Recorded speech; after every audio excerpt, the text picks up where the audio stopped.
Empires of Food. Feast, Famine, and the Rise and Fall of Civilizations. Evan D. G. Fraser. N. Andrew Rimas. Contents. Cover page. Title page. Copyright page. Dedication. Praise. Introduction. Map. Part I. The Price of Food. The Three Gorges Dam. The Rise and Fall of Food Empires, Past, Present, and Future. Chapter 1. Fairs, the Food Trade. The Desert Fathers. Work, pray, eat. The Agricultural Revolution of AD 900. Fair is fair. The pendulum swings. The pendulum swings back. Manure from the bones. Chapter 2. Larders, what do you do with 10,000 tons of grain? National security and a war on terror. Bread alone.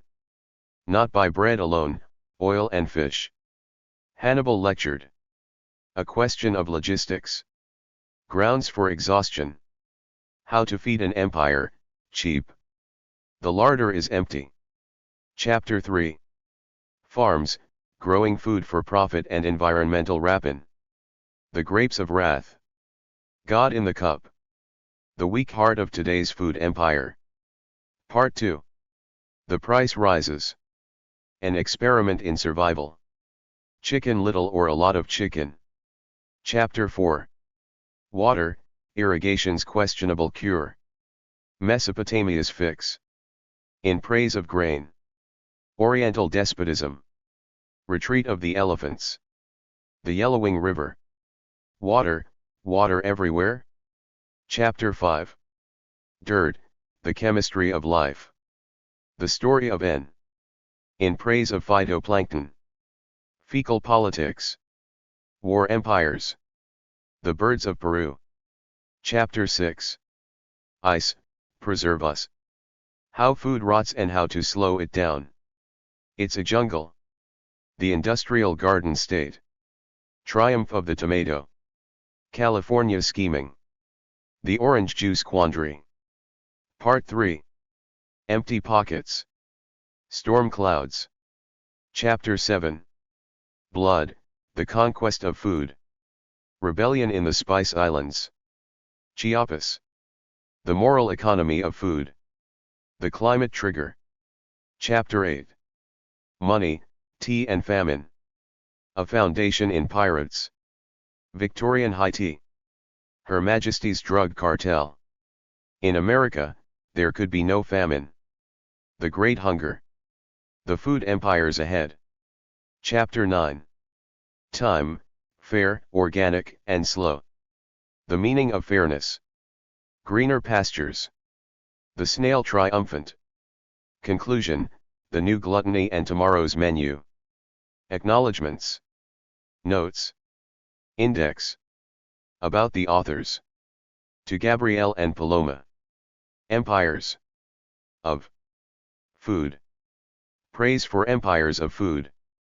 This isn't just first-class scholarship, it's energetic writing. Fraser and Rimas have a knack for the little detail that unveils the big thought. Empires of Food is a must-read for anyone who wants to know why every night a billion people go to bed obese and another billion go to bed hungry. George Alagiat. It is an absorbing, fascinating, and timely book. The analysis of our social and historical relationship with food by Andrew Rimas and Evan Fraser is compelling, and their warning is stark. Best of all, it's a rattling good read. Matthew Ford. Empires of Food deals with a subject of grave importance and profound implications for the political economy of the world. Although the subject is serious, it is written in a compelling and readable style. While not pedantic or ponderous in any way, it is of impressive academic rigor. This book needs to be read and thoughtfully considered by policymakers and citizens everywhere. And if you enjoy lunch, don't fail to read it. John Manley, former Deputy Prime Minister of Canada. Food is powerful stuff not to be trifled with. A grand read. Fergus Henderson, St. John Restaurant. With a breathtaking sweep, Empires of Food takes us on a rollicking culinary journey through the ecological history of civilization. The result is a rare treat, hard-hitting analysis cooked to read like a captivating novel. For pure pleasure or a deeper understanding of why civilizations rise and fall, it's a perfect choice for any curious mind. Peter Dauvergne, Professor, and Canada. Research Chair in Global Environmental Politics, University of British Columbia. Author of The Shadows of Consumption. Empires of Food is a panoramic and prescient book which presents the challenges that civilizations have faced with agricultural production and societal fashions for food. The authors approach the issue with refreshing pragmatism and urge us to move towards a glical approach to consumption norms. Their compelling narrative recognizes the value of efficient global food systems while also appreciating the importance of local connections to reduce ecological impacts. Such a vision for our palates holds much promise in balancing the debate on food ethics and sustainable development. Salim H. Ali, author of Treasures of the Earth. Need, Greed, and a Sustainable Future. Evan Fraser and Andrew Rimas vividly recreate centuries of spice-filled ships and grain silos to show that while the pen and the gun may be the visible tools of diplomacy, the knife and fork are often the true instruments of human change. Their unsentimental march through our history and into the future reaches a conclusion that is both inspiring and unnerving: civilization is what we eat. Sasha E. Senberg, author of The Sushi Economy. With a flavor of Jared Diamond, Empires of Food thoughtfully weaves religion, military history, and science into a historical arc of how food undergirds civilizations' rise and fall. Though the food riots of 2008 are now overshadowed by the economic crisis, Empires of Food reminds us that those violent protests are an inevitable pattern of history. Sprinkling discussions of monks and bird guano in with the Roman Empire and colonization, the book elucidates the inherent instability of how our current food infrastructure has evolved and will make you rethink how you eat. Jennifer A. Lee, author of The Fortune Cookie Chronicles. Introduction. The two authors of this book have never gone hungry. We've never even lacked an embarrassment of dried pasta choices. This is important to know because, while this book is about food as a historical and environmental, economic, and political force, the act of eating is a highly personal one. Every family has its culinary DNA. Ours were Scots-Canadian and Lithuanian-American, undercut by the influence of an ancestor from Alsace. In the one case, this meant tuna casserole, sweet and sour spare ribs, and stir-fried beef with broccoli and carrots. The other was stuffed cabbage and chicken crepes mornay. But growing up, both of us knew the comfortable expectation of the ice cream quart, the ham sandwich on white, the stuffed tortilla bag. Eating connects us to our histories as much as it connects our souls to our bodies to the earth. So it's useful to consider that we mean sustenance when we write the word food. Historically, sustenance has taken the form of the gritty, bland grains that kept humanity alive for 10,000 years. Yet eating is never merely the care and maintenance of cells. No species would invent chocolate ganache au crème fresh for the sake of cellular health. As well as triggering at least two of the more enjoyable stimuli, eating is about society. It's about fellowship and memory, about Proust's Madeleine, about our culinary hooks in the reflecting pool. At its most evolved, it's the second glass of port, the bite of camembert assessed alongside the nibble of stinking bishop, the fresh shucked oyster in a porcelain dish. Eating is what all animals do, but humans do it beautifully. But we didn't write this book as a celebration of gastronomy. The libraries of the world are full of prose dedicated to the dripping sensuality of the table, and long tracts of our previous book, Beef, the untold story of how milk, meat, and muscle shaped the world, are unabashedly Epicurean. But while writing Beef we began to mull over the topics that formed the skeleton for this book: how climate change will alter our menus, why obesity and hunger coexist in the world with such seeming inevitability, whether the Earth's soil will burn away into dust, and whether our beloved Western supermarkets will someday lock their sliding doors, their refrigerators humming over aisles shorn of meat. These are very old questions. They were asked, in a form, by laborers hoeing at the sandy runnels off the Euphrates 5,000 years ago. They were asked again by Mayan farmers watching the parched skies of the medieval Yucatan. The Romans asked them, as did the Mycenaean Greeks. And so did Californians before the arrival of movie cameras. Now, in this age of designer fertilizers and test tube crops, we're forced to ask them again. But today, we need to find new answers. Our 10,000-year-old urban civilization could be summed up in the throwaway line, "We are what we eat." From Jericho to Manhattan, cities have been founded on the creation and exchange of food surpluses. Food is wealth, and so food is art, religion, government, warfare, and all the potent, sometimes stinking blossoms of culture. We built complex societies by shunting corn and wheat and rice along rivers, up deforested hillsides, and into the stew pots of history's anonymous generations. These societies, these food empires, can only exist if three things happen: farmers need to grow more food than they eat, they need a means of trading it to willing buyers, and they need a way to store it so it doesn't dissolve into sludge before reaching its economic apotheosis. When these three premises are met, urban life flourishes. Which is, in itself, the seed of a problem. Food empires, like the crops on which they're founded, have a tendency to grow.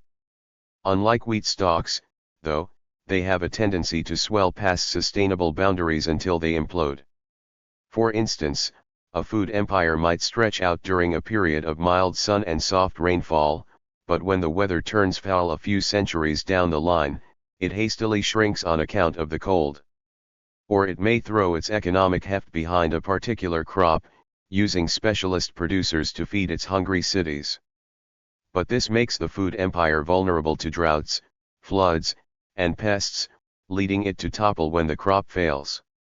Or it may expand in a furrow of fresh soil, breaking virgin ground, exhausting it, then breaking virgin ground again until the hillsides stand bare.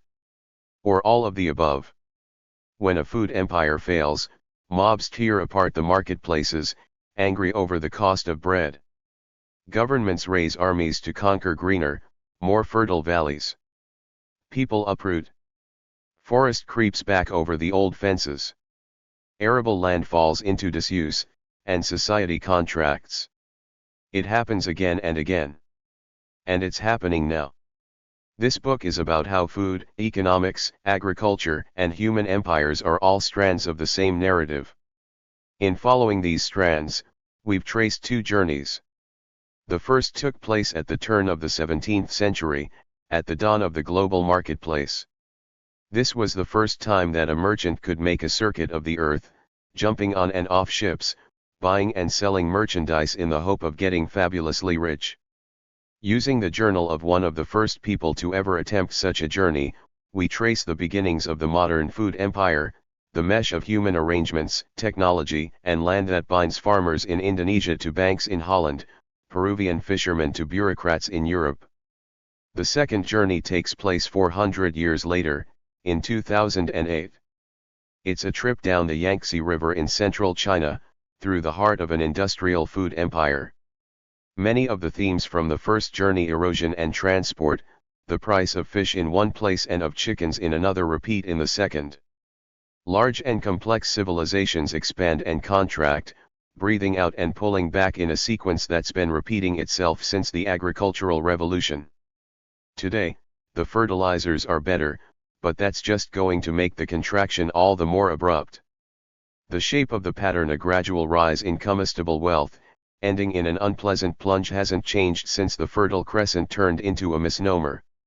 All that is old is new again, and the lesson from history is that big civilizations are built on ground no firmer than the mud under their rice paddies.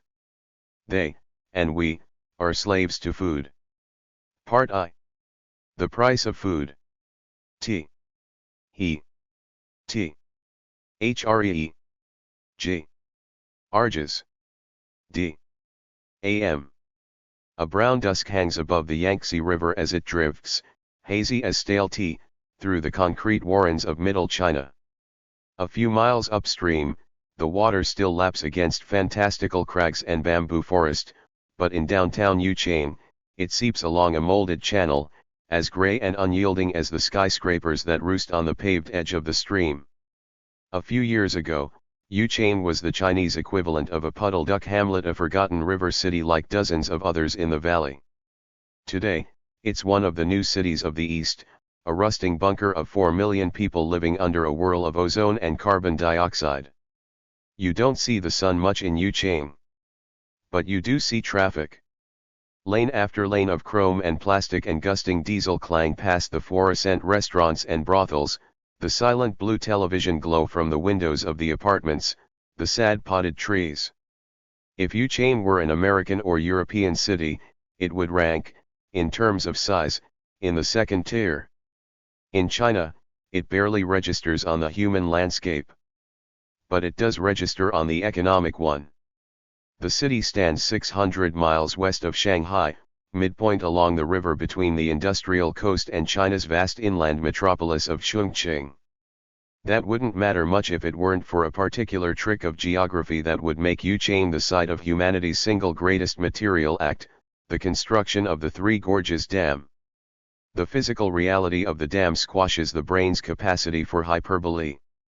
Like the numerical value of pi or the distance between stars, it's a concept that can only be encapsulated by numbers. For instance, the dam contains 986.56 million cubic feet of poured concrete.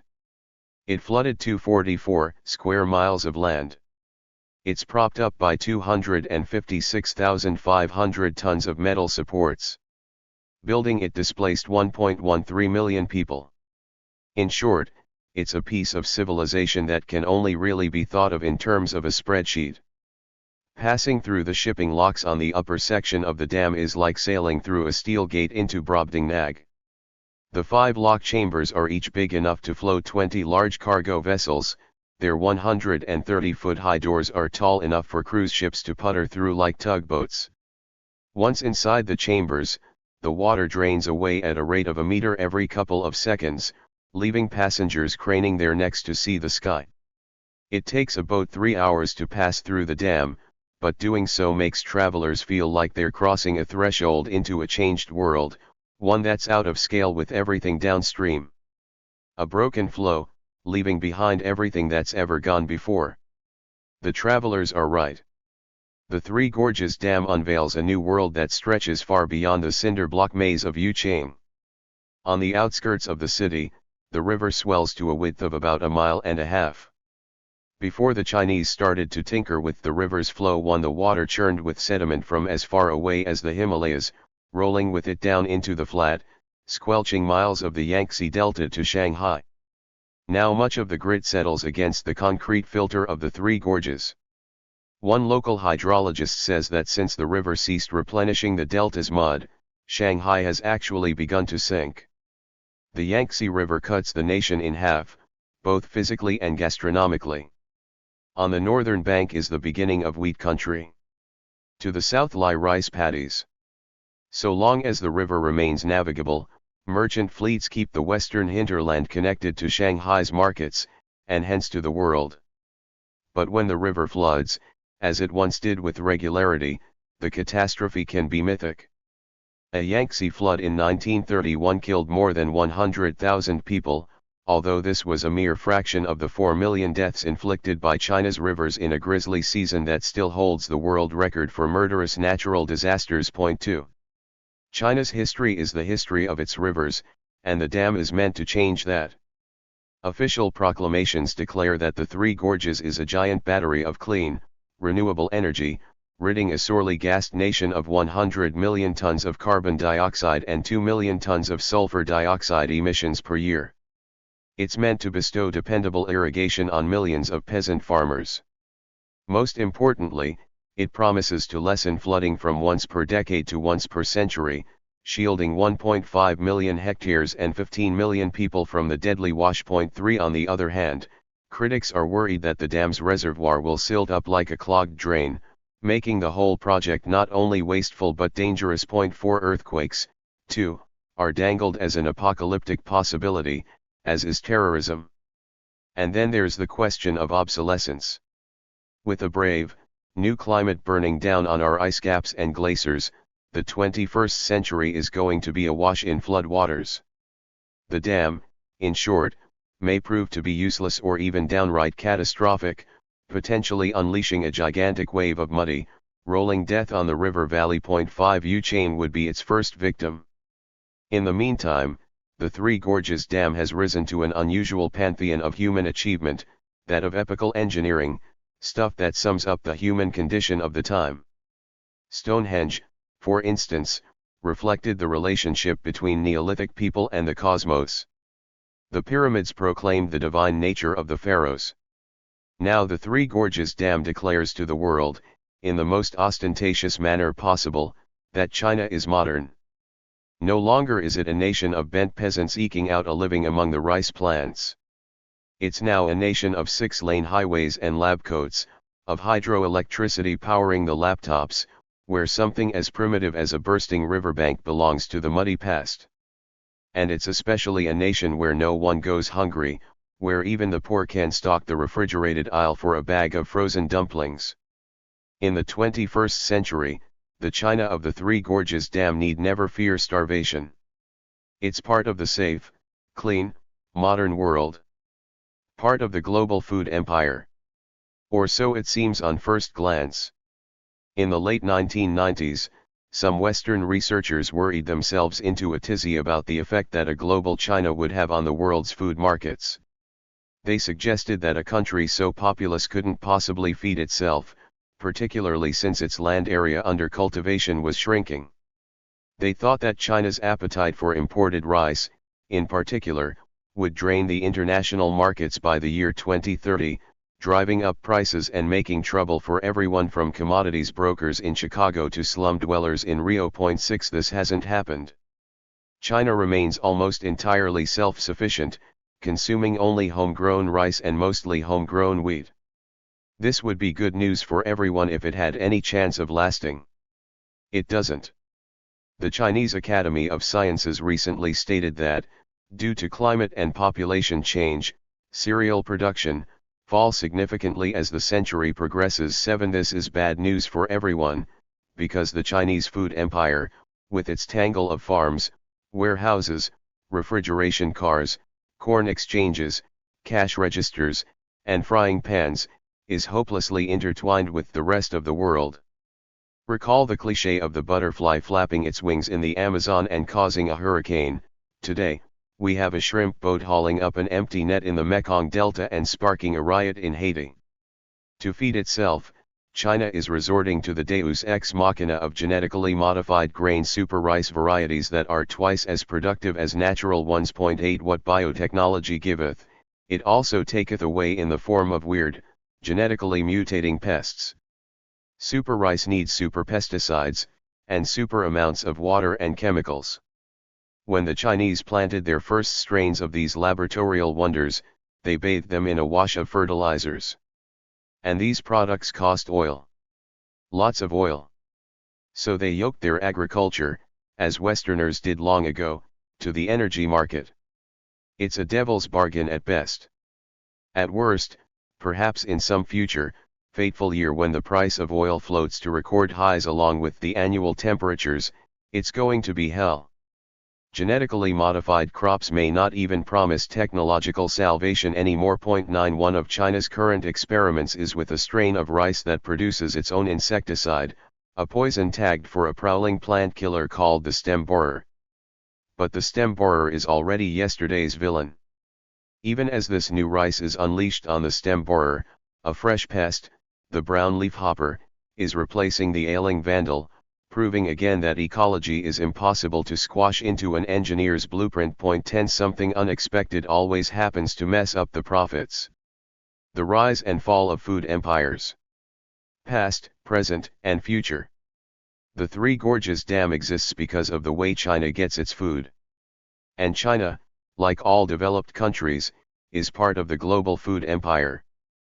Food empires are the subject of this book. They are what urban societies create to feed themselves. In their simplest formation, their webs of farms and trails, rivers and vegetation, all of which function to deliver food from a piece of tilled land to a cluster of interested eaters. To do this well, more food must be created than the producers themselves wish to eat. The food must also be preserved and shipped on the winding journey from farmer to diner. And the food empire needs a mechanism for exchanging the food between these parties. These three functions: surplus, storage/shipping, and exchange, are the pillars of every food empire from ancient Egypt to Victorian England. Just as there is no life without food, so there is no civilization without a food empire. Driving a wagon of grain into a legionnaire camp, measuring hops into a beer keg destined for sale to a village on the other side of a forest, packing tea leaves in the hold of an Indiaman for the voyage around the Cape of Good Hope. Such is the daily bustle of food empires. The engineers who poured the concrete for China's Cyclopean water projects were likewise working on behalf of our staggeringly complex modern food empire, one that feeds everyone who buys groceries from a store. Which, unless you're a subsistence farmer or some recluse with a fishing spear and a headful of thorough, means all of us. Despite its seeming triumph over the technological strictures that hobbled its predecessors, today's food empire is cracked with very old fissures. We're making the same mistake our ancestors did, and the result is a system as delicate as a ripe sheaf of emmer wheat. One brusque stroke and the grains will fall away. The mistake of the modern food empire is to accept three apparently self-evident assumptions. The first is that the earth is fertile. For the last 80 years, human beings have been plowing, sowing, and reaping with a fury that the planet's soil has never before experienced. Past food empires farmed as frantically as they could, but modern advances put them to shame. Today's bumper crops, even more so than historical harvests, deplete the earth, drawing down what ecologists call natural capital. By spending our geological endowment, we've been able to feed billions of human beings. But we haven't replaced the fund. When older food empires depleted their soil, they either expanded onto fresh ground or concocted new technologies to resuscitate the land. Then, when these strategies inevitably faltered, the food empires had to retreat, leaving abandoned cities and memories of wealth. Our own food empire has yet to stall. For 100 years, we've beefed up our soil with clever fertilizers and planted it with breeds of engineered crops. The question that bubbles under the Bunsen burners of the world's agricultural laboratories, though, is whether we can indefinitely cook up new biochemical fixes. Farming does violence to nature. Will we always have enough band-aids on hand? The second undermining assumption for the stability of food empires is that the forecast calls for sunny, mild weather, with possible showers. That's the sort of weather we've enjoyed for generations, but it's a historical blip. Human-induced changes aside, our planet's climate is hardly static. During the Roman warm period, a string of pleasant centuries boosted Europe's wheat harvests and swelled her vineyard grapes. The 17th century, on the other hand, was entirely less comfortable, with a little ice age stunting diets across the world and driving the irritable masses to war. 11. Food empires, on the whole, grow bigger when the sun and rain cooperate. This was the case with our modern system, which didn't undergo any significant climatic shocks between the Dust Bowl in the 1930s and the droughts in the 1990s. All the truly horrific famines of the 20th century were political or economic evils. They had less to do with weather than with policy. 12. If past examples are any guide, though, when the storm clouds come, we ought to look not only to our umbrellas, but to our larders.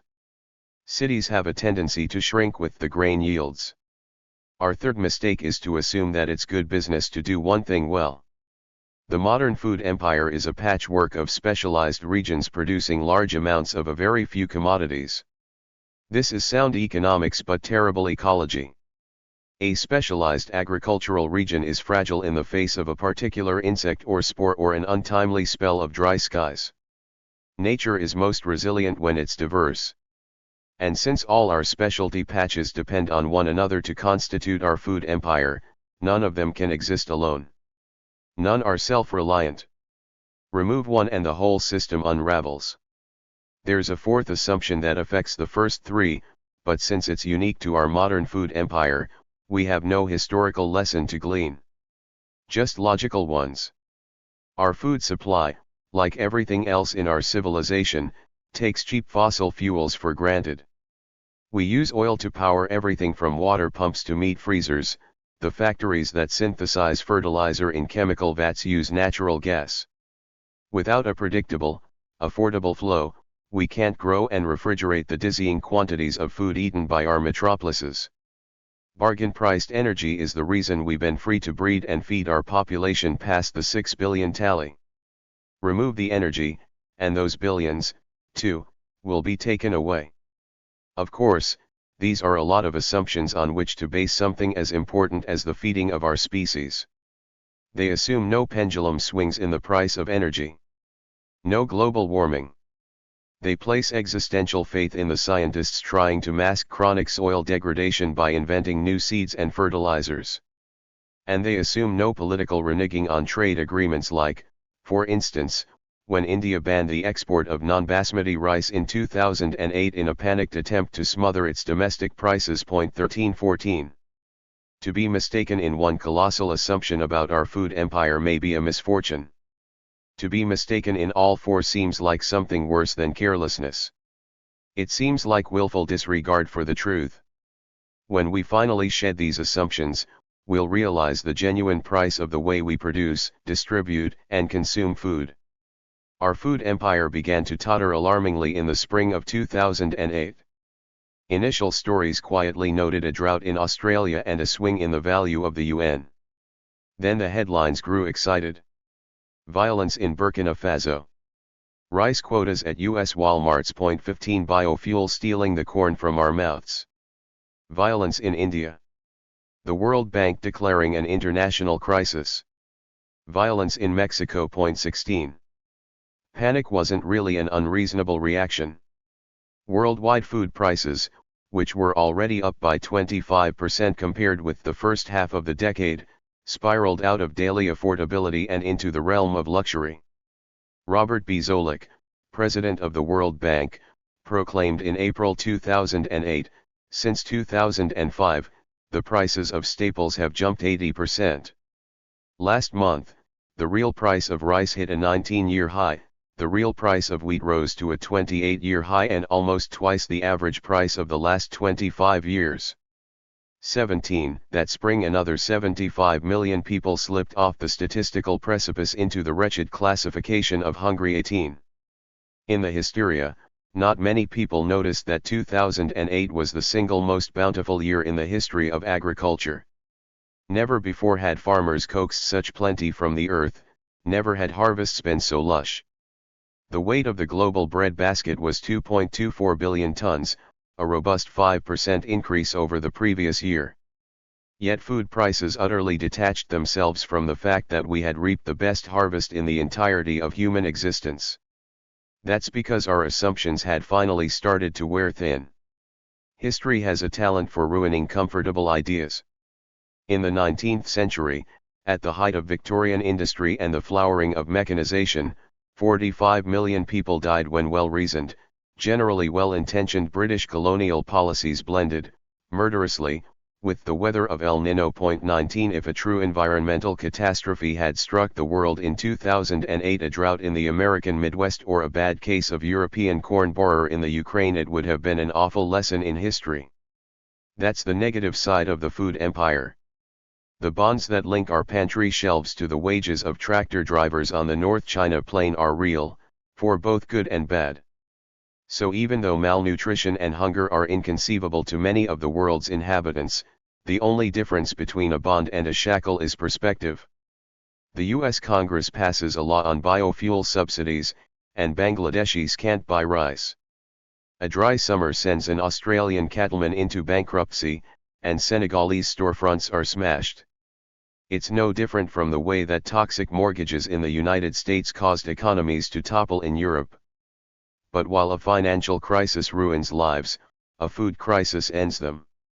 No parents ever watched their child's teeth fall out from scurvy on account of a vanishing 401 plan. A collapsing food empire, on the other hand, is an existential matter. For 100 years, our industrial food empire has been astoundingly successful, but all empires stumble and fall, with or without a few buffering centuries of decay. The Three Gorges Dam, an edifice that's almost godlike in the liberties it takes with geography, is either a symbol of our salvation or a symptom of our coming collapse. It's the high water mark of a food system in which billions of farmers, workers, and consumers are connected, and it's a reminder that, while technological leaps and commodity profits have a global effect, so do blades of grass. Chapter 1. Fairs, the food trade. Among the watershed dates once taught to school children, those rosters of battles and landfalls committed by great men with flags, the year 1591 doesn't spring to mind.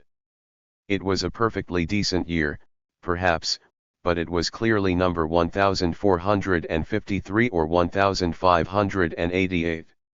It did, however, fall on the fizzling end of the Italian Renaissance, a period that, taken as a whole, is a more sensible historical watershed than any single gory calendar date. Europe's culture was different before and after the busy centuries when Italians started fiddling with humanism. And the center of the Renaissance was the city of Florence. History is full of major Florentines. We're used to seeing them depicted in gold leaf frames, alive within shaded oils. We know the cool, satisfied Medici's, Michelangelo's figures, gym room muscles, Savonarola's beak jutting from his cowl. Sometimes they look overdone, with pinched chin bones in a villain or glutted cheeks in a sot. But the pictures also look modern, very much as we do, especially when contrasted with the stark two-dimensional triptychs of previous centuries. The hero of this book is Francesco Carletti, a minor cherub in the historical fresco. He's not a central actor, just a little face grinning down from the pale cirrus on a basilica ceiling, a twinkling smudge on the border. But he has a bird's-eye view of the entire scene.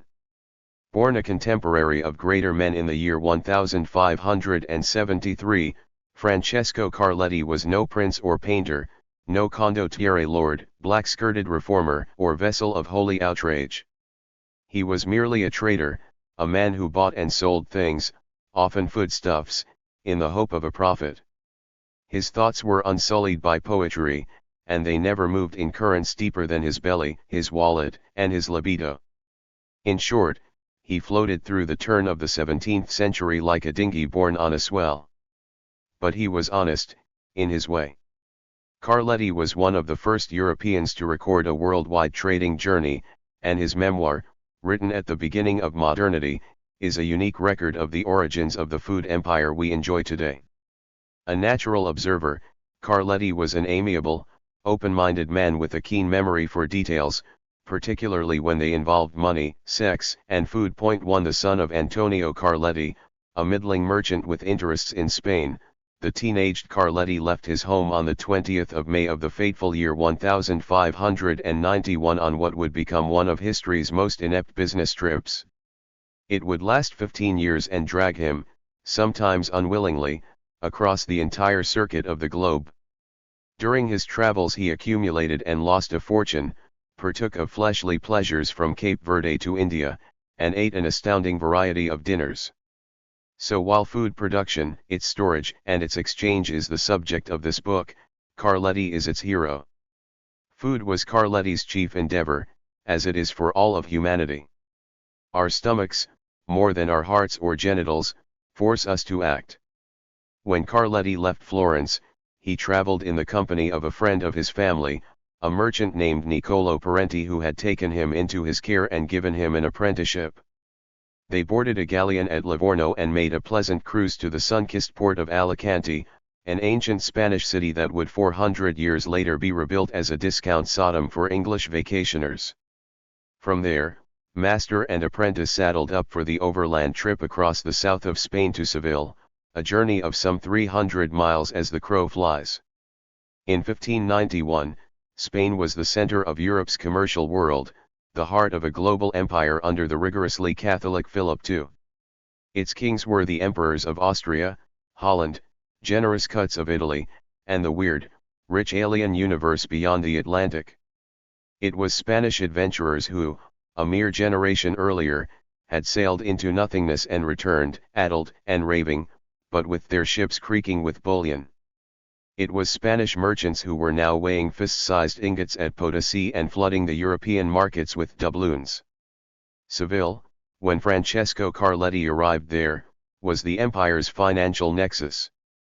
It made perfect sense that a well-connected Italian trader like Parenti should set up a branch office on its waterfront, while an ambitious youngster like Carletti couldn't have chosen a better place to apprentice in the money game. His situation was like that of a favored assistant following a London stockbroker on his transfer to Wall Street, all expenses paid. The two Italians worked alongside the office governing West Indian commerce, a place where dreams of fortune took shape in a royal commission, and the men who clustered on the quays talked about markets in the Yucatan, tonnage shipped from Peru, troop deployments in faraway Pacific islands, and the price of ore. The city felt important and cosmopolitan, and spiced with adventure. But adventures don't always end with a boatload of Inca gold. Nearly 70 years before Carletti arrived in Spain, another vessel had put into the harbor of Seville's coastal suburb of Sanlúcar de Barrameda.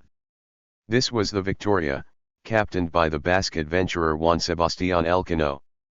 His was the last surviving ship in a convoy that had departed on a westward expedition out of the same port 3 years earlier under the command of Ferdinand Magellan.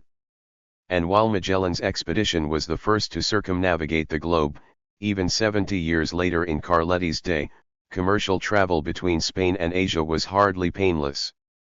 Magellan himself was famously hacked to death in the Philippines, and Elcano later died on his second attempt to cross the Pacific.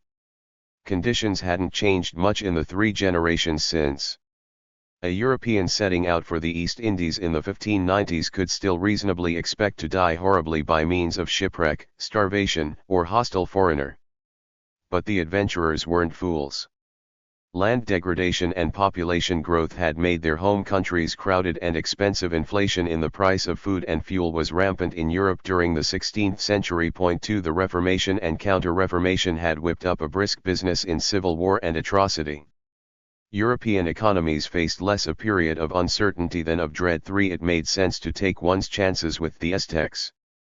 Europeans could, of course, have stayed on familiar ground, tightened their belts, and prayed for deliverance. Most did. But enough kings and ministers thought to look to the oceans in their hunger for new land and fresh resources, so that, after years of stifled growth, Europe's food empire stretched outward. It wasn't an ordained choice. China, too, was undergoing an unpleasant century. But instead of succumbing to the allure of fleets and tropical shores, China's rulers drove their populations in brute labor, working the land they already possessed even more intensively. The Europeans took an opposite tack, and won their gamble. 4. Carletti's journey was part of a broader push by Europeans toward the sea. Instead of growing their own treasures, Spain and Portugal sent traders to fetch the goods they lacked. Men like Carletti blazed the first trails for the modern food empire. As the ships raised sail in Cadiz and Lisbon, Europe's fortunes began to shift.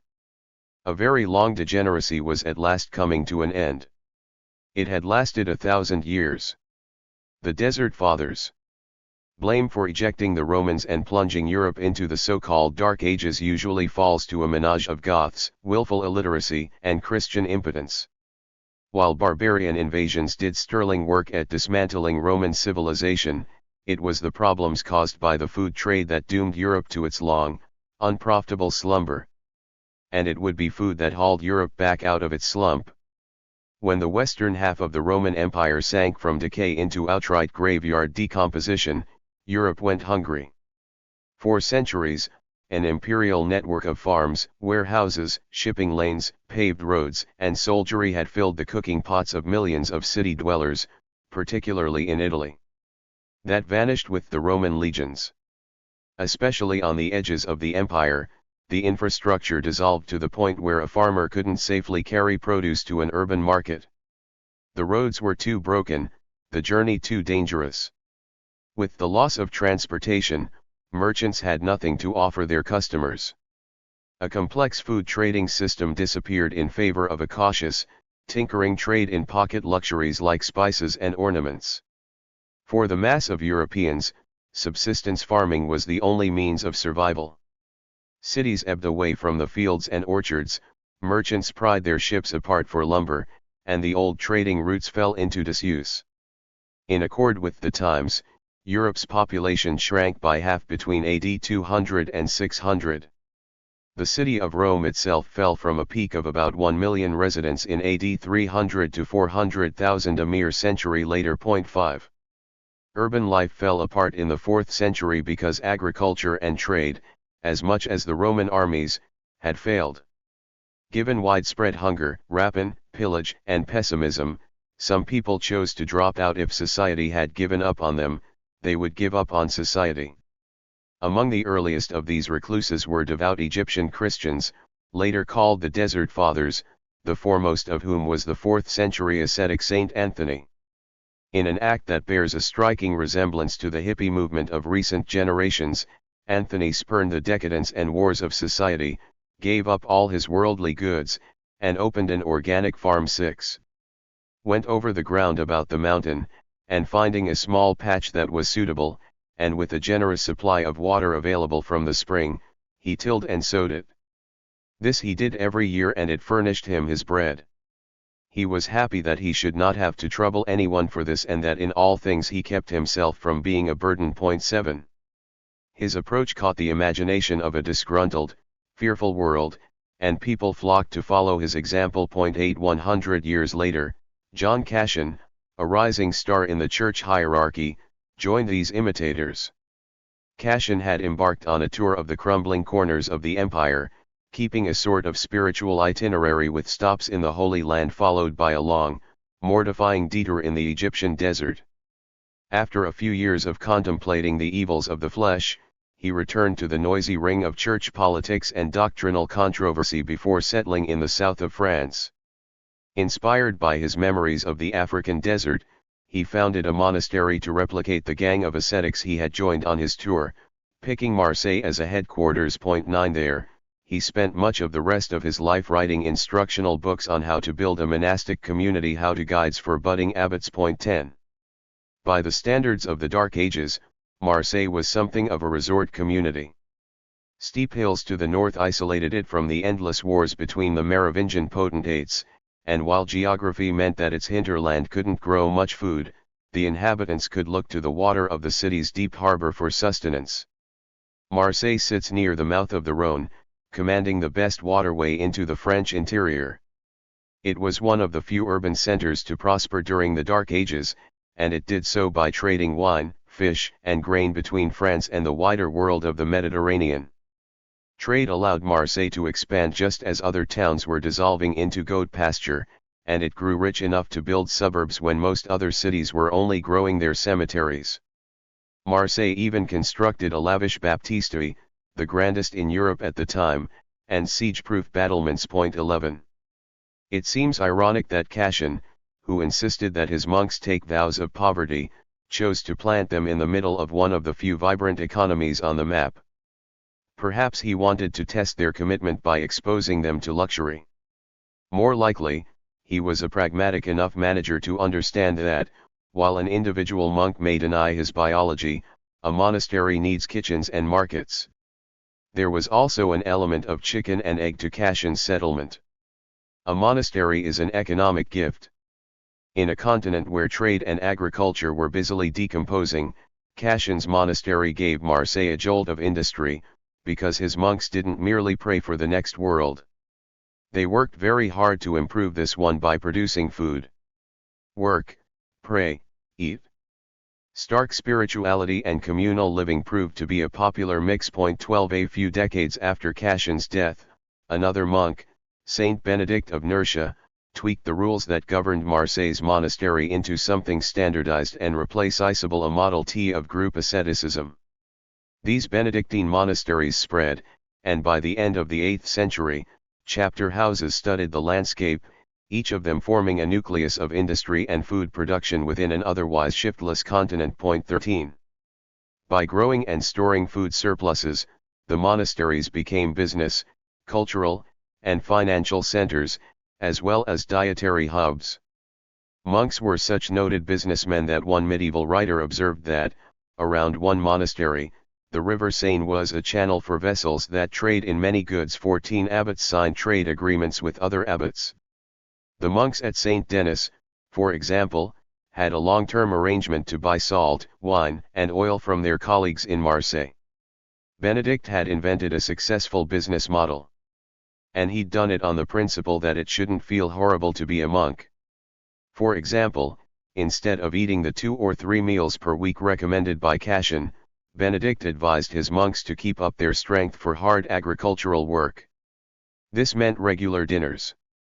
Cassian's idea of a sumptuous repast was parched vetches with salt and oil, 3 olives, 2 prunes, and a figure 15. Benedict had more engaging tastes. For a typical lunch, he suggested a pound of bread and 2 cooked dishes, a fairly good diet for the time. Furthermore, instead of spending their nights in metaphysical combat with demons from the screaming, windy wasteland, Benedictine monks enjoyed 6 to 8 hours of sleep, with mattresses, blankets, and pillows.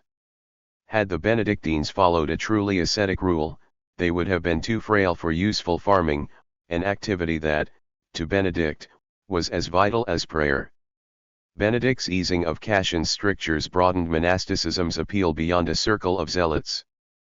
People who couldn't, or wouldn't, live within their stations as nobles or serfs sought out monasteries, as did those displaced by war or hunger. Monasteries, particularly once they codified their governance under Benedictine rule, meant security and even the hope of betterment. The lowest serf could find food and shelter among the monks. He might even learn a trade. Abbot Ælfric of Eynsham, writing a couple of generations before William conquered England, described the central position of monks in this society. The throne stands on 3 supports: laborators, bellators, and orators. Laborators are they who provide us with sustenance, ploughmen, and husbandmen. Orators are they who intercede for us to God. Bellators are they who guard our boroughs. 16. It's a tidy encapsulation of feudal roles, but it doesn't do justice to the orators, the monks. As well as praying for the good of the world, the monks undertook practical improvements by tearing out rocks and brambles and planting neat green fields. Europe's medieval monasteries weren't all Benedictine. The Irish in particular had their own monastic tradition dating to the 5th century. But aside from a few itinerant wanderers, monks all tilled land and cleared forest. They all traded food. Since the monasteries outlived the monks who inhabited them, and since unlike secular landowners their property didn't disperse among generations of legatees, they accumulated amazing wealth over centuries devoted to farming, trading, and gathering inheritances from people hoping to buy a happy afterlife.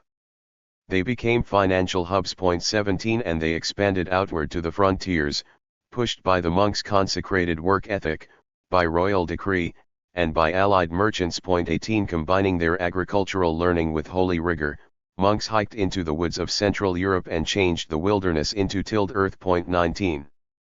This was new. Since the fall of Rome, people had developed the habit of eating only what they could grow on their immediate patch of ground, or perhaps what they could swap with a neighbor. That's no basis on which to nurse a triumphant return to civilization.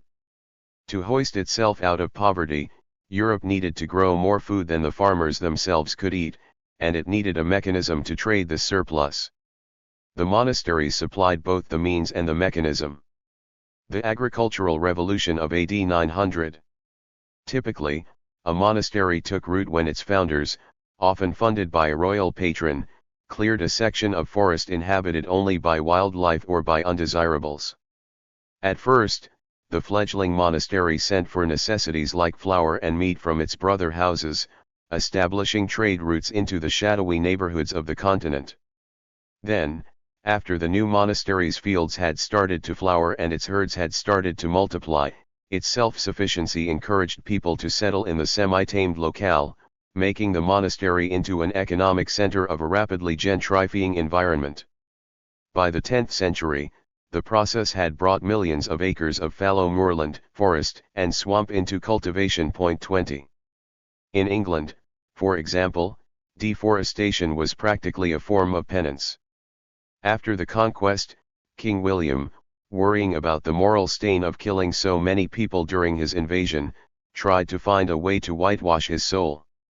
The church had tallied a bill of 120 days of penance for every Saxon soldier killed, leaving the victorious Normans with a dire scheduling problem.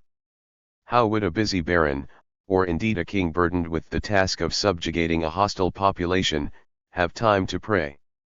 The answer, naturally, was to hire professionals to do the job. 21 Starting with a great monastery erected on the very site of the Battle of Hastings, William and his pious barons embarked on a campaign of monasticizing the English countryside, usually by planting the monks in worthless land, for example, in a desert surrounded by swampy valleys and by forests out of which only a few homesteads had yet to be carved. 22 These monks didn't spend all their time sitting in chapels.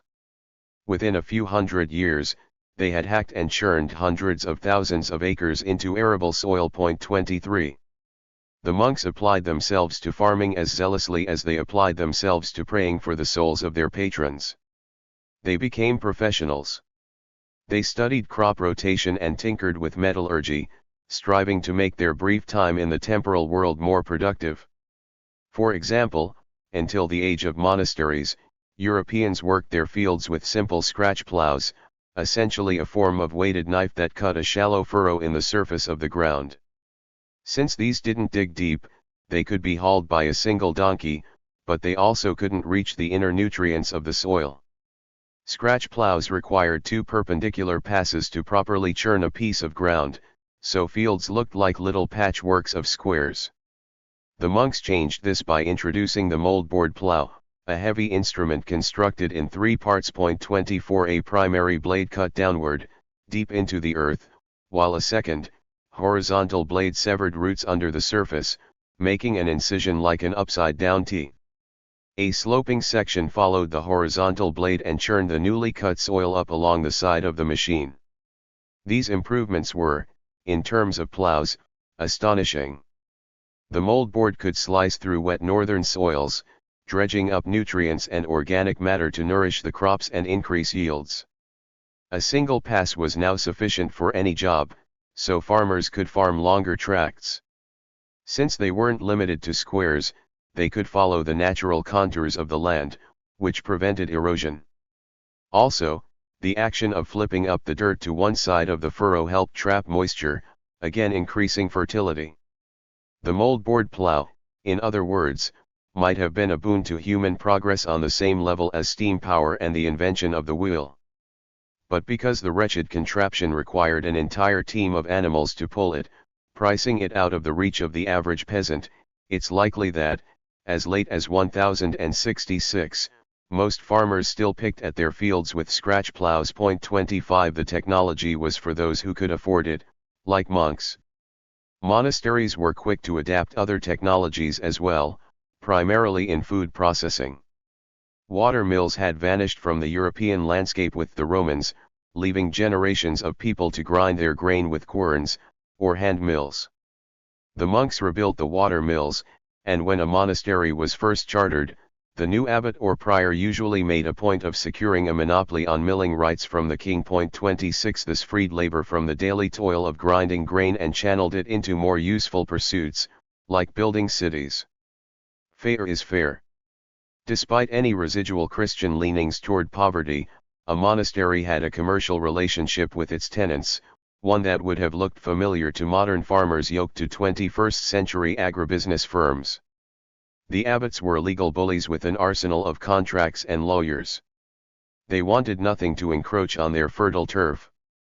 Milling rights provide a good example of the monkeyish mentality. Monasteries forced peasants to cart their grain to the abbey mills, representing a saving in the macroeconomic sense. But it annoyed the peasants. They resented having to pay for something they could accomplish themselves with a little sweat. The monasteries enjoyed the milling fees, of course, and there are many examples of abbots using gangs of thugs to coerce peasants into laying down their querns. 27 Sometimes, the monks even cracked a few skulls in the name of industry. 28 And an industry it was. the bishopric of Worcester garnered more revenue from milling in the year 1299 than from any other source. 29. Medieval history is packed with Goonish holy men. In Glastonbury in 1234, for example, the monks elected one Michael de Amesbury as their abbot, a gentleman who thought nothing of forcing 32 people described as quasi-liberos, but previously free of duties, to work for the monastery. 30 Warming to his executive powers, Abbot Michael called in unpaid rents and repossessed 10 water mills from the hands of peasants, citing monopoly rights that hadn't been enforced in decades. The peasants, who were locked to the land and unable to shake off the demands of the monks, had no recourse but flight to the cities and destitution, or prayer. 31. The monks also understood that growing more food than they could eat was a waste of time if all the grain did was sprout fungus. In order to trade food for something desirable, like a stack of vellum sheets or a day's work from a stonemason, they needed to store it until they could transport it. Since transport in the Middle Ages usually meant a torpid oxcart or barge, the food needed to be preserved for a long trip. So the monks brewed beer. Although common in ancient times, beer had a tendency to spoil, which caused revenue losses, which frustrated the monks, who began to tinker with the recipe. One preservation method was to boost the alcohol content, thereby killing bacteria. This required lots of experiments with temperature, yeast strains, and, probably, hangovers. Higher alcohol requires more sugar, which comes from adding more barley, so high alcohol beer was also costly to brew. It was cheaper to simply add an antimicrobial agent, which the monks discovered in the flower of Humulus lupulus, a climbing plant that grows in marshy hollows throughout Europe, commonly known as hops. 32 Simply adding a handful of hops during the fermentation process makes beer last longer. If stored properly, it will last for months, ample time for a clever abbot with good connections in other chapter houses to sell the contents of his overflowing cellar. Hops had been picked for centuries before the monks started adding them to beer. The Romans had eaten wild hops and used them to stuff pillows and insulate walls. In the 12th century, the nun, mystic, and musical composer Hildegard von Bingen wrote about the medicinal uses of hops oil. 33 But the first evidence for hops cultivation comes from 9th century England, where the remains of a sunken riverboat yielded traces of pollen from a domesticated variety.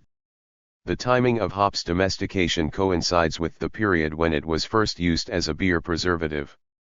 In 822, Abbot Adalhard of Corvey exempted his millers from the job of collecting hops, implying that in this period they were collected wild rather than cultivated, and that they were used for brewing. 34 But, by 859, Bavaria had sprouted hops gardens, which shortly spread to Bohemia and the rest of Central Europe, where their produce took the crowning spot on the national drink menu. 35 Bohemia and Bavaria are still home to the world's 4 noble hops, like the Saaz, which is used to give Pilsner Urquell its aromatic, bitter snap. Breweries and monks were conjoined in the popular imagination of the Middle Ages, and rightfully so. In William the Conqueror's Doomsday Book from 1086, his survey notes that the monks at St. Paul's Cathedral in London brewed nearly 80,000 gallons of beer per annum. 36 Naturally, there were jokes, like this one from 1295. The abbot of Burton brewed good ale on Fridays when they fasted. But the abbot of Burton never tasted his own. As long as his neighbors lasted. 37.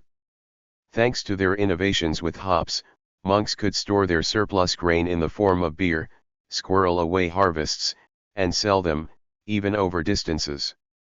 They had turned decay and fermentation to their advantage. With a saleable product, and with a ready-made network of business contacts in other monasteries, monks revived the European food trade, shifting it away from a trickle of luxuries like gems and silk into a steady rush of suds. Aristocrats began to take an interest in trading commodities instead of solely taking a cut on the sale of expensive trinkets. 38 Nor was beer the monks' only valuable. They sold cheese made out of surplus milk, wine from grapes, and honey. The food trade had returned to Europe, and it appeared most noticeably in market towns like Saint Denis near Paris. The modern Renaissance fair with its bespectacled wenches and roast turkey legs has two things in common with genuine medieval fairs: ferocious profiteering and regulation. In the modern version, fair organizers turn a dollar not only on leather corsets and henna tattoos, but on pizza and soft drinks. Medieval monks, too, understood that food retail was a serious business, and the secular government, then as now, knew that it could make a lot of money by controlling the permits to sell food. In Merovingian France, the king kept the right to grant charters for fairs, like the one that King Dagobert reputedly granted to the abbey at St. Denis in 629. In terms that modern lawyers would applaud, the charter reads: "In your solicitude and prudence be it known to you that we have decreed and established in honor of our glorious Lord and Patron, Denis, a fair for gathering together once annually at the Mass which falls on the 9th of October, all the merchants dwelling in our kingdom and those coming from beyond the seas. This gathering will be on the road which goes to the city of Paris in the place called St. Martin's Hill. And you, our officials for this market, and all the citizens of our kingdom, shall know of this market, and especially those who come from beyond the sea to the port of Rouen and to the port of Vic to buy wine, honey, and madder. 39. Of course, no one made money unless people showed up. Merchants had to be encouraged, or threatened, into attending. Any merchant who tried to do business outside of the fair was fined twice, once by the king and once by the abbey. The abbey also collected tolls on the roads leading to the fairgrounds, further filling the church's coffers. This St. Denis fair, which in Carolingian times was the largest in Europe, was more than just a place to buy sausages. It was similar to today's Walmart, a place where an aggressive business plan created abundance and selection. At this St. Denis fair, Dutch cheese could find its way into the basket of a Parisian wife, and Saxon wool sellers could drink a jug of wine from Mainz. Fairs were so lucrative that abbeys sometimes committed the sin of bearing false witness in order to hold them. In the 9th century, the monks at St. Germain-des-Prés forged a royal charter granting them a fair, dating the document to the 7th century. The benefits were worth a little penance. By enforcing their monopoly on food processing, investing in new agricultural technology, and controlling the retail industry, abbots could achieve bigger economies of scale across the food system.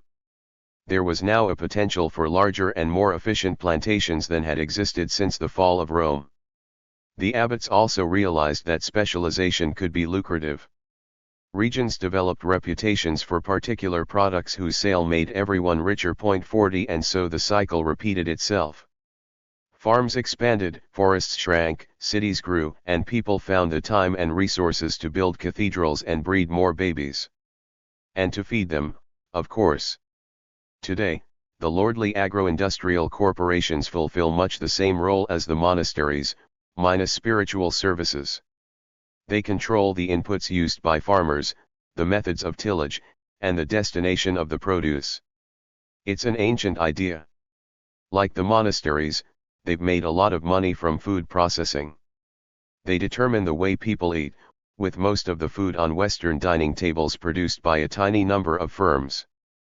4 of them slaughter more than 80% of American beef. 4 of them own 60% of American terminal grain facilities.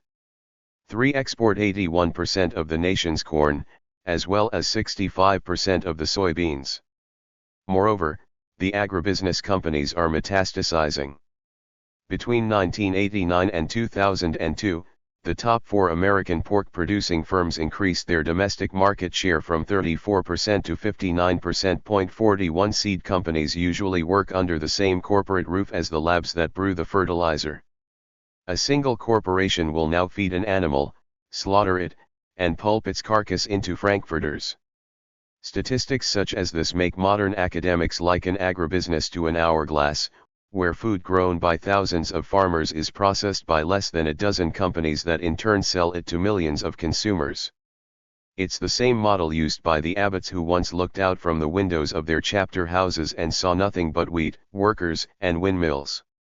The monasteries use technology to create economies of scale, much as today we benefit from the bounty of industrial processes. 42 They understood how profitable it was to constrain the use of land and seeds and water, to squeeze profits out of a monopoly on mills and markets. The same holds true for modern corporations. A broad rule of the industrial food system holds that only the largest, most technologically savvy farms will thrive. By gobbling up its smaller neighbors, today's agribusiness forces less domineering farmers, as in the medieval period, to abandon the land and move to the city. The issue of seeds and seed saving is particularly analogous to the medieval situation. In traditional agriculture, a small percentage of one year's harvest was saved for the next planting. Over time, this meant that locally adapted varieties of crops evolved, and biodiversity flourished. With the advent of modern plant breeding, and especially with the introduction of genetically modified seeds, this is no longer the case. Modern plant breeding involves crossing very specific parents to create high-yielding offspring. These fruitful results are called hybrids. But they have a serious limitation: their own descendants are thin, low-yielding duds. There's no point in saving seeds to plant for the next season, since the happy combination of genes that made the hybrids so valuable can't be inherited. Farmers must, therefore, buy new seeds from the seed companies every year. Just like medieval peasants who had to pay to use the abbey's mill rather than grinding their flour on hand querns, farmers today pay for something they once took freely from nature. Aren't the fatter harvests worth it? Perhaps. But while hybrids have given the world astounding bounty, they're especially tempting targets for opportunistic spores and beetles. To grow so inflated, too, they need extra nutrients and water. They can't survive a drought, and their appetite for minerals degrades the soil. Nor do the seeds come cheap. Most farmers, especially those in the developing world, construct precarious towers of debt to pay for each season's update. Farmers who plant a high-yielding seed accept a gamble. They know that their harvests will dramatically improve, but they also understand they might bet away the farm should bugs or weather wreck the crop. The risks are, of course, hidden from urban shoppers. If one farm fails, the market will supply the lost produce from another quarter, with nary a missed bushel of corn. But farmers, naturally, find the risk more personal. To offset the chance of catastrophe, farmers indebt themselves to buy not only miracle seeds, but modern fertilizers and pesticides, almost always manufactured by the same companies that sell the seeds. Many of these corporations then buy back the harvested commodities and churn them into lucrative processed foods. While this cycle delivers inexpensive food to billions of urbanites, it's also driven up input costs and consolidated farmland under fewer and fewer owners.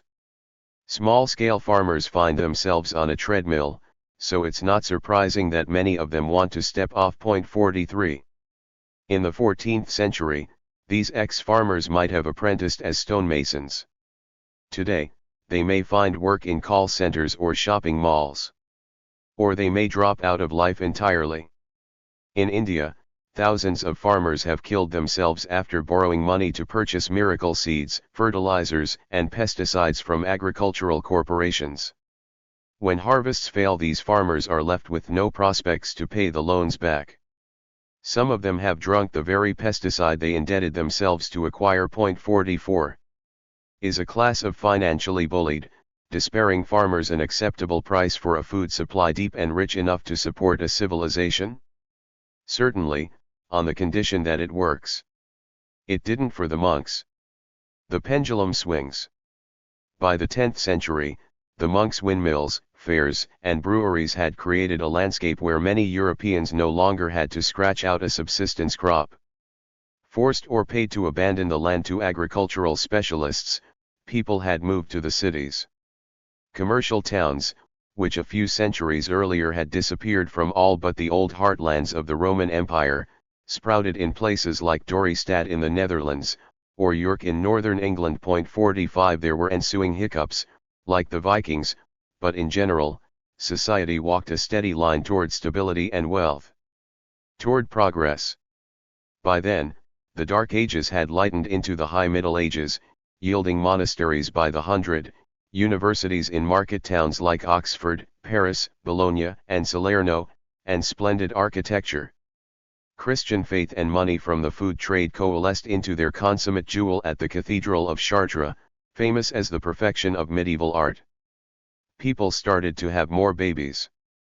The population in Europe in the year 650, during the trough of malaise and Visigothic misbehavior, had dipped to about 5.5 million. 600 years later, it had risen to about 35 million. 46. These babies probably weren't the direct work of the monks, but it is a measure of the prosperity they brought to the continent. Even as towns burgeoned, so did the rural population.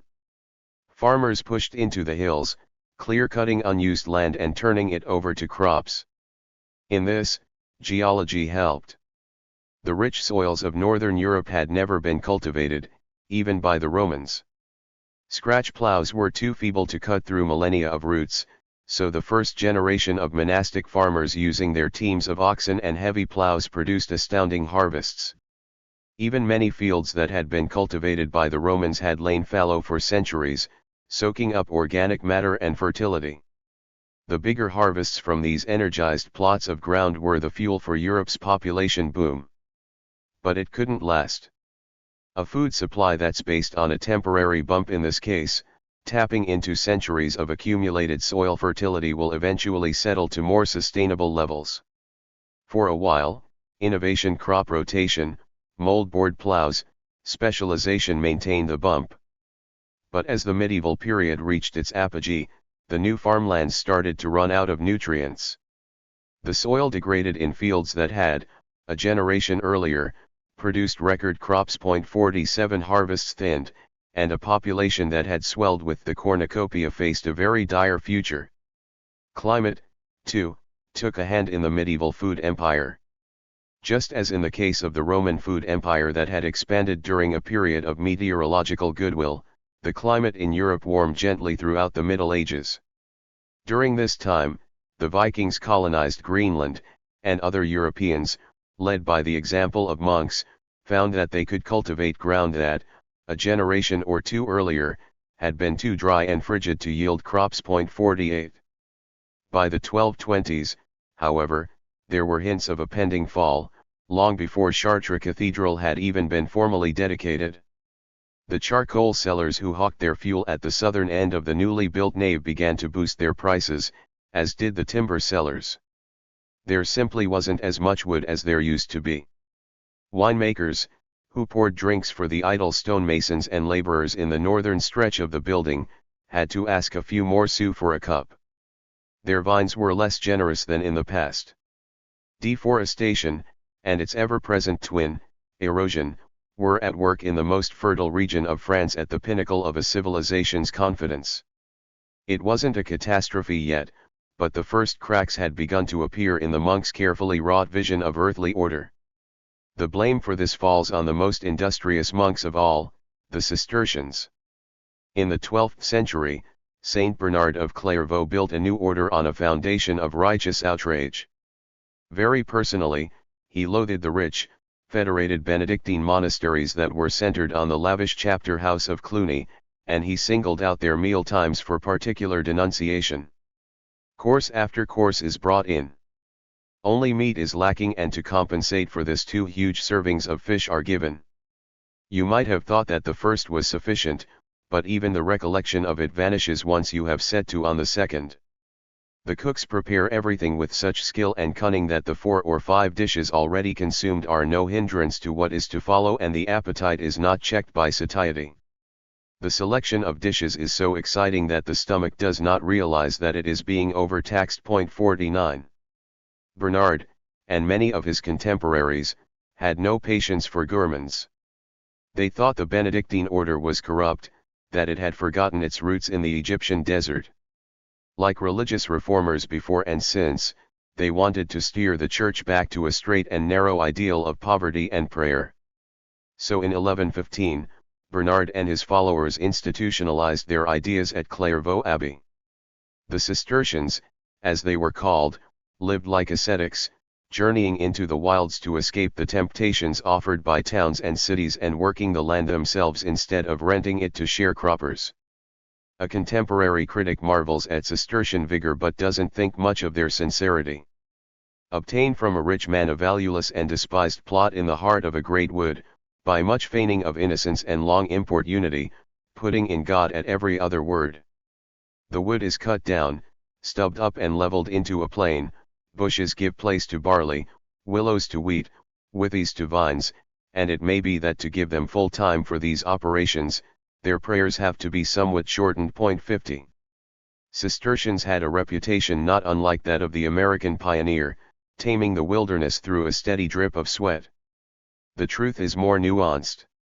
Cistercians were less Davy Crockett's in tons years than savvy agricultural managers, and despite the order's professed zeal for sackcloth, they became fabulously wealthy landlords. 51. The Cistercians practiced something called grange economy, in which they built a hub of farm buildings from which they would stretch out and claim the surrounding landscape.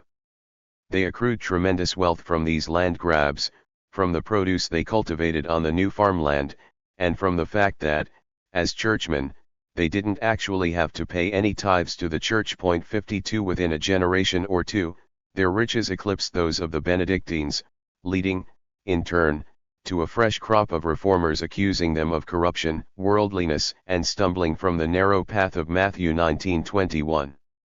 More than temporal success, the most striking impact that the Cistercians had on Europe was that they chopped down all the forests. Completing the job begun by the Benedictines, the Cistercians' deforestation created a final agricultural boost, medieval Europe's last hurrah in gobbling up the continent's virgin soil, but, again, it wasn't sustainable. The 1086 Domesday Book, for example, records that the frontier moorlands in Yorkshire were largely desolate. Monoreal accounts from a few hundred years later show a massive expansion of agriculture in the Cistercian period, where hundreds of thousands of acres came under cultivation. 53. Gerald of Wales, writing around 1200, observes: settle the Cistercians in some barren retreat which is hidden away in an overgrown forest, a year or two later you will find splendid churches there and monastic buildings, with a great amount of property and all the wealth you can imagine. 54. Which is exactly what happened on the Yorkshire moors. Henry VIII would later destroy these monasteries, but they left flat, drained farmland where once had stood impassable wood and bramble. Today, in the northern city of Leeds, high school students occupy the ground that the monks of the Kirkstall Abbey long ago cleared and levelled to grow crops to be carted overland to markets in Leeds and York. It's a sports field now, ringed by squalls of traffic. On account of the Cistercian food trade, Yorkshire had ceased to be a wilderness. The pendulum swings back. By the time the Cistercians hacked down the forests of Bohemia and Yorkshire, real estate in Europe had gotten expensive. Even marginal land, bits of scrub and hilltop, needed to come under the plough to feed the growing markets in the cities.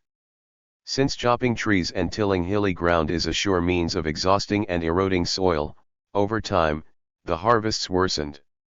The monks kept pushing their farms outward, even ploughing uplands that once pastured sheep and cattle, animals whose digestive systems had done an effortless job of fertilizing the earth. With the loss of the livestock's manure and the added cultivation, the ground blew and washed away even quicker. The grim consequences of deforestation and soil degradation struck just as Europe's population surpassed the Roman peaks. From the beginning of the 12th century, the fecundity of medieval women soared, their progeny surviving on a strong, monk-driven economy and an abundant, monk-grown food supply. Their food empire was working so well that a shrinking number of rural workers could support a growing population of urbanites. Money multiplied, too. Kings and abbots bought expensive stone architecture for which they needed coin. They minted this using silver from new mines sunk in outlying territories, particularly in Eastern Europe. More money in circulation meant higher prices. With the additional burdens of deforestation and higher fuel costs, Europe raced into 200 years of inflation. 55. Food and wood, in particular, went up in price from about 1,100, on account of both lower supply and greater demand from the millions of new consumers. By the end of the 13th century, margins between supply and demand had thinned to a razor's breadth. A decline of 10% in a year's harvest spelled hunger, a loss of 20% of the harvest meant famine. 56. And then the financial system imploded. For centuries, bankers in Siena had loaned heavily to Europe's royal houses, financing wars and armies. They overextended themselves on architecture, cavalry, and crusades, so when harvests dropped and manors or cities defaulted on their loans, the banks collapsed. In 1298, the Grantivola Bank of the Bonsignori, the Rothschilds of their day, failed. Rents soared as landlords struggled to pay their debts. Work on Siena's great cathedral came to a stop. Florentine banks rushed to grab business from the Sienese, but they didn't have much better luck. Defaulting had become a medieval habit. Worse was to come. Bad weather was always a threat to peasants, and around 1300 the medieval warm period ended. The cause was likely a combination of sunspots, volcanoes, and melting Arctic ice disrupting the ocean currents. Most Europeans wouldn't have noticed the creeping frigidity, or if they did, they likely shrugged it off as a divine whimsy. Iceland plunged into a freeze, and the cold swallowed Greenland's Viking settlements. 57 For most of Europe, the crisis truly began with a midsummer storm in 1314. It rained too much and for too long, drumming flat the ripening crops and rotting them on the stalk. The grain harvest proved both late and short, and the next year was worse. Dikes collapsed, the sea engulfed fields and pasture, and an epidemic carried by Mongol raiders, possibly anthrax, managed to snuff out much of the continent's livestock. 58 In England, the price of wheat jumped eightfold. 59 In 1316, it rained again, and Europe toppled into the worst famine in its history. The poor were the first to die, of course. When the great abbeys and castles closed their doors, chroniclers recorded gruesome accounts of cannibalism and corpses spirited from the graveyard to the table. John de Trocloe, a British monk, described the disease that scavenging food caused. A dysentery-type illness, contracted on account of spoiled food, emasculated nearly everyone, from which followed acute fever or a throat ailment. And so men, poisoned from spoiled food, succumbed, as did beasts and cattle fell down dead from a poisonous rottenness. 60.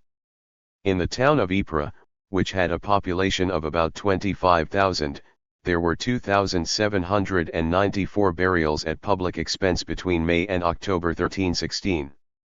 Banditry, lawlessness, and war followed on the heels of famine, prompting inevitable religious outbursts. To a devout society like that of medieval Europe, it was easy to see the disasters as acts of a punitive God.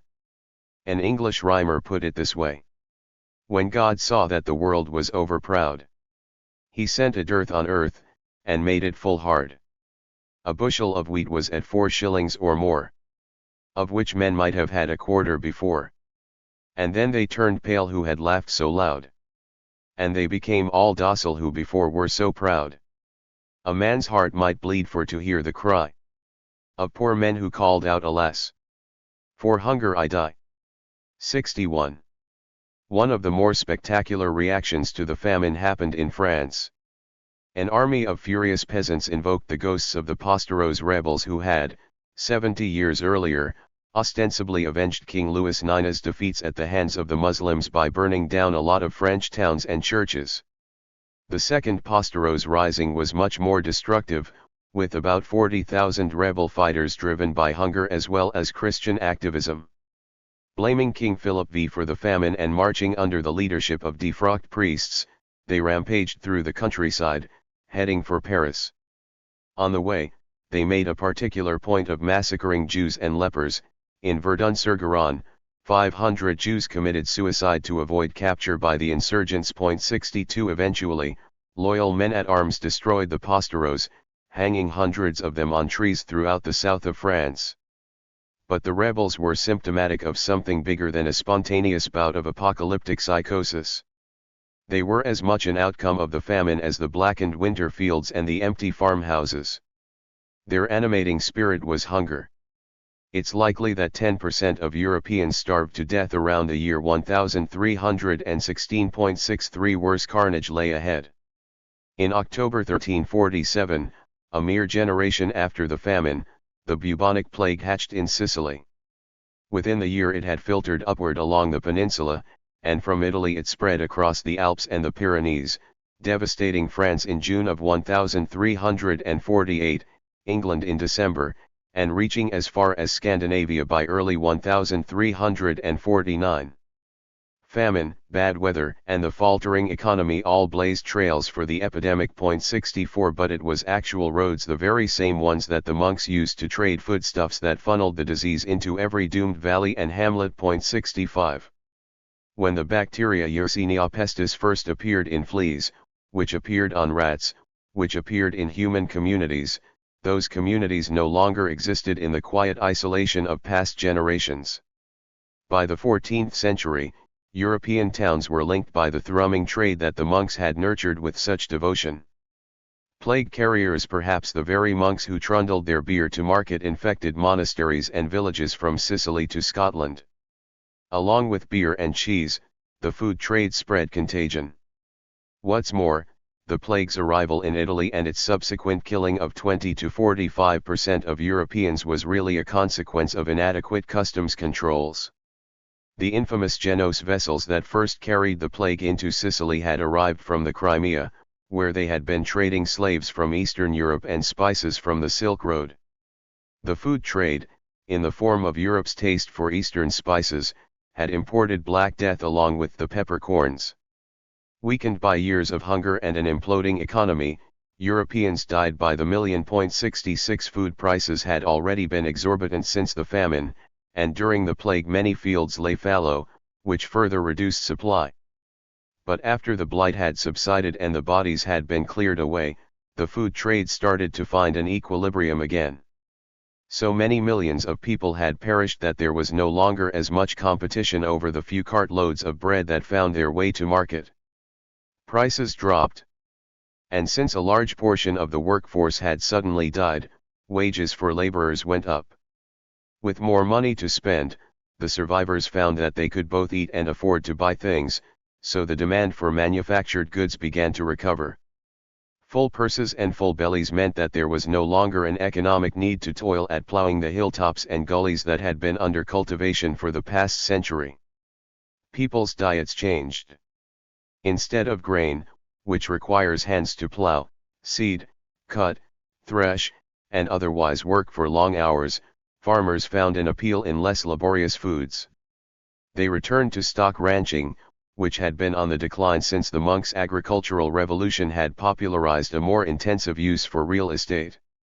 Cattle and sheep appeared in pastures that were now green with clover, but had once been golden with barley. There was even enough land now for frivolous uses. Rabbits had long been considered a luxury stock that only the nobility could afford to breed. The animals need lots of room to hop and nibble, and they're nutritionally ineffectual. After the Black Death subsided, it was the rare farm that didn't sport a rabbit hutch, and the steam from bubbling Hassenpfeffer rose above a new Europe. 67 It's very difficult to imagine the horror and cataclysm of the 14th century. The combined battery of soil degradation, plague, climate change, a ballooning population, and poverty were disastrous enough to destroy medieval civilization. Today, the only comparable nightmare might be felt in the gloomiest boneyards of North Korea, or in African wastelands stripped of wood to build pyres for the victims of AIDS. But over time, medieval Europe healed her wounds, and her ossuaries were encrusted with beautiful masonry. The packed bones are still there. In the town of Kutna Hora in what is now the Czech Republic, for example, the 13th century Sidulk ossuary couldn't cope with the increased business in the 14th century. It had to be enlarged to accommodate thousands of extra skeletons. Today, visitors step down through arches spanned with dozens of femurs and skulls to enter a chapel lit by a 15-foot wide chandelier, whimsically constructed from human bones. It hangs from a daisy chain of jawbones, while a Bohemian coat of arms, also made from the same grim materials, stares from the wall at 4 giant mounds of earthly remains. At the end of the 14th century's parade of horrors, Europe's population had fallen by between 25 and 45%. 68 Simple farming and the rudimentary trade of foodstuffs had given the world a chartre, but along with the barley, farmers had planted the seeds of that world's ruin. Europe didn't sink into the same shadows it had known after the fall of Rome, but it did stumble. In the future, there would be new ideas about God and about humanity's place on the globe, but first there was a lot of clearing up to do. The Turks were about to seize Constantinople, the Moors still held pockets of Spain. To the east, the Golden Horde was burning down half of Eurasia. It would be another 100 years before Europeans again felt the confidence they had known in the 13th century, before agriculture and the food trade had betrayed them. Manure from the bones. Rich topsoil fueled the growth of the medieval food empire, much as soil degradation dragged it backward, weighed, of course, with the effects of climate change and disease. And of overpopulation, which was a direct result of the wonderful topsoil. It's a cycle that's not exclusive to medieval Europe. If you rip native plants out of any patch of dirt on the planet and reseed it with alien ones, that soil will wear away. Crop rotation, fertilizer, and efficient plows slow down the degeneration, of course, but the very chemistry of Earth means that food empires have always been built on a paradox. More food means more people, whose appetites are incentive to chop down trees and plow fresh ground, the precise recipe for soil erosion. Plato, in his Critias, describes an ancient scene of deforestation and soil erosion, but he may as well have been writing about the end of the medieval food empire. The consequence is, that in comparison of what then was, there are remaining only the bones of the wasted body, all the richer and softer parts of the soil having fallen away, and the mere skeleton of the land being left. 69. The modern world, too, is no stranger to deforestation, soil degradation, and their muddy consequences. Tractors and plows now grind up an entire quarter of the Earth's land surface.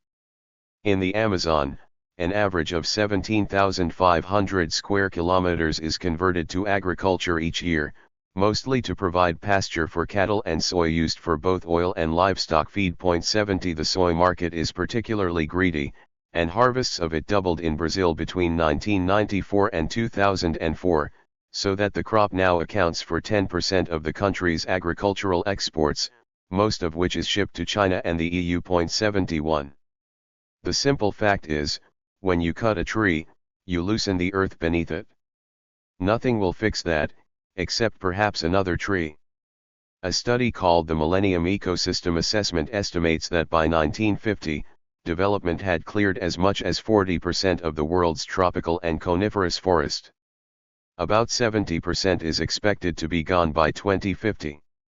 Apart from the legion of other environmental ailments this arouses, from rising temperatures to expired sloths, these figures mean the soil is dying. 72.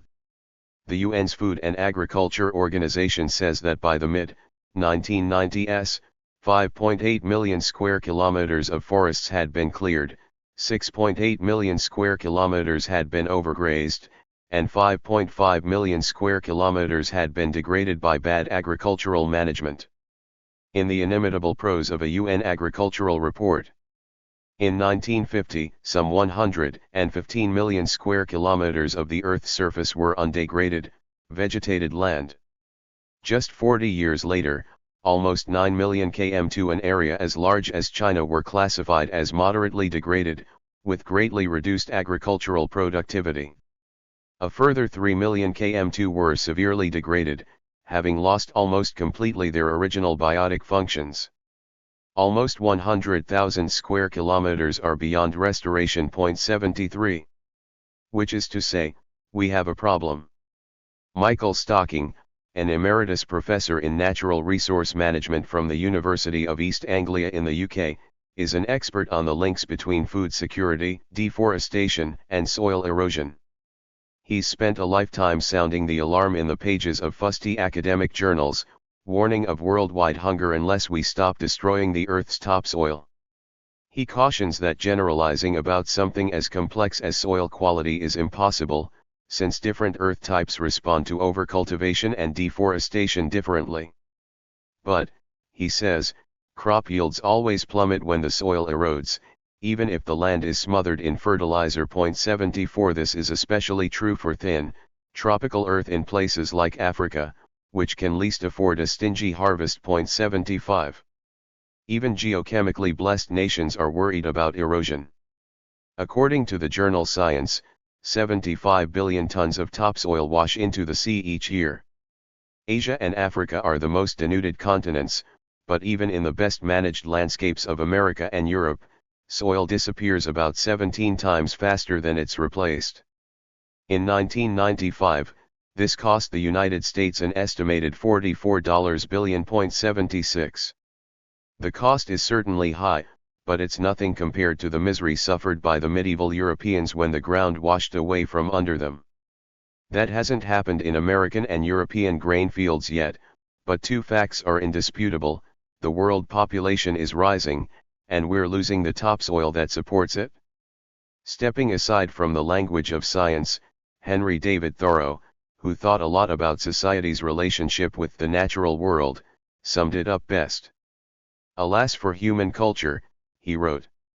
"Little is to be expected of a nation, when the vegetable mold is exhausted, and it is compelled to make manure of the bones of its fathers." 77.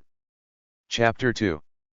Larders, what do you do with 10,000 tons of grain? The city of Seville, in Carletti's day, had yet to achieve a romantic crumble, the feel of a wilted rose familiar to modern tourists. In 1591, it swelled with colonial gold and Baroque architecture instead of brick apartment towers and Brussels cash. But both then and now, with its mazes of bars and dancing rooms, its broad squares clopping with fine carriages, its beauties draped in Manila silk, it would have been an exciting place for a teenager to learn about money and freedom. There, with his family half a continent away, young Francesco Carletti might have developed a taste for good living. His occupation in Seville was a social one, with dips into abacus work and bookkeeping. It's easy to envision the young Italian strolling along Seville's riverfront, stopping to count the ships mooring on the wharf by the Torre del Oro, noting the dates on the barrels of wine and olive oil in the warehouses, perhaps sniffing at the perfume of oranges and fried sardines from across the river in Triana. Seville was where all the business of the Spanish Empire came to be conducted. Its navigable river and comfortable port made it a natural launching point for Western expeditions, and the monarchy had granted the city a monopoly on New World trade. As a result, Seville became the larder of the empire.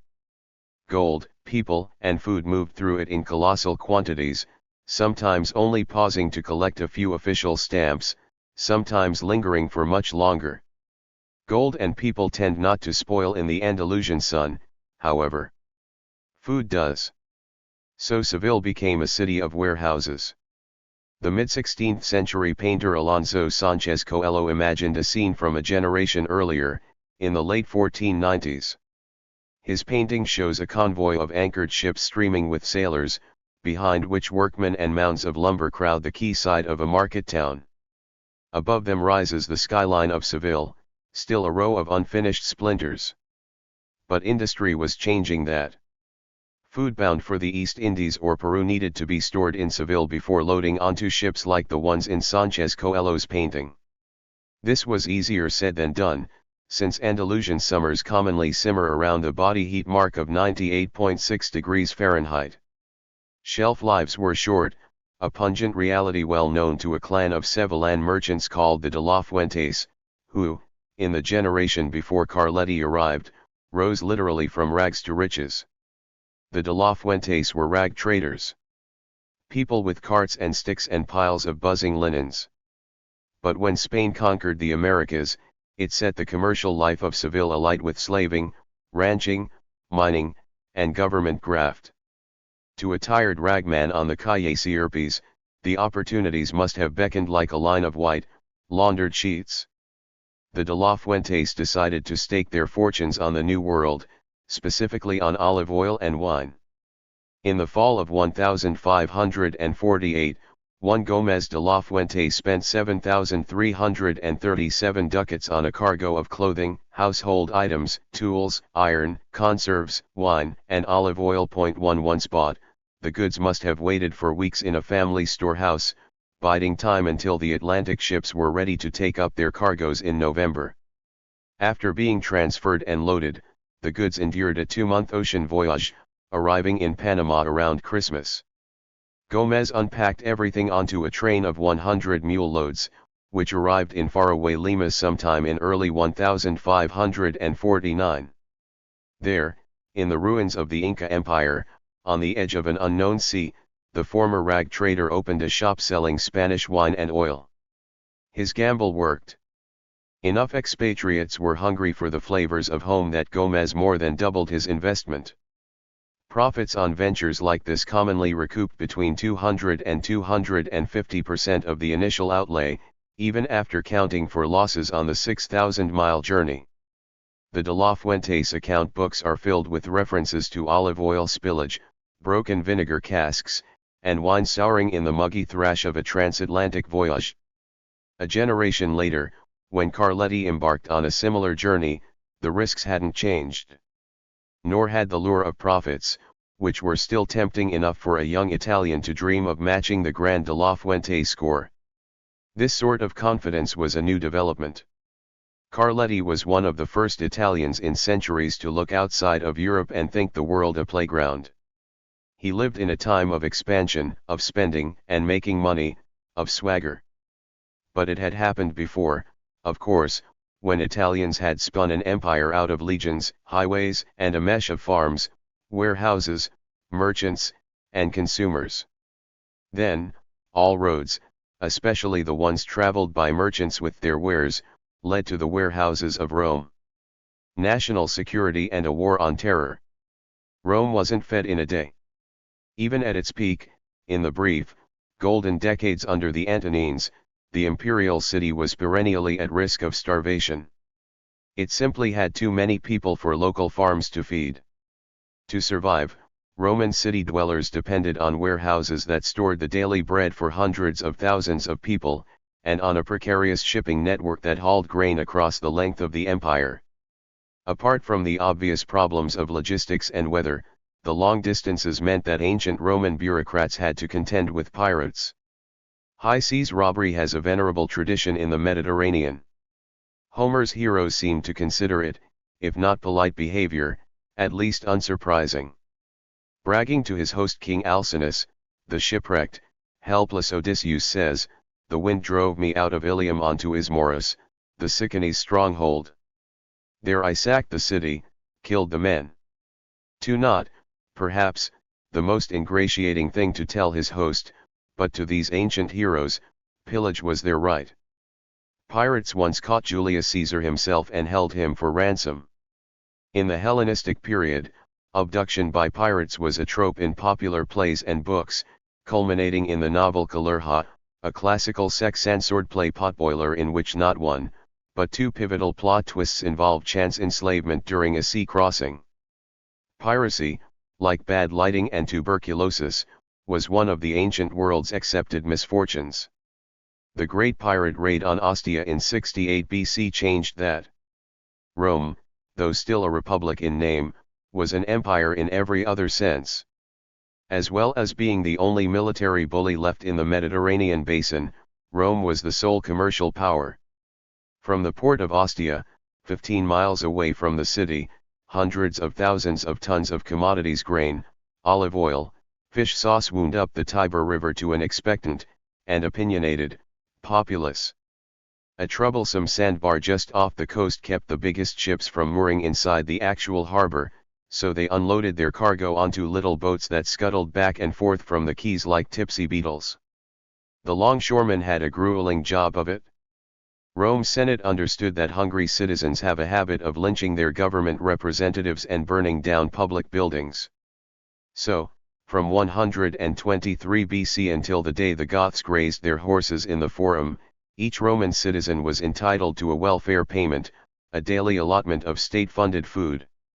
This would have amounted to 5,000 tons of imported wheat having to cross Ostia's sandbar every week, and that was just for the citizens. Counting the bellies of Rome's women, children, and hundreds of thousands of slaves, the actual sum of imported grain was much, much greater. And then, one night in the 1st century BC, the pirates arrived. 3 Usually when Romans were fighting civil wars against one another, their armies battled on dry ground. Pirates, encouraged by the scheming little monarchs on the fringes of the empire, took advantage of Rome's inattention to naval matters. The Greek biographer Plutarch describes the pirates' confidence, how they ran fleets of light, fast ships with strong crews and skillful pilots, fortified by signal stations and coastal battlements. Much worse, to Plutarch, was the odious extravagance of their equipment, their silvered oars, gilded sails, and purple awnings, as if they rioted in their iniquity and plumed themselves upon it. For their biggest outrage was yet to come.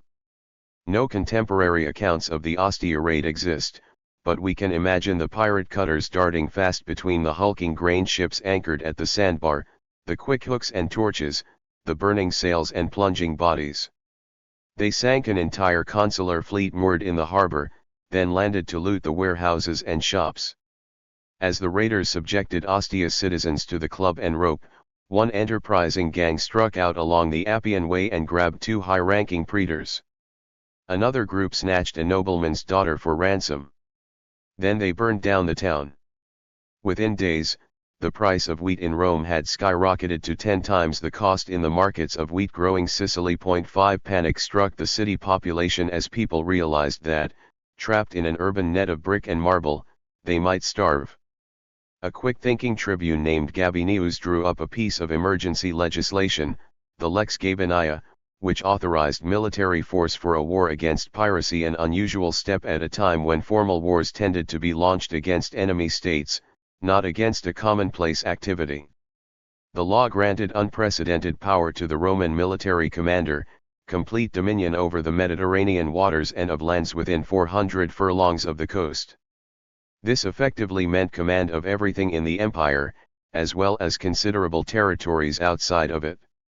In addition, the appointed war leader would receive a free hand with the public treasury, power to levy unlimited ranks of soldiers and oarsmen, a personal staff of 15 generals, and the command of 200 warships. 6. Not everyone thought that giving godlike powers to a single man was particularly wise, despite the threat to the food trade. Gabinius wanted to hand these powers to his good friend Pompey the Great, a famous soldier and politician who was angling to be the next de facto ruler of the Roman world. At first, the senators balked, insisting that the law went too far in undermining the Republic. 7 But eventually, panicking at the thought of a recurrence of the food riots, they gave Gabinius his votes, and Pompey won unlimited authority over the sea and everything within 50 miles of it. 9. The Lex Gabiniae was probably illegal, but given the tenor of the times, national security had trumped caution. 10 Pompey happily accepted his new authority and, according to Plutarch, raised 120,000 soldiers and 5,000 cavalrymen, and took command of 500 ships. 11 He divided his fleet into 13 parts, assigning each to patrol a separate sector of the Mediterranean, thus corralling the pirates in their home ports. Shut out from their hunting routes, the pirates drew back to their hive in Cilicia, in the northeast corner of the Mediterranean. There, Pompey besieged their fortresses, and after a furious 3-month campaign, he exterminated them. 12. Once again, Rome's citizens were able to dine on free, imported wheat, even though an irreversible step had been taken in dismantling their political system. But after Pompey rode down the Via Triumphalis with his pirate loot glittering in the eyes of the grateful thousands, no one questioned the legality of the Lex Gabiniae. Gabinius had understood that the biggest challenge to confront the Republic wasn't civil war or Carthaginians, or even the rise of the Julian dynasty. It was grain. Bread alone. In the year that Ostia burned, Rome was a city of 1 million souls, comparable in size to San Jose, Texas, or to Birmingham, England. Hundreds of thousands of its residents lived in wobbly, highly flammable apartment blocks without refrigeration. It's surprising that the Romans didn't starve with the same frequency that they burned to death. They had no trains to deliver produce and no modern plows to farm it. Their idea of an effective fertilizer program was prayer. But Rome was an Iron Age society that somehow managed to feed a very modern crush of population. In future centuries, a medieval Europe shorn of cities would suffer far more frequent famines. How did the Romans, using no better tools than scratch plows, oxen, and sails, feed themselves? Consider what an urban citizen ate. In the 2nd century AD, an expatriate Greek named Publius Aelius Aristides wrote, "If you want to see everything, you must either travel round the world, or else go and live at Rome. There you can see so many imports from India and Arabia, that you would think the trees in these countries would be forever bare and that the inhabitants will have to come to Rome to ask the Romans to supply them with their own products." Point 13. To Romans of a Lucullan bent, the real privilege of ruling the world might have been access to damson plums and potted dormice. In Petronius's oft-quoted Satyricon, the dinner party scene is shorthand for ancient decadence and overeating. It begins with dormice hung on little metal frames and sprinkled with poppy seed and honey, and a dish of hot sausages with plums and pomegranate seeds. Next come pastries made to look like peahen's eggs, goose and mullets, hot bread, and then a great platter of plump fowls, sow's udders, and a hare with wings fixed to his middle to look like Pegasus. The host, Trimalchio, is proud of the fact that the food for his party comes from his own land. It's all locally grown. But his sheep have been bred with rams imported from Tarentum in Greece, his honey comes from Attic bees, his mushrooms are grown from strains that he ordered specially from India. Point 14. It's a Roman meal, yes, but it's of international provenance. Petronius was a jaded courtier writing for the pleasure of his clique. His descriptions are fiction, and semi-fiction at that. But even though Trimalchio's dinner never happened, similar menus were served, shocking in their lavish excess. In real life, the daily diet consumed by most Romans throughout the classical age was as exciting as toast, which is exactly what they ate. When we think of Mediterranean food today, we envision fresh meat and fish cooked with herbs like parsley or rosemary, pasta, vegetables and garlic, wine and olive oil. With its damp winters and dry, hot summers, the Mediterranean climate excels at producing grain, grapes, and olives. It's not especially adept at growing green grass, so stock farming is concentrated in the hardier species, like sheep and goats. Dairy cows, in particular, don't thrive. Of the common produce, grain is the obvious staple, particularly wheat and barley.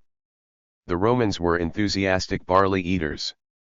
This plant grows well in dry conditions and in the poor, alkaline soil that coats the limestone bones of Italy. It matures faster than any other grain, needing only 60 to 70 days in the spring or 180 days in winter, which gives farmers time to sow again if a first crop fails. Point 15. Wheat is fussier. It needs darker, richer soils, and a few additional inches of rainfall. But both grains are naturally suited to the region. In terms of nourishment, however, wheat is preferable to barley. It supplies 10% better nutrition by weight and 35% more nutrients by volume. Point 16. An adult can live on about a pound of wheat per day. For equivalent calories, a person would need to swallow about 1½ pounds of barley. Hence wheat isn't as heavy to transport as barley, and it's easier to husk, particularly the naked varieties. Wheat is also ideal for making into leavened bread during fermentation. The glutens in the cereal trap the carbon dioxide and lactic fermentation released by yeast. This is what makes bread rise. At the same time, yeasts and lactic bacteria predigest some of the complex sugars in the wheat starch, making them better suited for our listless human stomachs. So, from very early times, wheat commanded a higher price than barley and was the preferred grain for trade. At wealthier tables, the daily bread would have been pale wheat sourdough, while poorer homes would have lived on dark barley flour breads and porridge. Point 17. Despite its importance as a reserve crop, to be eaten in times of want, barley always had a reputation in Rome for being woefully low class. As punishment for dereliction of duty, cowardly or incompetent soldiers received rations of barley instead of wheat. 18. Tastes in bread evolved over time, changing as the empire absorbed new grain-growing provinces and slave labor. In the 1st century BC, kneaded bread was probably uncommon. Panis clibanaceus, or flat bread, required less work and was the standard fare. A few generations later, roles had switched and crude panis clibanaceus was the oddity. 19. More familiar was homemade panis artopticus, and more common still was the commercial bakery loaf, panis fournisseurs, a 5-inch thick wheel of bread sliced into 8 wedges, exactly like a pizza. In imperial times, a domestic lunch would have likely seen the family at their table, grabbing slices topped with cheese, cooked vegetables, or sausage. Since most urban families survived on bread, it's no exaggeration to say that the ancient city was founded on its bakeries. Baking was a very upwardly mobile profession, and a successful bakery owner could die rich and envied by his peers. One tomb from the 1st century BC contains an elaborate relief showing scenes from bakers' lives, sieving grain, checking its quality, sieving it again, and then grinding it into flour, all while being monitored by government inspectors who issued receipts at every stage. Then the bakers kneaded the dough, shaped it, and baked it in enormous dome-shaped ovens. Finally, they loaded the bread into baskets to be weighed by yet more government inspectors, who issued a final receipt. Donkeys, water mills, and slaves performed most of the actual labor. 20. They wouldn't have enjoyed it much. In his 2nd century novel The Golden Ass, Apuleius describes working in a Roman bakery. Ye gods, what a set of men I saw! Their skins were seamed all over with marks of the lash, their scarred backs were shaded rather than covered with tattered frocks. Some wore only aprons, all were so poorly clothed that their skin was visible through the rents in their rags. Their foreheads were branded with letters, their heads were half-shaved. They had irons on their legs. They were hideously sallow. Their eyes were bleared, sore and raw, from the smoke of the ovens. They were covered with flour as athletes with dust. 21. Not by bread alone, oil and fish.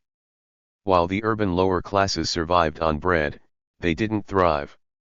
An all-wheat diet lacks protein, calcium, and vitamins A, C, and D. 22. Children, in particular, develop rickets if they eat nothing more than grain. 23. So while the Romans never puzzled over the geometry of the food pyramid, they did understand that a diet consisting solely of bread and barley causes physical degeneracy, and they also understood that eating fish and olives prevented and healed it. The Romans loved their olives.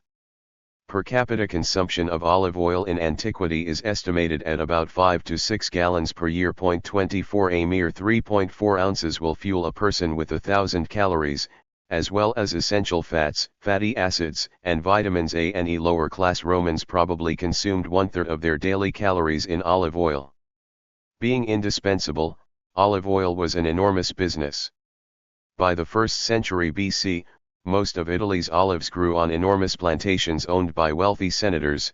The small holdings of Republican lore had been largely swallowed up in buyouts and civil wars. As always, slaves performed the actual work. Balancing on ladders, they shook the tree branches with one hand and caught the crop in trays held by the other. 25. After picking out the twigs and dirt, they stored the olives in warehouses to dry. Then they pulped them, pressed them, and decanted the oil from the residual black water. The ornery Senator Cato, writing from his viewpoint as a rich politician who liked to pose as a gentleman farmer, suggested that the job required supervision. Slaves were liable to take shortcuts.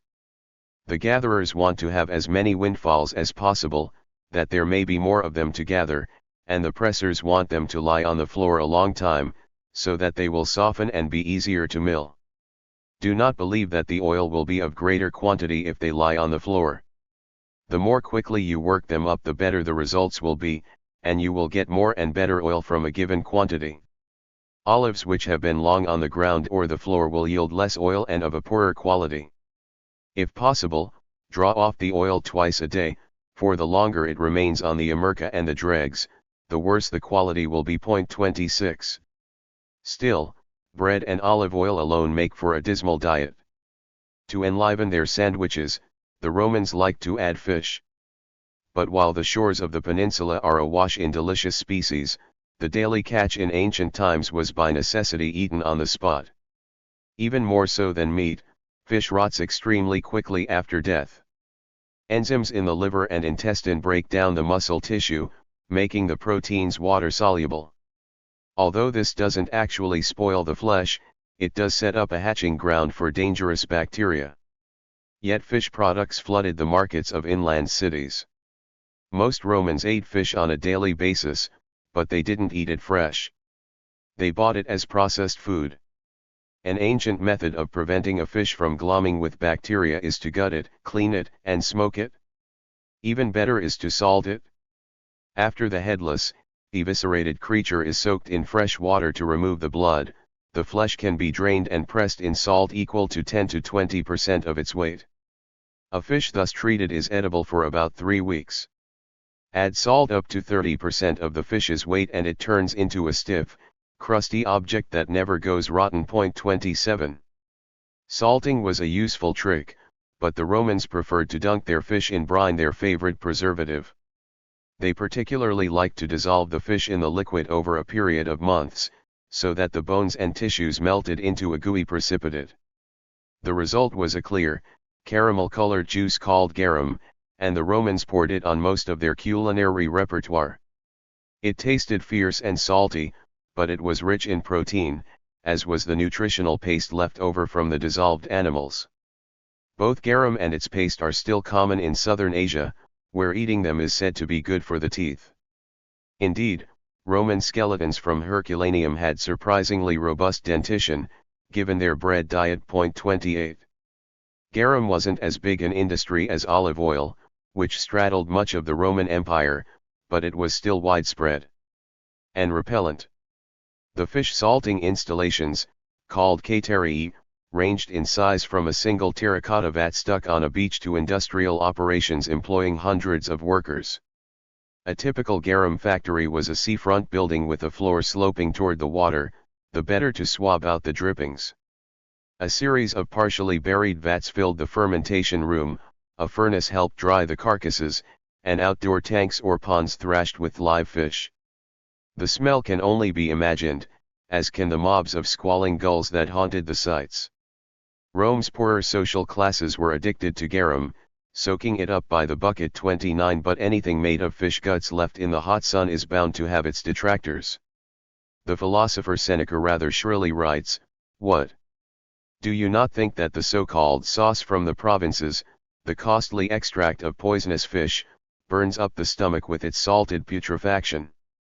30. The general population disagreed, even mixing it with lentils as a diarrhea cure. 31. Despite Seneca's upturned nose, the poor needed garum. It was one of their most important sources for vitamins and micronutrients, without which they would have suffered from even more wretched health than they typically did. 32. And they were willing to pay. While hard statistics are difficult to come by, modern academics believe that garum was a black gold to the merchants who traded it across the Mediterranean. Pliny observes that there is no liquid hardly, with the exception of the unguents, that has sold at higher prices of late. 33. Hannibal lectured. So, on a diet of bread and fish sauce, Rome survived, at least during its infancy, when the city lorded over productive hinterland. The sea and all its edible inhabitants were a mere 15 miles away, and the Tiber made it easy to deliver food into the city's maw. But a simple food system doesn't necessarily make for abundance. Whenever the crops failed in the Latin hills, as they periodically would, the Romans starved. This happened early. There are records of Etruscan grain being shipped downriver during a famine in 490 B.C. 34. By the time of Pompey and the Lex Gabiniana, Rome had changed its habits. Its citizens practiced imperial eating. Instead of growing their own food and importing only in times of dearth, they relied on distant farmlands for their daily calories. In many ways this was a good thing when they could draw on the whole geography of Sicily and Sardinia, Egypt, and North Africa for sustenance. A harvest failure in Latium lost its edge. but they needed to conquer these places first. Carthage was an old commercial culture that had established itself by shuttling goods, notably wine, along the western coasts of the Mediterranean. Sicily was an old Carthaginian outpost, and when Roman adventurers showed up with their eyes on its cities, fields, and vineyards, the Carthaginians tried to defend their investments. Over the course of 3 brutally existential wars, Rome and Carthage battled from Sicily to Spain to the heart of Italy and back to Africa. The Second War, which starred Hannibal and his elephants, was a seesaw affair in which the balance swung mostly toward the Carthaginians. As well as annihilating Roman armies, Hannibal used food as a weapon, seizing the Campanian fields in southern Italy and choking Rome's wheat supplies. 35 But the Romans eventually soldiered through and destroyed their rivals. For extra insurance against a future rematch, they sowed Carthage's grain fields with salt. The Punic Wars left Rome in possession of rich farms in the foreign provinces of Sicily, Sardinia, and Spain, as well as tens of thousands of Carthaginian slaves to work them. Roman traders now controlled the Mediterranean breadbasket in Egypt, free of competition from Carthaginian buyers and from the risk of a hostile navy sinking their convoys.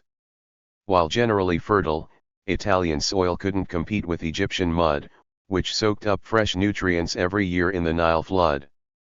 Egypt's seemingly boundless supply of wheat and barley meant it was cheaper to ferry food into Italy than to grow it at home. By the 2nd century BC, Rome's population had already strained her hinterland to its limits. Harvests had been thinning for years. The hard geography of Italy meant that, unless a field sat near a river, it was cheaper to move a low-value, bulky commodity like wheat by sea. Every 100 miles of cartage by road would double the price of a load of grain, while water voyages cost a fraction of that, which is why fertile inland regions like the Po Valley suffered famine more frequently than the coasts. It was simply too expensive to deliver food when supplies ran out. 36. So when the new provinces entered the Roman fold, it made good economic sense to exploit them for the city's daily bread. 37 Prices for grain plummeted and Italian smallholders went out of business, selling their lands to senatorial speculators who consolidated them into plantations. Stocked with fresh slaves, the new Italian seigneurs planted vineyards and olive groves, cash crops, the profits of which could be funneled into political careers or ostentatious villas. 38. Wine, as much as oil, was a source of immense profits. It may have been the Greeks who planted the first vines in Italy, or it may have been the Etruscans, or even the Carthaginians in Sicily. Regardless, by the time of the wars against Carthage, the Romans were devoted tipplers, privately as committed to Bacchus as to Mars. As Rome unbalanced the scales of power in the Mediterranean in the 3rd century BC, tipping them sharply westward, Greek wine sales started to flow toward Italy. Imported wine was a luxury at first. In the 2nd century BC, Cicero's friend, the bon vivant Lucullus, remarked that Greek wine was so prized that his father refused to serve more than a single cup of it to his dinner guests. 39. The Romans, ever thrifty, thought to supplant expensive Greek vintages with local ones. As the Republic aged into an empire, Sicilian wines took pride of place in well-to-do mixing bowls, even though their flavors still mimicked those of Greek imports. For example, the senator Marcus Cato, a conservative thinker even by the standards of the 2nd century BC, wrote a recipe on how to make Coan wine without actually having to import it from the island of Kos. To capture the saltiness of the Greek drink, he recommended fermenting the grapes in seawater. Take the above-mentioned seawater and pour 10 quadrantals into a jar holding 50, then pick the berries of ordinary grapes from the stem into the jar until you have filled it. Press the berries with the hands so that they may soak in the seawater. When the jar is full, cover it, leaving space for air, and 3 days later remove the grapes from the jar, tread out in the pressing room, and store the wine in jars which have been washed clean and dried. 40. Cato lived at a time when vineyards and trellises beetled up from the Hellenized south and spread across the whole of mainland Italy. This was the mid-2nd century BC, a time rife with land consolidation, with huge latifundia swallowing up family holdings as farmers left their fields to enlist for the foreign adventures that the Senate launched every spring. Government welfare and cheap international imports kept the price of grain low, so the big landlords ordered their slaves to plant olive trees and vines. Wine would always sell for a profit, particularly among the elite families who controlled Rome's imperial prizes. The social ramifications of this land consolidation were staggering. Landless citizens flooded into the city, boosting the population to the million mark and multiplying the demand for quick, easy sources of compact, non-perishable food. Wheat, as we've seen, was the only answer. To grow enough of it, particularly in light of the ineffective agricultural technology of the time, the plantation owners needed slave labor on a massive scale. It's estimated that it took the work of 19 country people to feed one urban citizen. 41. Naturally, something was bound to go wrong. Imports, especially in the ancient world, could be disrupted. And if the imports failed, Rome couldn't survive by eating the cash crops that had replaced grain as Italy's bounty. Worriers began to worry, others began to see political opportunities in the city's bread.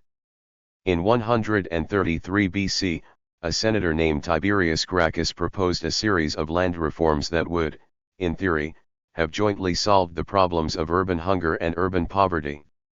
He found a lot of willing listeners.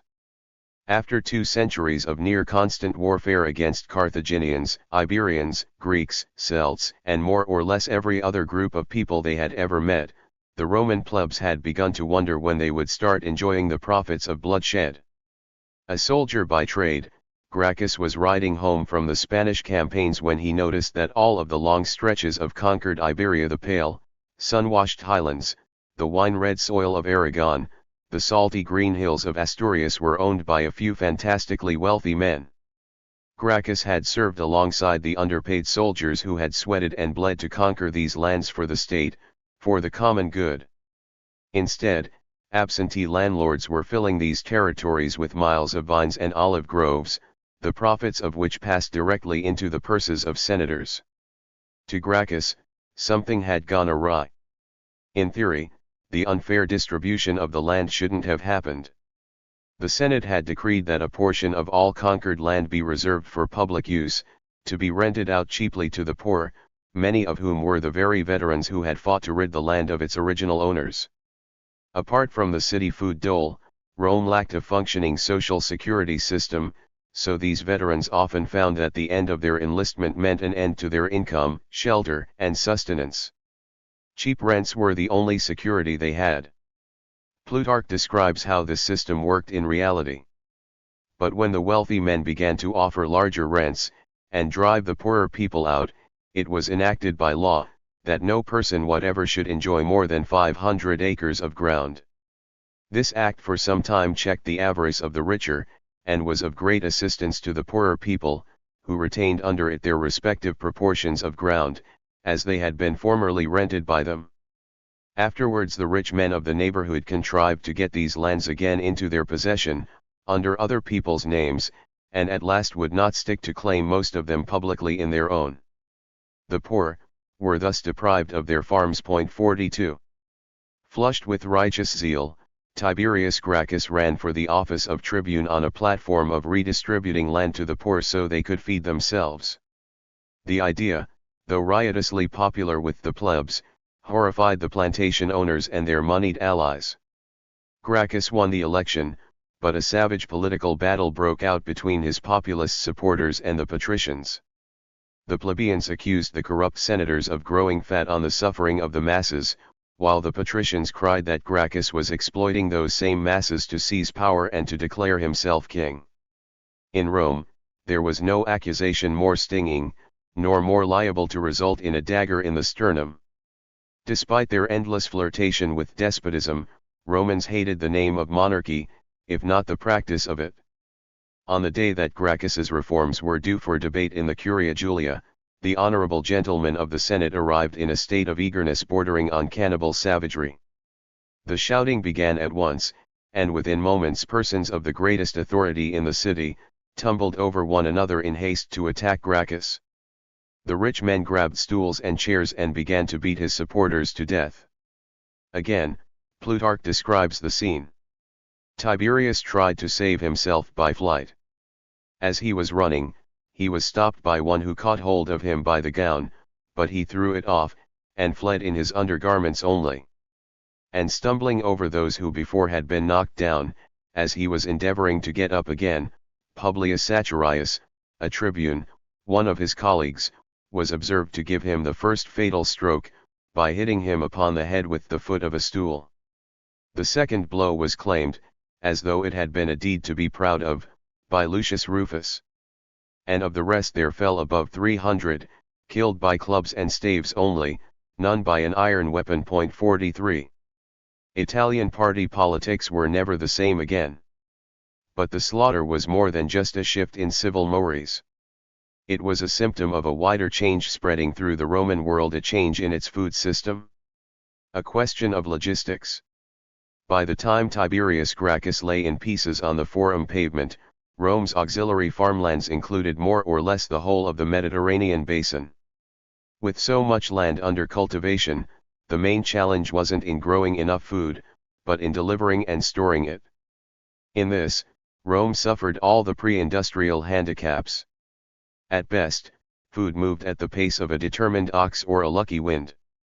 But garum, oil, and grain don't spoil easily, so preservation wasn't the dominant nuisance. A far bigger problem was logistics. To collect African wheat, Italian ship captains sailed to the south, then east. On the outward journey to Alexandria, the 1,000 miles passed relatively quickly, in 10 days or a couple of weeks. The return trip was less obliging. Ships sailed against the prevailing winds, having to tack their way arduously up the Mediterranean over a period of a month or two. Winter storms closed the shipping lanes between November 11 and March 10. This limited the grain fleet to a mere 2 round trips per sailing season. 44 Individual vessels could certainly manage quicker runs, but until the Lex Gabania passed, they risked death or enslavement at the hands of the Mediterranean's ubiquitous pirates. The destination for Egypt's produce was Ostia, at the mouth of the Tiber, 15 miles as the crow flies from landlocked Rome. Today, evolving coastlines have left Ostia dry, a hunkered suburb gusting with bus exhausts and traffic from Fiumicino Airport. 2,000 years ago, it was the choke point for Rome's food supply. Close Ostia, or merely tamper with the flow of grain from the port to the city, and hundreds of thousands of citizens would starve. Getting grain from the waterside to the Roman market was a logistical puzzle that the Romans tackled with their usual vim. Ostia was a shallow port, only deep enough for fishing boats, so large ships needed to anchor offshore and be unloaded by lighters.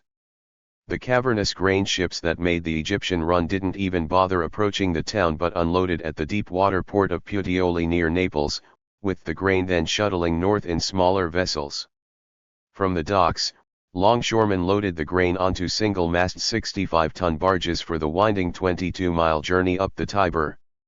To deliver a year's worth of wheat into the city took approximately 4,500 return trips, each leg of which lasted about 3 days, so perishables like fresh fish and vegetables went ahead by oxcart. 45 Once in the city, the barges unloaded onto designated quays studded with mooring points made from travertine blocks and ramps for the workers to haul the cargo. As a method of feeding 1 million city dwellers, this Ostian system was excruciatingly laborious, slow, and fragile. As usual, the Romans tried to engineer their way out of the problem. Julius Caesar drew up plans to clear away the sandbar that prevented the heavier ships from docking, but he was murdered before he could implement it. Emperor Claudius undertook a massive improvement project in the harbor, deepening and broadening it. But his plans didn't take the flow of the Tiber into account, and within a few decades the waters had silted up. 2 generations later, Emperor Trajan settled the matter by ordering the excavation of a deep, hexagonal harbor inland from the Claudian one. Finally, the great grain ships could dock at the mouth of the river. The African harvests were annual affairs, so the imports, the 390,000 tons of raw wheat that composed a third of Rome's total diet, needed to be stored for long periods. 46 Grain is heavy.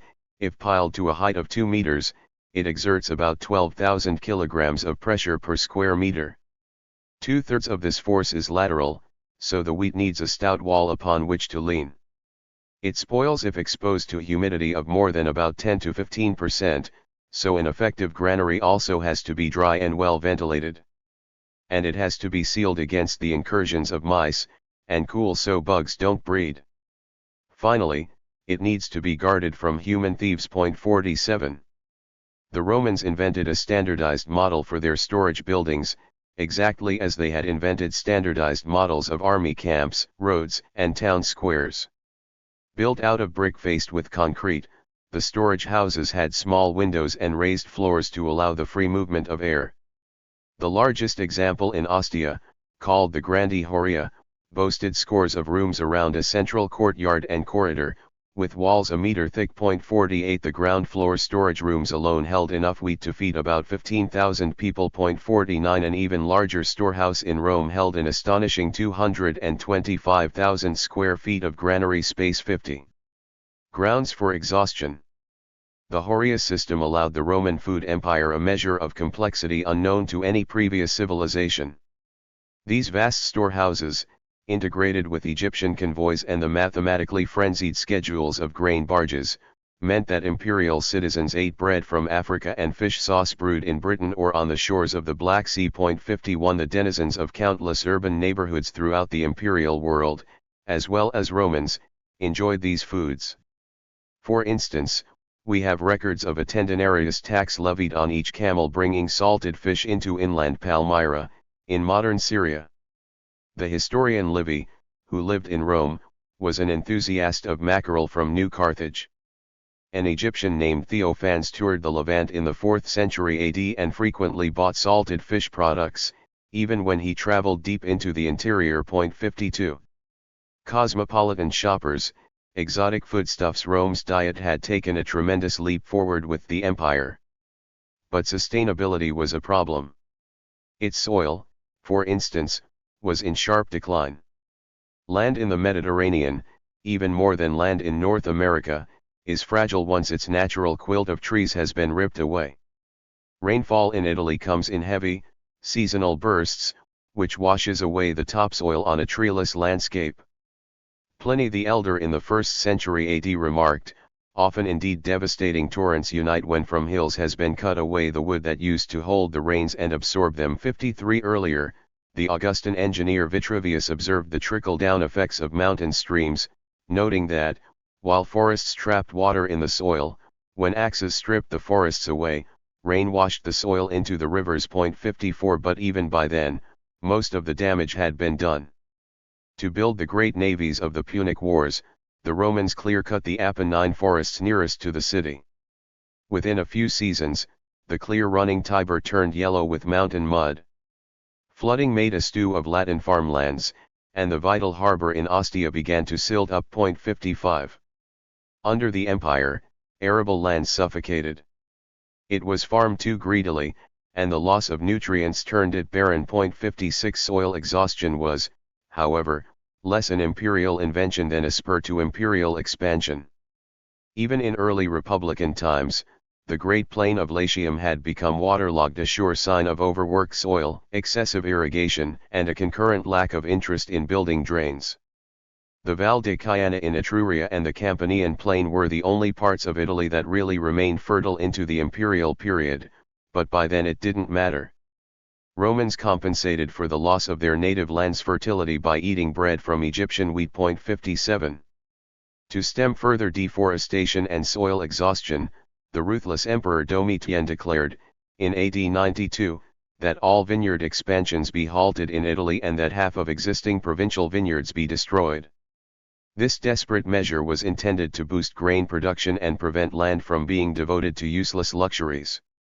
His plan failed, however, and after a few years, plantation owners returned to their old ways. The empire's landscape continued to erode, turn muddy, or cake with salt. 58. By the time Rome's political fortunes had corroded, her agriculture was in full collapse.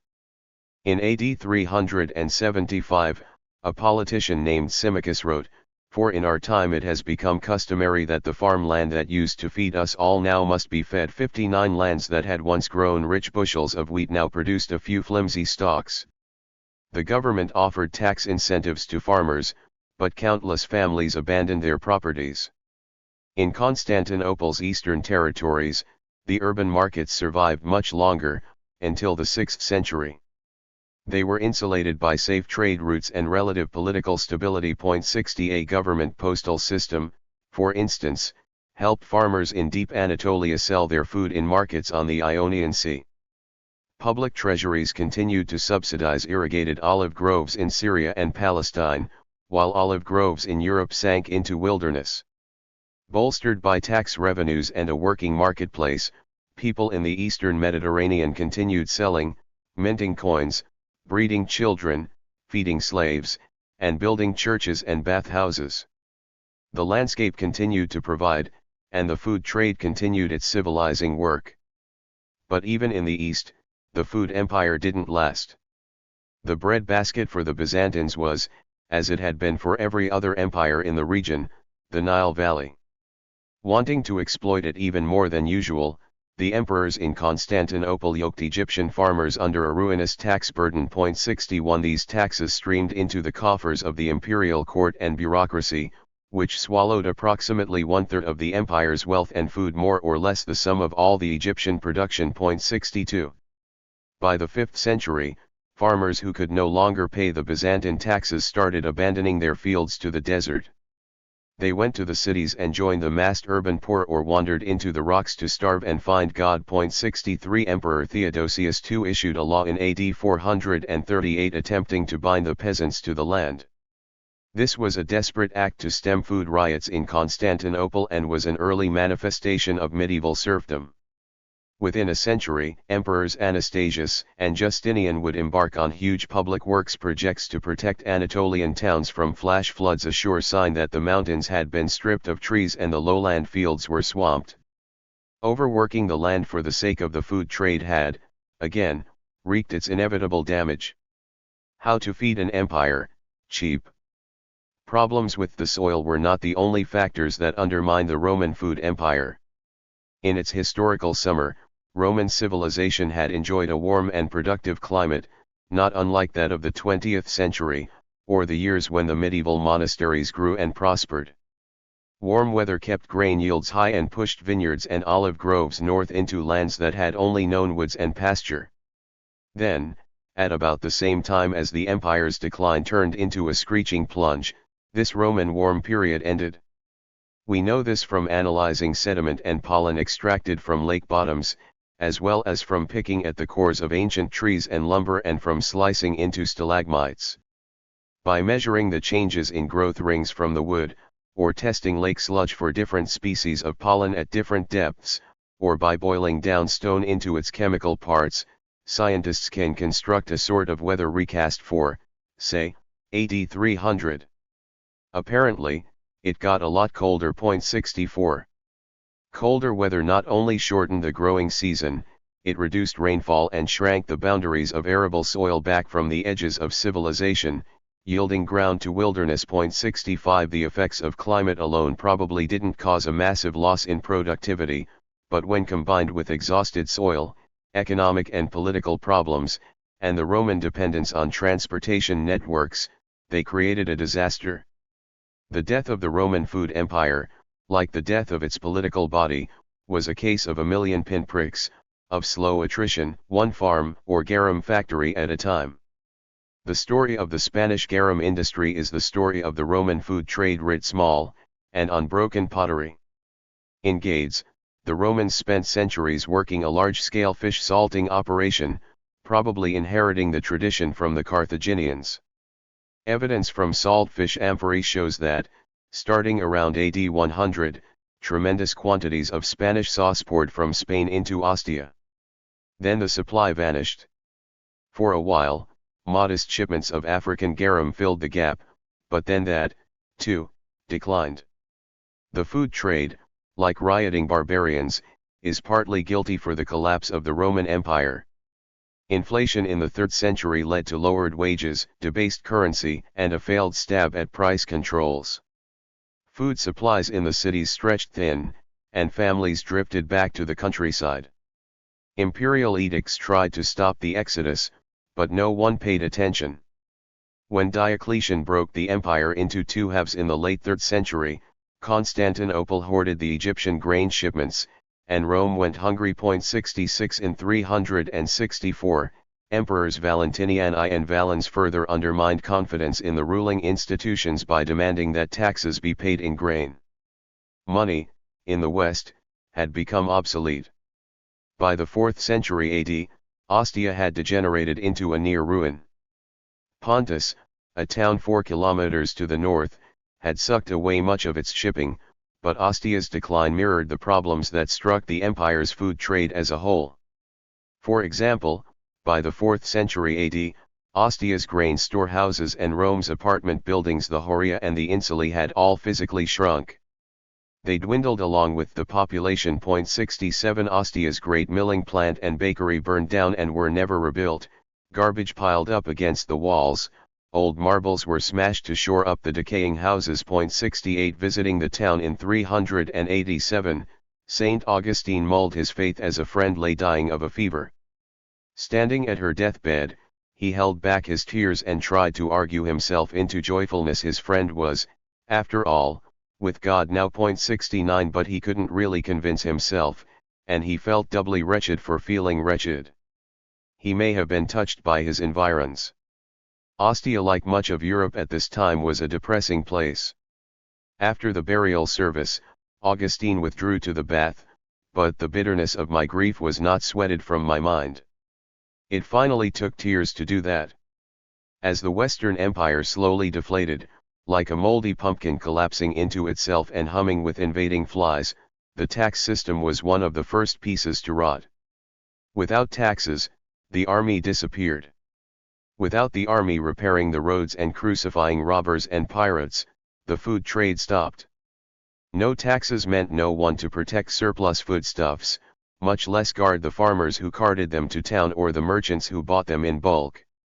With the failure of trade, the markets disappeared, so there was no food to sustain engineers, lawyers, and artists. No food to sustain city folk. Some trade continued, of course, but it was a matter of pockets and sacks, rather than ships' holds and wagon caravans. Instead of wheat and oil, the food trade devolved into pinches of spice. It became a minuscule affair, of interest only to the rich. Bereft of African produce, a true famine struck the city of Rome in 383. The authorities tried to stem the panic by expelling strangers, meaning useless characters like Greek scholars and artists. Still, the xenophobia didn't do much good, and when Alaric the Visigoth arrived a few years later, he found the Romans still hovering on the cusp of starvation. A quick siege pushed them over. The city magistrates halved the wheat ration, then reduced it to a third. It took only a few weeks for the Romans to open their gates. 70 Bread, or the lack of it, had finally destroyed the Western Empire. The larder is empty. Although they were the ancient world's managerial poster boys, the Romans forgot that the first rule of a successful food empire is to keep the larder stocked. Without a secure food supply, even the stoutest ring of fortifications won't protect a society from being overrun by Huns. When faced with the combined threats of war, soil degradation, climate change, and threatening economics, the Romans found themselves at the mercy of a single grain ship or a lucky harvest on thin soil. Their grain warehouses made the system function in good years, but a day arrived when they couldn't be refilled.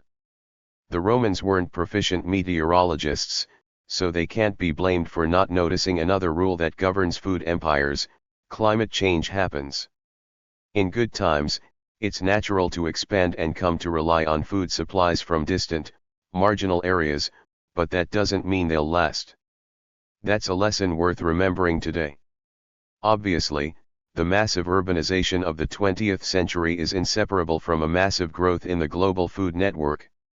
What's less obvious, perhaps, is that the 20th century expansion happened during a long, warm stretch of climatic goodwill.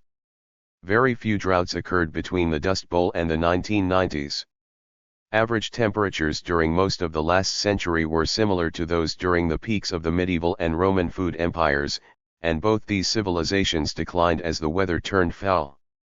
The monks and the Romans faced a cooling while we face a warming, but either end of the thermometer makes grim reading for farmers.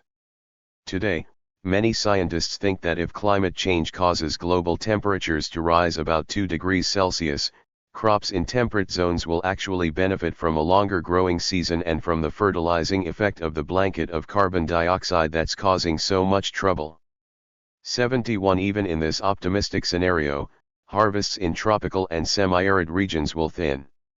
Worse, if the world heats up by more than 2 degrees, the entire world's agricultural yield, and hence its food security, will fall. 72. The lessons of the Roman Horia are also pertinent to today's food empire. At their peak, the Romans invested a tremendous amount of money in their system of convoys, warehouses, and shipping lanes to maintain food security, the importance of which wasn't lost on other ancient societies. In biblical Egypt, for example, Pharaoh dreamed of 7 fat cows eaten up by 7 skinny ones. His advisor Joseph interpreted the dream as an allegory of famine, and he added some practical advice. Let Pharaoh appoint commissioners over the land to take 1/5 of the harvest of Egypt during the 7 years of abundance. They should collect all the food of these good years. This food should be held in reserve, to be used during the 7 years of famine, so that the country may not be ruined by the famine. 73. Modern bulk food storage dates to the early 1970s, when food prices rose so aggressively that even coddled Western consumers found themselves squeezed. Playing the role of Pharaoh's commissioners, and goaded by the OPEC oil shock, the United Nations Food and Agriculture Organization drew up plans for a strategic grain reserve that would ostensibly shield the world from famine.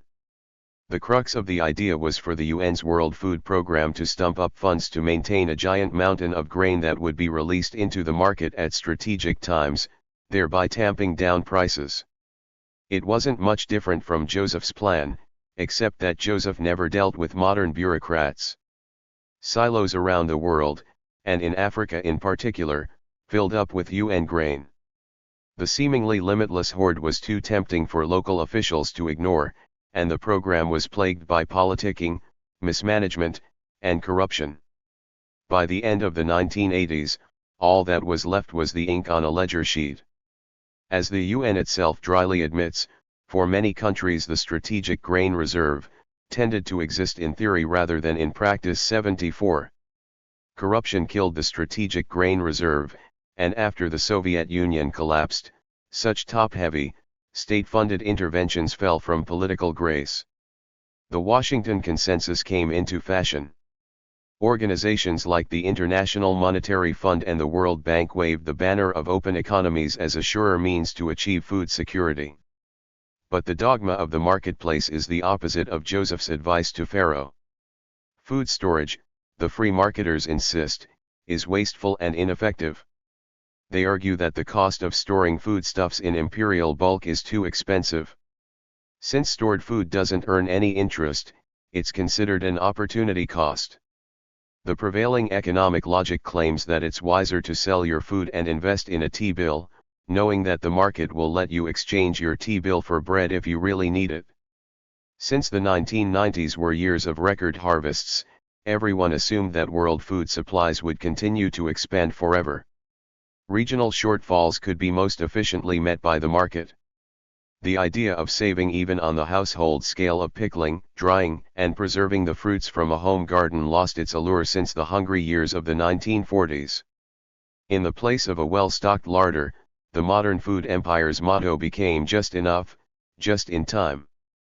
A just enough, just-in-time production and supply chain makes sense to a company selling plastic widgets, but it's a terrible way to run a food system. Consider the case of Malawi. In 2001, this southern African nation was an impoverished, slowly democratizing country. It was shockingly poor, but it hadn't suffered a famine in generations. When the rains came late that year, though, the maize didn't grow with its usual vigor. Fields flooded, and unripened grain rotted on the stock. 75 The government turned to the Strategic Grain Reserve, housed in a series of giant silos studding the fields between the capital city of Lilongwe and its international airport. But when the guards hauled open the silo doors, it came as a shock to see that the Strategic Grain Reserve held no grain. Corrupt Malawian officials probably hid the food and then sold it on the market once prices were at record levels. But blame also falls on the Washington Consensus. The IMF had encouraged Malawi to reduce its food reserves and rely on the market to solve any emergencies. And so the Malawians starved. It's easy to write off the experience of a small African country as an aberration, but food security isn't Malawi's problem alone. Their misfortune was a microcosmic reflection of the global food system. Agricultural economists are fond of the term supply-to-use ratio, meaning how much supply exists compared to consumption. In the mid-1980s, for example, the world's food carryover stocks were about 35% of a year's usage. But by 2008 this had fallen to 15%. In the United States, soybean reserves dropped to a 20-day supply, not the end of the world, perhaps, but certainly a crisis for food processors as soy oil dried up, while the lack of soy meal left poultry farmers scratching for alternatives. In February 2008, an agricultural economist from Purdue University named Chris Hurt observed that with global demand for grain and oilseeds at record levels and a weak US dollar, foreign buyers are outbidding domestic buyers for American grain. Hunt predicted an imminent food crisis, with a strong euro unbalancing grocery bills and leaving Americans overcharged for their native crops. 76 He was right. Food prices soared, and global reserves evaporated. Despite record harvests between 2000 and 2007, the world ate more food than it produced. Back in 1998, human beings grew 1.9 billion tons of cereals and ate 1.8 billion tons of them. Since then yields have risen, but so have our appetites, and there's a disjoint between the two. In 5 of the last 10 years, the world consumed more food than farms have grown, while in a 6th year we merely broke even. 77 Reserves are bottoming out. Even without a climate trigger, the ledger shows some unpleasant mathematics. Food prices fluctuate at the best of times, but now they're steadily ripping into American pocketbooks. Prices have risen at twice the rate of baseline inflation, and they're unlikely to settle in the coming years. China and India will soon be rich enough to heave their weight onto the merchant's scale. Luckily for us in the West, that hasn't happened yet. The Chinese are still self-sufficient in major grain crops, but they're likely to want to go shopping in the near future. Nor is supply growing at the speeds we knew during the post-war farming boom. During the flush 1990s, few countries bothered to invest in agriculture, and scientists don't think we'll soon see any magical breakthroughs to make Eden sprout in a desert. 78. It's not a reassuring picture, but it's a familiar one. The 4th century Romans might have looked at our Horia today and shaken their heads. Chapter 3. Farms, growing food for profit. And environmental rapine. In 1593, Francesco Carletti's teenage idyll in Seville ended when his father, Antonio, showed up, announcing that he, too, was going to make his fortune among the imperial Spaniards. In all the adventures, deals, and outright disasters that followed, the younger Carletti never uttered a word against his father, but from his journal we infer that Antonio was a conniving soul. Hearing that his son was thriving among the power brokers of Seville, Antonio closed shop in Florence and set out to capitalize on his family connections. He was no sooner reunited with his son than he ordered him to risk his life on a questionable, especially morally questionable business venture. Antonio's plan was to send Francesco south to Cape Verde, off the coast of Africa, to buy slaves. Francesco would then accompany the human chattel across the Atlantic to the West Indies, where the mines and latifundia of the New World paid well for African labor. Of course, the Carlettis could easily lose everything. The Atlantic crossing was dangerous, and the slaves might sicken and die. A chance storm cloud might sink both ships and investors' fortunes, and take the banks down in the whirlpool. Much like 21st century financial institutions, 16th century Spanish banks had little regulation, and they overextended themselves to death.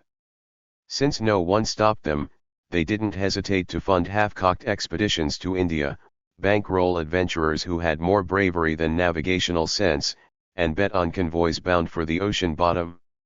Royalty, too, used the money deposited in Seville safes and strong boxes as a means of funding private get-rich-quick schemes. When these investments soured, the bank's depositors lost the money. The bank would then fold, spreading the ruin even further. 1. Ominously, Carletti's scheme didn't work from the start. In his journal, Francesco doesn't specify the details, but so many difficulties arose in making arrangements for the trip that it's likely the Green Apprentice botched it. Whatever the cause, Antonio lost faith in his son before he ever boarded ship, so he decided to go along on the journey to supervise. Too much money was at stake to trust to the wisdom of a 2-year business trainee. Spanish law expressly prohibited foreigners from trading in the colonies, which ought to have been a cruel setback to Antonio's business plans. But the Italian pair overcame this obstacle through the time-honored tradition of fraud. After drawing up legal papers placing their whole endeavor under the name of a Spanish woman married to one Cesare Baroncini, a friend from Pisa now living in Seville, they laid out the true state of their arrangements in a second, secret document, which they concealed. Thus shielded by the name of Signora de Baroncini, they filed their paperwork in the office regulating West Indian commerce and sailed down the Guadalquivir River to the estuary port of Sanlúcar de Barrameda. Today, Sanlúcar is a swampy resort town with an overbuilt beach and tour buses full of staggering sherry tasters. 400 years ago, it was one of the launching points for an empire. There, the Carlettis had no trouble in renting a small ship of about 400 tons with which to make their slave run. Francesco had bought a license granting him permission to cross the Atlantic, but his father had avoided the expense and crept aboard the ship at night, undocumented. After a final inspection from the king's officials during which Antonio must have hunched silently below decks, the ship weighed anchor, alone and without any convoy, on January 8, 1594. Even in the 16th century, slaving struck most people as, at best, an unchristian business. Between 1526 and 1614, Spain's University of Salamanca was home to a school of business ethics that published works exhorting merchants to think about their souls as well as their profits. The members of the Salamanca school damned the slave trade, in particular, and also argued that the newly discovered peoples of Spain's American colonies should have been left unmolested by the guns and ropes of the conquistadores. 2. One of the chief thinkers among the Salamancans was Tomás de Mercado, a Dominican friar and native of Seville who studied the economic links binding his city to the New World. 3. His book detailing the sins of the merchants Summa de Tratos y Contractados found favor among the new cosmopolitan class, becoming a bestseller in 1569, with second and third editions appearing in quick succession. 4. Its ostensible point was to give spiritual guidance to Spain's busy exiles. In Mercado's own words, his goal was to show what intention the merchant ought to have in his business dealings, what means he should choose so that he may earn his living in such a way that he does not lose his future life. 5. One of Mercado's pet subjects was banking. Christianity had never been entirely comfortably with money, much less with usury, and theologians tended to regard banking with the same queasiness with which they discussed witchcraft.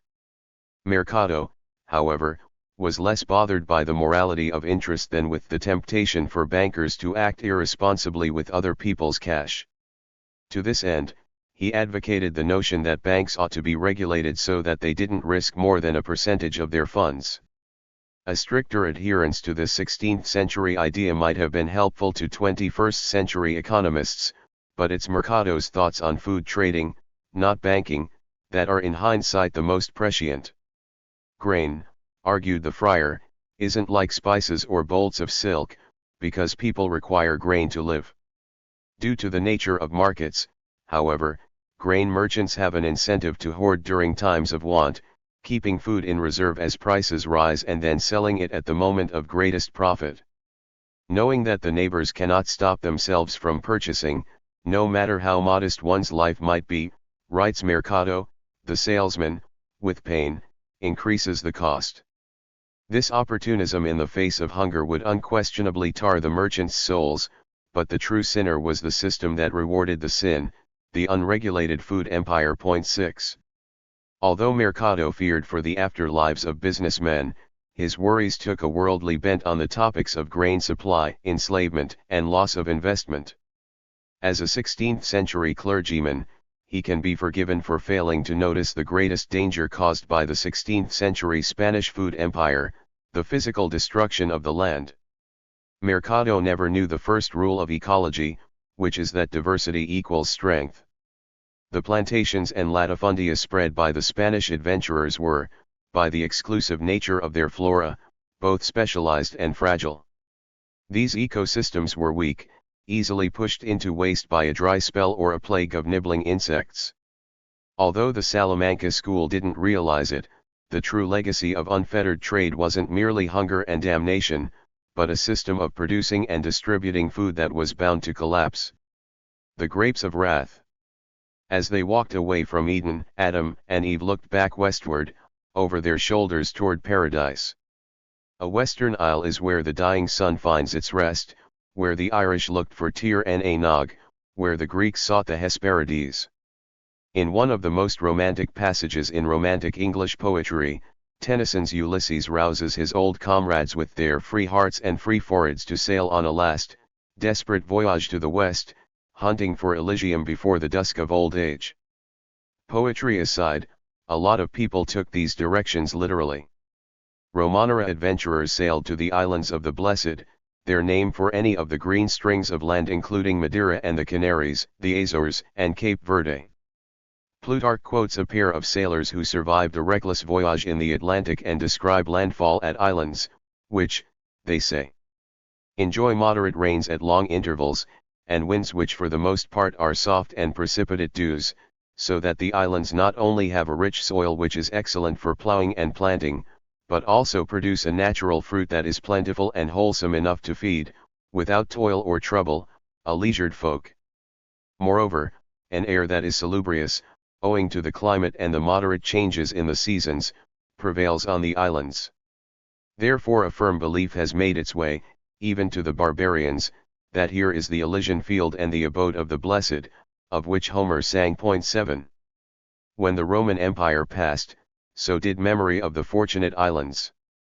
1,000 years went by before the Renaissance Portuguese, speaking a very different form of Latin, once again made landfall on the shores of the ancient paradise.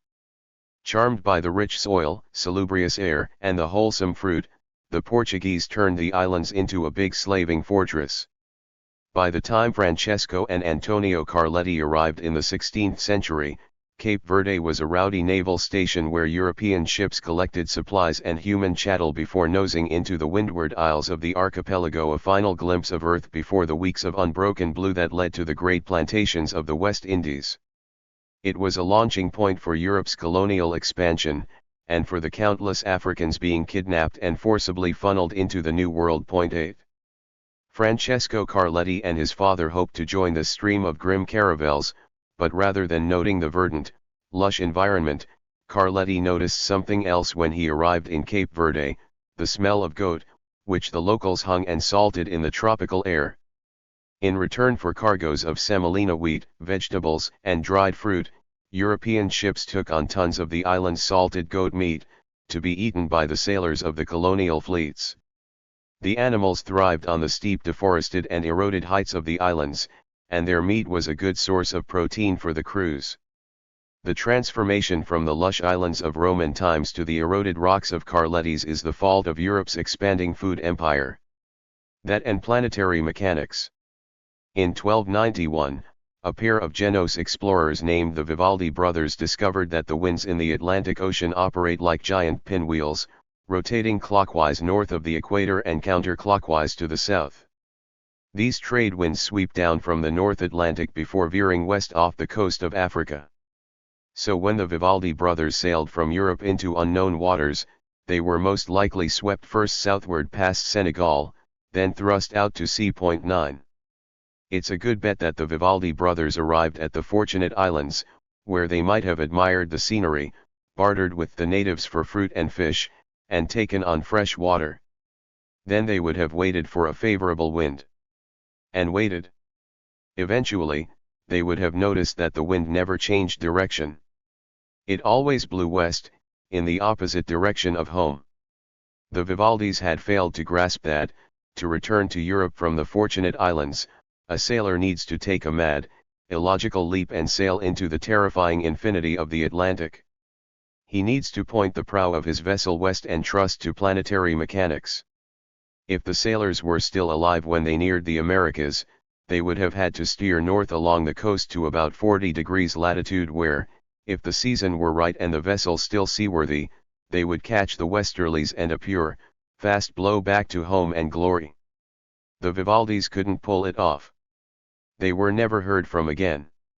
A little more than 100 years after the Vivaldi fiasco, a second, altogether more impressive phase of European exploration began when sailors from Portugal, Spain, and Genoa ventured south from their customary ports around the northern nub of Morocco. These sailors broke centuries of European complacency about the sea routes to the south of the Pillars of Hercules. To the north, traders had long plied the routes between Iceland, Greenland, the Newfoundland fisheries, Britain, and the Iberian Peninsula. A triangle trade developed selling English wool for Icelandic fish for Portuguese fruit, oil, salt, sugar, and wine. 10 But the southern routes didn't draw much traffic until the 1400s, when the Portuguese, hungry for new agricultural land, set about clearing the forests from these fortunate islands. The people who actually chopped the wood were, for the most part, slaves.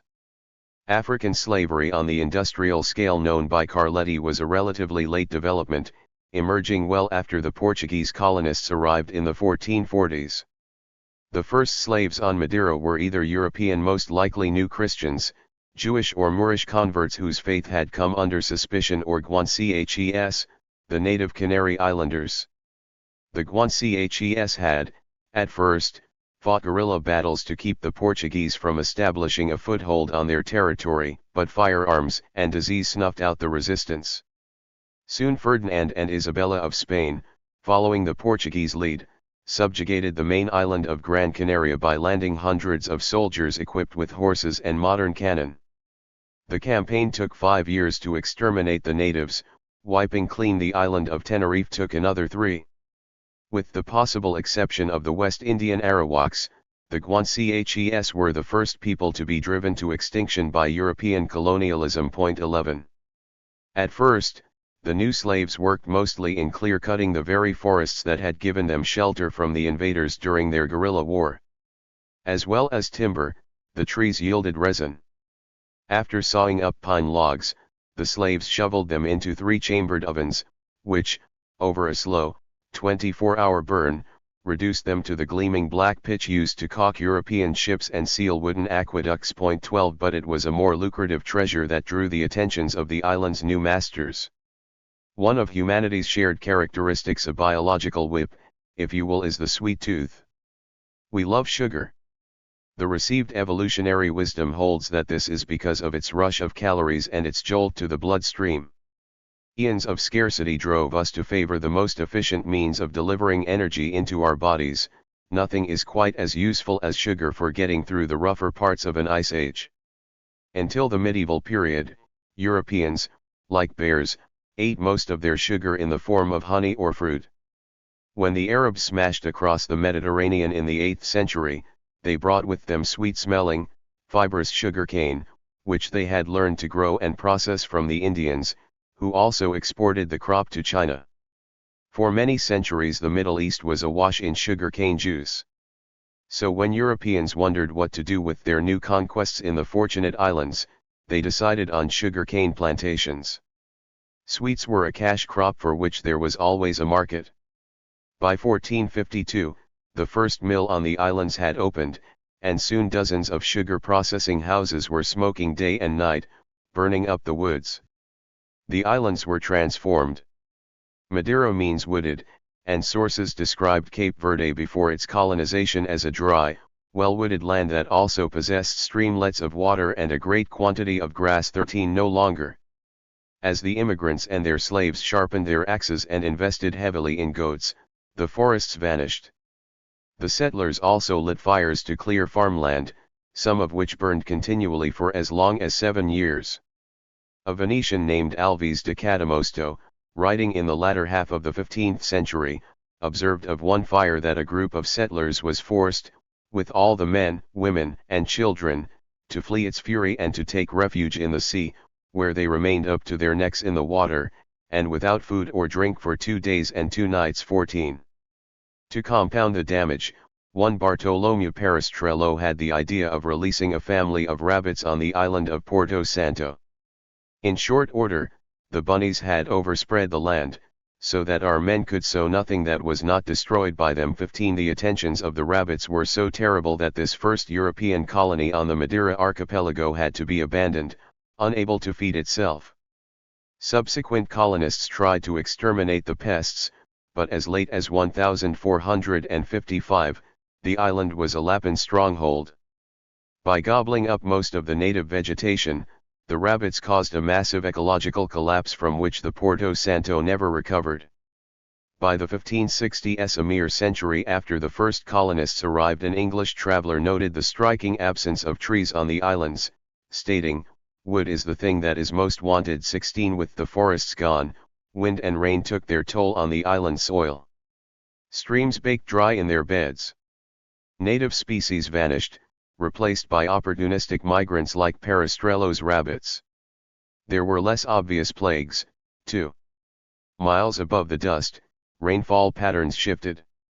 Forests had previously drawn clouds in what's called a fog drip, an unusual form of precipitation that kept water trapped in a perpetual, moistening fog around the islands.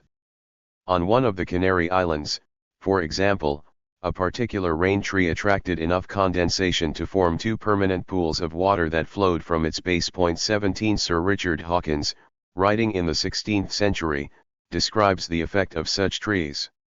Out of this valley ordinarily rise every day great vapours and exhalations, which by reason that the sun is hindered to work his operation, with the height of the mountain towards the southeast, convert themselves into moisture, and so bedew all the trees of the valley, and from those which overtop this tree, drops down the dew upon his leaves, and so from his leaves into a round well of stone, which the naturals of the land have made to receive the water. 18. Clear cutting made the land hotter, so the clouds sniffed back their raindrops and withdrew.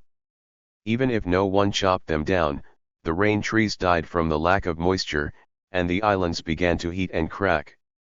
Despite the sinister turn in their environment, the islanders continued to produce sugar.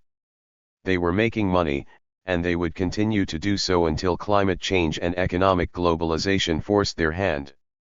This happened soon enough. In Carletti's day, people across the globe had noticed something amiss in the weather. From the mid-16th century to the early 19th century, Europe experienced some of its coldest weather of the second millennium, and this string of bad weather made a mess of crops and people's immune systems. Dubbed the Little Ice Age, the shift in the 16th century was itself likely caused by changes in ocean currents, volcanic activity, and less solar energy reaching the planet. Astronomers from the time observed an unusual scarcity of sunspots. This contributed to a single-degree drop in average temperatures across Europe. While such aberrations may seem piffling, if spring temperatures drop by just a half degree, the growing season can shrink by 10 days. Just as bad, the shift caused the added hardships of harsh winters and unpredictable rainfall. 19. Plantations suffered the most from the freeze. Any plant grown on a large scale, so as to yield the most productive harvest, needs a rich draft of nutrients and water for it to flourish. The monocultures on plantations drain the soil not only of water, but also of organic material. Clumps of organic matter trap moisture and keep fields resilient, able to withstand droughts and floods. 20 Within a few years of planting sugar plantations on the islands, however, the organic matter had worn away, exposing the soil to a meteorological pummeling. The final blow came from the market. In the 16th century, new colonies in the Caribbean began to compete for the European sugar market, offering a larger, cheaper supply of cane. The prevailing winds meant that any ship leaving the Fortunate Islands for northern Europe had to pass by the Caribbean, so the new colonies were actually better placed to reach European customers than were the Fortunate Islands. Isolation also prevented Caribbean slaves from escaping, long coastlines made transport easy, and the local winds kept the mill blades spinning. 21 So by the late 16th century, sugar production shifted entirely to New World spots like Jamaica and Barbados, which had all the blessings of geography and none of the Fortunate Islands' environmental devastation. As the native green vanished and sugar cane rotted unsold, the name Fortunate Islands became another agricultural misnomer. The islanders needed a new product to sell. Some of them had to wait 400 years for the arrival of charter planes and beach holiday packages. Others, like the residents of Cape Verde, found a niche in slaving and in goats. Madeira found its salvation in wine. The unique flavor of Madeira wine is supposedly due to an act of obnoxious customs inspection. A Portuguese ship with a hold full of island wine met with an ornery official at the entrance of the Bay of Hong Kong. Ordered to dump the wine overboard, one of the sailors, overcome with the tragedy of the waste, started drinking. He discovered that, shaken for months at sea and heated by the equatorial sun, the flavor had actually improved. This sauna bath treatment is what gave exported Madeira wine its unusual tang. By 1794, a man named Pantaleão Fernandes concocted a more controllable means of delivering consistency. He added alcohol to red wine, then poured the spiked mixture into huge vats and slowly heated it by about 5 degrees Celsius per day until it reached 55 degrees. After simmering at this temperature for 3 months, the wine could be slowly cooled and sealed in oak casks for aging. 22 The resulting drink, sweet, long-lived, and practically impervious to extremes of temperature, proved so popular that, in the more nautical stretches of Europe, Madeira came to simply mean wine. Americans in particular liked it since it didn't require cellaring and could survive the long, humid summers on the eastern seaboard. 23 The first colonists on Madeira had brought vine cuttings, but wine only came to the fore as an industry after Jamaica had stolen the sugar business away. It happened in a vindictive twist of royal politics. Charles II of England had married the daughter of the Portuguese king. In a bid to ingratiate himself with his in-laws, and to thumb his nose at the hated Spaniards, he exempted Madeira wine from the English prohibition on continental vintages. Having no other wine to buy, the English came to prefer it in all their outposts, particularly in American ports. To meet this demand, Madeira's farmers needed a reliable variety of grape, one that was suited to the tropical climate, the dry, exhausted volcanic soil, and the winds. Naturally, they looked for it in the same place that people in the Renaissance always looked for answers, to the ancient Greeks and Romans. The classical world held all the wisdom of science, art, and philosophy. Why not viniculture? So the colonists bought seeds and stock cuttings from Crete. The farmers on Madeira didn't realize, however, that the ancient Greeks and Romans had made a hash of their wine industry. The environmental wreckage that spoiled the Fortunate Islands had also bedeviled the ancients, and for the same reasons. They, too, had known a wave of exploitation and prosperity, followed by collapse. They, too, had learned the price of the gift of Bacchus. God in the cup. When the god Dionysus left his native India and arrived in Greece, he brought a present to give to his new worshippers. It was a wondrous fruit, capable of magic. Euripides describes Dionysus's gift in his tragedy The Bacchae. Then streams the earth with milk, yeah, streams. With wine and nectar of the bee. And through the air dim perfume steams. Of Syrian frankincense. The immigrant literally creates a land of wine, milk, and honey. Dionysus, who was able to make vines sprout from the planks of a ship or to drown it in liquor, was very much a god with a theme. In truth, the Greeks drank wine long before they worshipped Dionysus. As history's most devoted oenophiles, they explicitly equated wine with civilization and carried it to their colonies in France, Italy, and the Black Sea region. Wine drinking is so rooted in Greek culture that it's impossible to differentiate the two. But the Greeks always remembered that the vine was a transplant, a foreign gift, and it came from across the sea. The oldest evidence for wine consumption is from a storage vessel found in Georgia, dating to 6000 BC. There's evidence of grape consumption from much earlier, but the Georgian find is the earliest instance of wine residue. On a large scale, viticulture, like every other form of farming, took shape in Mesopotamia and from there spread to Egypt and the Levant, and north to the Black Sea. Greece was wine's European gateway, and Crete was the gateway to Greece. One of the earliest European wine bowls dates from 2000 BC in the Minoan Palace of Phaistos on Crete. It's a remarkable utensil, with a painted stem and ornate motifs of lilies and trumpets that give it an almost Rococo flair. 24 It wouldn't look out of place on a shelf in 18th century Vienna.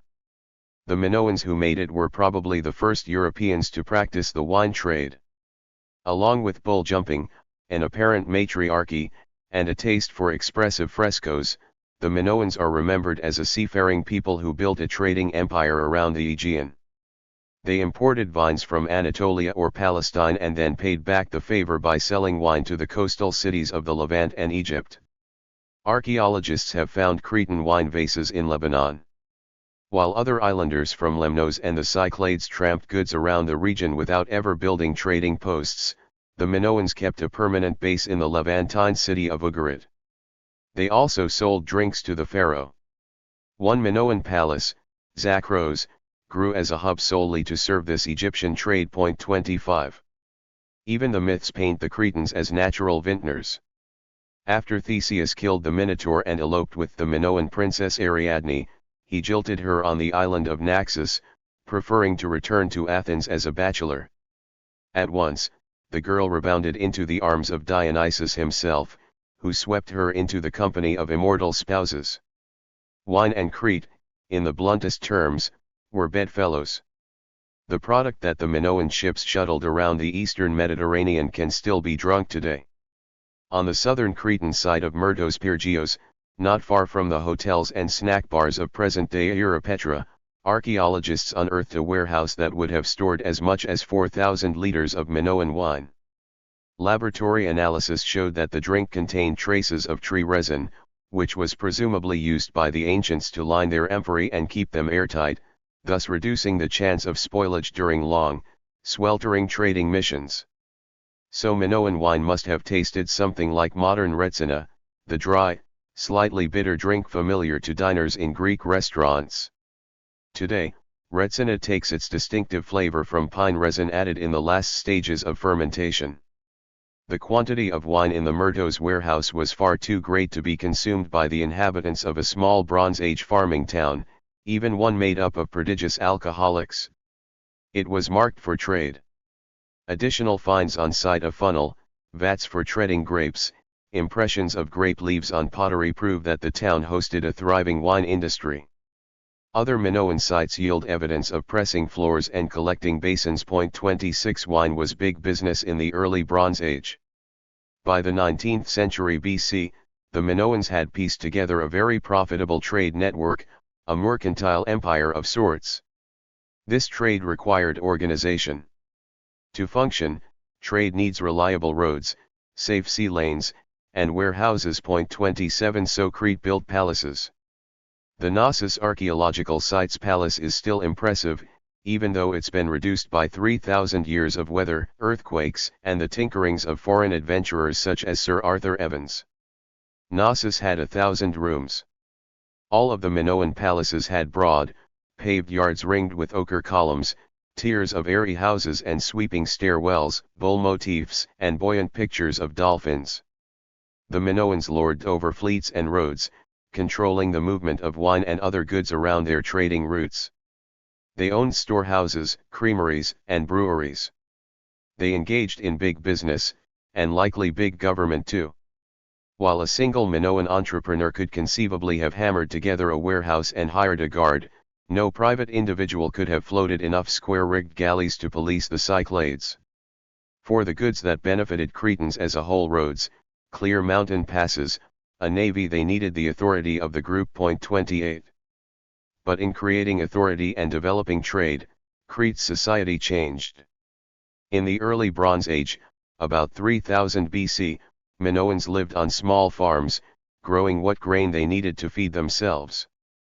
There's no evidence for any social strata steeper than that between a farmer and his donkey. But with the Minoan Empire came a Minoan aristocracy who inhabited the palaces and drank the wine, often in ceremonial rites. 29 We have records from mainland Greece of daily diets from this period, and wine wasn't poured at the dining tables of peasants but reserved for the pleasure of the rich, and for honoring the gods. Mostly, though, it was used to trade. From this trade came money, which allowed the Minoan elites to set their hands to painting, to architecture, and to building a civilization. 30 The less fortunate spent their lives picking grapes. As social inequity deepened, the landscape also changed, forests were cut down, and the soil eroded. It's the familiar story of both Madeira and Rome, but it happened in Crete first. 31 The Minoans, however, didn't last long enough to suffer the slow decay brought about by environmental degradation.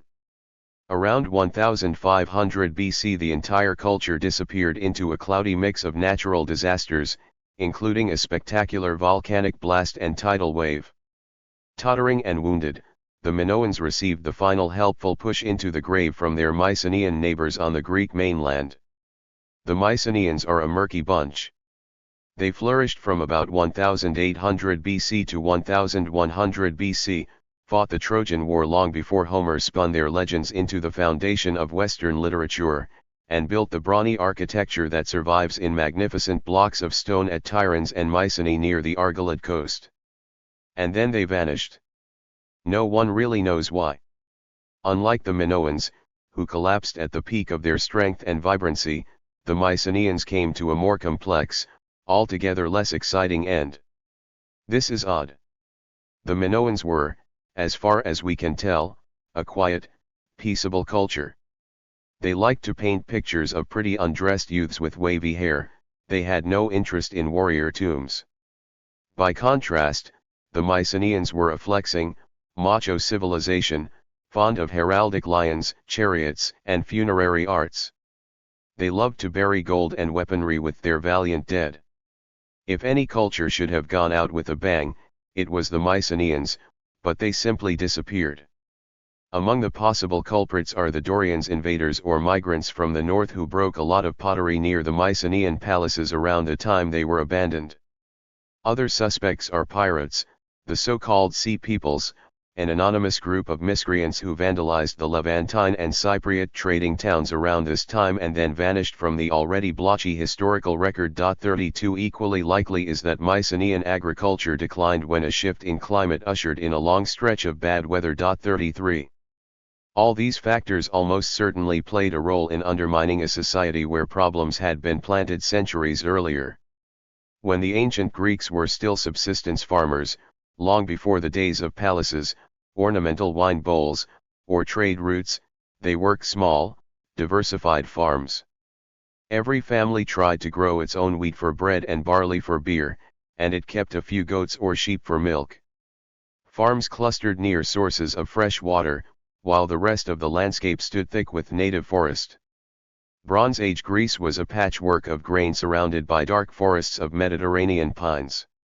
Over the centuries, the weather in Greece softened, and tweaks in the smithies led to better tools. The Greeks grew more food and raised more babies. As society evolved, so did agriculture. People spotted an opportunity in the grapevine. They diversified.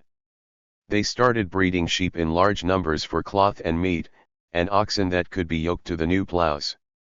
Generations would pass without a famine, and people learned to turn an extra bushel of barley or an extra bucket of grapes into a tradable commodity, like booze.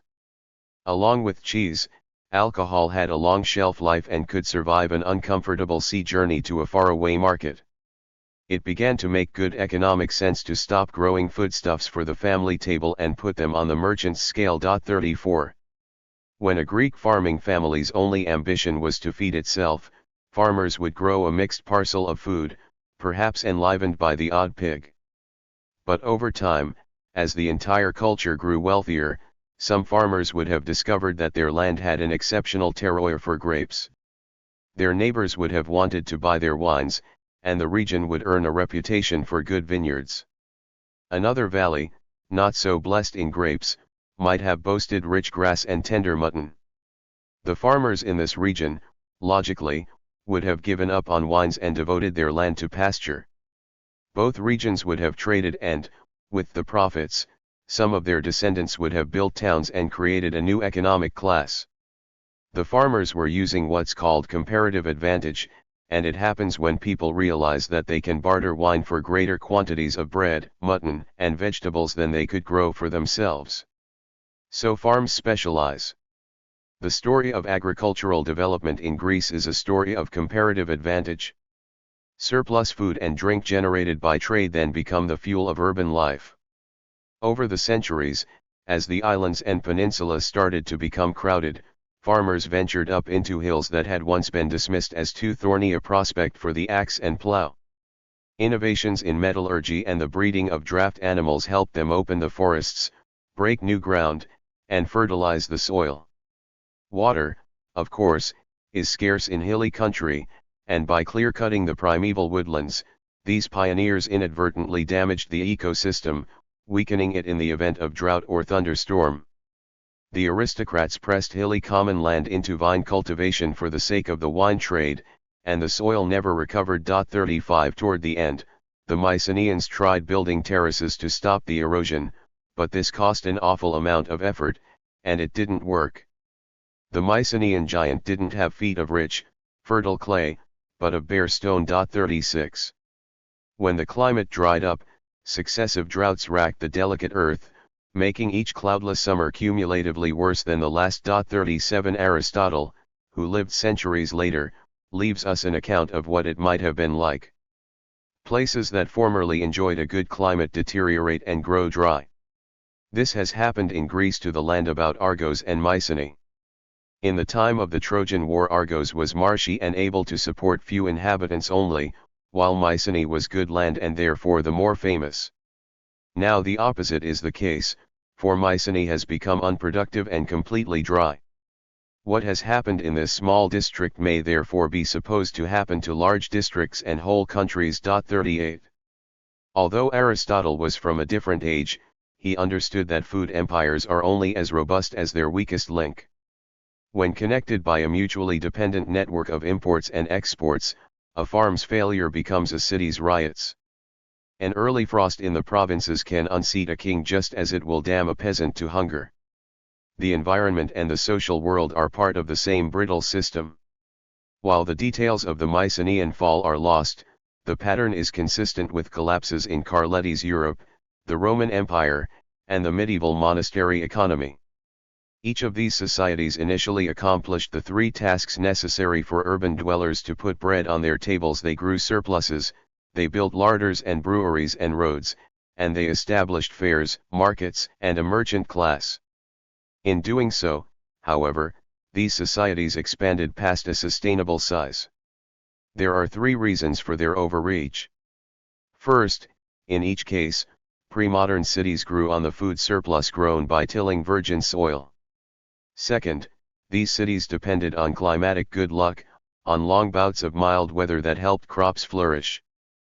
Third, they relied on specialist farmers. But none of these factors were sustainable in the long term. Virgin land loses its potency, climates change, and specialized farms are, by nature, vulnerable to misfortune. When yields started to decline, each society tried to expand farther or farm more intensively. They developed new technologies and brought marginal land under cultivation. These strategies worked for a time, but they ultimately meant that cities continued to grow. Eventually, the solutions only exacerbated the root problems. So when a crisis arrived, the trading routes that had helped to liberate people from the land, or created the incentive for extra production and regional specialization, became chains. There was nothing for many urbanites to do but look backward. The weak heart of today's food empire. In the Yorkshire Dales National Park in northern England, you can glimpse a landscape at the precise moment of a food empire's collapse. The land around the upland lake of Malham Tarn is a place of deep hues and hard lines, inky water and clouds flush with temperament.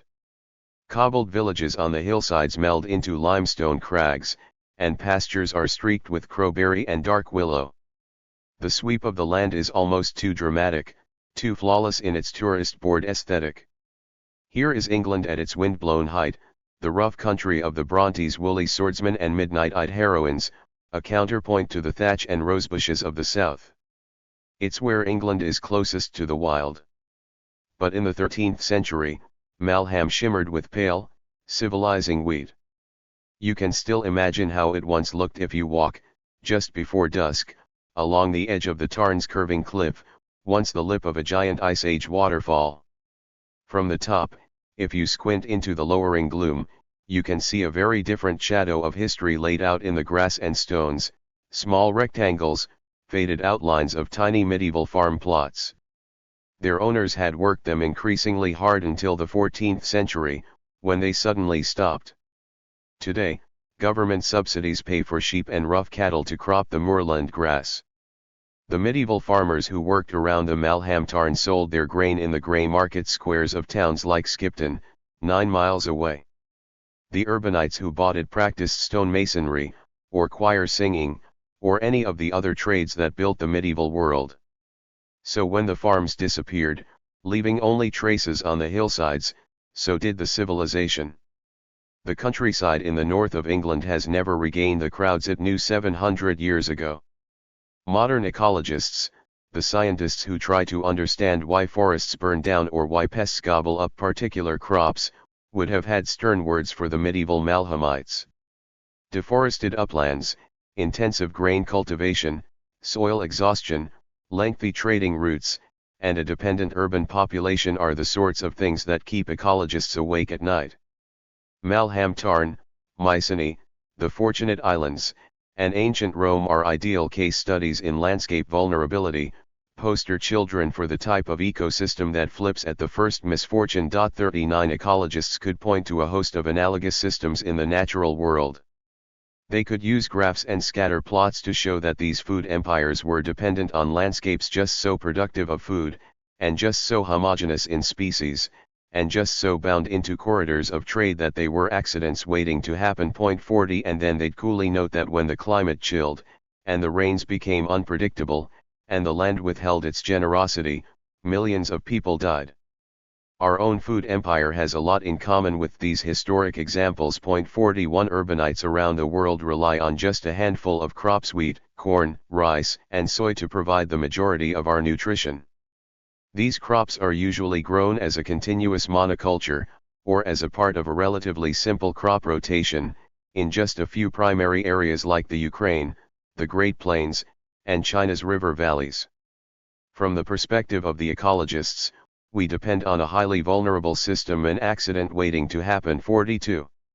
Another similarity: medieval Europe, ancient Greece, and Rome all went through a massive bout of human population increase, buoyed by improved agriculture. So have we. Despite the best efforts of war, pestilence, famine, and death, modern human beings are multiplying at a dizzying rate. At the International Institute for Applied Systems Analysis near the Austrian Alps outside of Vienna, statisticians and computer modelers concoct extraordinarily sophisticated predictions of population trends. Housed in a retired Habsburg palace, the wonks eat their lunchtime sandwiches in mirrored ballrooms glazed with frescoes. These rooms and flowered courtyards were once the ornaments of an aristocracy that's long dead. Perhaps the shades of history help the wonks look forward. Regardless, the scientists here estimate that we'll add another 2 or 3 billion members to our species before the numbers level out. Considering that we added 2 billion in the past 20 years alone, the limit may not be far away. Sometime before 2100, say demographers Wolfgang Lutz, Warren Sanderson, and Sergei Skarbov, the great centuries-long expansion of the world's population will come to an end. 43 Whether these numbers level out in an apocalypse or a condom campaign is uncertain. Whichever way it goes, there are going to be a lot more mouths to feed before the reversal. The ancient and medieval farmers also cut down most of their trees. So have we. In places that lend themselves to farming, forests have become a historical figment. Over the past 100 years, much of the world has evolved from a wild quilt of prairies, savanna, forest, and mixed farms into a monochrome sea of wheat, corn, and soybeans. Cutting wood to grow soybeans or graze cattle kills the topsoil. As the UN's Kindling Dry Millennium Ecosystem Assessment puts it, in the last 3 centuries, global forest area has been reduced by approximately 40%, with 3/4 of this loss occurring during the last 2 centuries. Forests have completely disappeared in 25 countries, and another 29 countries have lost more than 90% of their forest cover. 44. Climate change, too, is a catastrophe we hold in common with our forebears, except instead of blaming sunspots and volcanoes, we have to blame our fossil fuel habit. 45 Even if we shut the spigot on all the carbon dioxide emissions in the world and plug up all the methane-belching ruminants, we'd still have to live with a half-century of wrenching temperature hikes. All these analogies don't even account for what economists call the negative externality of environmental degradation. This means that while big monoculture plantations create endless tons of affordable soy, it's only affordable if the cost is tallied without regard to tomorrow's crop, or to the hidden costs in water supplies, or to oil prices, or to the whole Gordian knot of 21st century life. Affordable is relative. Despite all the gloom, sustainable agriculture is not a fantasy. Not quite. There are a few societies, historical and current, both, that have grown abundant food without degrading their natural environments, marching their armies onto foreign ground, or flooding their horizons with monoculture crops. For instance, on the South Sea island of Bali, a system of carefully managed rice terraces fed a dense press of human beings, lasting centuries before it degraded with the arrival of new industrial inputs and farming practices. 46 Perhaps a more useful example, though, is close to one of the author's own experiences. A 15-minute drive west of Niagara Falls, tucked within the fruit belt of southern Ontario, sits the Fraser family farm. The landscape is an idyll of soft hills, woodlets, and licks of blue water, while the occasional little barn or vineyard adds contours to the gentle green. The soil is sandy and well drained, a line of irrigation pipes runs from a pump in the pond to the mixed fields. In the evenings, deer and raccoons amble out of the woodlets to make mischief in the orchards. The proprietor of the farm was Frank Rutherford Fraser, the author's grandfather. A graduate of the local agricultural college in the days before chemical fertilizers had swamped the curriculum, he was an ardent believer that the most reliable input is human sweat, and although he used pesticides and fertilizer, he generally preferred to nurture his crops with labor.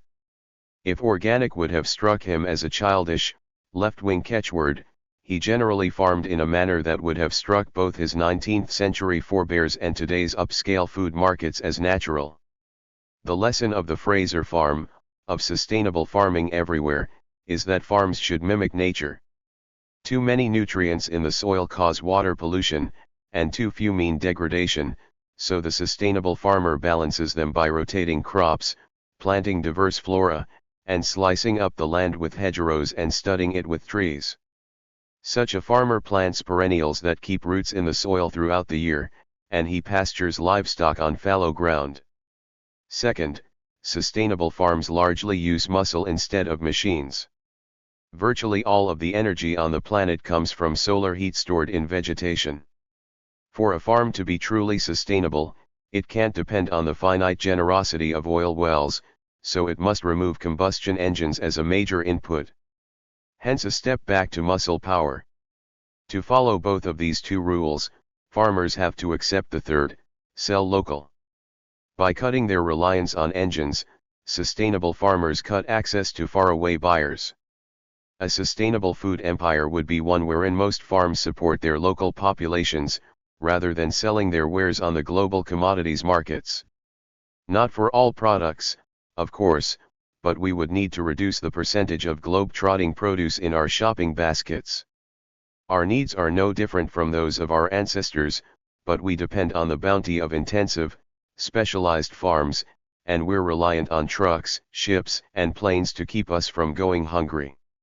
Our technology lets us gather food from the breadth of the globe. We've drawn water from deeper and deeper wells. Chemical fertilizers fight soil exhaustion. We gas the pests that swarm across our vast monocultures with ingenious poisons. Jet travel and modern coolants deliver New Zealand lamb to New York dinner plates.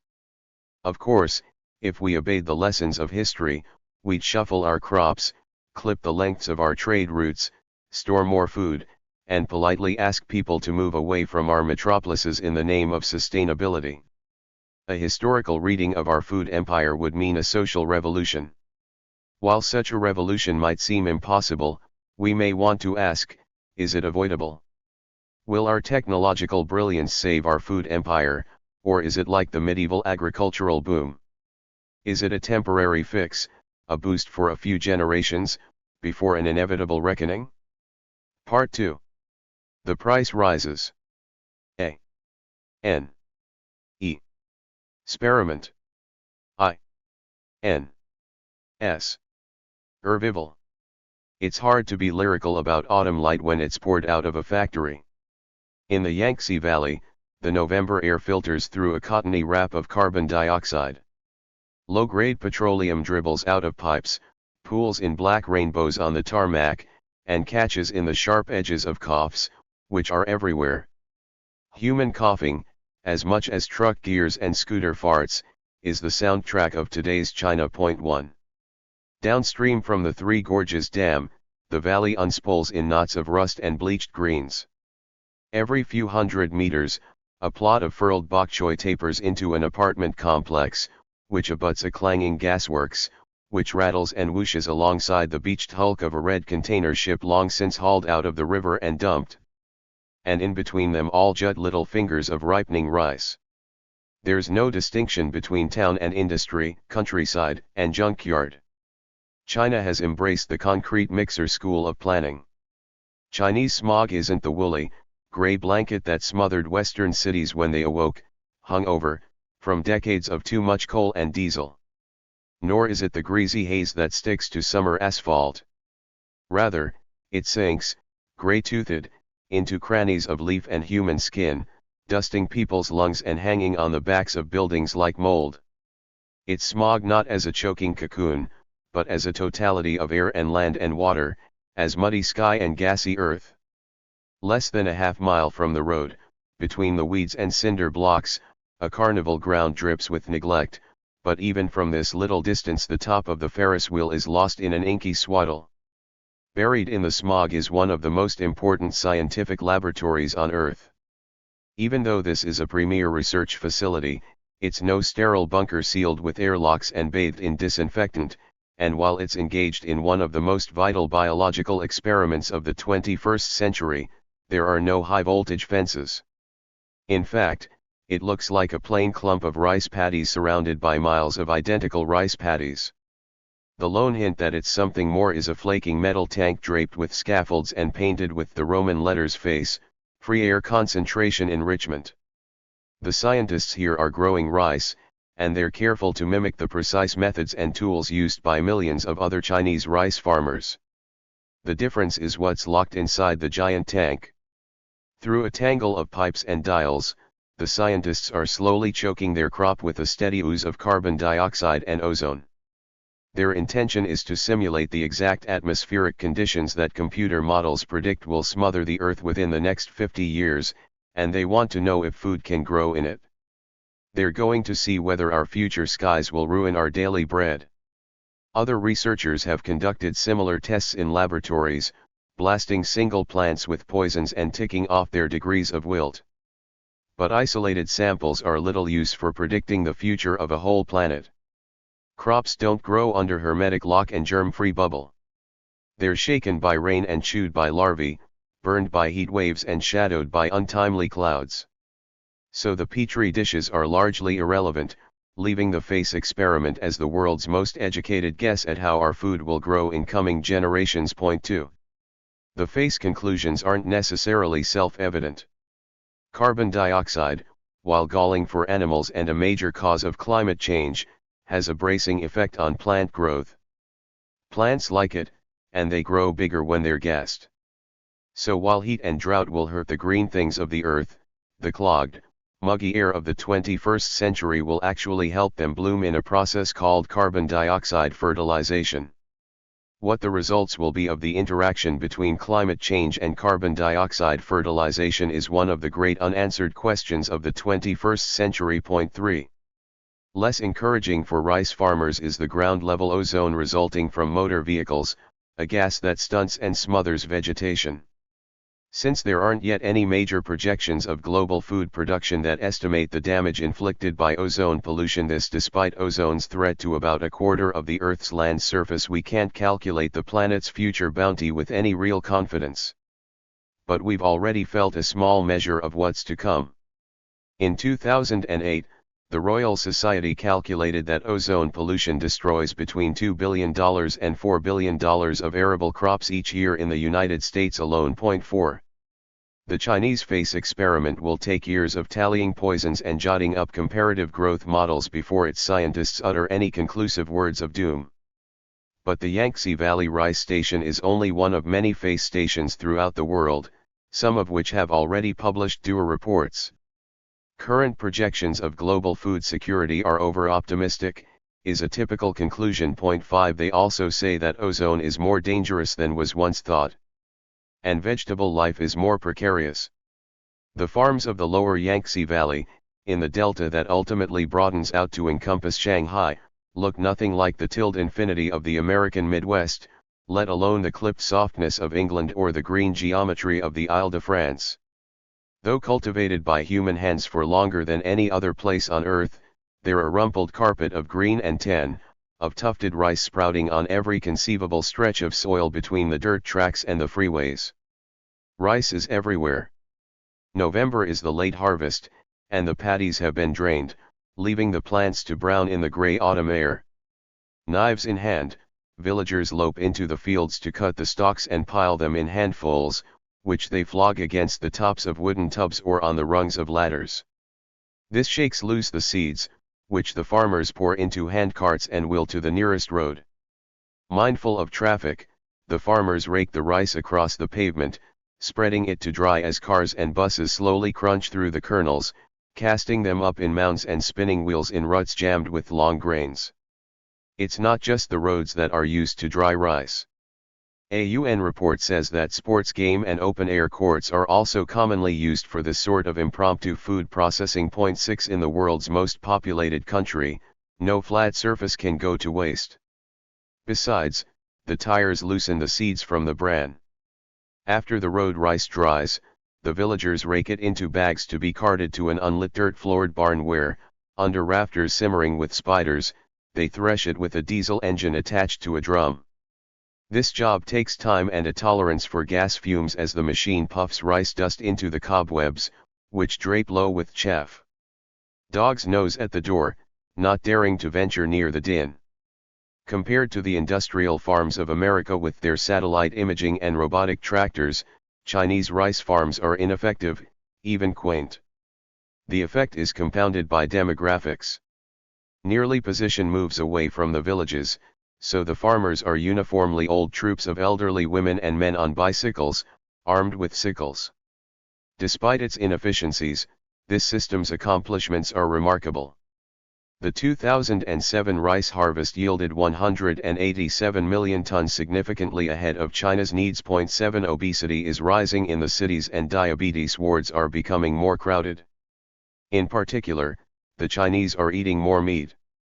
In 1989, an average city-dwelling Chinese person swallowed 21% of his daily dietary energy in fat and 66% in carbohydrates. By 1997, that percentage had floated up to 33% fats, with most of this change due to higher meat consumption. A hearty meal today, say, a business lunch with the suits from a company that sells hothouse orchids to Shanghai, is a festival of protein.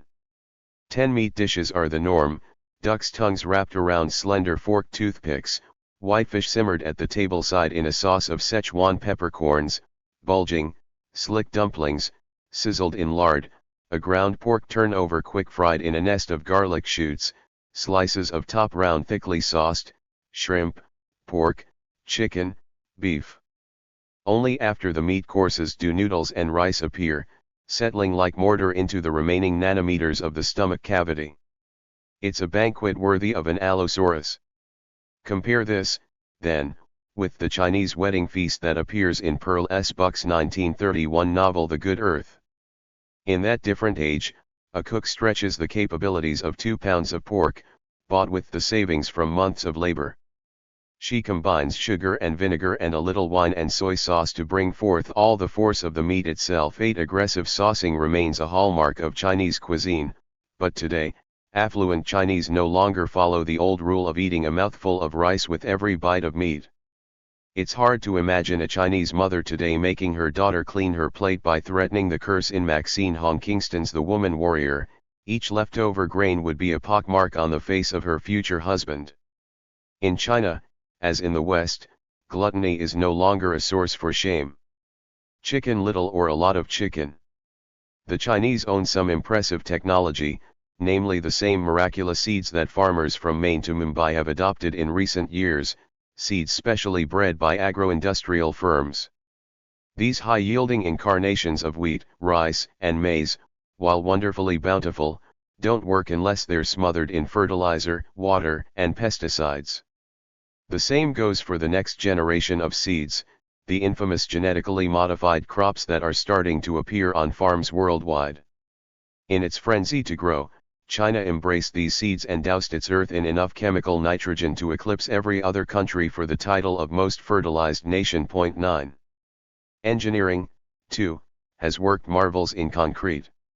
Almost as astonishing as the Three Gorges Dam is the South-North Water Transfer Project, a public works initiative of pharaonic proportions. Scheduled to take 50 years to complete, it pledges nothing less grandiose than a wholesale shift of water from China's damp southern regions to the relatively arid north. As with the Three Gorges, the project is so enormous that it's an abstraction, thousands of miles of canals funneling 44.8 billion cubic meters of water per year, linking the Yangtze, Yellow, Huihe, and Haihe rivers. 10. The bulging contents of Chinese refrigerators are a testament not only to the prowess of modern seeds and chemicals, but also to state agricultural edicts. The government has been giving cash incentives to farmers to adopt the new technologies, and the bribes have paid off. A few decades ago, the idea of Chinese abundance seemed laughable, if not heartless in light of the misery of the Great Leap Forward. China's people were malnourished, importing food to survive. In the 1970s, however, the communist government started to experiment with free enterprise in the form of the household responsibility system, in which farmers were allowed to grow surplus food and sell it for profit. Free trade and food trade were like rainfall on parched ground. While the West took the better part of 2 centuries to ratchet up food production to the abundance where we can kill ourselves with corn syrup, the Chinese did it in a few decades. In the wake of all this development, productivity, and the biggest water transfer project since the Great Flood, China's agricultural future may finally be secure. Perhaps only Cassandras see apocalypse in an Asian drought. Yet grim prophecies persist, as crop yields, on a per capita basis, are declining just as demand rises. 11 The increased harvests brought about by new seeds have come and gone in China and the West, and short of a yet-to-be-realized genetically modified miracle, there's not much foreseeable room for improvement. Climate change looms. In the face of heat, crowding, and the dwindling efficacy of our magic seeds, the world has no answers on how to keep the buffet open indefinitely. This isn't China's problem alone. It's everyone's. The loudest Cassandras are the Neo-Malthusians, echoing the gloom of the 19th century Reverend Tomasz Malthus, who observed the Irish and noted that overpopulation among people, as among all animals, leads to calamity. 12 Stanford biologist Paul Ehrlich, a butterfly specialist, is prominent among these voices. 13 Arguing that continuing to expand harvests is likely to prove difficult because the inherent constraints of a finite world will increasingly come into play. 14 To put it simply, The Malthusians figure that we can't grow more food than we do now because the planet can't support it. The Malthusians are opposed by a cheerier camp called the Techno-Optimists, who echo the ideas of the late University of Maryland economist Julian Simon, arguing that the world's booming population represents humanity's triumph over death. There is an irony, he remarked, in seeing Armageddon at a time when the earth is more fruitful than in all of its history. 15 With the enormous exception of Africa, the 20th century proved Simon right. Simon and Ehrlich even made a friendly wager in the 1980s on whether commodity prices would rise due to scarcity. Simon bet they would go down, and he won. So long as the chemist, the hydraulic engineer, and the crop scientist keep ahead of the troubles of nature, Simon may have the final word. China certainly thinks so, and it is investing in sprawling fertilizer factories, plant genetics labs, and the South-North Water Transfer Project, betting that technology can win the race against population and climate change so long as it's coupled to the food trade. In 2008, the communists reversed decades of policy and allowed farmers to lease land to one another, laying the legal foundations for a familiar pattern of consolidation. One of the costs of this is a swelling urban population, as landless peasants look for jobs in town and spend their wages to buy rice that's grown on land their fathers had once tilled. 16. But this is a small price to pay for the benefits brought by full modernization. Modernization means no more drying rice on the open face of a busy public thoroughfare, number 7% annual loss of crops to scavenging insects and rats, no infinite man-hours wasted on Iron Age farm technology. Instead, China will go shopping. When it does, the world is going to need to breed better plants and build more irrigation, boil up more potent fertilizers, and create more efficient shipping routes and storage depots. It's going to need all this to meet the demand. But even if that's technically possible, is it sustainable? Chapter 4. Water, Irrigations. Questionable cure. The moral price of slavery wasn't lost on a 16th century soul like Francesco Carletti, even though he was a businessman. When the time came to mark his 75 moors with a silver brand heated in the flame of a tallow candle, he quailed at the thought of putting fire to baptized flesh. He could hardly avoid the conclusion that burning, chaining, and selling people was a sin, and his fears were reinforced when, during the Atlantic crossing, he had to dump 7 bodies into the sea after a rash of efflux of the blood. But Carletti kept his mind on profits, taking comfort in the certainty that God knew he really felt awful about the whole business. 1. Sailing west from Cape Verde, it took the Carlettis, Per et Fils, 30 days to make landfall at Cartagena. Antonio, lacking colonial travel documents, sneaked ashore while his son greeted the Spanish customs inspectors, who immediately threw him into prison for slaving without a license. This was a trumped-up charge, concocted to extort money, and within a few days, a ship arrived in port carrying the correct paperwork. The Italians were off to a grim start. Worse was to come. Both fell sick with a tropical fever, and the price of slaves bottomed out of the market. The Carlettis lost 40% of their capital, and, even though the fever soon passed, their finances would take much longer to recover. Instead of returning to Spain empty-handed, they decided to chance the rest of their money on a cargo of manufactured goods bound for Nombre de Dios, the gateway to Panama and the Pacific, 230 miles to the west. In Cartagena, Carletti wrote of the excellent local pork and spidurfish. Nombre de Dios offered nothing better than tasteless bread from maize, giant toads, bats, and mosquitoes. The Italians didn't linger but loaded their goods into riverboats and set out across the isthmus in search of better prices and trading opportunities in Panama. It was a hard journey, spoiled by rock slides and a diet of roast bananas. They took a mule train across the jungle, often wading in mud up to their bellies, with such weariness and misery that we thought never to reach the desired city of Panama. But in September of 1594, they did. In the late 16th century, Panama was a town of cattle barons. The local supply of rich, inexpensive veal deeply impressed Carletti, who wrote that the colonists' diet was so opulent that they ate beef on Sabbath and during Sundays, Tuesdays, and Thursdays in Lent. This is permitted because of the lack in that place of fish, he noted, even though Panama is a coastal city. The Spaniards ate steak on holy days, it seems, because they could. After a few months of heavy dinners, the Carlettis had fortified themselves enough to undertake the most harrowing stretch of their journey, a 1,200-mile ride in an open boat down the coast of South America to Peru. A steady, contrary wind blew up from the south, so the trip took 2.5 months of patient sailing and tacking. The wretched passengers marinated in salt, froze in storms, and poached under the equatorial sun. Antonio nearly died of exposure, but after about 80 days of torment, father, son, and cargo arrived at Lima, the chief city of a kingdom of infinite provinces. There, Carletti ordered a salad. Astounded by the complexity of the pre-Columbian ditch systems, he gaped at the Peruvian lettuces, with leaves incomparably longer than ours too rightfully, he attributed this to the quality of Incan waterworks.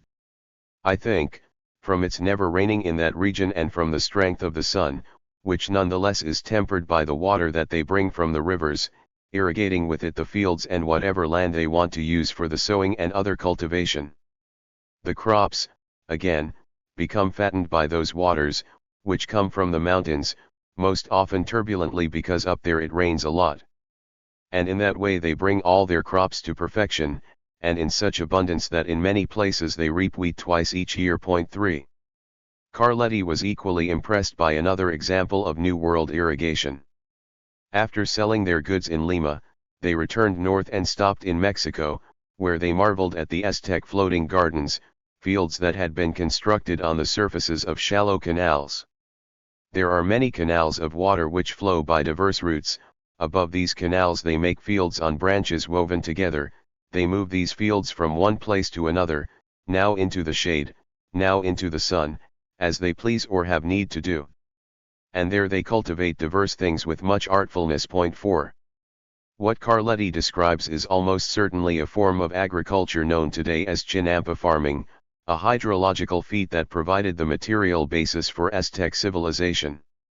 In the early years of the Aztec Empire, before the spread of the technique, cities like Tenochtitlan drew their food from the hinterlands and sold it in daily markets that drew thousands of shoppers. 5. Mexico is naturally blessed with a bewildering variety of produce, but toward the late pre-Columbian period, the region's huge urban populations needed to eat more than the hinterlands could grow. Although the empire's rulers sometimes used human porters to truck grain from faraway fields into the urban centers, the city's throngs required a more efficient way to put maize on the table.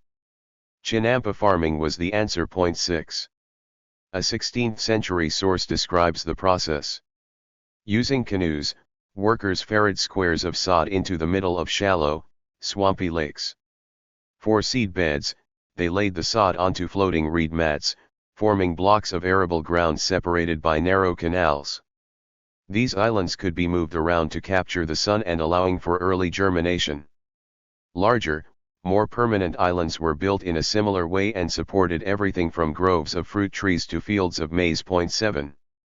Evidence of beans, squash, chili peppers, Mexican cherries, hawthorn, and prickly pear have all turned up in the remains of these lake farms, which might have covered some 9,000 hectares. Irrigation, more than armies or temples, was the foundation of Aztec society, art, law, and science. 8. Earlier Mesoamericans hadn't fared so well at producing food. In the 8th century, classical Mayan cities like Tikal and Palenque replaced their neighboring jungles with maize fields, but clear-cutting and intensive farming trapped them in a broken hydrological cycle.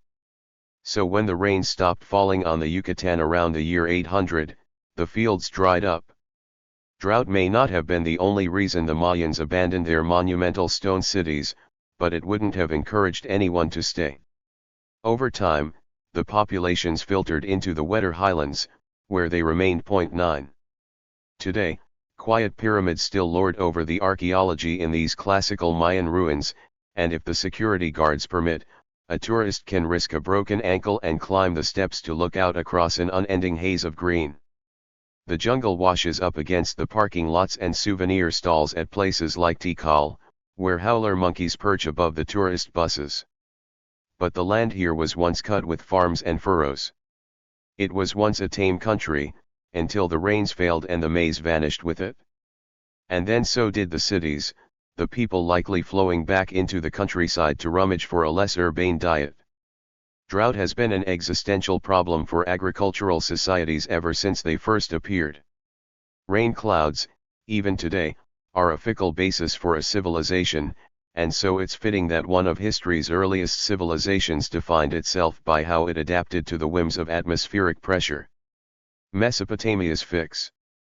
One of the more familiar images on television nowadays is that of an American soldier, shell-lacked in battle dress and sand dust, his 8,000-pound Humvee growling under a bleached Iraqi sun. Behind him stand ancient walls, knocked to pieces by mortars and riven by high explosives. It's such a common picture that it slipped into cliché, a shorthand for everything from the dollar tag at the gas nozzle to Yankee hubris.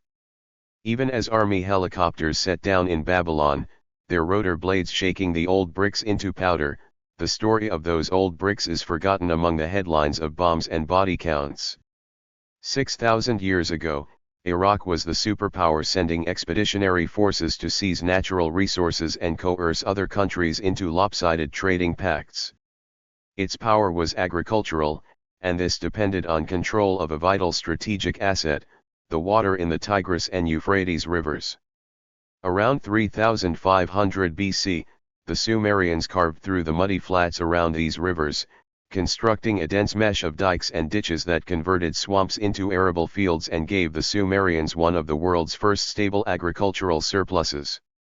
Barley, and the web of roads, shipping lanes, and trading relationships that turned it into wealth, built the walls of Uruk and composed the Epic of Gilgamesh.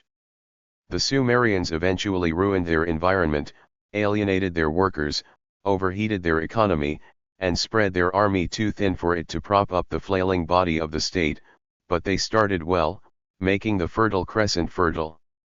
From about 7000 BC, human beings lived in the uplands of the Tigris and the Euphrates.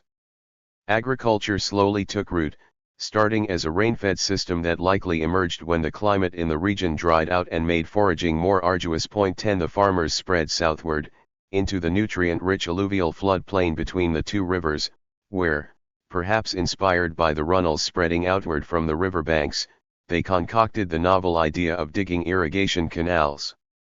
Over the centuries, the landscape changed into a patchwork of emerald wheat, turning gold as it ripened in the scalding sun. One of the first cities to arise in the floodplain was Uruk. By 3000 BC, it stood as a testament to the political weight of a grain surplus, its colossal stone walls guarding huge ziggurats, temples, and palaces that flaunted the might of their priest-kings. Uruk was a place of stunning wealth by the standards of the Neolithic period, although most of the benefits were hoarded by a sliver of the population. That wealth began with a food surplus, but by the 3rd millennium BC, its owners had locked it into a very profitable system of roads, caravans, sailboats, and middlemen. Uruk and its neighbors were rich on account of the food trade. To sell their food, the Sumerians used three main trading routes. The Euphrates led to Syria and Anatolia in the north and northwest. To the east, land routes linked Mesopotamia to the Iranian plateau. Southern roads led to the Persian Gulf and the regions of Dilmun, Magan, and Malaha. Each route was a conduit for all the material pleasures known to the Bronze Age: metals, textiles, semi-precious stones, ivory, woods and reeds, cereals, alliaceous vegetables like garlic and onions, condiments, oils, unguents, resins, shells, and probably pearls, as well as a small array of finished products made of wood, metal, or stone.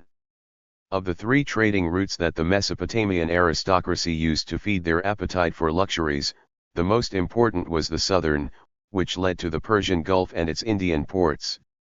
Ox carts loaded with grain rumbled down the trading road, to be loaded onto boats and delivered to eastern tribes and villages. In exchange the Mesopotamians got copper.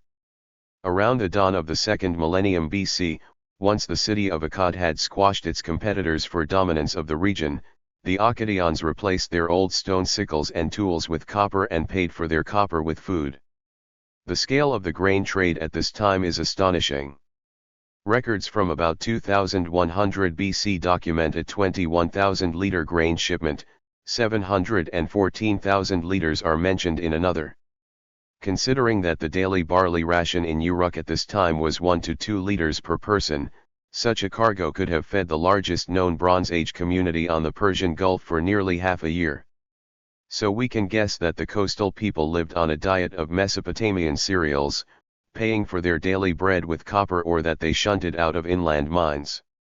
The coastal towns grew larger and the inland ones grew richer, with kings roosting over the burgeoning temple treasuries. 11.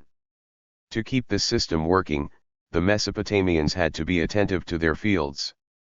The earliest irrigation works in the Fertile Crescent were simple ditches, but later generations showed a mania for brickwork. They lined the canals with fired yellow bricks, laying down a grid that, by the year 1800 BC, covered 10,000 square miles. 12. These canals were the basis of Sumerian power and food security, which became the basis for the Sumerian food empire, the greatest in the world at the time. With one exception. In praise of grain.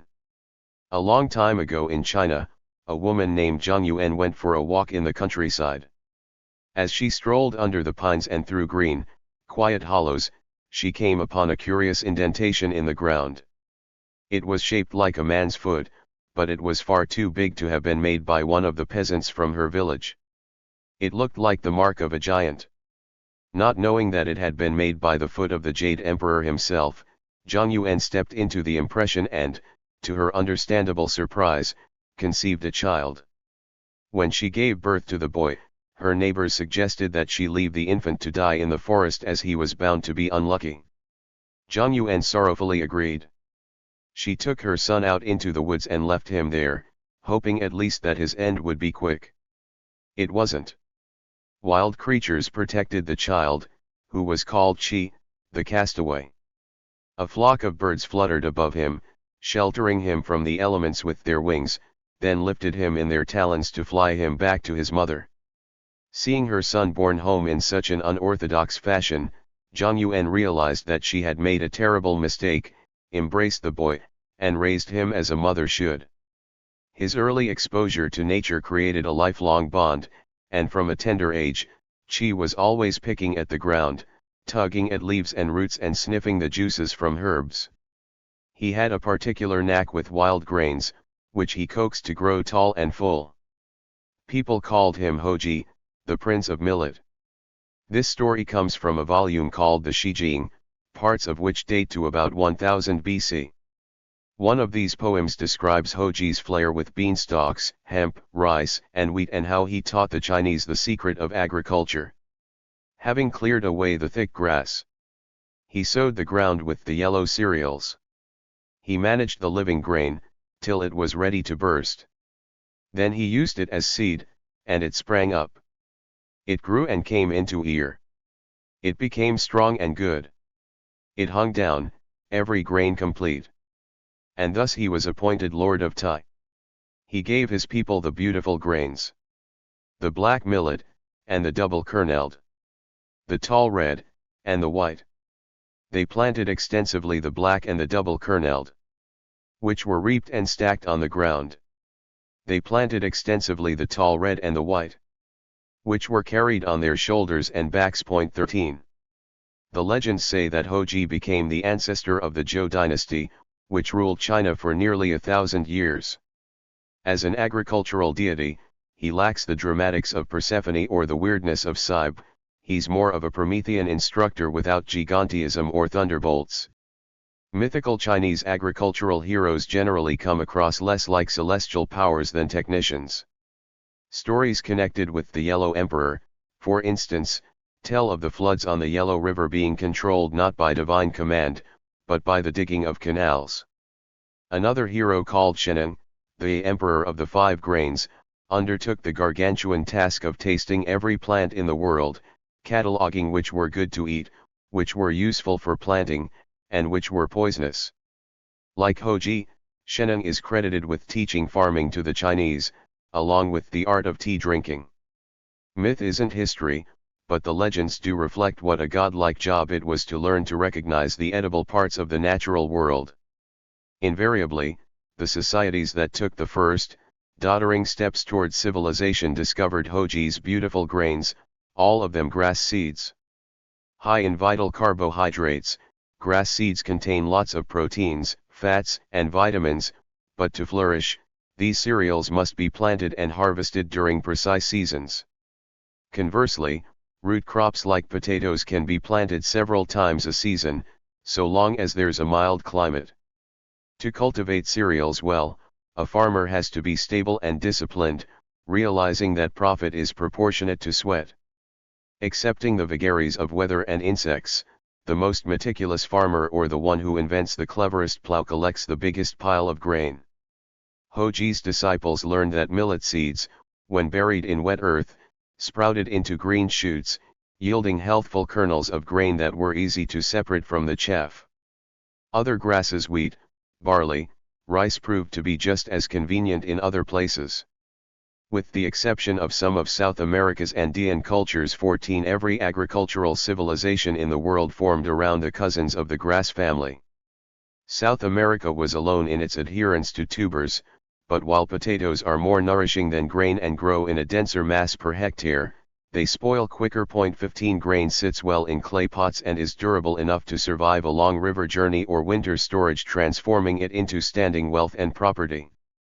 Potatoes in the same situation transform into slime. The real proof that grain is civilization's miracle food is in its ubiquity. By 5000 BC, farmers had turned the region around the middle parts of the Yellow River into a giant millet patch. At the same time, a few hundred miles to the south, a different cluster of river people were planting rice paddies along the Yangtze. Within 1,000 years, hunting had declined in importance, farmers had invented increasingly elaborate tools, and brewers had begun to ply their craft. Most significantly, the Chinese no longer buried their dead in drab, boring holes.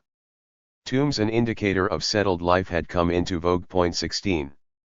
As sedentary farming communities coalesced around fertile valleys and river fords, people took up the habit of trading things to eat, namely grain. Sometimes they carried seeds over long, even shocking distances. As early as 2500 BC, Chinese farmers living near the northwest town of Xishanping were growing wheat, a foodstuff as alien to China as the Twinkie. Wild emmer wheat is a Middle Eastern native, not an Asian one, and was the principal food of the Neolithic and Bronze Age peoples in Mesopotamia and Turkey. 17 Wheat stalks would have found it difficult to migrate across thousands of miles of hard, often mountainous, country, especially before the Silk Road opened. The seeds must have been carried to Xishanping by a person with an interest in food. There's no evidence of warfare between China and the Near East, so the wheat was probably traded peacefully across the entire length of Asia, which goes to show that imports, even 4,500 years ago, had a habit of spreading out across an ecosystem like an invasive species. 18. Far from upsetting the balance of nature, however, these crops were a boon to early civilizations. The idea of a native crop is as meaningless in most cases as a native people. Our food, like ourselves, is the sum of very ancient migrations. Oriental despotism. Despite their admirable carbohydrates and easy growth, the actual grain plants cultivated by the early farmers had a severe design flaw. Domesticated grains are the wimps of botany. In the wild, only the toughest plants survive the assaults of insects, droughts, and natural competition. But the farmers who domesticated edible grass picked their specimens for seed size and ease of threshing, not for natural defenses. Without thorns or toxins, grasses are helpless in the face of a sparrow or a puff of mold spores.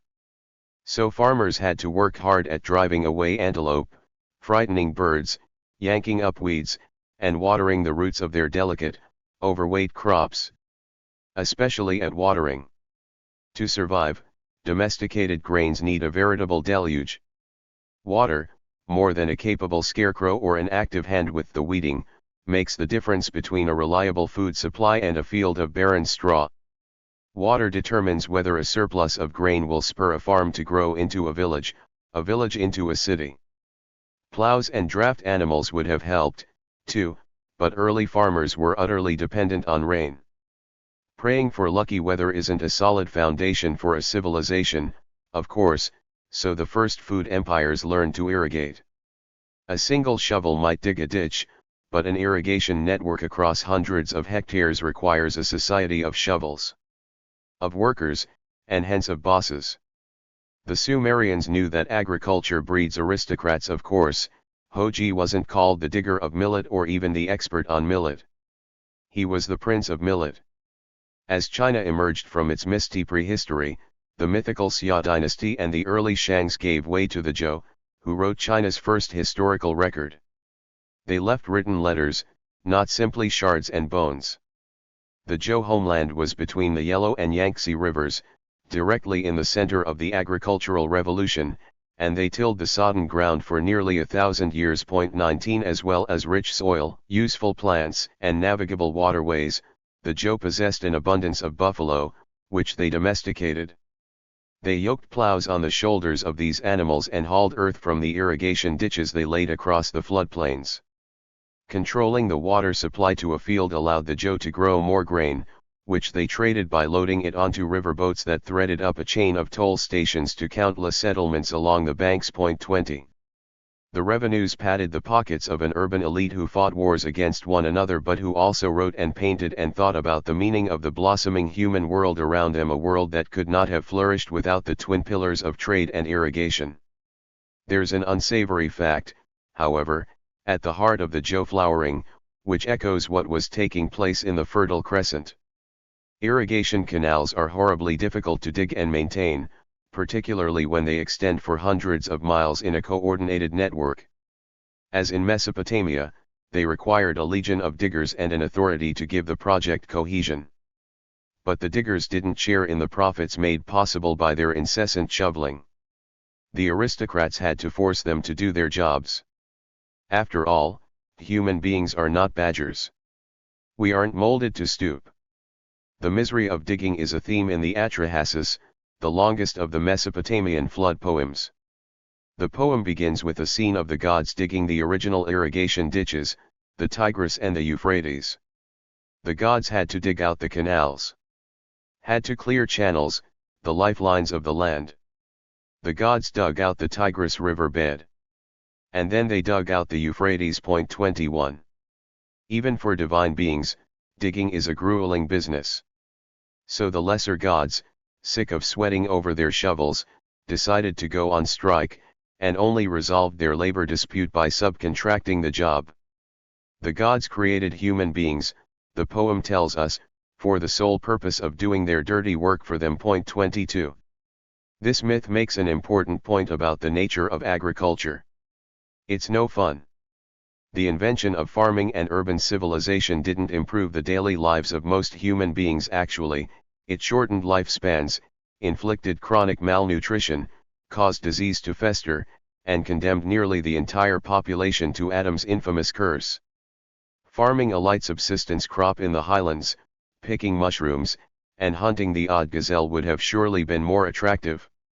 Archaeologists have proven that nearly every early agricultural center suffered a plunge in the quality of diet as the farmers switched from fresh meat and vegetables to gruel made from the seeds from grass plants. Apart from the loss of pleasure, the new menu caused tooth decay, no small misery in the pre-dentistry era. Also, most grain crops are deficient in some micronutrient or other. Maize, for instance, lacks essential amino acids, while milled grains like millet and wheat lack iron. Rice is useless as a source for protein, and since a lack of protein inhibits the body's ability to use vitamin A, Asian farmers lost their eyesight. Furthermore, the agricultural revolution stunted children's growth rates. An analysis of juvenile long bones from Neolithic sites shows declines in length and density over the periods when farming took root. Hunter-gatherer skeletons are far more strapping than those of settled laborers, and it's only since the Industrial Revolution that we've regained the stature of our ancestors from 10,000 years ago. The litany of farmhouse pains goes on. 23 Diseases like tuberculosis and bone inflammations were part of the new lifestyle, incubating in cramped rooms that lacked fresh air and spread by the agriculturalists' habit of mingling with livestock. Worse, the actual farm work ground away the laborers' joints and contorted their backs. Worst of all, while hunter-gatherers had to work an average of 20 hours per week, farmers toiled for an inhumane 40 to 60 hours. To rest, and indeed to survive, they needed feast days and religious excuses for slacking. Agriculture is what gave the world an immovable division between work and play. Another of agriculture's curses was warfare. 24 Our earliest acts of organized violence might well have been undertaken in the name of feeding hungry families, perhaps in a village where the crops had failed but the scythes remained sharp. Farmers are far more willing to join gangs and commit organized murder than are hunter-gatherers. This may be partly because grain surpluses are an incentive for war as well as a resource for waging it. Soldiers need feeding, and they can't fight when they're running after bison. Advanced agriculturalists, too, are organized, accustomed to discipline, and have sunk costs in their land. They can never turn the other cheek if a neighbor provokes them, since they've invested their whole existence in their farms.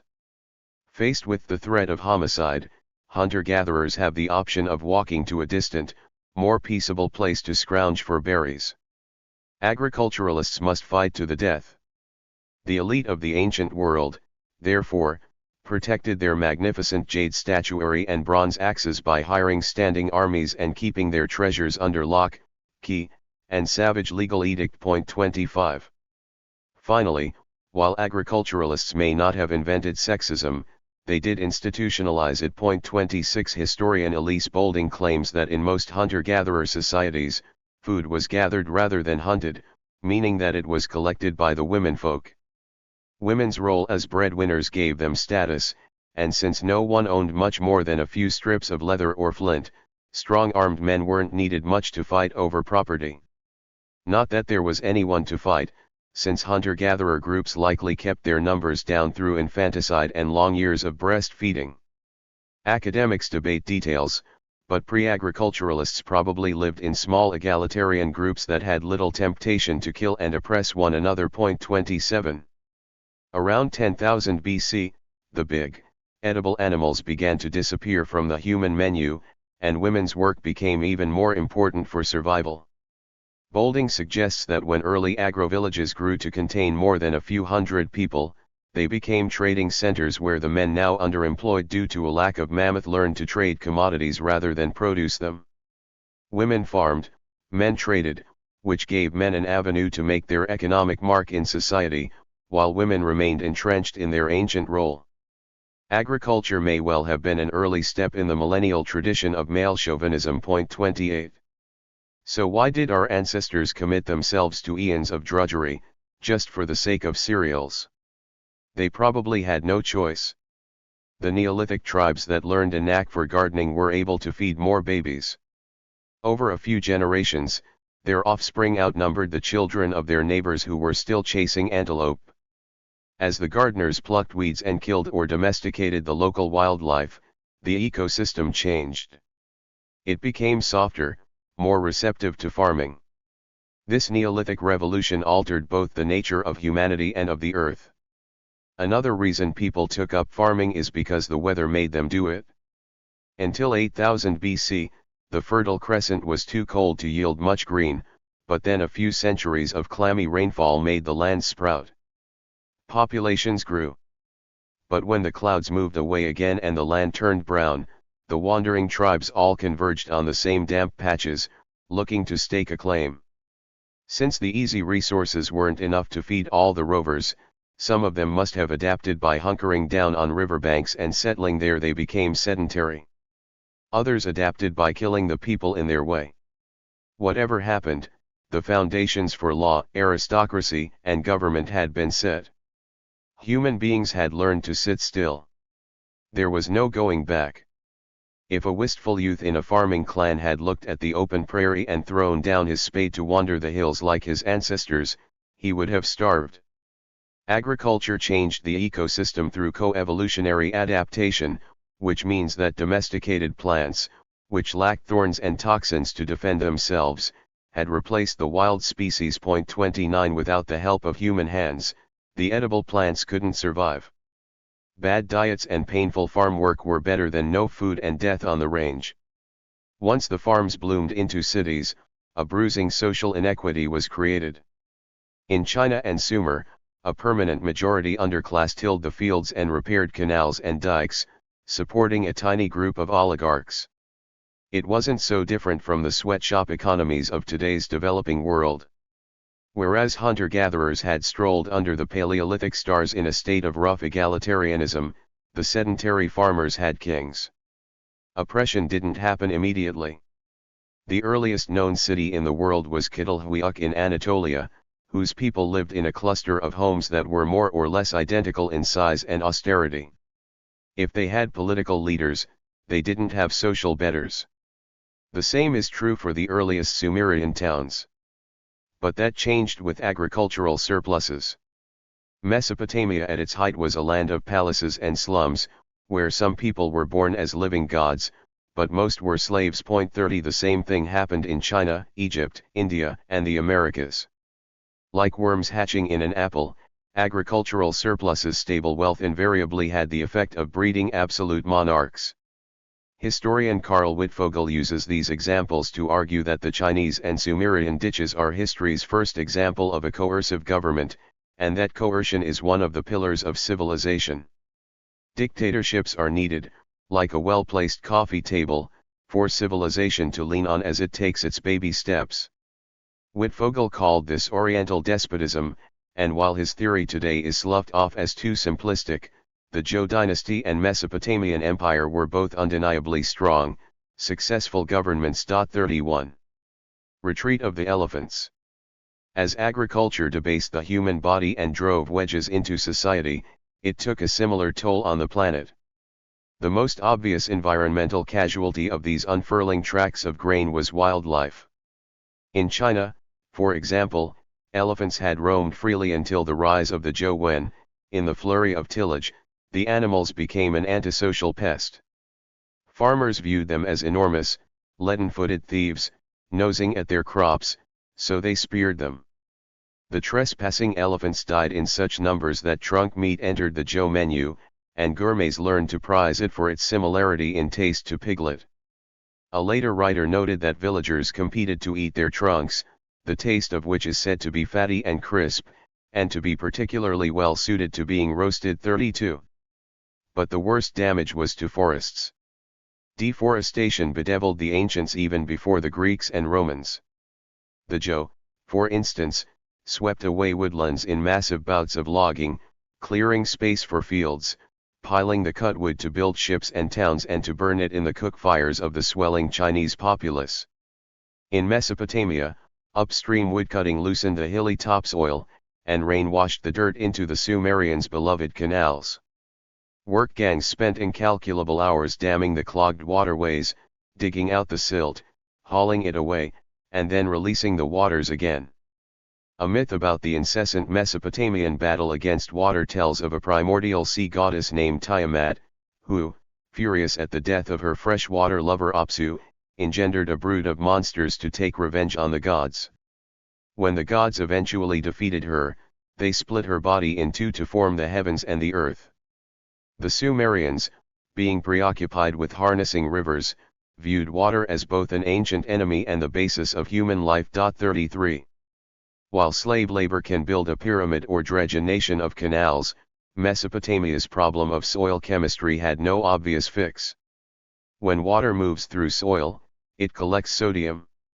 Irrigation water left in 120-degree Middle Eastern sunshine evaporates, leaving the sodium as a white residue clinging to the surface clay of the grain fields.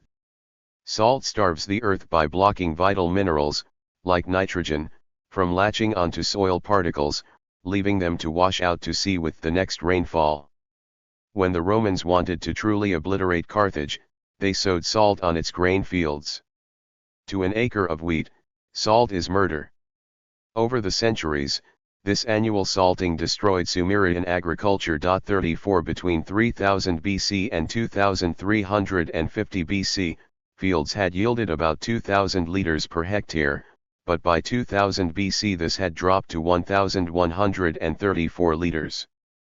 Within another 300 years, the yields fell to a dismal 370 liters. 35 The withering was gradual, but Sumer's urban population hadn't shrunk along with the grain stores. Instead of selling their barley abroad, the city folk ate it. Exports suffered, as did the food trade as a whole. Desperate to make up the loss, farmers worked the fields harder, skipping the fallow years and planting more seeds, which in turn needed more water. So the salination cycle accelerated and Mesopotamia sank further into sterility. Even the climate seemed complicit in ruining the land. The years 3100 BC to 1200 BC were particularly hot and dry in the Middle East, and farmers met the problem with heavier irrigation. 36 By 1700 BC, the name Fertile Crescent had started to sound ironic as the area withered into the familiar dusty landscape of today. A contemporaneous poet wrote, "Let milled foods be insufficient for the people. Vegetable food grew scant in their bellies. The field decreased its yield. Repulsed the grain. Black the tilth turned white.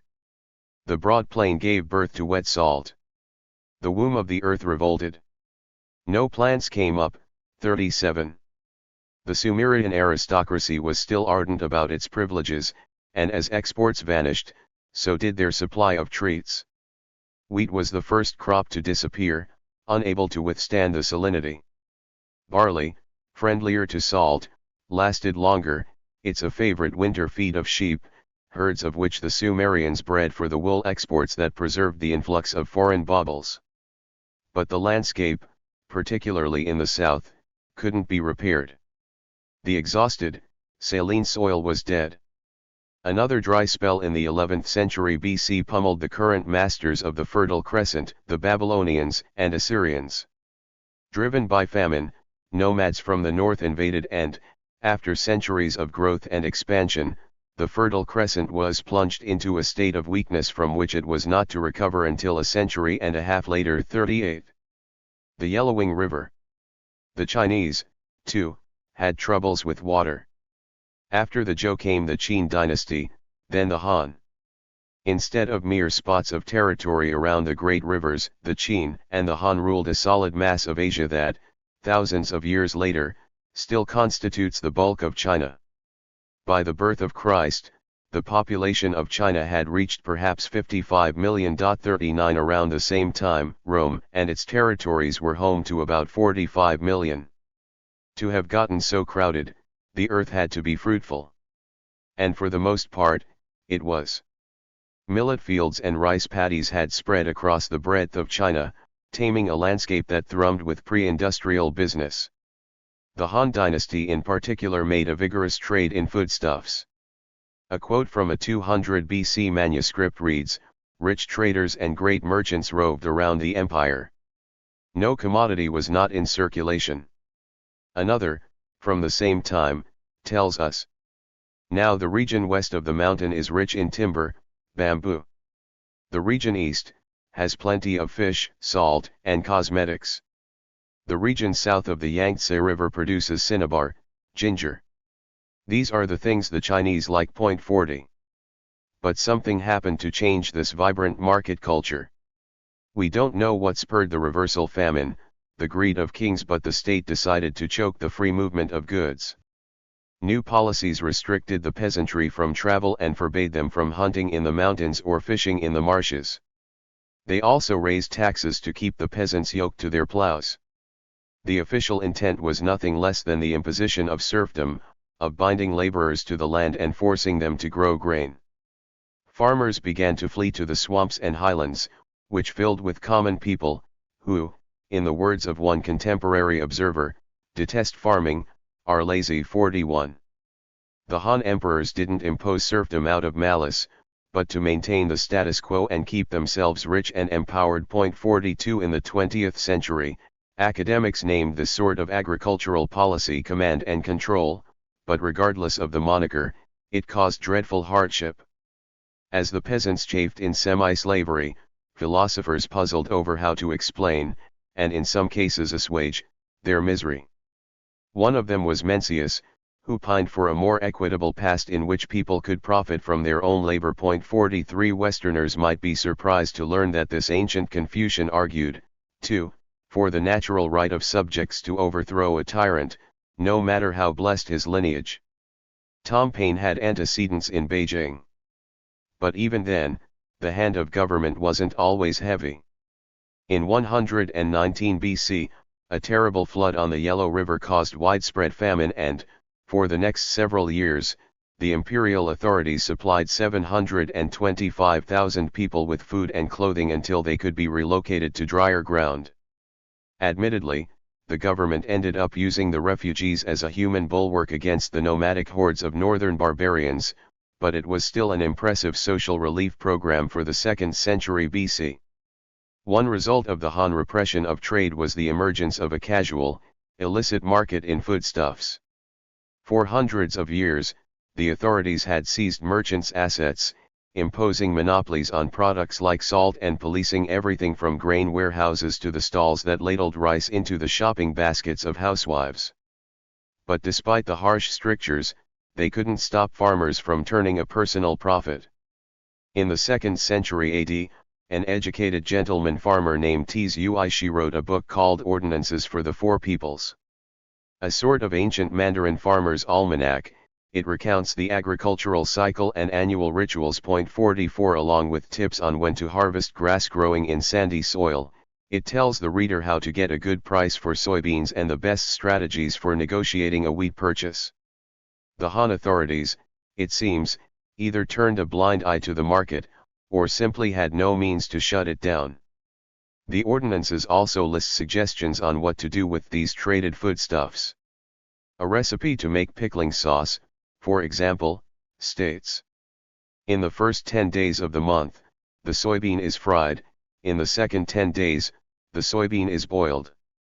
The chopped soybean is made for the MO2 paste, which is used for preserving melons, as well as for making fish sauces, meat sauce, and basic soy sauce. 45. The author put his cleverness and industry to better use, perhaps, in theory than in practice. Tzu died too poor to afford a coffin, and his admirers footed the bill for his funeral. But his writings prove that the government's codes were observed in the breach, and they paint a picture of a vibrant agricultural market that lurked on the edges of state control. Under its formal edicts and the insistence of its rulers, there were free trade rumblings at the foundations of Han China. During this time, the Yellow River earned its name. Between 200 BC and AD 200 it became clogged with the gradual runoff from the denuded grasslands and hillsides of the river valley, tinting the water a shade that a fashion catalogue might dub ecru. Over the centuries, trees that had anchored the topsoil fell under the farmer's axe, and the grain stalks planted in their place couldn't keep the mud tamped down under heavy rains.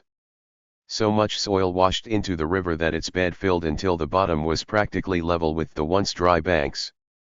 A complicated system of levees kept the Yellow River in its course, more or less, but flooding was a constant worry. According to historian Mark Elvin, catastrophic breaks occurred, on average, once every 16 years between 186 BC and AD 153 and once every 9 years during the wet decades between 66 BC and AD 34. Each time, thousands of people died. 46. Eventually, the Han sputtered out through a combination of the usual culprits: civil war, inept emperors, calcified social divisions, barbarians. Food production slowed as the land wore out under generations of harvests. Reflecting the fall in food supplies, people had fewer babies, or their children died young. They began to rebel, and war disrupted the crop cycle. At the same time, a climatic cooling shriveled yields even further. Farms sank back into the grass. As barbarians wrested the northerly territories from the Han, they let the earth revert to a natural state, not bothering to set plows to soil. Forests grew in places that had been tilled for generations. China's food trade, and the country itself, entered one of those historical depressions called a Dark Age. Civilization had tired itself out for a time. Water, water everywhere? Comparative history is a risky business because of the danger of inference, of pulling a false rabbit out of an anachronistic hat. Yet, it's possible to draw lessons out of details. For instance, we can read the victualling reports of La Grande Armée in 1812 and conclude never invade Russia with inadequate supply lines. In that spirit, here are a few quick generalizations about the ancient world's experience with agriculture and the food trade. When hunter-gatherers settled on the ground above the Tigris, Euphrates, and Yellow rivers, they made a social pact that most people would spend their lives working, while a few lucky or strong ones would live as artists, priests, and kings. This agricultural pact only functioned as long as the farmers had good seeds and could water them.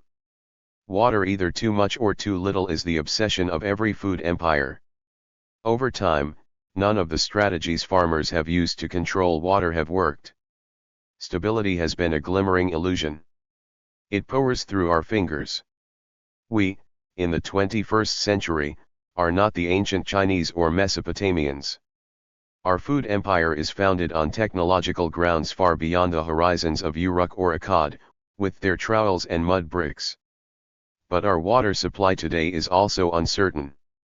The United Nations Millennium Development Goals says that water use is growing twice as rapidly as the planet's population and that about half of humanity is holding a glass that's half empty. 47 Other studies are more optimistic, insisting that current global withdrawals are well below the upper limit, but even these concede that 2 billion people are struggling to find enough water. 48 Liquid wealth is unevenly spread.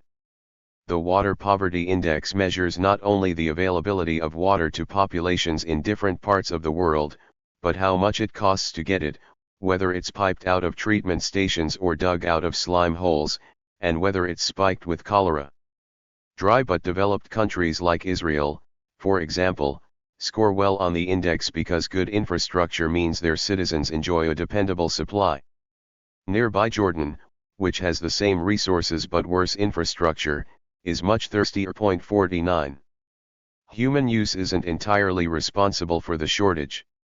Worldwide, intensive agriculture leaves wider and wider swathes of soil degradation, which create drought conditions. 50 With the loss of the organic matter that binds and buffers the topsoil, water seeps through the ground as if through a coffee filter, draining the nutrients past the plant roots. 51 In the vital wheat farming region of northern China, for instance, harvests are increasingly dependent on lucky weather. 52 Since soil depleted of its sponge-like organic matter can no longer store up reserves of rainfall, China has resorted to massive, and dubious, irrigation projects. 53 Every shock to the ecological health of a region, whether it's overfarming or myopic agricultural policies, makes the land more vulnerable to a killing drought. 54 This was true in Ethiopia in the 1980s, and in John Steinbeck's Dust Bowl in the Depression-era Midwest. 55 A final word from Cassandra: in the near future, eastern China, the Middle East, and southern Africa will dry up. A 2007 report from the Intergovernmental Panel on Climate Change provides the sort of story that scientists read when they want a good scare. It's a rollicking yarn about snow melt, river speed, soil type, and other hydrological variables, and its climax is a series of future projections in which the victims run out of water. 56 As we describe in Chapter 2, the effects of climate change on the world's food supply may be devastating. For a while, places like Canada will benefit from a longer growing season, while areas closer to the equator will not. 57 Meanwhile, Eastern North America, Europe, South Asia, and the rest of Africa all have to fix their dripping faucets or go thirsty. 58 And that's the optimistic forecast based on only a 2-degree rise in mean annual global temperature. If it gets hotter, the whole world will lose productivity. 59 Too much water will be just as great a threat as too little. The Three Gorges Dam's raison d'etre isn't irrigation but flood control. Global warming is brewing up what meteorologists call extreme weather events that will increase in frequency as the Earth bakes. Add melting glaciers, 60 and receding coastlines, and between 2.7 and 6.9 billion people may live in water-stressed regions by 2050.61. That's a conservative picture. Shriller voices predict that the thirsty billions will go to war over the remaining fresh water sources. 62. Water has proved more valuable than gold before now. The Sumerians were the first people in history to come to blows over irrigation infrastructure, which they rightfully regarded with civic pride. A series of tablets from about 2500 BC tells the story of how the cities of Umma and Lagash clashed over a canal that marked the boundary between their respective fields. Umma, the strongman ruler of Umma, drained the boundary canal of Ning-Su and destroyed all the nearby temples and shrines before crossing the dry canal bed into Lagash's territory. He was as puffed up as the mountains, observes the writer. Umma's opponent, Inannatum of Lagash, met him at Ujiga, the irrigated field. They had a great battle, leaving 60 Ummans dead on the bank of the canal. Inannatum's son chased the vanquished Umma back into his own territory and slaughtered him. 63 In revenge, the Ummans vandalized Lagash's canals again, in return for which Lagash wickedly flooded the diked and irrigated fields. 64 And so on. Apart from this Sumerian feud, however, history doesn't yield too many examples of war for water. Modern Israel and its neighbors provide practically the only other instance.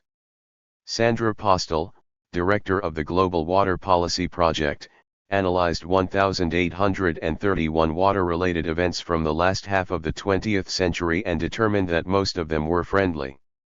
Water treaties are far more common than water coercion or water blackmail. 65 Perhaps it's the fluid nature of the subject, but water has a tendency to make us compromise.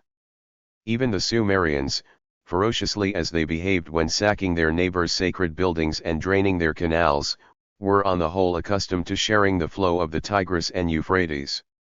Without peace to cultivate their barley and trade it to India for copper, they would never have amounted to a historical success. Likewise, the food trade including water trade is one of the best hopes that the world has for avoiding a grim future. 66 Apart from the blunt method of piping fresh water from suppliers to buyers, there's a subtler, but no less vital, trade in virtual water. To produce a single kilogram of grain, a farmer needs to expend approximately 1,000 to 2,000 kilograms of water. 67 By looking at this virtual water embodied in every product sold within the global food trade, it's clear that countries like the United States and Canada export tremendous amounts of water to parched areas of North Africa and Asia. 68 Countries like Eritrea can't afford to waste precious local water supplies on growing plants as thirsty as wheat, so the food trade fills the gap, leaving local farmers free to grow labor-intensive exports for cash. The dry countries receive food and conserve water, while the wetter ones receive fruits and luxury foods they don't produce themselves. Everyone revels in the glow of happy trade arrangements. 69. Or so goes the theory. In reality, global dryness might simply raise the value of virtual water so that the muscular economic powers of the world will trade it among themselves, leaving the weakling markets out of the game. In this scenario, China hoards the world's imports, and Africa, again, disintegrates in suffering as it leaks millions of environmental refugees who destabilize the planet. The British military forecasts a future where nearly two-thirds of the world's population will live in areas of water stress. 70 Even a group of high-ranking former American military officers not exactly champions of environmental activism published a report called National Security and the Threat of Climate Change. In its factors for economic and security stability, it lists water second only to energy.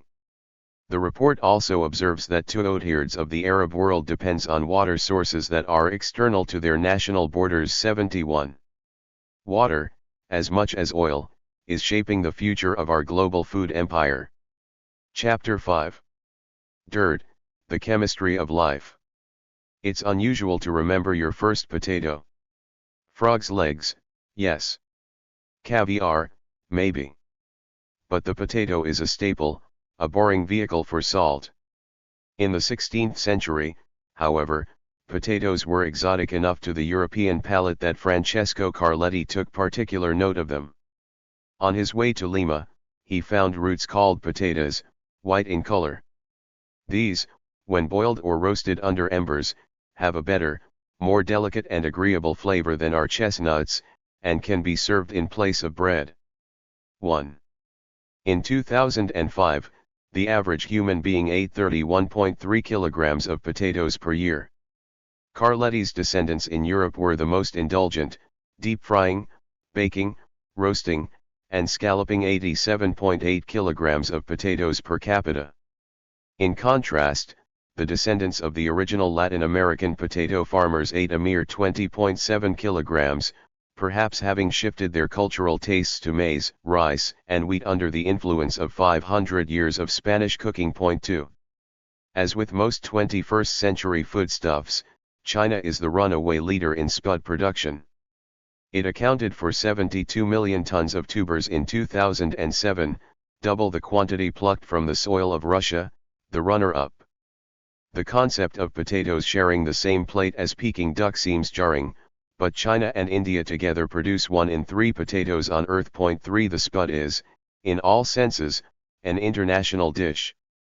In 16th century Peru, Carletti witnessed the potato at the start of its global career. It would take centuries for it to conquer the lunch boxes of humanity, to ascend from the fryer as a golden mate to cheeseburgers, or to be topped by a slice of battered scrod. The pre-Columbian Peruvians did not eat fried fish with their potatoes, as far as we know, even though their coastal waters were brimming with anchovies. One of the world's most important fishing grounds lies 15 miles from Lima, well within reach of the native paddle rafts. But even though early Peruvians loved fresh fish, most of the local seafood entered the food chain at a different link. Swarms of anchovies fed the birds that produced the guano that fertilized the fields that yielded such excellent potatoes. It was dung that made Peruvian crops so impressive. Guano is one of the world's most useful natural resources. It's a superb fertilizer and, while not directly part of the food trade, for most of history it's been bound to food supplies. As late as the 19th century, industrial democracies were willing to go to war to control it. In the precarious balance that farmers try to hold between crop yields and soil exhaustion, fertilizer resets the scale. As expanding societies drive their arable earth to death, agriculture leads to population growth, which leads to more demand, logging, soil erosion, and worsening harvests. They need fertilizer. It trumps all the bad stuff, revitalizing the dust. Dung, and guano in particular, does this with nitrogen. The story of N. To grow green and healthy, plants need a diet of 17 different elements. When combined with sunlight, carbon dioxide, and water, these 17 elements form sugars, proteins, and plant tissues. 4 of these elements, nitrogen is the most crucial. It's one of the biochemical building blocks for every living thing, from babies to jellyfish to bacteria.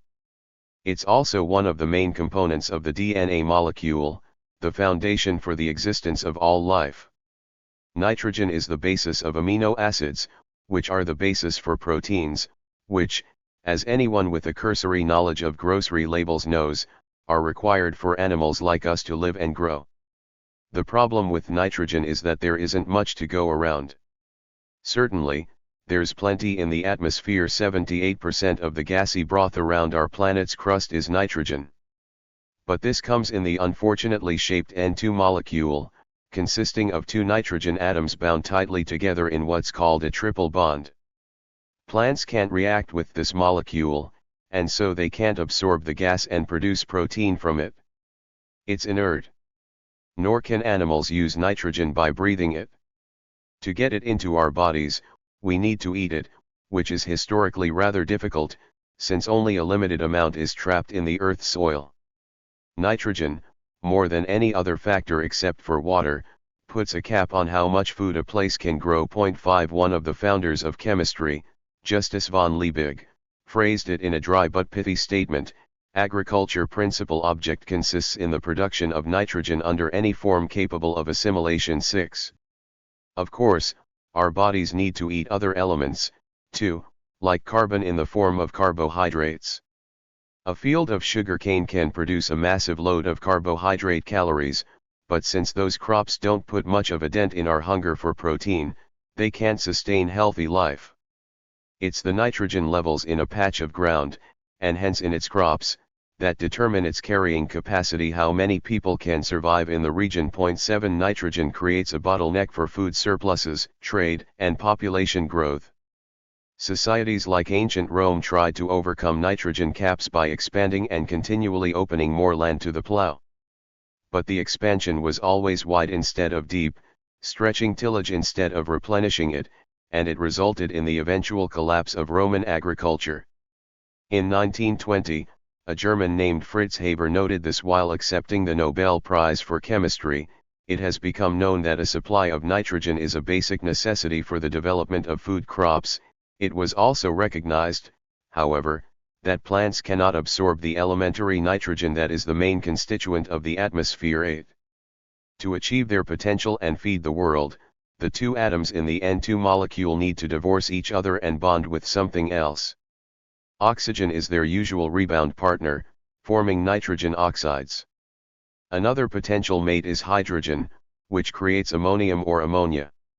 Nitrate ions have the advantage of being easily absorbed by plant roots, which would make them excellent fertilizer, except that they're negatively charged and wash away quickly from soil particles, which are usually negatively charged, too, particularly in sandy ground. Ammonium ions, on the other hand, are appealingly positive. They're actually attracted to the soil, and, while this means it takes longer for them to filter down to the roots of a hungry plant, they also take a longer time to disappear. 9 Ammonia is a farmer's nitrogen compound of choice. 10 Until about 100 years ago, there were only two ways to transform useless atmospheric nitrogen into valuable, plant-friendly compounds. The first was to pray for lightning to strike. A blast of lightning is powerful enough to smash the N2 molecule apart, forcing the isolated halves to glom onto nearby oxygen atoms and form nitrogen oxide. Or onto oxygen and hydrogen atoms, forming nitric acid. These substances get absorbed by water vapor and enter plants as falling droplets. Rain really is good for the crops. A less chancy means of fixing nitrogen comes from under the earth instead of above it. A group of bacteria, the rhizobia, eke out a living on the nodules of the roots of beans and other legumes.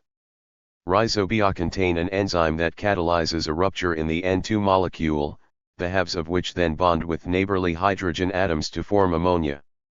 Nitrogenase is unique in being able to do this, and rhizobia are one of the very few types of organisms that concoct it. The practical result is that legumes have an effortless talent for fixing nitrogen into the soil. Peas, alfalfa, and clover are a tonic for tired earth. 11 Historically, though, the most important method for getting nitrogen into crops is to spread it on the ground, usually as a layer of manure. Human waste doesn't contain much nitrogen, but it has enough to be useful, as do urine, hair, and fingernail clippings. Farmyard waste is more potent, but even the most generous dung heap can't quite solve the problem of soil exhaustion. Most crops are simply too greedy. For example, staple grains are composed of between 7 and 14% protein, equaling 1.1 to 2.2% nitrogen. Even assuming that, after being eaten, all the eliminated waste from these grains were to be plowed back into the fields from which they sprouted, a hectare planted with, say, 8 tons of winter wheat would still cost the earth about 130 kilograms of nitrogen each year. Or take the case of rice. Although rice is low in protein, most rice paddies are harvested twice per year. So the soil's annual net loss of nitrogen is about the same as if it were planted with wheat. 12 Losing nitrogen in these measures isn't devastating to the soil when the food is produced and eaten on a small, local scale. Farmers can toss manure into their fields and leave them fallow with a cover crop of clover to restore the lost nutrients. If a farm is carefully managed, there's no reason for it to ruin its soil. The problems start to occur with scale. A food empire, like the ones in Rome, Greece, and medieval Europe, grows food for the purpose of transport and trade. It shifts crops away from the place where they're grown and ferries them across continents, removing nitrogen from the land and not replacing it. This happened to the Romans and it's happening to us in the 21st century. Food empires unbalance the scale and bleed nitrogen from their farmlands, which kills the food supply. And then the empires starve. In praise of phytoplankton. Carletti didn't know much about nitrogen, but he understood that Peruvian potatoes were nourishing and that Peruvian anchovies cost a lot of money at the fish stand. Anchovies are flush with protein and nitrogen. On account of a slew of geographical quirks, the waters off the coast of Peru are one of the world's richest sources for edible nitrogen, mainly in the form of millions of silvery, snub-faced fishes, which themselves exist on account of little aquatic organisms called phytoplankton. Phytoplankton are responsible for carrying out the world's single most important job, maintaining the chemical balance of the oceans. The surfaces of the world's oceans are a delicate broth of phytoplankton, nitrogen, and phosphates washed up from the underwater bedrock. If the measure of phosphates increases, the phytoplankton fix nitrogen from the air, adding it to the water to maintain the chemical balance. If nitrogen levels swell up, so do the phytoplankton, gobbling up the excess element. It's a perfectly calibrated system, without which life in the oceans would be a very different kettle of fish. When phytoplankton die, their bodies float down through the water, a moving buffet feeding the fishes underneath, which in turn feed bigger fishes. But as the uneaten dregs descend past the last vestiges of sunlight, they pile up, frozen in the deepest, coldest recesses, far beyond the reach of living things. There they lie in the darkness forever unless some force, like an ocean current, stirs them back up. Off Peru, a freezing rush of Antarctic water called the Humboldt Current hits a continental shelf and blasts all the nourishing phytoplankton back to the surface of the Pacific directly off the coast at Lima. This gush of protein attracts Peru's clouds of thrashing anchovies. Once the current delivers up the phytoplankton, prevailing winds drive the flow westward toward Asia, where it also carries the monsoon and regulates the world's weather patterns. The Peruvian upswell is an eternal, renewable food source, more or less. Every so often, though, during the El Niño years, the prevailing winds stop blowing and the current gets stuck in place, letting its nutrients settle in the deep. The fish go without food, and the Peruvians go without fish. But, by the following year, the cycle resumes with the flow of phytoplankton and swarming anchovies returning to their natural place. Where there are anchovies, there are birds. Lots of birds. Flocks of gulls, cormorants, and boobies dive and make a ruckus of the sky. Huge colonies of them camp on a necklace of rocks that string along the coast of Peru, 20 miles offshore. Among the dozens of these rocks are two lines of islands, the Chincha and Lobos Islands, little more than parched crags above the noisy swell.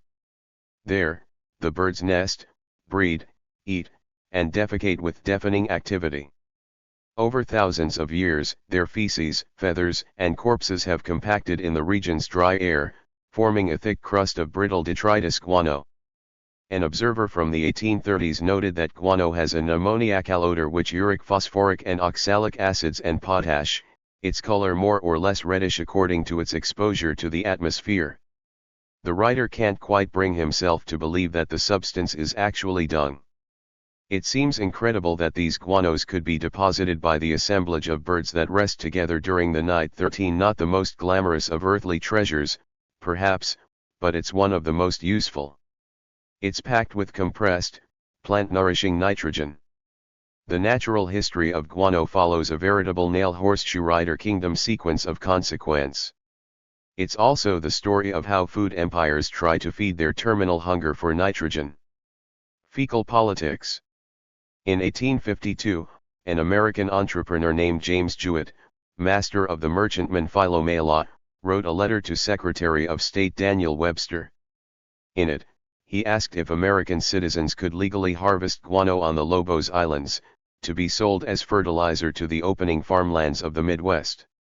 Webster, ever the guardian of American commercial interests, wrote back, it may be considered the duty of this government to protect citizens of the United States who may visit the Lobos Islands for the purpose of obtaining guano. 14 Jewett went on to ask the Secretary of the Navy to send a warship to Peru, just to make sure that no foreigners got in the way. At the same time, a similar discussion was underway on the other side of the Atlantic. Starting in June, British newspapers began running a series of stories about the Lobos Islands, claiming that they had, in fact, been discovered by an Englishman named Edward Lawson in 1808, and formally annexed by Britain in 1813. Appalled, the Peruvians responded by declaring the islands off-limits to foreign guano miners. Meanwhile, American and British warships weighed anchor and sailed toward the equator. The reason for their militaristic posturing was that the world needed fertilizer, and guano was the finest to be had. The pre-Columbian Incas knew this very well. Long before the Spaniards arrived, the Incas mined guano from the islands and rode the pungent cargo back to till into their terraced fields, which is how Inca farms supported grandiose mountaintop cities like Cuzco and Tiwanaku. So vital was guano to the Inca economy that imperial inspectors were assigned to manage the guano islands and forbade anyone from killing the birds on pain of death. 15. Even should the temptation arise, killing one of the birds would be a challenge. The islands are ringed with steep cliffs and crashing spray. From miles away, sailors would have been able to both smell and see the dull, off-white substance that sheeted the rocks. A traveler from the 1850s compared one of the Chincha Islands to a table bearing a giant loaf of old-fashioned brown bread, utterly covering its surface. 16. When the Spanish conquered Peru, they inherited these offshore guano troves. At the time, Europe desperately needed new sources of food to supplement what it could produce on its exhausted landscapes. By the 15th century, the population had rebounded from its harrowing under the Black Death, and multitudes of young, hungry farmhands had driven rural wages down and sent food prices up. When Carletti arrived on the wave of European expansion, markets back in the motherland were clamoring for imports. Potatoes began to sail across the sea. In the colonies, forests fell to the newcomers' axes, virgin landscapes went under the plow, and nitrogen passed from the earth into foods and onto the colonists' dinner tables. 17 In North America, each generation of colonial farmers had to work harder to match the yields their parents had enjoyed. Within a few generations, all the nutrients that had been stored away for millennia under the old-growth trees and dense prairie roots had vanished. 18 Faced with declining yields and hungry babies, the colonists realized they needed to either replenish the ground or put more land under cultivation. In the United States, they did both. 19th-century American and European travelers to Peru observed, first with incredulity, then with greed, the magical effects of guano. Without the guano, the volcanic and sandy soil of the province of Arequipa is almost unproductive, but when used it yields in potatoes 45 for 1 and in maize 35 for 1. It is so active that unless watered soon after it is applied round the roots of the plants it dries them, or as the country people say, burns them up. 19. By the 1840s, Peruvian merchants working under government contracts had begun an industrial mining operation on the Chinchas. The shrewdest of these merchants was Domingo Elias, who by the end of the decade had forced all competition out of the market. Since the government set a standard price per ton of guano but didn't worry about labor methods, Elias harvested his prize by working slaves to death while lining the pockets of his political cronies. 20 He subcontracted all the actual mining to other businessmen, who originally assigned the work to gangs of convicts and army deserters. Peru's plantation owners had long been complaining of a labor shortage, particularly since African slaving was nearing its end. Elias turned to the Pacific and, by 1849, began importing indentured Chinese to mine guano. Not long after he set up this system, Elias petitioned the government to be allowed to hike his fees by 25%, citing bogus labor costs. His friends happily signed the check. By 1852, two-thirds of the guano miners were Chinese who had signed an 8-year contract in exchange for the cost of their passage to the New World. Many of them had been kidnapped or tricked, believing that they were going to mine gold in California. 21 The voyage from China was something out of the dark, wet hell of the African slave trade, and conditions only worsened once they landed on the Chinchas. 22 Each worker had a quota of 5 tons of guano per day. George Washington Peck, a future American congressman, visited the islands and wrote, "I seem to see them at their work, their slender figures quivering under the weight of loads too heavy for them to wheel, for everyone who went ashore remarked that they took loads altogether disproportioned to their apparent strength. I observed coolies shoveling and wheeling as if for dear life, and yet their backs were covered with great welts. It is easy to distinguish coolies who have been at the islands a short time from the newcomers. They soon become emaciated and their faces have a wild despairing expression. That they are worked to death is as apparent as that the hack horses in our cities are used up in the same manner." 23. Since Peruvian guano had appeared on the American market in the 1840s, it had won the reputation of a miracle product. Newspapers published frothy accounts of its efficacy on the soft hills of Virginia, swearing that it boosted wheat and tobacco yields by 5 times or more. 24 Advertisers hawked its properties on cornfields and flower beds. 25 By 1854, it had become so prized that American merchant ships filled the port of Lima with cargoes bound for the Mississippi. 26 In Baltimore, imports between 1844 and 1854 ballooned from 445 to 175,849 tons. 27 Investors saw it as a means to get rich but were stymied by the fact that a single company held the monopoly on British and American guano imports. A firm called Anthony Gibbs and Sons of London had negotiated a deal with Peru granting it exclusive control of the guano trade to the eager American and British markets. Infuriated, the Royal Agricultural Society offered £1,000 reward for the invention of a guano substitute. The Americans took a more muscular approach. In his 1850 State of the Union address, President Millard Fillmore declared that Peruvian guano had become so desirable an article to the agricultural interests of the United States that it was the government's solemn duty to employ all means properly in its power to bring it into the country. Cheap. 28 Fillmore's words escalated the diplomatic volleys between the United States and Peru. That year, the Americans had tried to negotiate a lower price for guano, but the Peruvian government refused to deal. Shortly afterward, James Jewett discovered new mounds of guano on the Lobos Islands, a few miles west of the Chinchas, even though Peruvians had been harvesting the rocks for centuries. Blind to history, Jewett wrote his fateful letter to the Secretary of State, and when Daniel Webster wrote back encouraging Jewett to steam ahead with his guano claim, he was sending a direct provocation not only to the Peruvians, but to the British. Broadsides in the press erupted on both sides of the Atlantic. Naval ones seemed sure to follow, but ultimately the whole business fizzled, partly due to frantic diplomatic maneuvering between the embassies in Lima. 29 Congress backed down.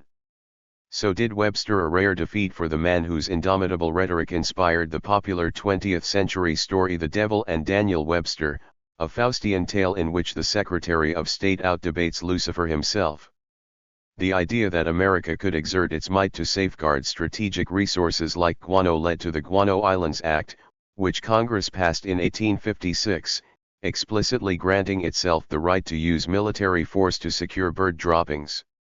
Over the next decades, American entrepreneurs cited the act as justification to lay claim to roughly 100 different Pacific and Caribbean islands. 30 Imperialism won the day. But by the end of the 19th century, guano would start to slip from prominence in the food trade. The existence of guano was a weird trick of climate and topography. Because it was exclusive to a handful of ocean crags, there would never be enough of it to fulfill the demands of huge food empires like Britain and the United States. The very nature of the mining operations ensured that the industry had no future. On the Chinchas, for instance, miners killed the birds and trampled their nests, so the mined guano could never be replaced. Even if they hadn't slaughtered the gulls that laid the golden eggs, the original deposits were the sum of thousands of years of heat and digestion. There was no putting back the dung. The world needed a more dependable fertilizer to help feed the growing populations of the industrial nations. Of a number of obvious solutions, none were ideal. Natural saltpeter, potassium nitrate and sodium nitrate encrusted stretches of the Atacama Desert in northern Chile, and by the late 1800s, millions of tons of it had been cut and shipped to the industrial markets. But by the turn of the 20th century, that too had been depleted to near exhaustion. Crop rotation and clover, the time-honored methods of fertilization, were always an option, but the mill workers of Birmingham and New Bedford needed lots of food quickly, and leaving precious arable land unsown meant that demand always exceeded supply. Headlines of the time screamed about the nitrogen crisis, the end of wheat, and the imminent collapse of the civilized way of life. A chemist named Sir William Crookes, in his presidential address to the British Association for the Advancement of Science, said that England and the civilized nations stand in deadly peril of not having enough to eat. 31 politicians latched onto the crusade and issued a worldwide call for the discovery of a renewable source of nitrogen. The rallying call took on apocalyptic tones. Crookes didn't shy from hysteria when he cried that the nitrogen crisis would mean that the great Caucasian race will cease to be the foremost in the world and will be squeezed out of existence by races to whom wheaten bread is not the stuff of life. 32. Crookes was right in that even the great Caucasian race are slaves to their bellies, but he was wrong in implying that a taste for rice was an existential advantage for non-Europeans. The entire world, rice and wheat eaters alike, faced a chronic food shortage. In fact, Asia was much worse off than Europe, and millions were racked with hunger and malnutrition at the dawn of the 20th century. Unless the riddle of how to fix atmospheric nitrogen into the earth was solved, it seemed likely that Europe might well suffer the same hunger as Asia. The quest to split the N2 molecule had begun in earnest. Its fulfillment took an odd form, even a sinister one, paralleling in many ways the later, more explosive splitting of the atom. Both scientific advances were made by German Jews. Both were justified in the name of ending wars. Both produced atrocious suffering and environmental wreckage along with their blessings. And both ushered in a break with the pre-industrial world, pushing civilization through a door and locking it behind. War empires. Napoleon said that an army marches on its stomach, but he might have added that an army marches for its stomach as well. Organized warfare, as opposed to sporadic tribal murder, originally had nothing to do with true gods or map boundaries or Helen of Troy. People invented war for the sake of capturing food surpluses like livestock, especially cattle, but also grain. 33 As noted above, the earliest butchery committed on the Neolithic flats might well have been undertaken for the sake of feeding hungry children, perhaps in a place where the harvest had failed but the tools were still sharp. 34 Food and war have always had a very close relationship. Fritz Haber, the Nobel-winning chemist who spoke so authoritatively about nitrogen, was born in 1868, during Germany's adolescent growth spurt. His mother died shortly after childbirth, leaving him to be raised by his large Jewish family and by his father, an alderman and pigment seller. This was at the time of the Kaiserreich, the semi-constitutional monarchy under Wilhelm I, when all of Germany was uniting under the Prussian banner. New factories steamed for the glory of the fatherland. New railroads whistled for the good of the people. It was a time of bombast and Rico-okade myth, of stirring words like Volk and Sonderweg. It was a very exciting time to be a German. The young Haber studied in Heidelberg, where Professor Robert Bunsen lit a flame in him for the joys of chemistry. Although he didn't share the natural, incandescent brilliance of his future colleagues Niels Bohr and Max Planck, Haber possessed a remarkable single-mindedness, an ability to work doggedly through a mental challenge. 35 This eventually drove him to mental breakdown. In fairness, nervous disorders were extremely fashionable in Germany at the time, possibly as a result of the country violently launching itself from a rural, even sylvan culture into one of radical modernity in the space of 50 years. 36. Haber converted to Protestantism in 1892, trading his Judaism for a professor's chair in the words of his more cynical observers. Regardless of his spiritual sincerity, Haber obviously felt himself to be more German than Jewish. 37 He was nimble in climbing the academic ladder. In 1 year he published 17 research papers in a half-dozen scholarly journals. 38 His perseverance even won him the directorship of the prestigious Kaiser Wilhelm Institute for Physical Chemistry and Electrochemistry. But his life's great undertaking truly began in 1903 when a company called the Austrian Chemical Works offered Haber money to research a method to create ammonia, the simplest form of fixed nitrogen. His experiments didn't work, but a few years later he returned to the laboratory when another chemist wrote him a series of rude letters, mocking him over his failure. This time, his industrial paymaster was Badisk Aniline and Soda Fabric, BASF, which today is sufficiently alive and well to post sales of C$58 billion in 2007, according to its corporate website. Even 100 years ago, BASF was Germany's biggest chemical producer. Armed with money, research assistants, and a state-of-the-art gas compressor, Haber determined to finally solve the riddle of the nitrogen molecule. By 1909, he had made a breakthrough. Using his compressor, Haber discovered that the N2 molecule would split when heated to 400 degrees Celsius and squeezed to 200 times the normal atmospheric pressure at sea level. The unattached atoms could then bond with hydrogen to form ammonia. 39 Of course, this amount of heat and pressure isn't often encountered outside the laboratory, so Haber enlisted a metallurgist named Karl Bosch to invent devices that could recreate the conditions of his lab experiments on an industrial scale.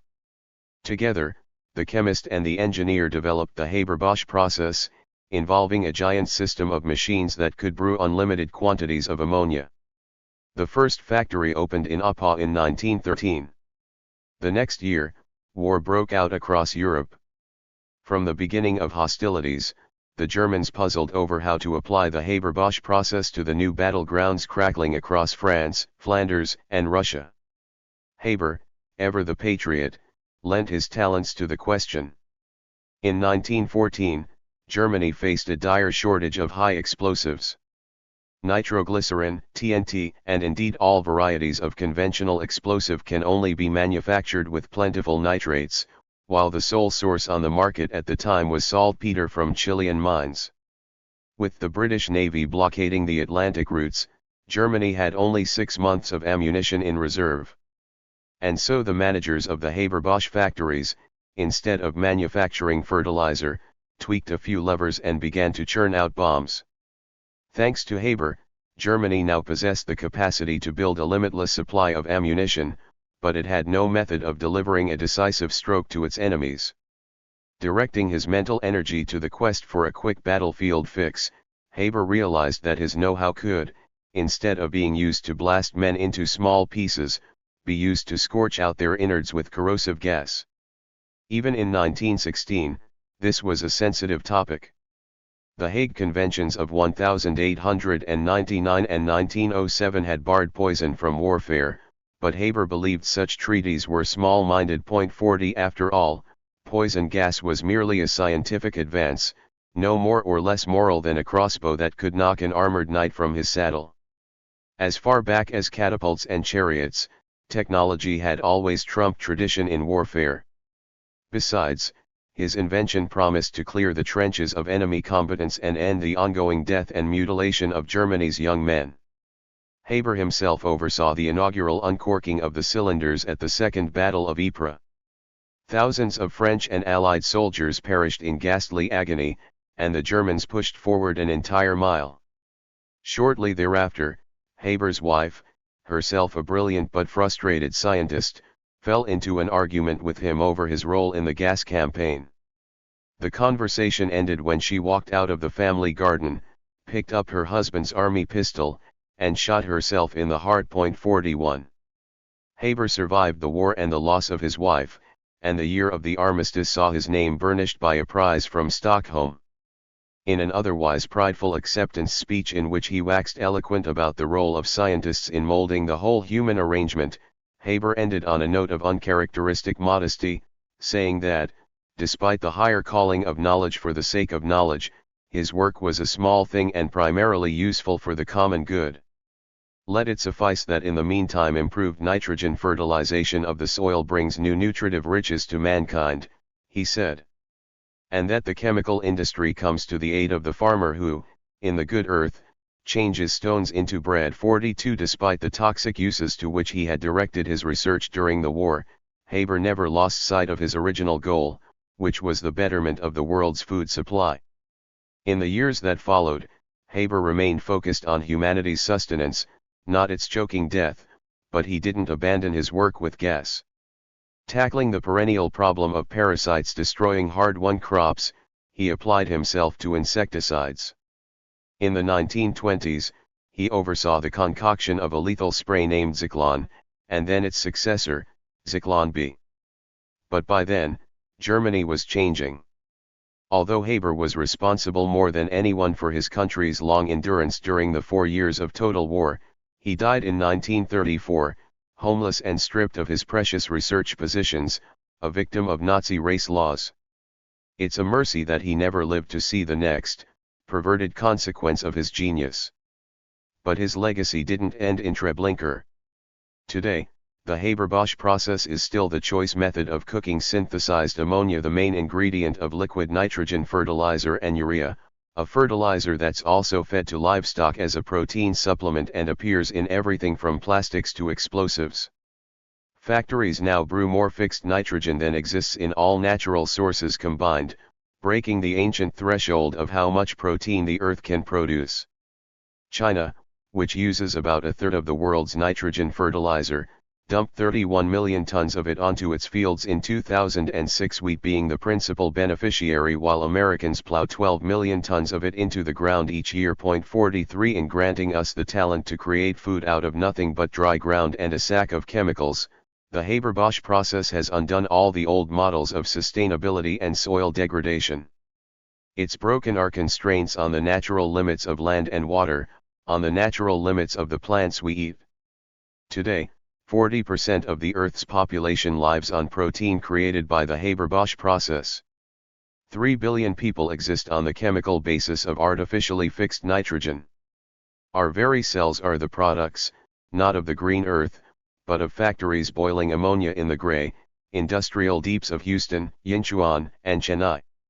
Yet even while synthetic proteins build bigger, healthier children in parts of the world once notorious for malnutrition, and while a planet that evolved to support no more than 3 billion human bellies now sees its population shoot toward 10 billion, we face a familiar problem of unsustainable practices. 44. Soil depletion isn't the killer it once was. Fertilizer has changed the ancient pattern of expansion, overfarming, and leapfrogging to the next stretch of marginal land. But, more than ever, human populations are interconnected. In AD 6, when food supplies failed in ancient Egypt, families in Rome went hungry. Today, the entire globe is bound by a chain of dependence and consequence that links us to the Haber-Bosch process. Without artificial fertilizers, we'd have to revert to planting beans to fix nitrogen in the soil, or to digging saltpeter and guano. Corn supplies would collapse. Rice could only be harvested once per year. Meat would slip back to its role as a luxury. In short, without a secure supply of nitrogen, the world would starve. That's the false solution of Haber-Bosch. It swapped our dependency on nitrogen for a dependency on the process to make nitrogen, which, like so many elements of the modern world, is entirely reliant on fossil fuels. The educated stratum of consumers knows that the contents of a shopping cart are not created equal.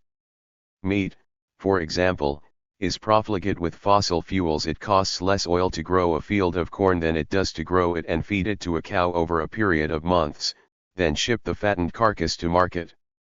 When oil is cheap, as it usually was for the past 60 years, it makes economic sense to build cattle feedlots and sell inexpensive steaks to a paying urban public. When oil is expensive, as it usually will be in the future, this business model is untenable. The Haber-Bosch process, that miracle technique that sustains so much human life on this planet, requires enormous quantities of natural gas, both for heat and as a source of hydrogen to bond with the loosened nitrogen atoms. Fossil fuels feed us in a very direct way. We face the choice of having to change our eating habits according to an environmental imperative or an economic one. Either way, our habits are going to change. Our food system, our vast, intertwined world food empire is dependent on the fuel-soaked Haber-Bosch process. Our dependence on gas invites the cliché of the rising balloon. We have to hold on to the string as we're hauled up into the gusts of swinging markets, government subsidies, and a hungry developing world. But someday, we're coming back down to earth. The birds of Peru. Our landing doesn't have to snap our necks. Farmers are learning to use nitrogen better, which is a hopeful development. Most plants cultivated by modern farmers absorb about half of the nitrogen that's actually dumped onto them. Even the most efficient methods can only coax the seedlings to swallow about 70% of the bonus nutrition. Studies in Europe and Asia have proven that when less than 150 kilograms per hectare of nitrogen are applied to grain crops, the uptake is about 65%, but once that threshold is passed, absorption plummets. 45. It's a reasonable guess, therefore, that about half of all nitrogen fertilizer applied to crops today is simply wasted, washing into streams and rivers. 46. In the United States, for example, agrochemicals are to blame for 70% of the country's tainted waterways nutrients leaking. Off-crop land have spoiled 37% of all American surface water, rendering it undrinkable by humans and unfit for fish. 47. As well as killing the Mississippi, the Gulf of Mexico, and the Chesapeake Bay, nitrogen is fast poisoning the Rhine, the Yellow River, and the Yangtze. 48. The damage can't be undone, but there are small fixes.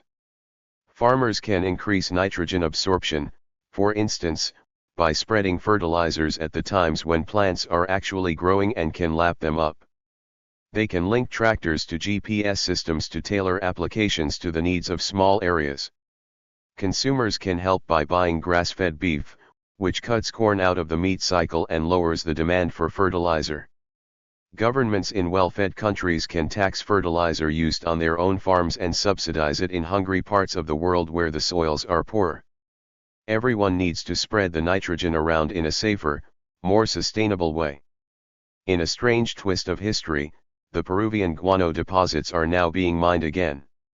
The crust, once 150 feet thick, is only a few feet deep now, and observers speculate that the supply will run out in another 10 years. The reason for renewed interest is the cost of oil. Due to gas prices, the cost of chemical fertilizer doubled in 2008, making bird dung suddenly look much more attractive. In addition, organic farmers have a ferocious appetite for guano, and the rise of natural foods in the marketplace has meant guano is again a lucrative commodity. 49. This time, the Peruvians are watching their miners, making sure that extraction doesn't squash the bird populations or disturb their habits over much. 50. The government uses appropriate watchwords: sustainability, nesting, habitat. A much bigger threat to our future guano is Peru's thriving anchovy business. Commercial fishing has eliminated much of the bird's food supply. The avian population of the Guano Islands has fallen from an estimated 60 million in 1850 to 4 million today. 51. As always, the food trade has devastating effects.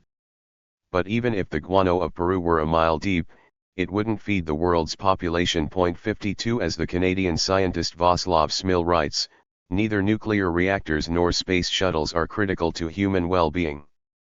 But the world's population could not have grown from 1.6 billion in 1900 to today's 6 billion. 53. It's the great challenge for the food trade, and for humanity, to keep these billions from going hungry, from fighting over bread. Chapter 6. Ice, Preserve U.S.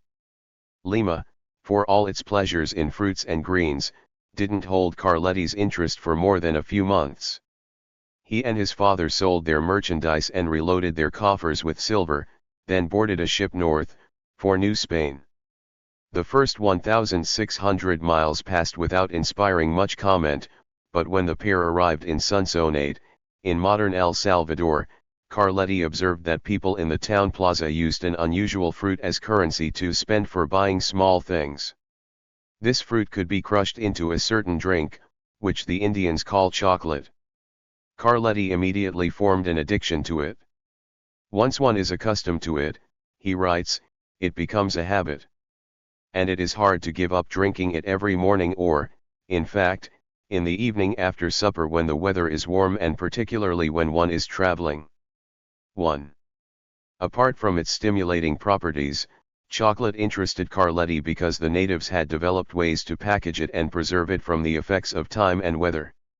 He was impressed at how it is carried in boxes, or made into little cakes that quickly dissolve in water that the Indians churned with sticks until red and frothy. 2. Although Carletti had long been swooning over the taste of New World produce, chocolate won his admiration on account of other qualities. Greens, no matter how excellent, had to be eaten more or less on the spot and couldn't survive a week's trouncing on donkey back, much less a month's sea voyage. But chocolate, having been squashed into dry cakes, could be stored, shipped, and sold for a generous markup. Like beer or cheese, chocolate was preserved, so it could be the stuff of business. Apart from the raw capacity of land to grow foodstuffs, it's decay that limits the breadth of a food empire. In medieval Europe, food didn't travel very far. The Romans had dealt with decay by building a massive, complex apparatus of storehouses, shipping schedules, and middlemen.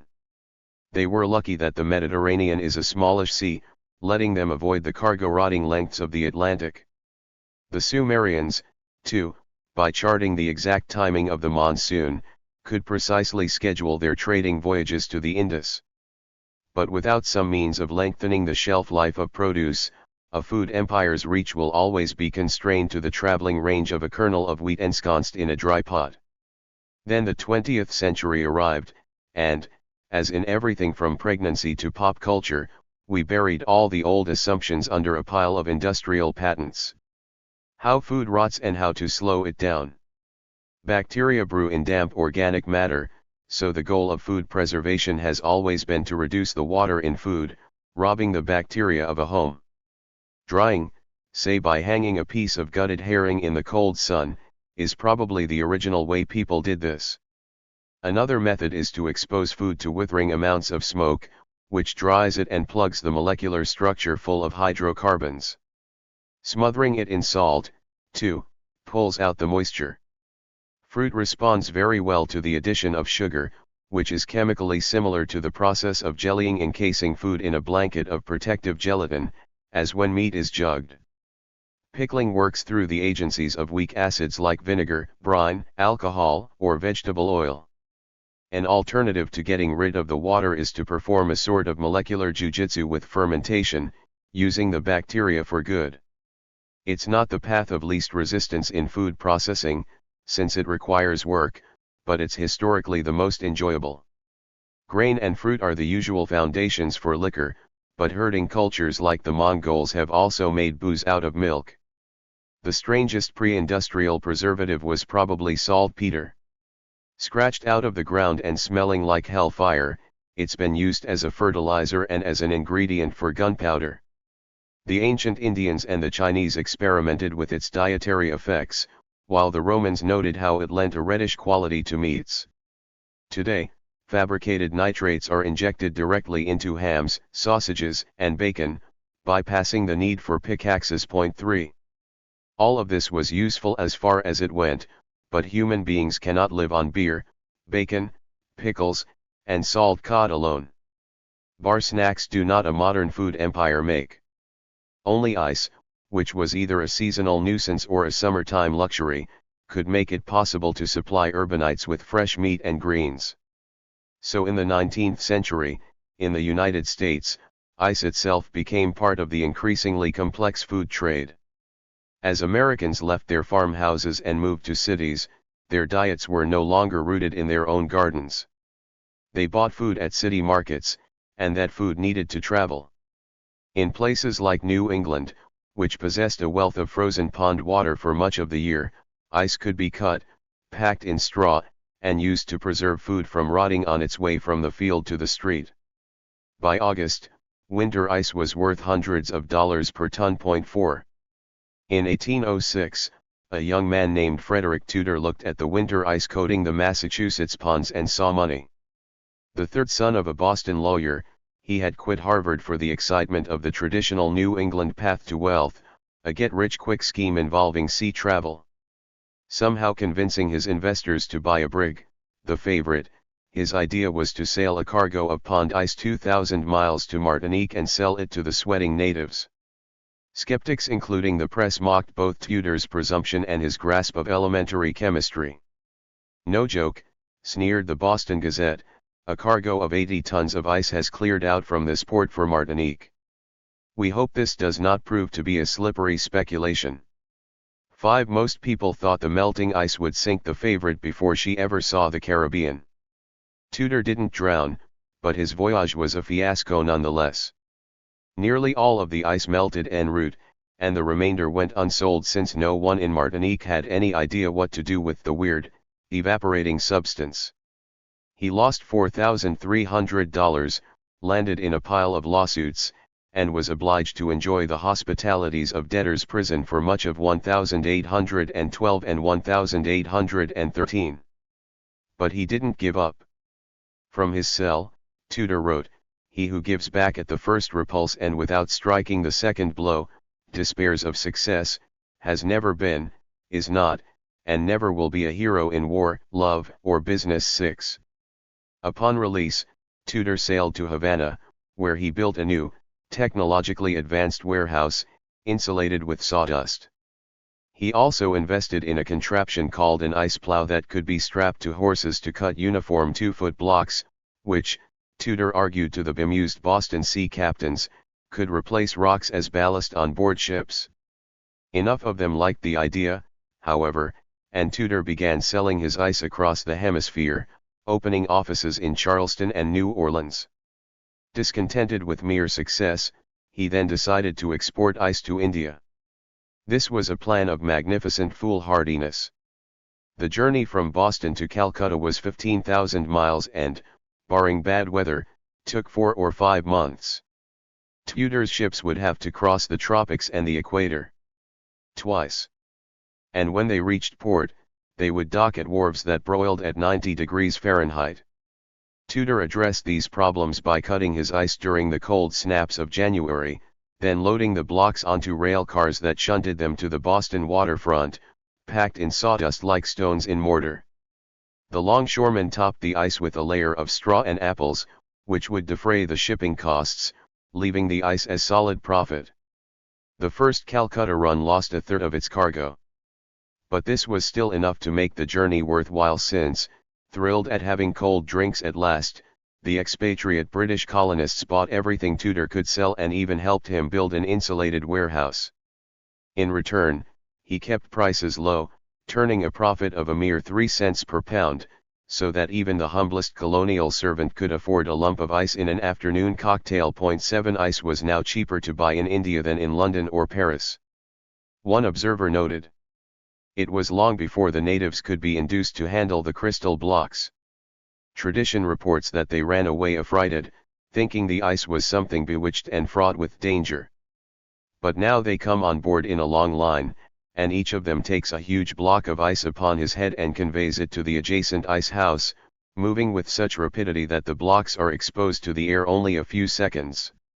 Once deposited there, the waste almost ceases again, and the ice which cost in Boston $4 a ton is worth $50.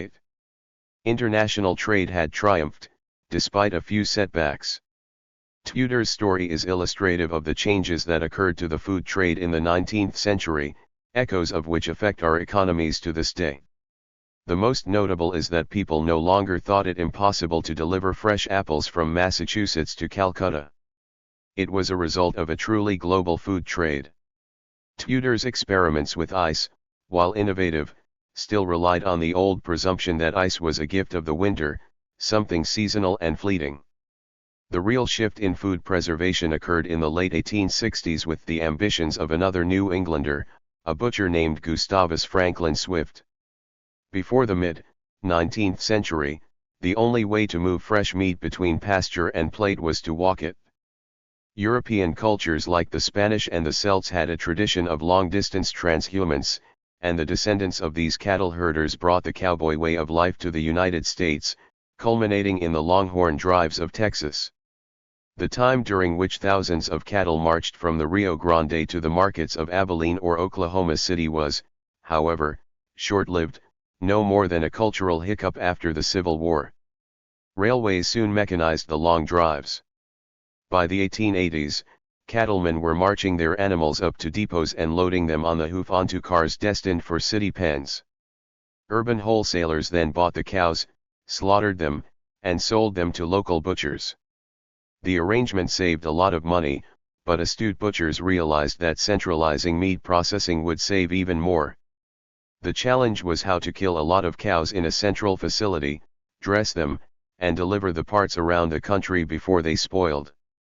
Early solutions came from Detroit, where a small-time meat dealer named George Hammond built the first refrigerated railway car.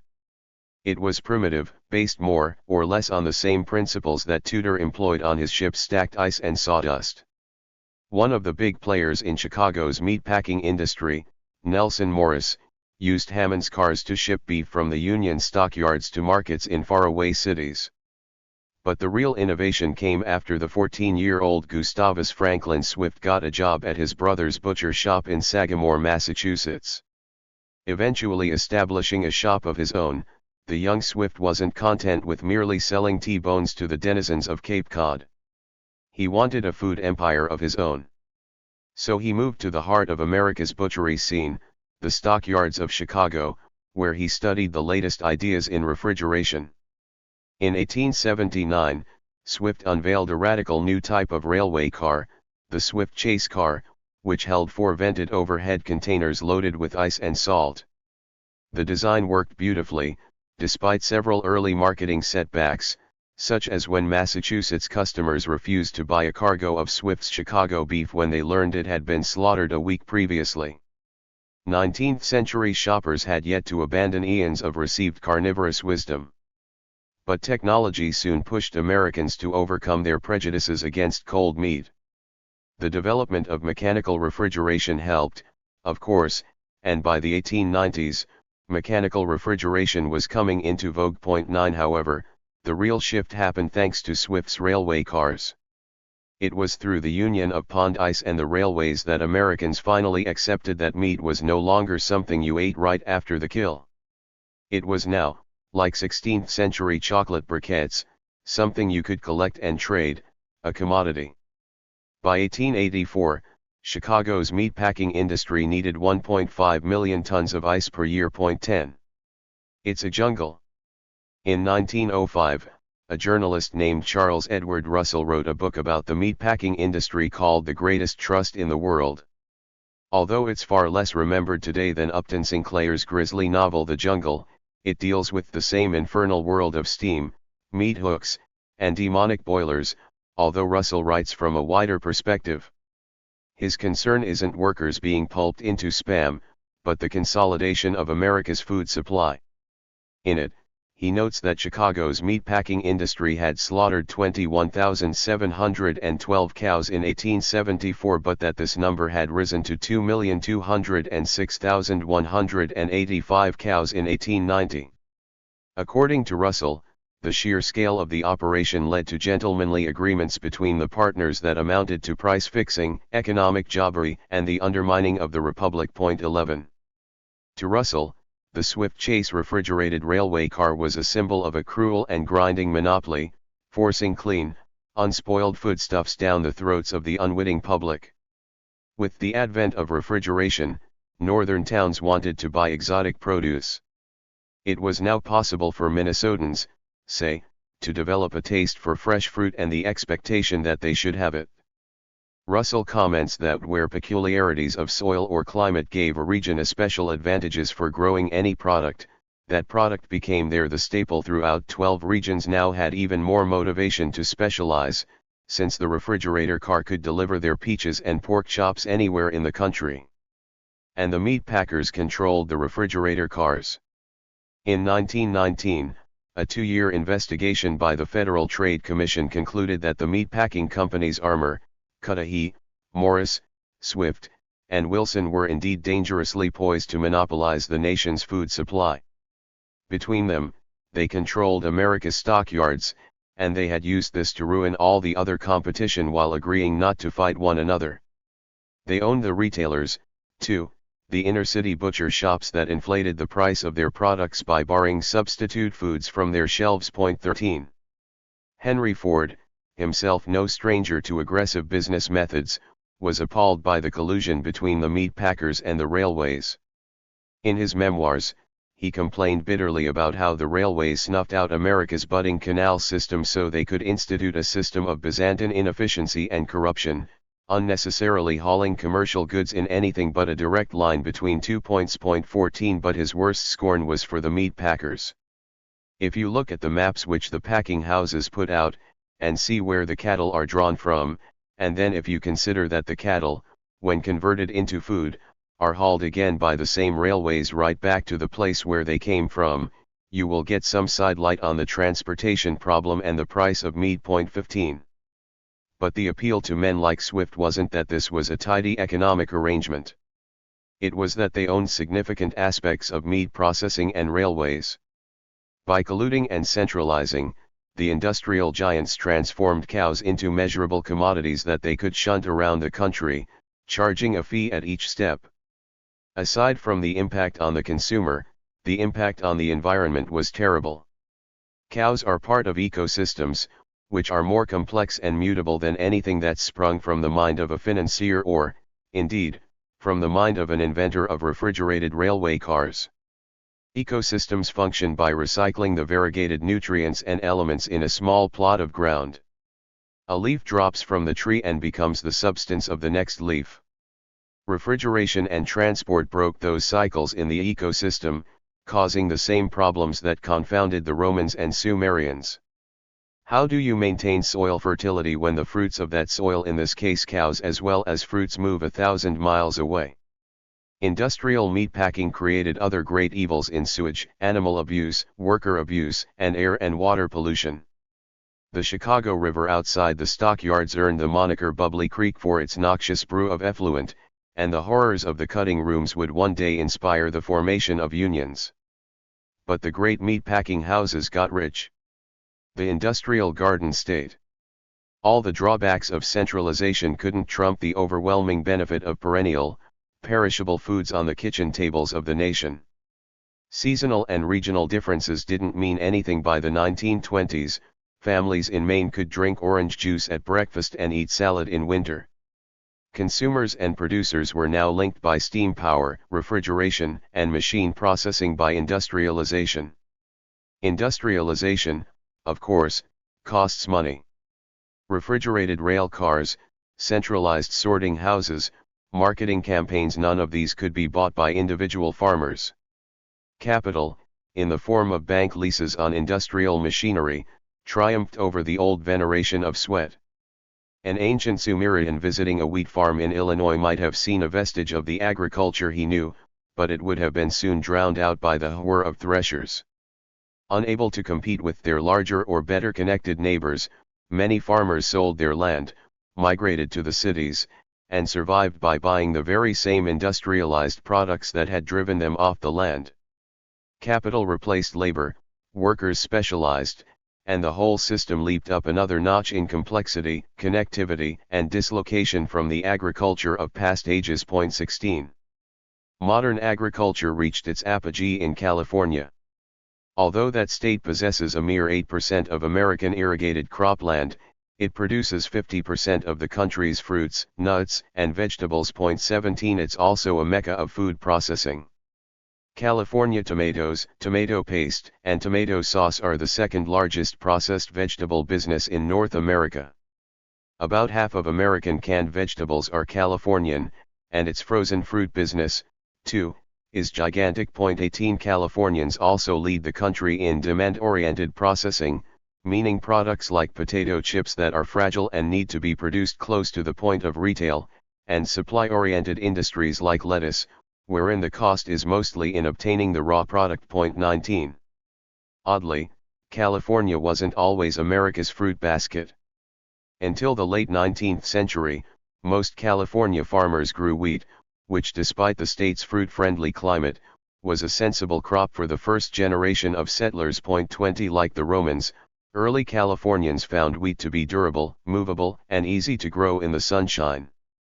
These farmers were part of what rural sociologists call the first regime, settlers who worked the virgin soil for a surplus that they sold for manufactured imports. 21 Surplus grain formed the base for the American economy in the post-colonial years while the British Empire retreated and invested in its remaining frontiers. By the end of the 19th century, a world economy had emerged where huge regions had become specialized in growing commodities for sale to other huge regions. Globalization began long before anyone had ever heard of Thomas Friedman. But by 1900, California's soil had thinned, its organic matter blown away, and the land could no longer sponge up enough water for a bumper wheat harvest. Yields declined, so entrepreneurial farmers began to experiment with irrigation and vegetables. Unlike in Sumer, these farmers didn't need a priest-king's chance or a legion of slaves to irrigate the parched earth. They had credit unions. At the same time that California's grain farmers switched to horticulture on the basis of $400 per acre loans, a second regime took over the American agricultural economy. These were the rail barons and meat magnates like Swift, who took advantage of circumstances like the Civil War, refrigeration, pro-corn policies from Washington, and the railway. The second regime, although splendidly rich, bred its own slew of ills, such as a tradition of animal husbandry that had less to do with nature than with accountancy. The factory farm was an idea of this time, as was dumping cheap grain on impoverished countries and suppressing the value of rural labor. So by the mid-20th century, food had become a manufactured object, a durable good like steel nails. 22 Giant vertically integrated companies like Swift's became the model for the era, controlling every step of the process. Across the United States, farmers applied high-torque automotive engines to pumps that drilled up deep underground sources of water for irrigation. Coupled with new factory-cooked nitrogen and government subsidies, California blossomed with fruit orchards, while a similar process was transforming the land left over from the Dust Bowl into the bread basket of America. In California, the shock troops for this second regime were land developers like William Chapman. In the 1870s, he looked at the exhausted wheat fields around Fresno and saw an opportunity to reinvent the earth. Hiring a corps of engineers to divvy 640 acres into 20 little vineyards, he built a web of canals and ditches to funnel groundwater to a welter of freshly planted grapevines. Then he sold the plots to tired Northeasterners, promising them sun, honest labor, and an escape from the East Coast's wilderness of smokestacks. Chapman was one of many such developers. A German consortium dug 450 miles of ditches and 25 miles of feeder canals to irrigate land parcels for amateur farmers. An American group sunk a 30-mile canal to sweeten the deal on 100,000 acres of unplanted orchards. 23 At the end of the 19th century, California was very much the cliché of a land of reinvention and opportunity. The families who arrived in Fresno and Tulare counties in the early 20th century didn't conform to the ancient model of subsistence farmers spreading into their society's hinterland, like the monastic pioneers in northern Europe or the Minoan woodcutters pondering the sacred heights above Knossos. They weren't looking to eat. Like good Americans, they were looking to sell. The new Californians dug their hands into the western soil with the intent of growing cash crops for middle-class kitchens. Apricots and lemons, not nuggets of ore, fueled the gold rush of the 1900s, which wouldn't have worked without the generous banking that provided the loans that financed irrigation schemes. The new farmers also learned the lessons of the meat packers and saw that, without modern transportation, their agricultural enterprise was doomed. Around the year 1900, most Californian farmers were still loading their produce, uninsured, onto railway cars for the long haul to the eastern cities. This was a sizable risk, as readers of Steinbeck will recall, and a hiccup in scheduling could leave long trains of lettuces rotting in the sun. But even if the fruit made it to market, the prices were controlled by East Coast processing companies, so growers were at the mercy of both the rail system and the whims of distant corporations. Enterprising farmers banded together to solve the problem, forming unions that established quality grades for produce, standardized the sizes of boxes, and drew up advertising posters. The Orange Growers Protective Union appeared as early as 1885. 20 years later, the California Fruit Growers Exchange marketed their collective products under the name Sunkist. 24 Shoppers started to associate the word California with the word fruit, and the connection stuck. America's fledgling canning industry shifted westward. 25. After the Second World War, more Americans had money to spend on groceries like greens. Lettuce growers organized to adopt a cool system, whereby they could grow produce in shifts in different sections of the state year-round, so there would always be a fresh stock for the marketplace. They bought or hired fleets of refrigerated trucks, built air-conditioned warehouses, and signed deals with retailers. Vacuum packing, too, helped get the heads rolling. 26 All of this took tremendous infrastructure. It's not easy to shift a vast tonnage of perishable commodities requiring exact temperatures and humidity levels across a continent. But after the lettuce growers had pulled it off, other farmers would copy them. 27. Triumph of the tomato. In the annals of human agriculture, rarely has any fruit proved as profitable as the California tomato.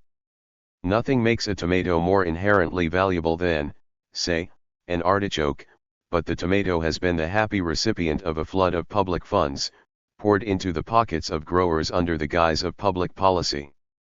Governments as far back as the ancient Mesopotamians have controlled agriculture. Tomatoes, and their role in California's propulsion to the head of the 20th century fruit business, are merely one of the more spectacular examples of how food is the continuation of politics by edible means. 28. It happened in a roundabout way. In the mid-1960s, tomato picking in California was performed by hand, usually by low-wage Mexican workers. In 1962, 50,000 such laborers worked on 4,000 farms, most of them growing mixed crops. 29 So, when the University of California unveiled a mechanical tomato picker, alongside a new variety of tomato that could withstand the metal grip of the machine, no one cared. It didn't make sense to spend $25,000 to buy one. 3 years after the unveiling, 96.2% of California's tomatoes were still handpicked, but in the early 1960s, the federal government decided to crack down on migrant workers. Fearful of incurring fines and of losing market share to Mexican producers, American tomato growers panicked. Many of them abandoned their farms, setting off a minor land rush and leaving the remaining growers to consolidate and mechanize. By 1973, fewer than 600 growers remained, employing a mere 18,000 workers. 30 Machines picked nearly every tomato in the California harvest. Politics had been the agent of modernization, as had been government-funded land-grant universities, established in the late 19th century with a mandate to do research on agriculture and engineering. Historically, their research benefited the ledgers of industrial agribusiness, although nowadays they use the word sustainability in their press releases. 31. Where policy leads, private dollars usually follow, and vice versa. Following the consolidation of the tomato business, the federal government decided to plant Interstate 5 over a little dirt road on the west side of the San Joaquin Valley. It's no accident that this patch of Fresno County became the tomato capital of America and that private irrigation, processing, and transportation companies rushed to capitalize on the situation. 32. American diets adapted to the Californian model. Between 1950 and 1975, consumption of frozen foods more than tripled, effectively severing consumers' connection to their local farmers' markets and dairies. This was the dawn of the aluminum age, of jarred pasta sauce, frozen peas, and canned soup. People across the world learned to eat manufactured foods, sold by corporations that swallowed up the raw produce and cooked or mashed it into an added value product. 33 California's geographical gifts of mild weather and nourishing soil along with a very modern mix of industrial organization, policy, and technology helped turn it into the century's vegetable powerhouse. The cost of this growth is familiar. As of 2000, 36% of U.S. surface water was unfit for animal habitat or human consumption, almost entirely the fault of agriculture. A full 70% of the tainted water got that way through chemical runoff from modern farming. 34 Although these are national statistics, as in so much else, California has led the way.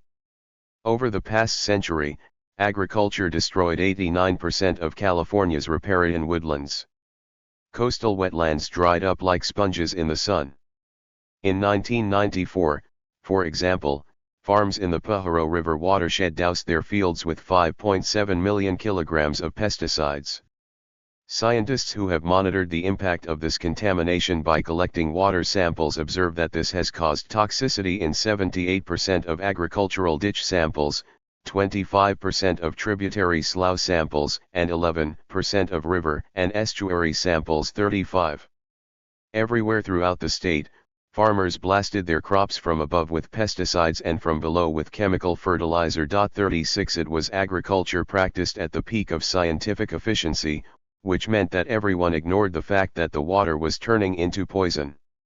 As the water spoiled, irrigation, which had once transformed California from a land of chicken scratch wheat farms into a horticultural bonanza, was depleting the state's aquifers. 37 Originally, farmers had watered their crops with streams and rivers, but in the 1920s they had learned to tunnel for the deep reserves. 38 Using more than rainfall could ever replace.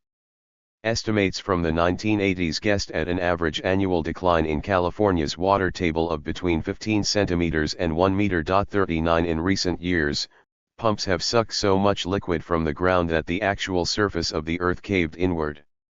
In the San Joaquin Valley, 5,200 square miles sank anywhere from between 1 and 30 feet since the pumping began. 40. Of course, farmers' crops need water, but draining aquifers isn't an ideal plan for sustainability. The water will run out, and California will have to change the way it farms. Runoff and irrigation are only part of the environmental ills of farming. Specializing in particular crops like tomatoes was profitable, but it caused unforeseen problems. To pay off the debt they accrued by buying modern harvesters, tomato farmers needed to plant a minimum number of hectares of tomatoes per year. Furthermore, to guarantee their customers a predictable supply, corporate tomato processors forced growers to sign long-term contracts, locking them into methods and harvest sizes. 41 Even if they were environmentally minded, the farmers had no option to use less pesticide or rotate their crops. This didn't solely happen with tomatoes. The milk business is much the same. By consolidating herds of cows, California ousted Wisconsin as the Dairy Queen of America. But bigger, more concentrated herds leave a bigger, more concentrated mess. California's groundwater is now laced with a thickening slick of cow dung. 42. Specialization is always about money. A few cash crops are chosen for their natural advantage, bolstered with lashings of groundwater, propped up with a dusting of pesticides, and then shipped away. 43 Notions of self-sufficiency are irrelevant. Only profit counts. This is nothing new, of course. In the 1890s, when the economy drooped under an economic cloud and the early wheat fields withered, California farmers lobbied for federal bailouts rather than give up their specialized crops. 44 Then, as now, it was better to accept a government check than to put an end to the surreal practice of planting lettuce in an arid, wilting environment. California scheming. The world watched California and liked it. Modernizing nations adopted the model of the industrial garden state: specialization in crops, massive capital investment in infrastructure, consolidation. And so the world changed the way it thought about agriculture. The Californian example took a society of small farmers who each fulfilled multiple roles and turned them into specialists. Now, instead of knowing their way around a tool shed and a barnyard, a modern agricultural worker can be a chemist who boils fertilizer in a factory, or a seed producer, or a machine operator. 45 The complex chain of actions that turns animals, earth, and seeds into a roast chicken dinner is segmented. Political scientists sometimes mutter about the diminishing returns of complexity, meaning that too much of this segmentation causes problems. While some specialization is a good thing, if agriculture is neatly divided for maximum economic returns, everyone depends on all the pieces working as planned. If a single element sinks, we're all caught in the enveloping suck. 46. Once again, Henry Ford, the man who invented the assembly line mentality that would be writ large across California's landscape, was oddly prescient. A policy of decentralization ought to be adopted. We need, instead of mammoth flour mills, a multitude of smaller mills distributed through all the sections where grain is grown. Wherever it is possible, the section that produces the raw material ought to produce also the finished product. Grain should be ground to flour where it is grown. A hog-growing country should not export hogs, but pork, hams, and bacon. 47. Again, that's not to say that consolidation doesn't have its benefits. To paraphrase Adam Smith, technology and specialization make everything cheaper, while forcing the inefficient producers to stop wasting everyone's time and find other occupations. That's the capitalist theory. Marxists, on the other hand, think that technology and specialization create a malicious cycle. Competing farmers race against one another for the slightest edge, so they borrow money to buy the latest version of eggplant pulper 3.0, leaving the banks as the main beneficiaries. Even more pernicious, a cost-price squeeze of rising input costs and lowering commodity prices means that the workers suffer when their employers inevitably cut their wages. 48. The only beneficiaries in this case are the folk musicians singing protest songs. And since the farmers are broke, they don't want to pay to clean up the environment. In the United States, late 20th century specialization created a third food regime, supplanting the meat packers and fruit pickers of yore. This regime isn't defined by mere industrialization, but by the creation of huge, unnatural monocultures, massive regions of the planet devoted to single strains of crops, kept alive only by the flowering toxicity of agrochemicals. Rural geographers call this spatial homogeneity. 49. The natural order rain that renews nitrogen, for example, is substituted for a can of easy grow and a contract to sell 3 million bushels of green beans to Japan. The third food regime is grounded on a presumption that, when people buy a loaf of bread for $2.99, they're not calculating the additional monetary cost in water contamination, deforestation, global warming, and social ruin. Naturally, most people don't notch up these phantom dollars when they read their shopping bills. If the market worked as it's supposed to, then it would transfer those costs to the consumer instead of tricking them into thinking that food is, in fact, cheap. But it doesn't, and it isn't. We just think we're getting a free lunch. Adam Smith believed that the price of a widget should reflect the toil that the widget maker invested in making it. 50. But usually, as in the case of food, the price tag is very different from the actual cost. This gap between cost and price is what trade is all about, as it gives the middleman a slice of wealth. But the ways in which the gap is hidden is usually much less obvious than a simple markup. Sometimes, as in the case of grain grown on land that's slowly degrading, the true costs may not be apparent for decades. We might ignore the costs for cultural reasons, as the Sumerians ignored their salty fields until it was too late.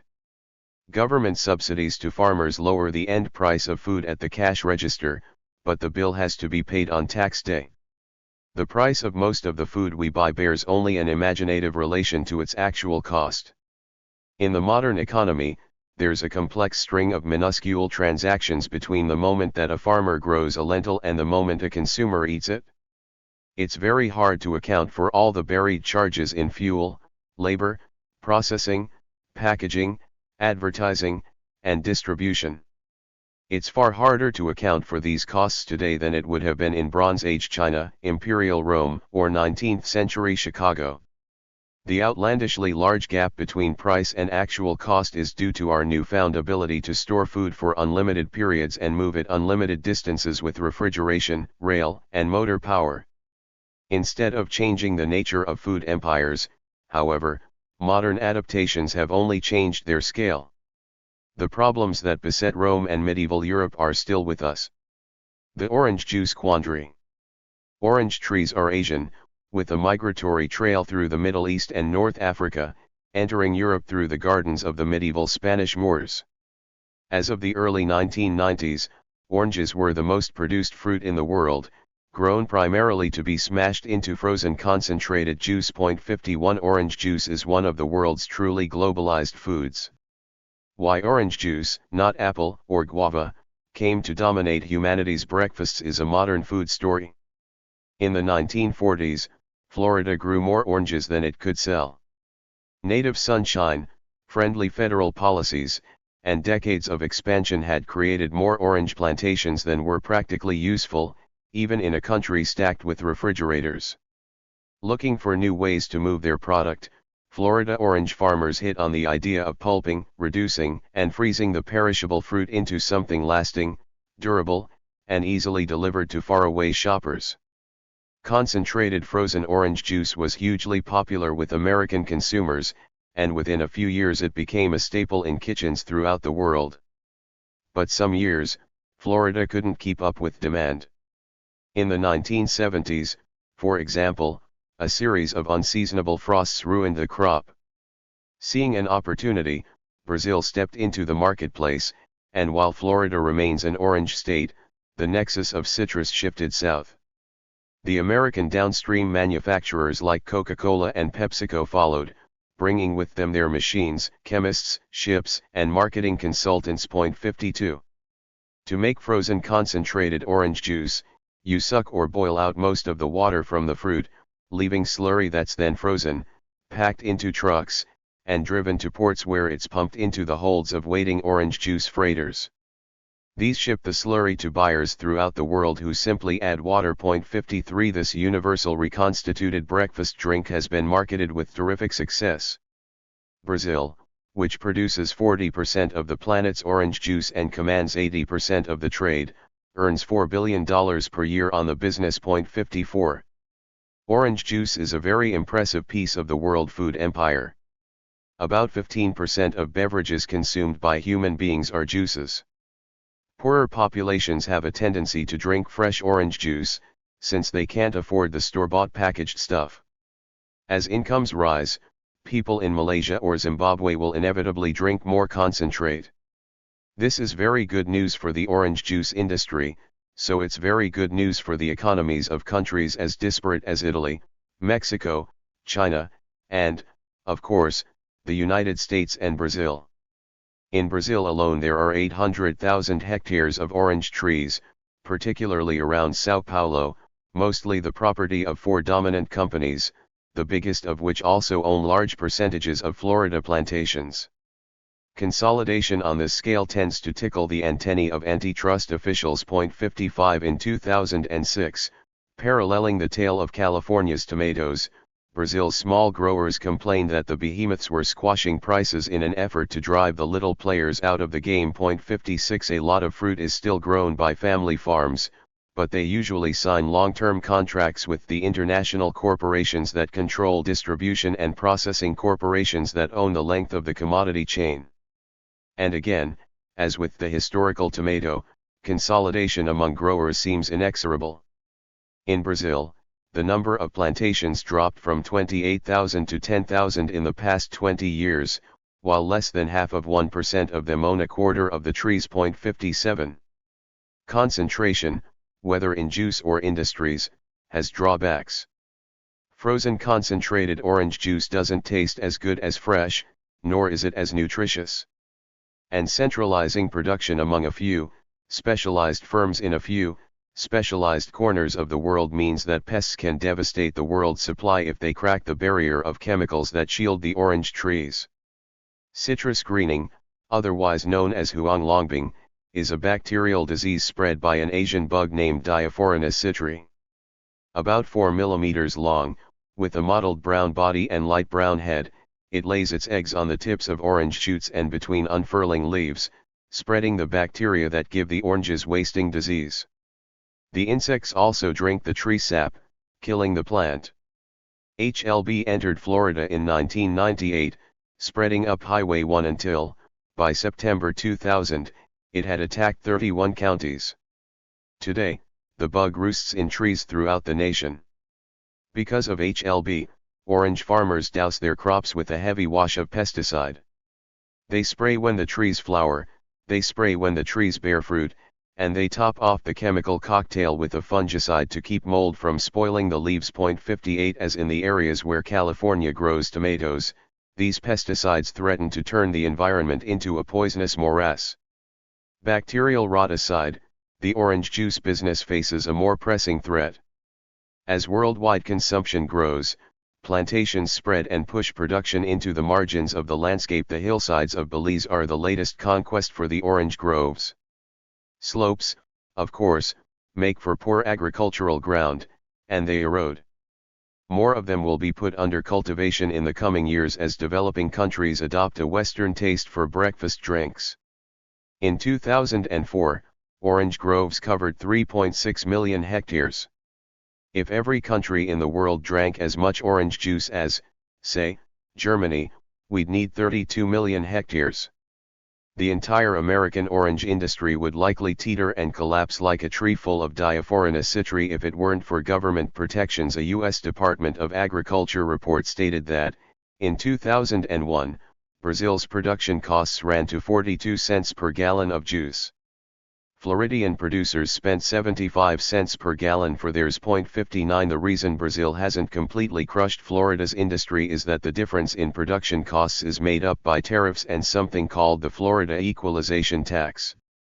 Naturally, the Brazilians don't regard this as fair play, and they're trying to get the 30-cent per gallon tariff repealed.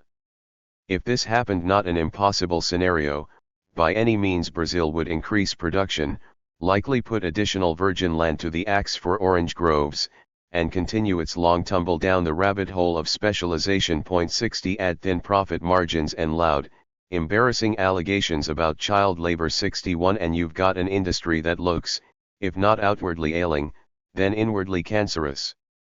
Cancerous is exactly the state of our 21st century global food empire.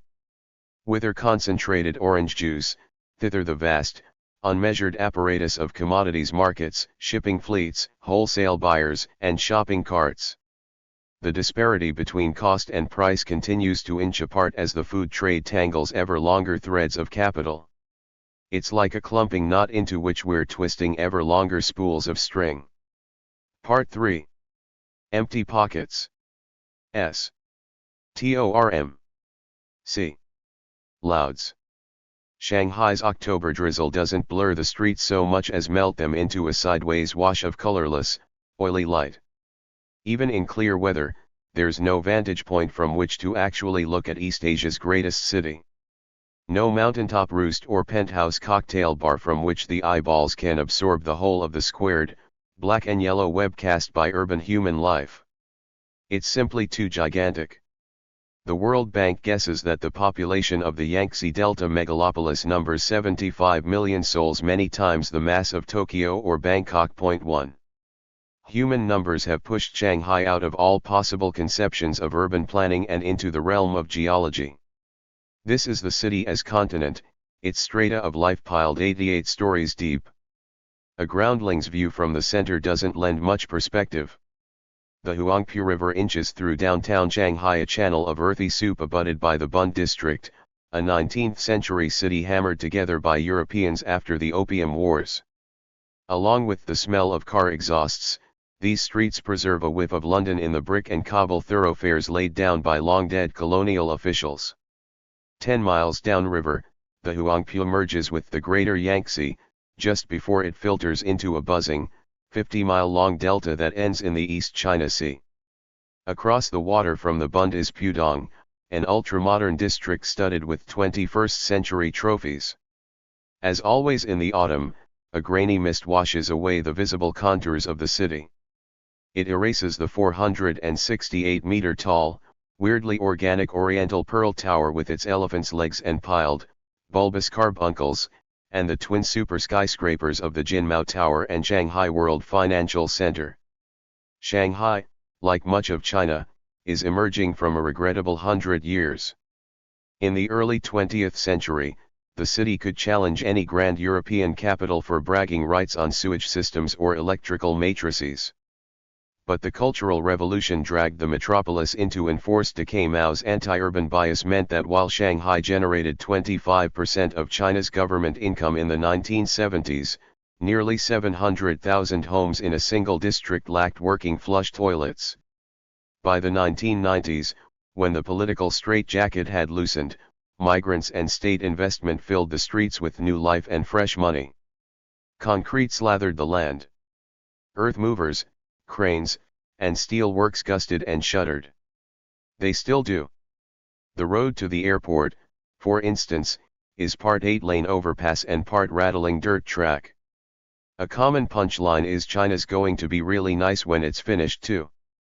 Pudong is where much of the new investment rooted, but until 1990 it was simply a 522 square kilometer patch of low trees and rice paddies.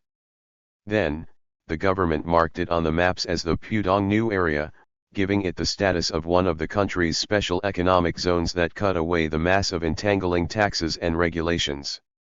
It became a site for foreign investment, factories, and duty-free imports of coal and chemicals. A spot that once sprouted a few hundred tons of rice was, in a matter of months, paved and wired into a lair for the Asian manufacturing tigers to sharpen their claws.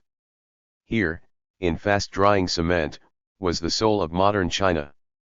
About 70 miles from Pudong's rhomboid world of glass and steel, lines of tour buses worm toward a relic from a very different civilization, Lake Taihu, a place the Chinese venerate in poetry. 3 In the medieval Tang dynasty, scholars liked to collect unusual rocks from its shores to plant in their contemplative gardens. Generations of Confucians stared at its limestone crags and gentle waters, inking their contours onto Tang objets d'art. Peaceful Taihu, more so than the grinding sea, was where nature revealed her most aesthetic and instructive self. Today, Taihu is largely known as the source of a creeping infection called algae bloom. 4 The lake, though 30 miles wide and 40 miles long, is extremely shallow, at most parts no deeper than a couple of meters. Beginning in the mid-20th century, scientists began to notice bursts of green growth spreading out of isolated spots. These growths were a form of algae that choked all other aquatic life and poisoned the water for drinking. Starting in a single bay at the northern end of the lake, the blooms extended every summer, and within 50 years they covered a third of the water surface. Professor Yue Chen of the Nanjing Institute of Geography and Limnology has studied the blooms for decades and says, Microcystis bloom is one of the most serious problems in eutrophic freshwater systems because it forms surface scums that cause taste and odor problems, and even produces toxins that threaten human health. 5. The algae make fresh water thicken and stink. A key organism in the bloom is Microcystis aeruginosa, a type of cyanobacteria that's highly toxic to human digestive systems and causes a massive public health scare every summer because a million Chinese rely on Lake Taihu for their drinking water. In 2007, the entire city of Wuxi had to switch to bottled water during the bloom month 6, and in 2008 newspapers ran front-page pictures of the algae being pumped out of the lake and onto fleets of tanker trucks for disposal. 7. Gigantic algae blooms are the fault of human agency, specifically of farms. 8 The runoff from local food production, approximately 40,000 tons of nitrogen and 2,000 tons of phosphorus, trickle into the lake each year, feeding the growth. 9 Of this, manufactured fertilizer plays only a relatively small role. Animal sewage is primarily to blame. 10 Before the past generation started plowing manufactured fertilizer into the ground, the Chinese collected animal waste and raked it into the ground. 11 Today, there's too much of it. A single pig is a boon to the soil, 10,000 pigs are an ordure curse. And Shanghai has an appetite for many tens of thousands of pigs. Industrialized agriculture eliminated chronic malnutrition from China, but what will the pork-fed citizens of Shanghai do to save Lake Taihu? All the evidence tells us that industrial farming is unsustainable, but the world has been bribed into blindness by a ham sandwich. The global food empire, despite the dire prophecies, is still going strong. Perhaps the food trade and the affluence it creates will outweigh the shocks of environmental collapse. Perhaps all the millions of healthy, well-nourished Chinese will puzzle out a solution to the grim formulae of carrying capacity, food miles, and erosion. Or perhaps China will follow the example of North America and sweep its industrial farming hells under the carpet, shoving its giant hog farms and eerie tracts of monoculture crops into rural ghettos far from the sight of the cities. This has worked for the past 100 years in the United States and in Europe. Currently, China retains its patchwork character, its heedlessly stitched gardens and dumps and power plants and rice paddies. It still jumbles the good and the dangerous in its food empire, the bowls of stir-fried chicken with a brittle infrastructure, free consumption with the wreckage of unseen land behind the billboards. Back in the Bund, along Shanghai's riverside promenade, it's impossible to squint through the drizzle at the miracles of Pudong. The precipitation here is unlike the bracing, almost salty damp of a British rain or the steamy exhalation of summer on the American eastern seaboard. It can't even be characterized as a dirty fog or smog. It's dusty, as if the water dripped down an old factory wall, and gray particles diffuse the light in weird angles. Everything looks farther away than it should, as if reflected in an automobile's grimy side mirror. When the rain passes, a perpetual twilight still glowers above the river, but the hawkers come out with their plastic.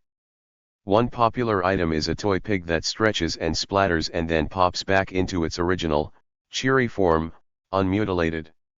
Even though it sells for 10 renminbi a piece, 3 for 10 after a moment's listless haggle, it isn't the bargain it appears to be. It's impossible to know if the factory that made it stands on paved over agricultural ground, if its workers earn a fair wage, or if the chemicals used to boil up the plastic trinkets were disposed of responsibly. Yet the little squeezy pig is so cheap, it requires no thought to buy it, break it, and toss it in the garbage. To squander it away. If the people who live in Shanghai dislike the perpetual mist, they don't complain about it to Westerners. When pressed about the view of Pudong, they have a habit of giving non-committal answers, like, yes, it is misty, isn't it? Perhaps they've become inured to noontime murk. Perhaps the pollution is so pervasive that they don't even realize it's hanging in their lungs. It's human nature, after all, to ignore a crisis until we're spitting it into our Kleenexes. About our food empire, the doomsayers will continue to grumble while the optimists put their faith in technology or God. The pessimists at least have the backing of history. For 10,000 years, human beings have built food empires and whittled them back into parched earth and hunger. Jian Cheng, a professor of entomology at Zhejiang University near Shanghai, sums up the problem with a proverb: in the olden days, the emperor takes his people as gods and his people take food as the first necessity. In other words, the people stand above the emperor and food stands above the people. Should an emperor neglect his people's sustenance, he would offend the gods. But the modern industrial food empire has no emperor. Its guiding power is the market, which is neither the most pious nor forward-looking intelligence. Professor Cheng draws on another point, this one culled from Folk Etymology. Point 12. The Chinese character for cooked rice is actually an amalgamation of two other characters. The one for food, and one that can mean revolt. Because without food, all you are left with is revolt. Chapter 7. Blood, the Conquest of Food. In the late 16th century, only desperate souls sailed to Asia. But that's what the Carlettis decided to do in March 1596. Francesco is vague about their reasons, although it seems that his father Antonio was again the restless engine to their wanderings. In unsteady health, and with his finances far from secure, Antonio resolved on the course of action most likely to extinguish his bloodline. Thumbing their noses once more at Spanish law, the pair embarked on a ship out of Acapulco, signing on as the constable of artillery and guardian of the ship. Two other sailors performed these duties while the captain pocketed their wages, but no tiresome immigration officials came snooping to enforce colonial edicts. And so, stowed in the rolling misery of a 16th-century ocean-going vessel, the Carlettis crossed the Pacific. 66 days later they made landfall on the Mariana Islands. Then they sailed to Luzon, the largest of the islands in the Philippines, a pearl in the imperial Spanish crown. Spain considered the islands to be part of the West Indies, not the East, and they attracted the same breed of adventurers and priests who had settled in Cuzco and the Yucatan. Manila had recently become the principal gateway between Asia and the New World colonies, and Castilian architecture had begun to sprout among the mangroves. Francesco Carletti liked the Philippines, especially the local chickens, which, even if cooked fresh after throttling, were so tender that they seemed to have been slaughtered for 10 days or more. He had high praise, too, for the quality of the bananas and breadfruit. But he was most impressed by the Filipino practice of genital piercing. I should not dare to relate, if I had not seen it myself, not wishing to be taken for a liar, says Carletti. He's not giggling, or worse, fluttering his morals. Out of curiosity and to be certain about it, I also spent some money to be showed what I had been told about, says the man of the world, who then expounds on the Philippine method of arming a male member with lead studs. It's history's first record of the Prince Albert. The Carlettis stayed in Manila for nearly a year, enjoying the palm wine and poultry before setting out again, this time for Japan. Francesco's journal doesn't provide details, but it seems that, once they had bought new merchandise, they didn't wish to pay the local Spaniards their customary loading fee for sending it back to Acapulco. Mostly likely, Antonio realized they could cut the greedy Spanish out of the equation entirely by sailing for the Portuguese holdings in China. There were harsh prohibitions against just this sort of dodge, so in the dark of night during May 1597, father and son embarked on a Japanese vessel bound for Nagasaki. The Japanese, being their own masters, had no regulations at the time that barred Italians from turning a profit in their ports. Japan, though never colonized by Europeans, was at the wayward tip of Portugal's commercial empire. Portuguese sailors and priests maintained an official presence in Nagasaki, although they weren't always welcome. The Carlettis' first act upon disembarking was to take a gruesome day trip to see the crucified bodies of 6 Franciscan missionaries. Then they settled down for a long layover, taking notes on language, social mores, and particularly on the local prostitutes. In this sort of venereal pleasures that country is more abundant as it is of every other sort of vice than any other part of the world.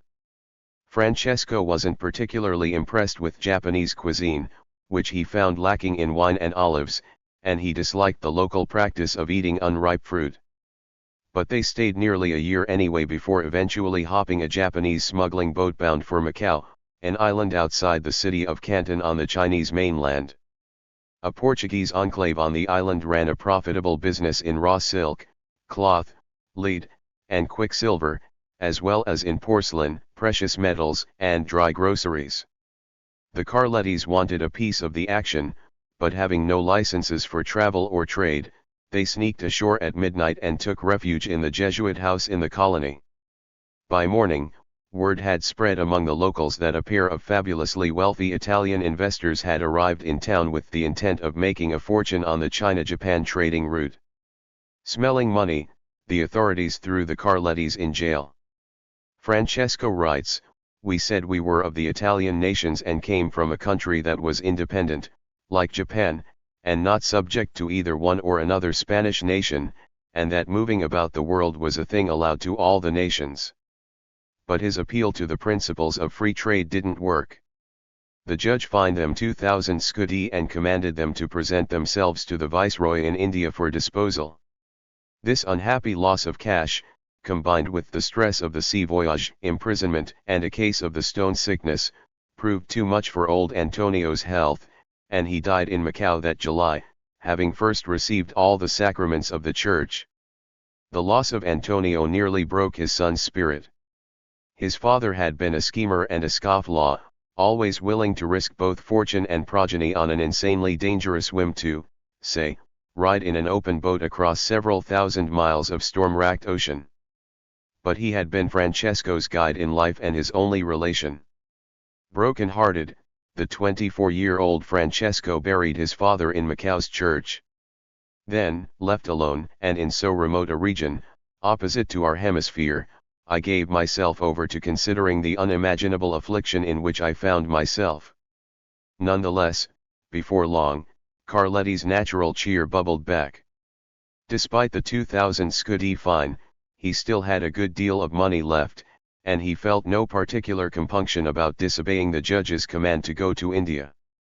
11 days after the burial, another Florentine arrived in port, the first countryman Carletti had met since he left San Lucar de Barrameda. This was Orazio Neretti, a globe-trotting merchant who at once stepped into Antonio's empty shoes. Carletti stayed on in China for the next 17 months, living in the house next door to Neretti's, procrastinating over the voyage back to Europe. Neretti appears to have taught Francesco more about profitable business practices than Antonio ever did, and during their time together, the young merchant invested his inheritance in musk, silk thread, velvet, porcelain jars filled with preserved fruit, and lumps of raw gold. In his hours away from the haggling tables, Carletti read books about Chinese geography and even studied a few characters in Mandarin, but his real interests were more tactile. He writes with passion about mangoes and lychees, and especially on the subject of native oranges, which are better and of more sorts than ours, among them being one larger than a football. The variety of edible ducks, too, he finds thrilling, and the size of the oysters astounded him. As for the women, he disappointedly notes that they are said to be very beautiful and well made, but, the men are so jealous of these women that they never allow them to see anyone, concluding his observations with an anecdote about the king of Siam, who caught his concubines pleasuring themselves with certain appropriate fruits, and punished them by heating oil in copper pots and frying them alive. Then he recounts a second-hand report about penis implants in the kingdom of Pigo. It's tempting to dismiss Carletti as a cheap sensationalist. After all, here was one of the most widely traveled men of the 16th century, yet he never seriously questioned the worldview that he carried with him, like a Saint Christopher charm, out of Italy. All the marvels of Asia were, in the end, just a heap of spices and jarred pears, and if the whores of Nagasaki were worth remembering, it was only on account of their difference from the whores in Seville. But that is exactly why he's a fine reporter. Although he was fully capable of shock and judgment, he relished his immersion in foreign parts. He was willing to be impressed. Every invention for good or for evil, of beauty or of ugliness, must have come from that region, he writes of China. Not having had it from us or from the Greeks or other nations who taught it to us, but from native creators. In December 1599, Carletti finally embarked on the homeward leg of his voyage, dividing his now impressive collection of Chinese goods between two Portuguese ships bound for India by way of Malaysia. Bidding farewell to the grave of his father and to his friend Neretti, and complaining severely about the unchristian squalor of the ship, he sailed westward, with occasional stops for business. The first of these was the port of Malacca. Here, truly, was the eye of the commercial vortex, where even the humblest peasant stood doused in pepper dust, the stuff of every merchant's most opulent fantasies, as well as nutmeg from the Banda Islands and cloves from the Moluccas. This was the world's central spice port, the key to the Portuguese empire of ships, guns, and, of course, food. Malacca was Portuguese on account of a bout of hard fighting less than a century earlier, in which the Portuguese dealt an oblique, painful wound to Venice by sidelining her overland spice trade. Perfectly situated to dominate the seaborne spice business, Malacca stands exactly at the point in the Indian Ocean where monsoons and trade winds converge, so sailors from both east and west can reach it with relative ease. Indian vessels, for instance, could sail there in March and return to their home ports in late summer. Chinese traders would arrive early in the year with the trade winds at their backs, sailing back east around June. 1. Carletti, as usual, took pains to describe the reason for the bustle.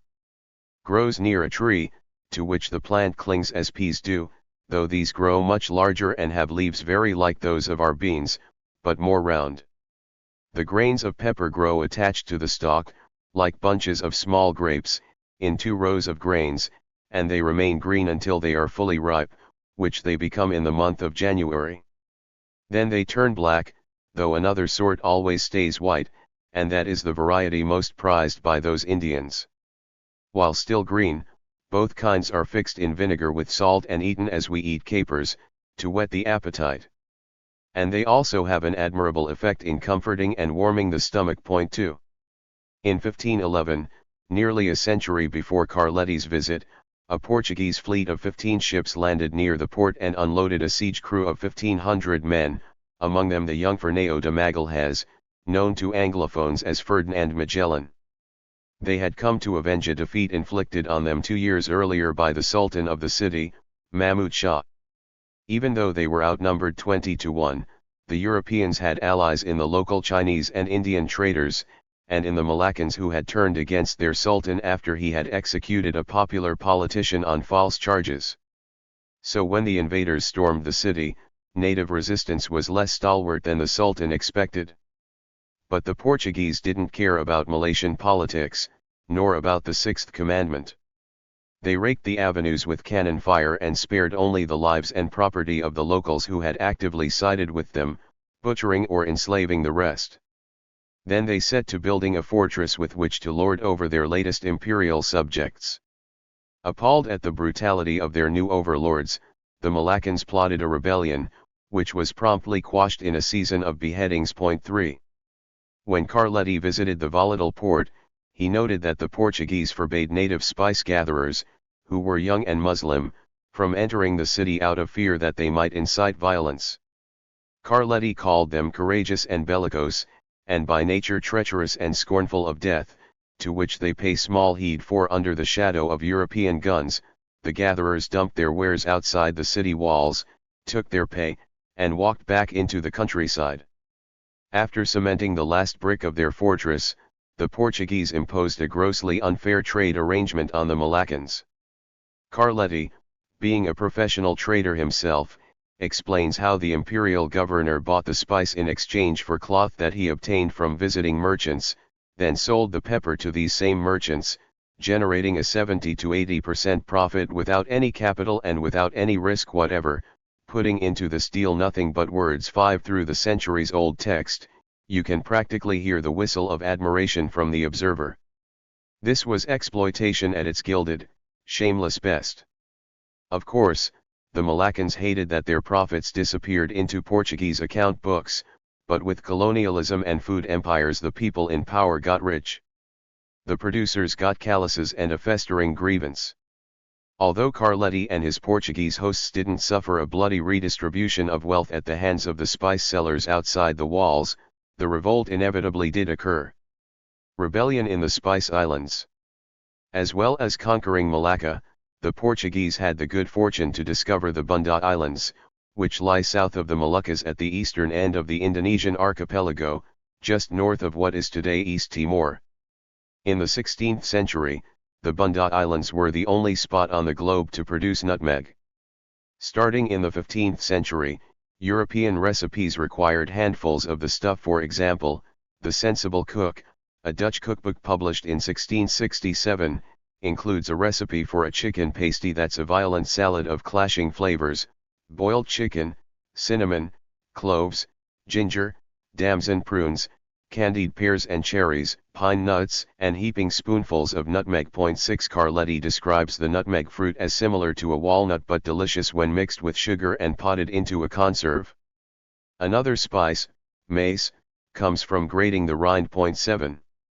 The Bundanese made a comfortable business from selling nutmeg, but when the Portuguese captured Malacca, they didn't leave any other buyers alive, thus cornering the nutmeg market. Even as Carletti watched the Governor-General cackle over his percentages, however, the Portuguese spice monopoly was coming to an end. In 1599, 4 Dutch ships had stealthily tracked the Portuguese traders on their way to Malacca, and landed on the Banda Islands.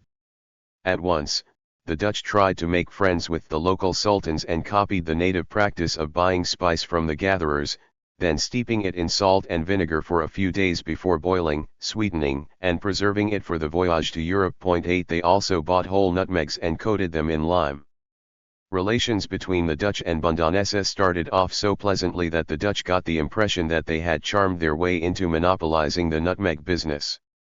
Being meticulous sorts, and having a cultural affinity for legal documents, the Dutch penned a treaty that formally established their right to the entire nutmeg trade. The Bundanesse, being agreeable sorts, signed it.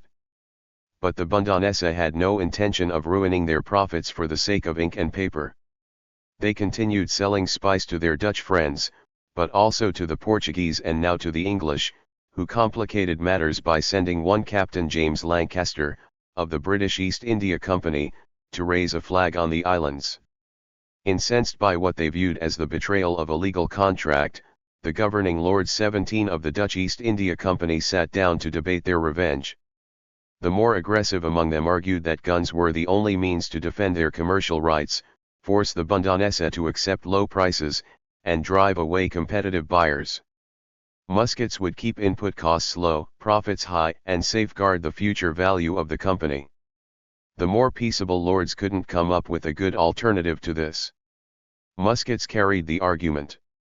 To oversee the hostilities, the company sent an officer named Jan Pieters Zoon Koon. Born in 1587 in Hoorn to a sea captain's wife, Koon was no stranger to Southeast Asia. He had signed up with the company as a teenager and sailed to the East Indies years before with a fleet under one Peter Verhoef. After fighting the Portuguese from Mozambique to Goa to Malacca, Verhoef and the young Koon arrived in the Bunda Islands, just in time to hear the angry Dutch spice merchants complain about their breached contracts. 9 Koon was present when Verhoef opened negotiations with the natives by digging the foundations for a military fortress. The Bundanesse, fearful of a repeat of Malacca's fate, lured Verhoef and his advisors into the forest for a renewal of trade talks.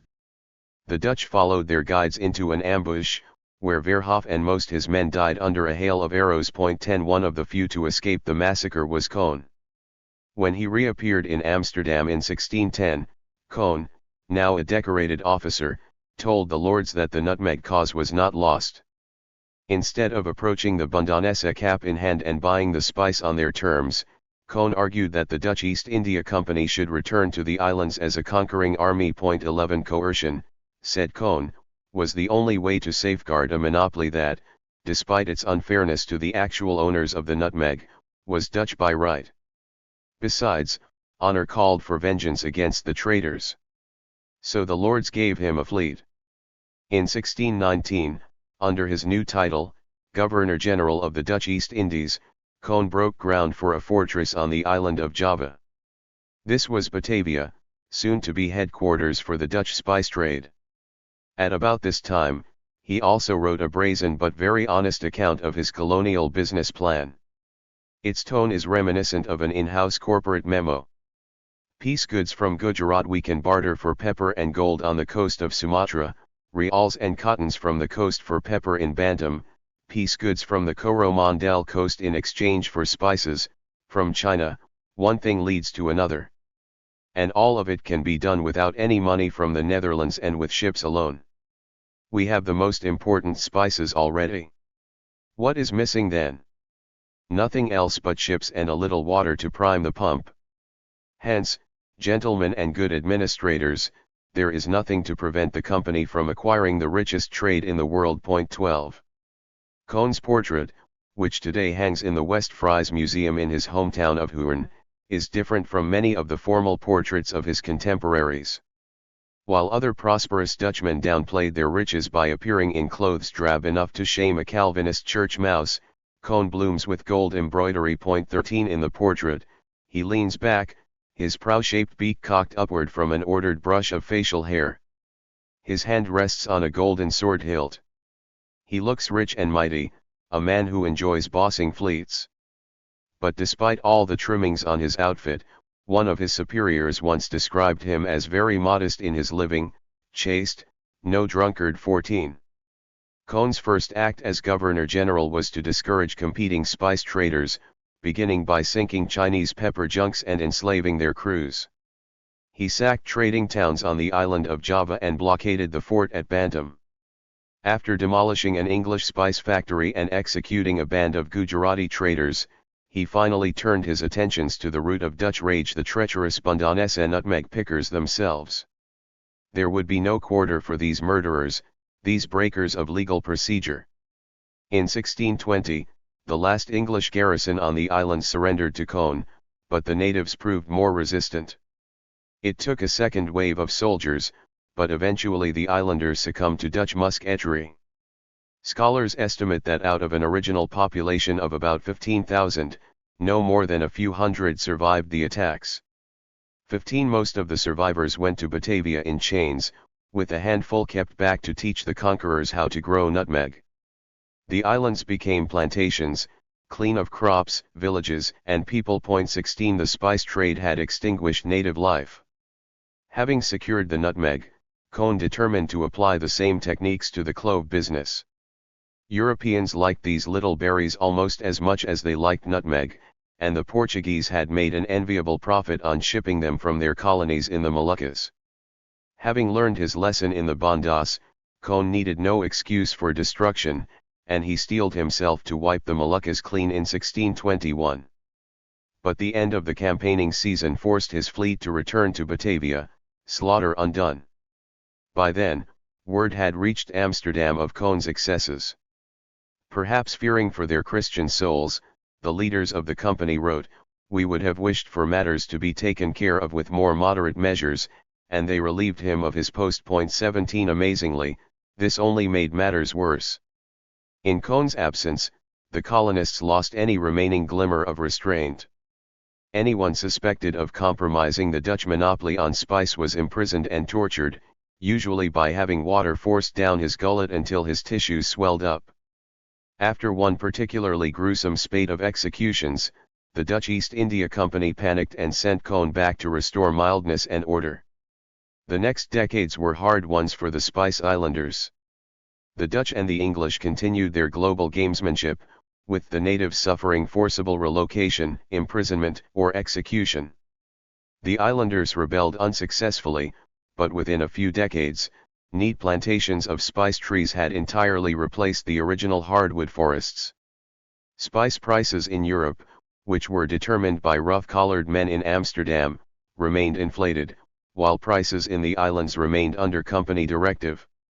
Cone's tactics of land clearances, enforced serfdom, and iron control of trade had proved a complete success. The company realized profits of 1,000%. 18. About 200 years later, a British traveller visited the Bunda Islands and commented particularly on the parks. He noted how the landscape looked like a single, vast nutmeg grove, containing exactly 319,804 fruit-bearing trees. Although neatly planted, the trees weren't well tended by the gardeners convicts all. A lot of the harvest blew away, uncollected, in the monsoon winds. There was no indigenous population to gather it. 19. In the still life paintings so popular with 17th century Dutch artists, symbolism is at play among the fruit bowls. Take, for example, Still Life with a Basket of Fruit by Balthasar van der Ast. He finished it the year of Cone's recall for brutality, and, as befits a picture from a maritime empire, the subject is a global bounty. There are tulips, gourds, and grapes, as well as East Indian shells and Chinese crockery. But the fruit is blemished and abuzz. Insects inch along the puckered skin. A grasshopper mulls its next attack on the corrupted flesh and juices. It was a painting that men like Cone might have studied as they sat in a company anteroom, waiting for news of a captaincy while the North Sea wind rattled against the windows and their minds drifted back to the Indies and the green heat of the nutmeg shore. Perhaps the painting would have stirred memories they had preferred to leave buried in the ruins of Java. But then the riches of the East would beckon, again, in the ink of a company commission. And they would return. Chiapas. The 17th century Dutch were consummate food traders. Many Dutchmen prided themselves on military and nautical accomplishments or on legal wit, but the spice merchants won the imperial riches that paid for all the soldiery, gunboats, and artists' smocks. And the only way they could safeguard their monopoly on spice was by grinding up the people who actually produced it. This is a common refrain in food empires. In the historical record from Egypt to the Americas to the Soviet Union, dignified freeholders are much less common than serfs. Food production is so valuable to societies that the ruling powers err toward brutality when overseeing the people who grow the crops. When the Spice Islanders rebelled, their colonial overlords dealt with the conflict by exterminating them and designing a profitable plantation. Today, another global food empire is in conflict with traditional farmers who, for reasons of culture or obstinacy or self-preservation, won't cooperate. On the first day of January 1994, the phone rang in the home of President Carlos Salinas de Gortari of Mexico. At midnight, the North American Free Trade Agreement had gone into effect, binding the continent in a trade pact that guaranteed the open flow of goods and services, ending decades of government protectionism. It seemed a resounding victory for free markets. But at 2 a.m., the southern province of Chiapas erupted. 20 A group invoking the name of a long-dead agrarian hero, Emiliano Zapata, had occupied the city of San Cristobal de las Casas. Calling themselves the Zapatista Army of National Liberation, they declared war on the federal government, saying that their cause was the dispossessed. We are millions and we thereby call upon our brothers and sisters to join this struggle as the only path, so that we will not die of hunger. 21. The rebels issued their declaration of war and immediately retreated into the hills, but all the newspapers quoted the rebel leader, Subcommandant Marcos, as saying, "The free trade agreement is a death certificate for the Indian peoples of Mexico." 22. That's because NAFTA, and the global food empire as a whole, had changed the price of corn. Over the previous decades, rising living costs had savaged Mexico's poorest farmers. The fast-growing population, particularly the country's new urbanites, wanted to eat meat instead of beans. To feed the growing appetite for carne picada, farmers had switched their arable land to pasture, thereby reducing the supply of corn. Improvements in farm machinery further broadened the gap between wealthy landowners and the indigenous farmers scratching out a living on the slopes in out-of-the-way places like Chiapas. In an interlocked global food market, there was no place for a subsistence corn grower. 23. Before NAFTA, these communities had cultivated beans and corn on communal land, using no better technology than iron tools and back muscles. They ate what they needed and sold any modest surplus to the Mexican government at guaranteed prices. From the modern perspective, this was an unproductive and, worse, an expensive way to farm. Sage economists argued that Mexico should embrace the global marketplace rather than hunker behind a misplaced sentimentality for peasant life. With NAFTA, farmers on the American border would be able to grow crops for sale in U.S. supermarkets, while the hinterland could focus on cattle ranching, which would fetch a neat profit from buyers around the world. The United States, with its huge farms and computerized tractors, could sell Mexico all the grain it needed. Every area would specialize. Everyone would win. The first steps toward a modern food system happened long before the idea of NAFTA topped a stack of policy papers. Even by the 1960s, 2.4% of landowners owned 60% of Mexican land. These latifundia owners exported their crops to the global market, lessening local supplies so that by 1980, 90% of rural Mexicans were malnourished. 24. The poorest of the poor were the Mayan farmers in Chiapas. They already had a long tradition of seizing municipal buildings and firing guns when angered, but they only indulged in truly organized violence when NAFTA went into effect. The final straw for them was Article 703 of the agreement, which states, "The parties shall work together to improve access to their respective markets through the reduction or elimination of import barriers to trade between them in agricultural goods." 25. Innocuous language, seemingly, but it eliminated the government-guaranteed prices of grain for small farmers, who would have no defense against a deluge of high-tech American corn. On the other hand, the growth of Mexican horticulture would mean many farmers could haul themselves out of poverty. So the Zapatistas didn't take up arms against hunger. Their casus belli wasn't their bellies. They rebelled against the feeling that other people were making money from unfair rules imposed by a distant, malign government. It was anger at the perception of foreign profiteers, of Yankees growing fat as the Mayan way of life dissolved into the global economic melting pot. Of course, The Zapatista revolt begs the question, wouldn't a Chiapas subsistence farmer be better off joining the 20th century instead of scraping a few bushels of worthless corn from his land? From a perspective of almost 20 years later, it seems that all of the predictions about NAFTA have come true. The bad news for the Chiapas farmers is that the United States is astoundingly good at producing corn. Mechanization, oil-based inputs, and vast fields devoted to a single crop yield 8.5 metric tons of corn per hectare. In Mexico, the yields are 5.8 tons per hectare at best, with ideal levels of irrigation. Rain-fed land, like that in the Chiapas highlands, yields a paltry 2 tons.26 once NAFTA went into effect. Corn sales from the United States to Mexico went up 240%. On the other side of the ledger, however, Mexican horticulture is thriving, and while about a fifth of small corn producers have disappeared, imports of white corn have actually decreased since 2000. The Mexican corn grower hasn't suffered the death sentence that the Zapatistas anticipated. But they aren't thriving, either. Agriculture is a muddy subject. It's easy to lament the decline of indigenous cultures, but in a world that's crowded with hungry babies it seems irresponsible to waste good arable land on inefficient farming like the style practiced by the Mayans in Chiapas. The more food we can coax out of every hectare under the tractor, the less we'll be tempted to chop down another forest or drain another shimmering bog.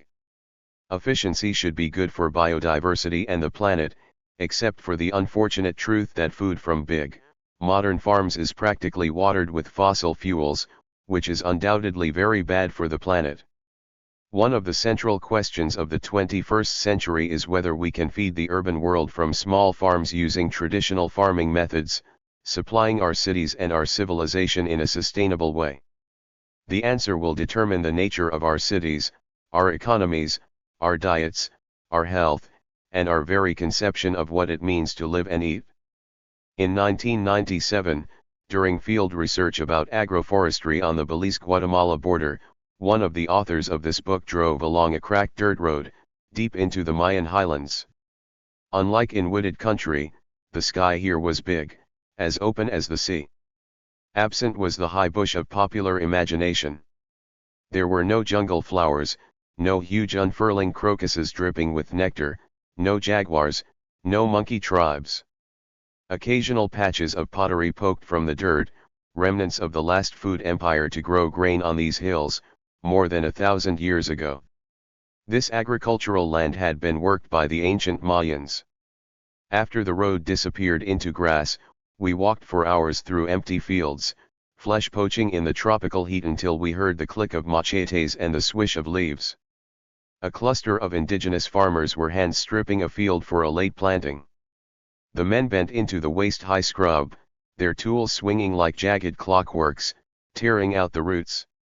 Swidden agriculturalists, these farmers worked a field until it was exhausted, then they moved on to exploit a virgin patch.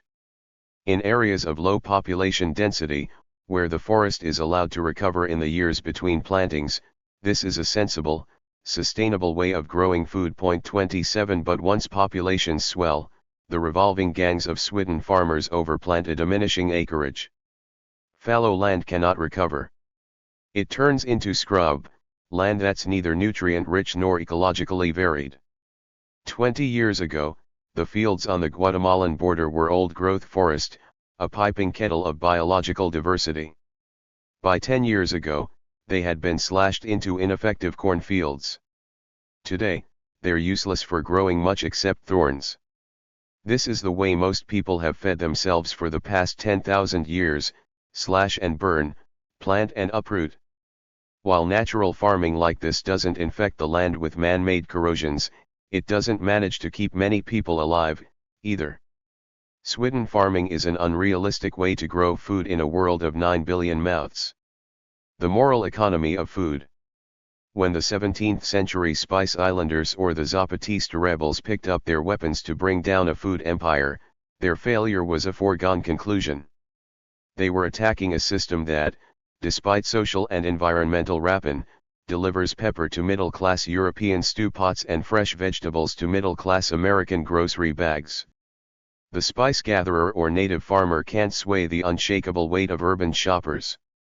Only when that weight is shifted, and the urban masses' hunger is no longer satisfied, do guillotines sing and food empires tumble into dust. There is nothing as politically terrifying as a pack of modern urbanites roused to an ancient measure of fury. That's what happened in France in 1789 and in America in 1917. In a memoir published in 1920, a New York housewife named Marie Gans wrote, "Hunger. That dreadful word, emblazoned in great white letters upon the black flag of the radicals, might have waved over our tenements in February of 1917. In the streets thousands of white, pinched faces told of the specter of want that was hovering over us. 28. Marie Gans was suffering through neither a poor harvest nor an economic collapse. The people in New York during the early months of 1917 were going hungry because of the rising price of groceries." Gans continues, "The day of the food profiteer had come. Prices had risen rapidly to such figures that many of our ghetto folk were living on only bread and tea, and there were very few among us who really had enough to eat. American retail prices had, in a matter of weeks, jumped nearly 30% because of huge food shipments wending their way across the ocean to wartime Europe. But the real culprit, in Gans's view, was avarice. Food merchants took advantage of high demand to manipulate commodity prices, tinkering with supply to boost their profits. 29 For the urban poor in 1917, the real cost of sustenance rose to between 40 and 60% of wages. Eggs, which cost 32 cents per dozen in 1916, now cost 80 cents. Cabbages rose from 2 cents to 12. Savings accumulated over lifetimes vanished into bread. The New York Times reported that food merchants were driving their supplies away from hungry markets to the richest ones. Shops in Baltimore, for instance, missed shipments from dealers who knew they could make a fatter profit in New York. 30. Thousands of mostly Jewish immigrant housewives, including Gans, rioted through Madison Square under the banner of the Mothers Anti-High Price League. They stormed the Waldorf Astoria, shouted socialist slogans, and announced a citywide boycott of groceries to be enforced with beatings at the hands of Jewish mothers. "We allowed people to buy only certain foods on which there seemed to be the least profiteering," wrote Gans. "They could buy bread, butter, milk, and cereals, though surely all these were far more expensive than they should have been, and any person who was caught buying anything else was mobbed." 31. Gans and her comrades presented such an intimidating front that New Yorkers didn't dare risk angering them. Food rotted on shelves. In a few days, vendors cut their prices to coax customers back into the marketplace. But the rioters didn't waver.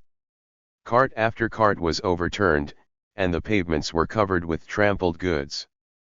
The women used their black shopping bags as clubs, striking savagely at the men whom they regarded as their sworn enemies and oppressors.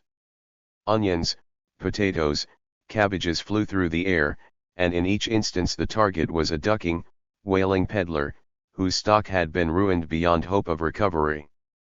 Policemen came rushing upon the scene, and they, too, were pelted with whatever was at hand. Surely 1,000 women, perhaps twice as many, were in that mad struggle, long-enduring wives and mothers who had resolved to bear the oppression of the profiteer no longer. 32.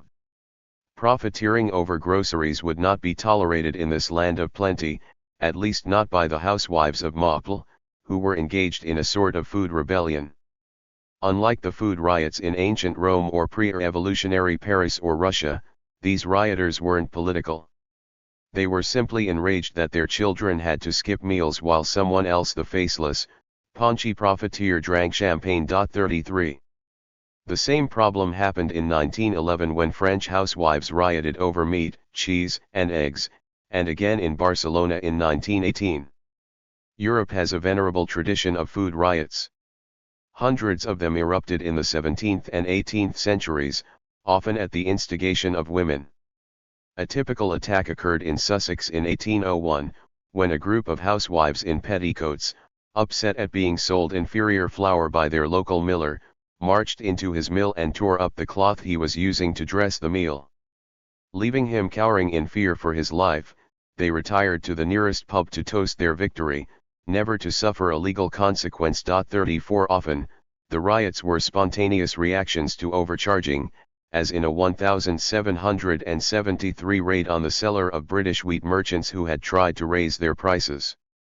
700 or 800 tinners went thither, who first offered the corn factors 17 shillings for 24 gallons of wheat, but being told they should have none, they immediately broke open the cellar doors, and took away all in the place without money or price. 35. It's not far removed from modern headlines. And the Zapatistas, too, would have sympathized with the guiding spirit of the violence. The English food riots of the early industrial period happened at a time when ancient entitlements to a day's bread were collapsing under the force of new economic theories. Before the Industrial Revolution, the English food trade operated in a controlled marketplace. Government oversaw markets and tolls, and aristocrats were morally bound to feed their dependents. Even paupers could often rely on meals at the abbey door. Most importantly, a law called the Assize of Bread, the origins of which dated to medieval times, fixed the price of the daily staple. The law regulated the quality of flour, the weight and shapes of loaves, and the baker's fee, so no one would be tempted to exploit the poor for profit.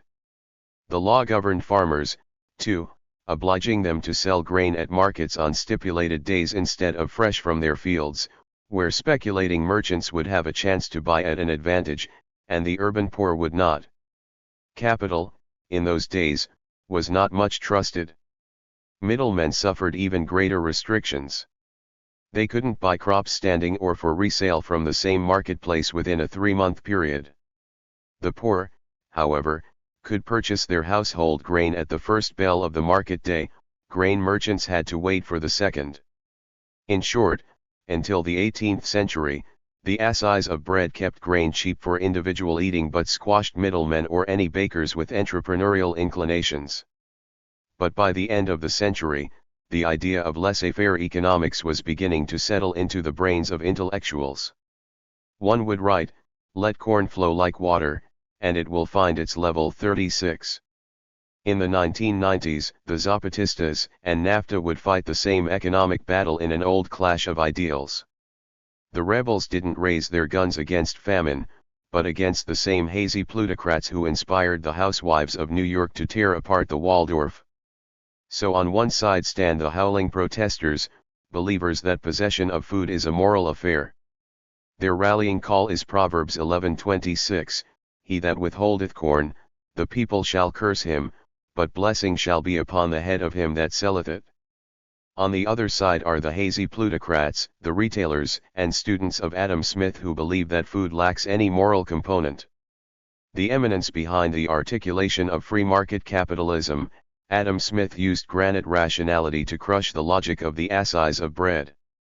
He argued that instead of helping to feed the poor, ancient protections like the Assize actually harmed people by encouraging them to consume in times of scarcity. 37 For Smith, the most benign manner of trade was a free market that would ensure a year-long supply, with some sellers hoarding their grain for the months of want.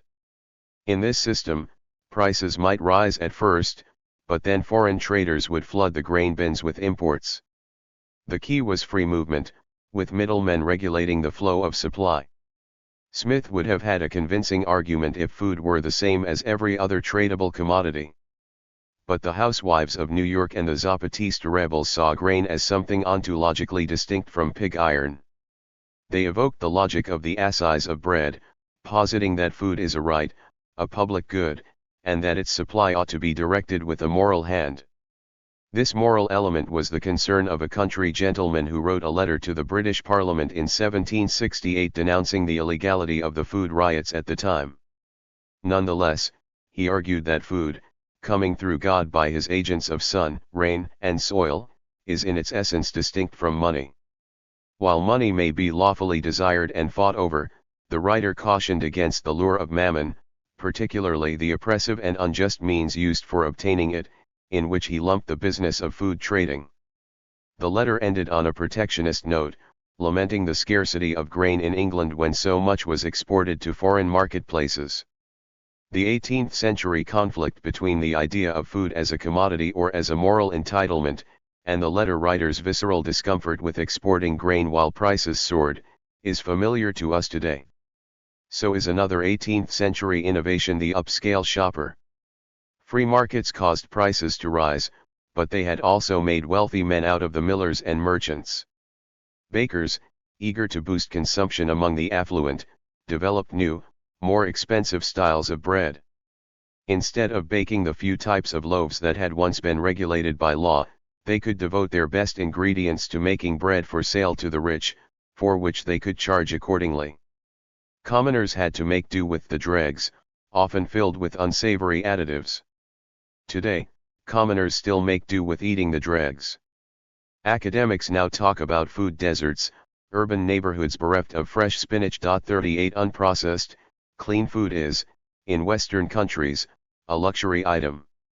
High-income households spend about 12% of their food budgets on fresh meat and produce and eat twice as much of it as do low-income families, who spend only 7% of their grocery bills on healthy ingredients like raw chickens and turnips. 39 Fresh food is not only more expensive in poor neighborhoods, it is harder to find on the shelves. 40 Retail zoning and access to private cars are sometimes blamed, but education levels are also responsible for the triumph of yellow number 5, disodium phosphate, and cheese. It's not historically unusual for the poor to eat junk. But whenever the poor have realized that the health of their children matters less than a retailer's profit margin, then, historically, they've started to whistle the Marseillaise.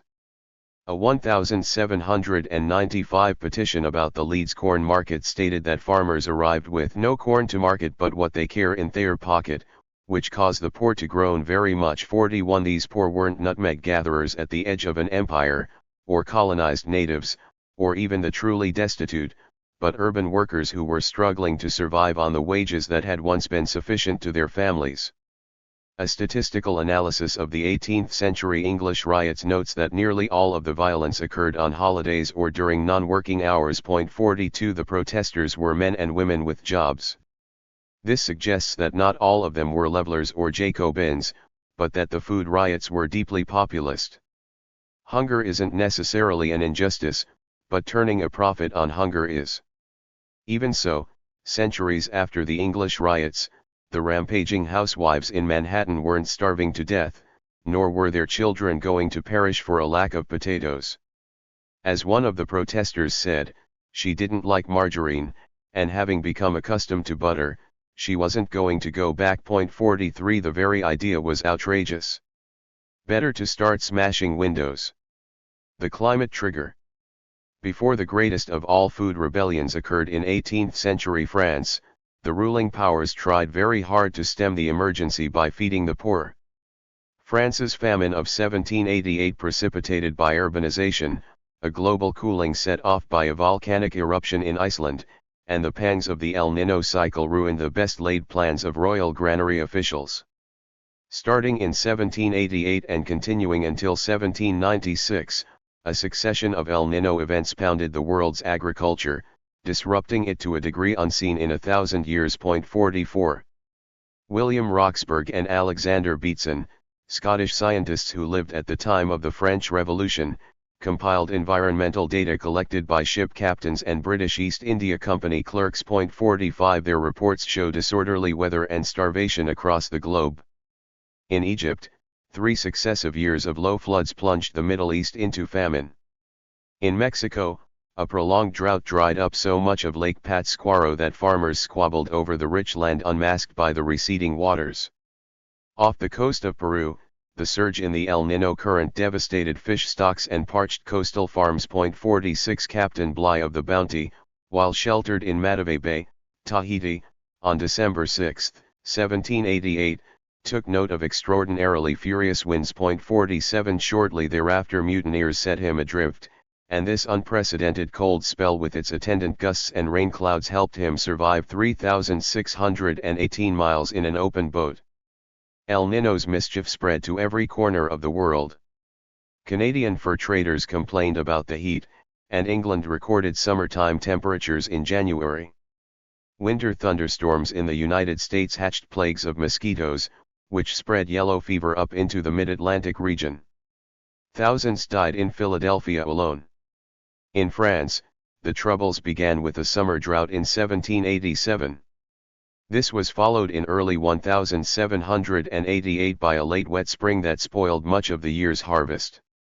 Food prices rose 50%, so merchants traded the reserves, and those who were fortunate enough to have invested in grain made a lot of money.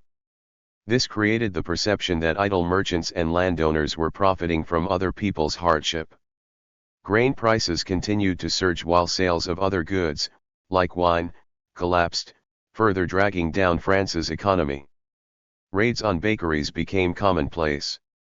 Historian Louise Tilly suggests that people rioted for two reasons. Sometimes they cracked heads in simple marketplace roistering over the price of bread, but just as often they mobbed merchants who, they suspected, were exporting grain out of their towns, particularly by shipping it to Paris. Since the beginning of the 17th century, the government had taken tighter rein over the trade of foodstuffs, and Paris's growth as the country's biggest market had skewed prices in the provinces. The economic influence of the city was so disproportionate that the day's prices in the Rue Mouffetard set the ones in Bordeaux. 48. El Niño certainly didn't cause the French Revolution, but it gave a sharp jab to a teetering system. This confluence of weather disruptions and social unrest is a warning for today. Famine is almost always produced by a mix of social factors, politics, and economics, but the weather is often a guilty collaborator, and a starving mob can't take vengeance on an uncooperative sky. They can, however, lynch a retailer. None of the world's developed economies took fright during the food riots of 2008. In the West, we don't usually empty our pockets when we buy groceries.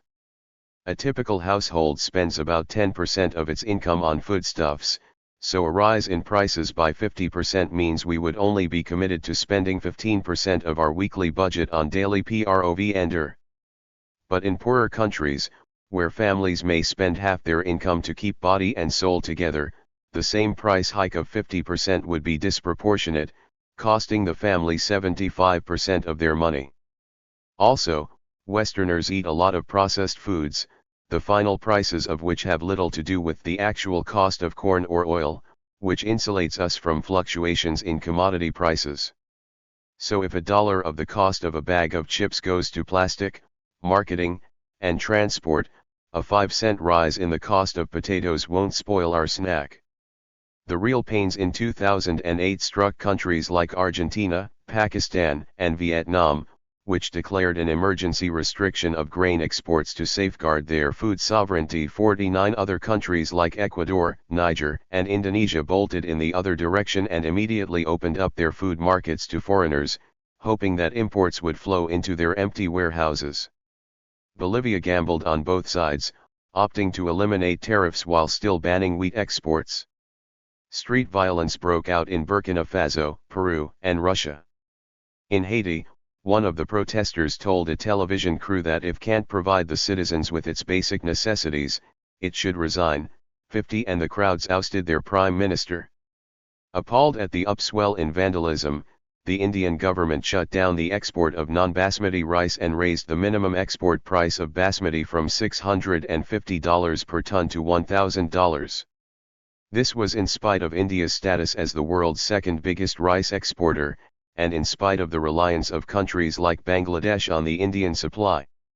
Intended to stabilize the crisis, the ban merely toppled another domino in a loop of hysterical markets, further driving up international prices while annoying Bangladeshis. In response, the IMF and World Bank issued dull proclamations about the need for calm, mouthing their faith in open trade. 51 In other words, everyone panicked. This is very much like what happened in the 18th century, except that instead of just a French crisis, the problems in 2008 might have easily shaken the entire world. In 2008, the IMF and World Bank repeated their Nicene Creed in the power and goodness of free markets. Apart from scale, the difference between the 18th and 21st century crises is that today the world almost wholly subscribes to the beliefs of Adam Smith. We've long since abandoned the assurances of the assize of bread. There's no going back to feudal safeguards on the cost of a loaf of pumpernickel. The most troubling fact in the 2008 crisis was that the year's harvest was one of the best since the agricultural revolution, with record crops of American maize, Asian rice, and African cassava. Supply was not a problem. So when fuel prices subsided toward the end of 2008 and economic recession cooled the markets, food prices floated down to less painful levels and the rioting stopped. The question remains, what would have happened if the 2008 harvest had failed? Prices wouldn't have subsided, nor would have the rioters' fury. And what if an environmental catastrophe like a drought in the American Midwest or in northern China or a rise in global temperatures were to disrupt several harvests in a row? In 2008, we got lucky. The sun shone and the rains fell in the right amount and at the right times. But what if the planet had played rough? If our surpluses had disappeared in a burning summer and 6.7 billion people had known the fear of an empty shelf? Then the food rebellions of the past might have looked like very small potatoes indeed. Chapter 8. Money, Tea and Famine. Hot tea, like ocean liner crossings and received pronunciation, lost its cachet in the leveling years of the 20th century. Except in the pricier hotels, tea today is poured mechanically, shorn of chintz and ritual, a blunt delivery of caffeine in a dishwasher-safe mug. Boil water. Drop bag. Douse. Slosh milk and scoop sugar. Maybe add a cookie. It's a ceremony that carries all the social resonance of a microwaved potato. Like much else in the modern pantry, tea wasn't always so banal. Carletti, one of the first Westerners to see the plant in its native soil, thought it worth remarking that its shape was almost like that of a box tree. It has a fragrant flower in the shape of a damask rose. Of the drink itself, he wrote, it has a somewhat bitter flavor, so that one then washes out the mouth. Upon those who take it good and flavorsome, it produces a very good effect and relieves the stomach weakness because of its warmth. It marvelously assists digestion and is especially excellent for lightening and impeding the fumes that rise to the head. And for that reason it customarily is drunk immediately after the midday meal. 1. In the same way that Dutch and German families greet their house guests with wine, writes Carletti, the Chinese pour this bitter, peppy brew. Tea symbolized friendship and good manners. But if there were a gallery of the world's most notorious vegetables, tea would upstage the coca plant, the nodding poppy, the corn husk, and even the tobacco leaf. In the 19th century, tea killed 40 million people. Kamikliasinsa savaged the environment of South Asia, started a famine, and doomed an entire civilization to generations of poverty. Not alone, of course. Tea found its destructive partners in the force of international trade and the guns of an empire. On a clear afternoon in 1843, a Scotsman named Robert Fortune was standing on the deck of a Chinese boat sailing from Foochow to Shanghai by way of the River Min. Even though the crew had lit candles and offered dishes of pork and rice to the gods, they had bad luck. 5 pirate junks sped from out of the shadow of an island and were skimming toward them, intent on robbery and murder. Fortune had spent the day lying in his cabin with a fever, but he had made sure to keep a double-barreled gun loaded and primed next to his cot. Assistance from our cowardly crew was quite out of the question, he later noted, correctly. 2 At the sight of the first pirate junk putting her helm down to fire a broadside, the panicked sailors bolted for cover, leaving the invalid Scotsman to stand alone on the deck. The pirate's shot fell short by 100 yards. Threatening to shoot his 2 Chinese helmsmen if they left their post, Fortune stood his ground as a second broadside splashed under the stern. A third one tore apart the rigging. Waiting until the nearest junk had drawn within 30 yards, Fortune barked out a warning to his helmsmen. No sooner had they dropped flat than iron shot exploded across the deck, splintering block, line, and gunwale. Fortune leaped to his feet and, aiming straight at the faces of his masked attackers, fired both barrels of his gun. His bullets raked their deck, ripping wounds open and sending bodies tumbling. The pirate helmsman disappeared, and the junk hove off, unsteered. Point 3. Despite this rousing scene from his diary, Fortune wasn't a bewhiskered swashbuckler in the vanguard of the empire. He was a botanist. One of his recent positions had been as superintendent of the hothouse department of the Royal Horticultural Society's garden in Chiswick, England. But if the pirates had captured his vessel, he would have lost the priceless treasure that had drawn him all the way across the world, a collection of tea plants he had gathered over years of patient fieldwork in the remotest districts of China, often at the risk of injury, arrest, and robbery. On the deck of his little boat, Fortune was fighting not only for his life but for his tea. More than botanical professionalism fueled his courage. The British wanted to plant tea in India, and Fortune had been the man charged with obtaining the specimens for the project. His adventures ensured that, one day, the subjects of the British Crown would have access to inexpensive hot drinks. Also, the resulting tea plantations would cause environmental calamity and suffering on a global scale, laying the foundations for the 20th century's Third World. This tragedy, however, didn't begin with the greed of nations, or agricultural theft, or even colonialism. It began with an everyday sin, that of a neglectful husband. A foundation in pirates. In 1662, Charles II of England married a Portuguese princess named Catherine of Braganza, a Catholic. Facing a hostile court that feared the ascension of a papist heir, the young Catherine may have hoped to soften her landing in England with the help of a generous dowry. One of its enticements was the title to the Portuguese colony of Bombay. Point 4. Upon her arrival in London, the Infanta asked to be refreshed with a cup of tea. Her new servants dithered. Ale, brandy, and even coffee were ladylike tipples, but the English, unlike the Portuguese and Dutch, owned no Asian colonies and were unaccustomed to drinking tea, at least in quantity. The story says that Catherine went to bed unhappy with a mug of ale, setting a precedent for the rest of her marriage. However, along with the title to the Indian city, Catherine had brought in her dowry a chest of tea leaves. Charles, his ministers, and the kitchen staff didn't know what to do with either of the gifts. England's navy could not match the might of the Portuguese and Dutch fleets, and, the new marriage alliance notwithstanding, Bombay wasn't very useful unless England floated enough warships to flout Lisbon's far-flung caravels. Left alone while Charles played with his mistresses, Catherine herself taught the English court how to brew tea. The habit caught on. In 1664, England brought its first shipload of tea from China. Of course, boiling a pot of dry leaves was much easier than figuring out how to exploit a subcontinent. Charles and his ministers sensed that Bombay held opportunity, but they didn't know how to grasp it. Point 5. When Catherine arrived in London, the British East India Company had already existed for 6 decades. Chartered under Elizabeth I and ratified by Cromwell, the company's monopoly over English trade with Asia was extended in perpetuity by Charles. At its peak, the Honourable Company controlled an imperial military apparatus and wielded virtually limitless wealth. It was practically an extension of government.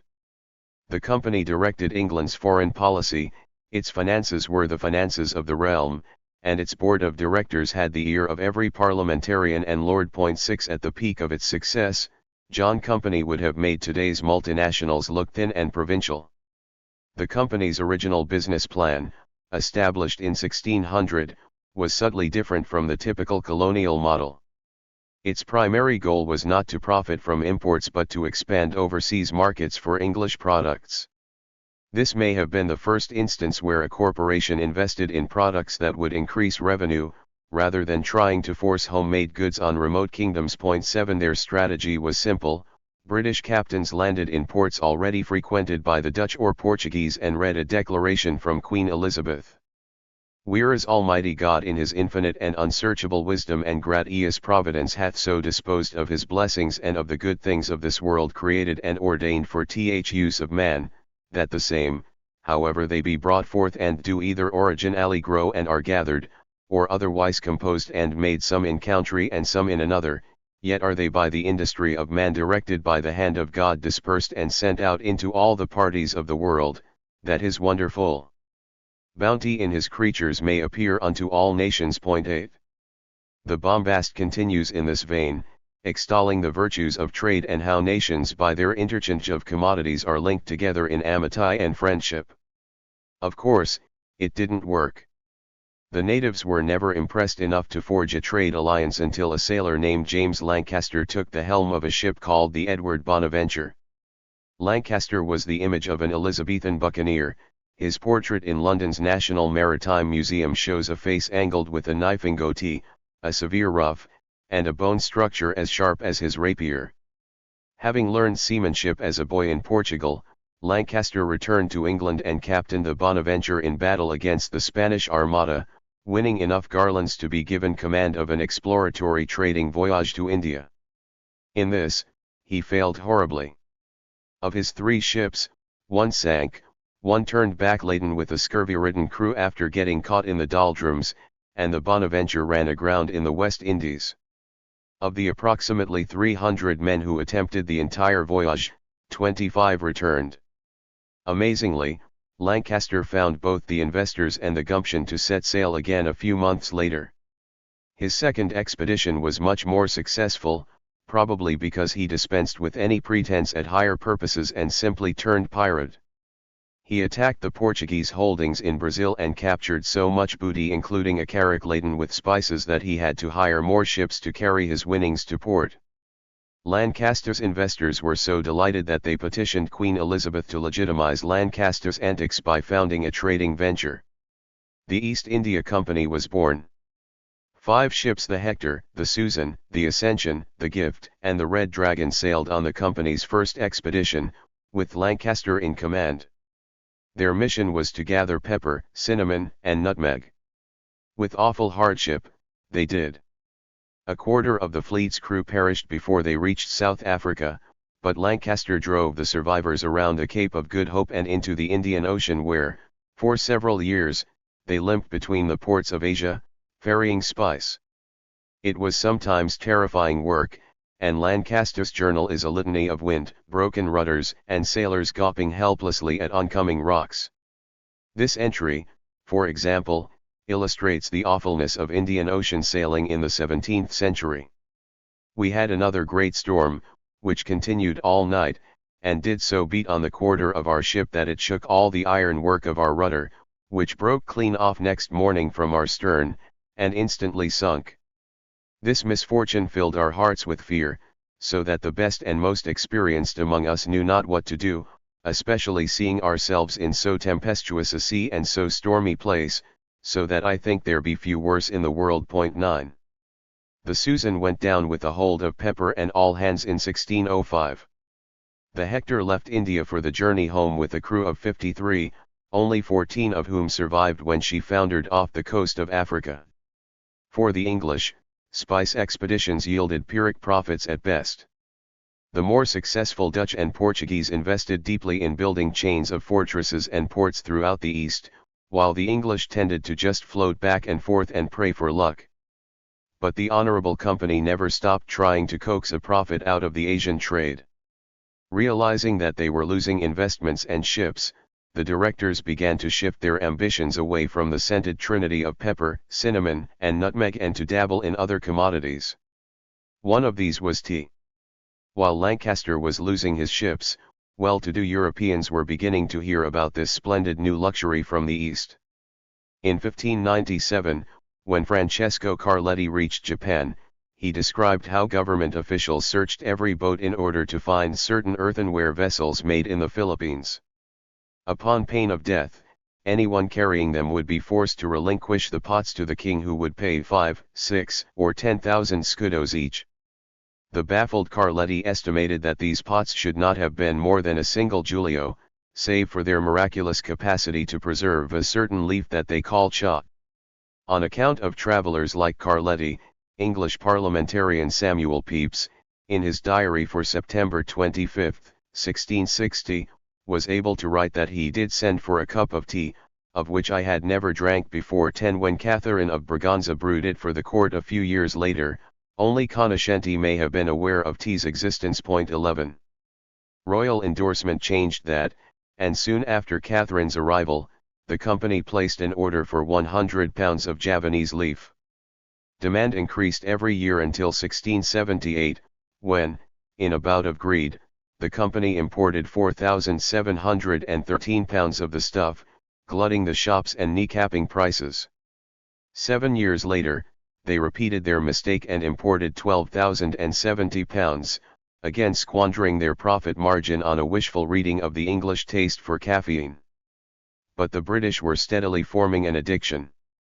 In the early 19th century, Robert Montgomery Martin, author, civil servant, and self-appointed spokesman for the worthiness of Empire 12 wrote that the consumption of this innutritious leaf, cultivated on the hills of a distant continent, and manufactured by a people almost isolated from the rest of the world, has increased within half a century from 5 million to upwards of 30 million pounds weight. 13. Tea's popularity made it a tempting subject for tax. The government enacted a punishing rate of 200%, forcing smugglers to oil the gears of commerce. By 1720, most of the tea brewed in British pots was contraband, but even so, the East India Company was importing more than 1 million pounds of tea every year as well as shipping cargoes to the American colonies. During the 18th century, the English embraced the drink as ardently as they hated papists, so that by the Victorian years, tea had even edged beer from pride of place at the family table. The reasons for this were reformist Christianity and good lighting. Victorian high tea. For millions of years, night necessarily meant sleep, that is, until the invention of really effective light fixtures. Gas was the first modern light source, before anyone meddled with copper and spark. In 1792, a Scottish engineer named William Murdoch made a foray into building a workable gas-powered lamp, and by the early 1800s, inventors in England, Germany, and France had all hammered together machines that turned coal gas into dependable illumination. Pall Mall in London was the first street to be permanently lit. Avenues in Baltimore and Paris soon followed, and by the 1820s, cities throughout the industrialized world had sprouted gasworks. Factories could chug and steam through hours that would have once been lost to darkness. Night receded like an old myth, and people filled the brightened evenings with work, with art, and with life. But mostly with eating late dinners. As the day grew an artificial extension, it liberated people in northern countries especially, where latitude had formerly imposed a curfew. Winter's short days no longer meant enforced sleep. Fashionable families who owned gas fixtures could now afford to dine at hours that would have once required expensive candlelight, shifting supper from late afternoon to nighttime.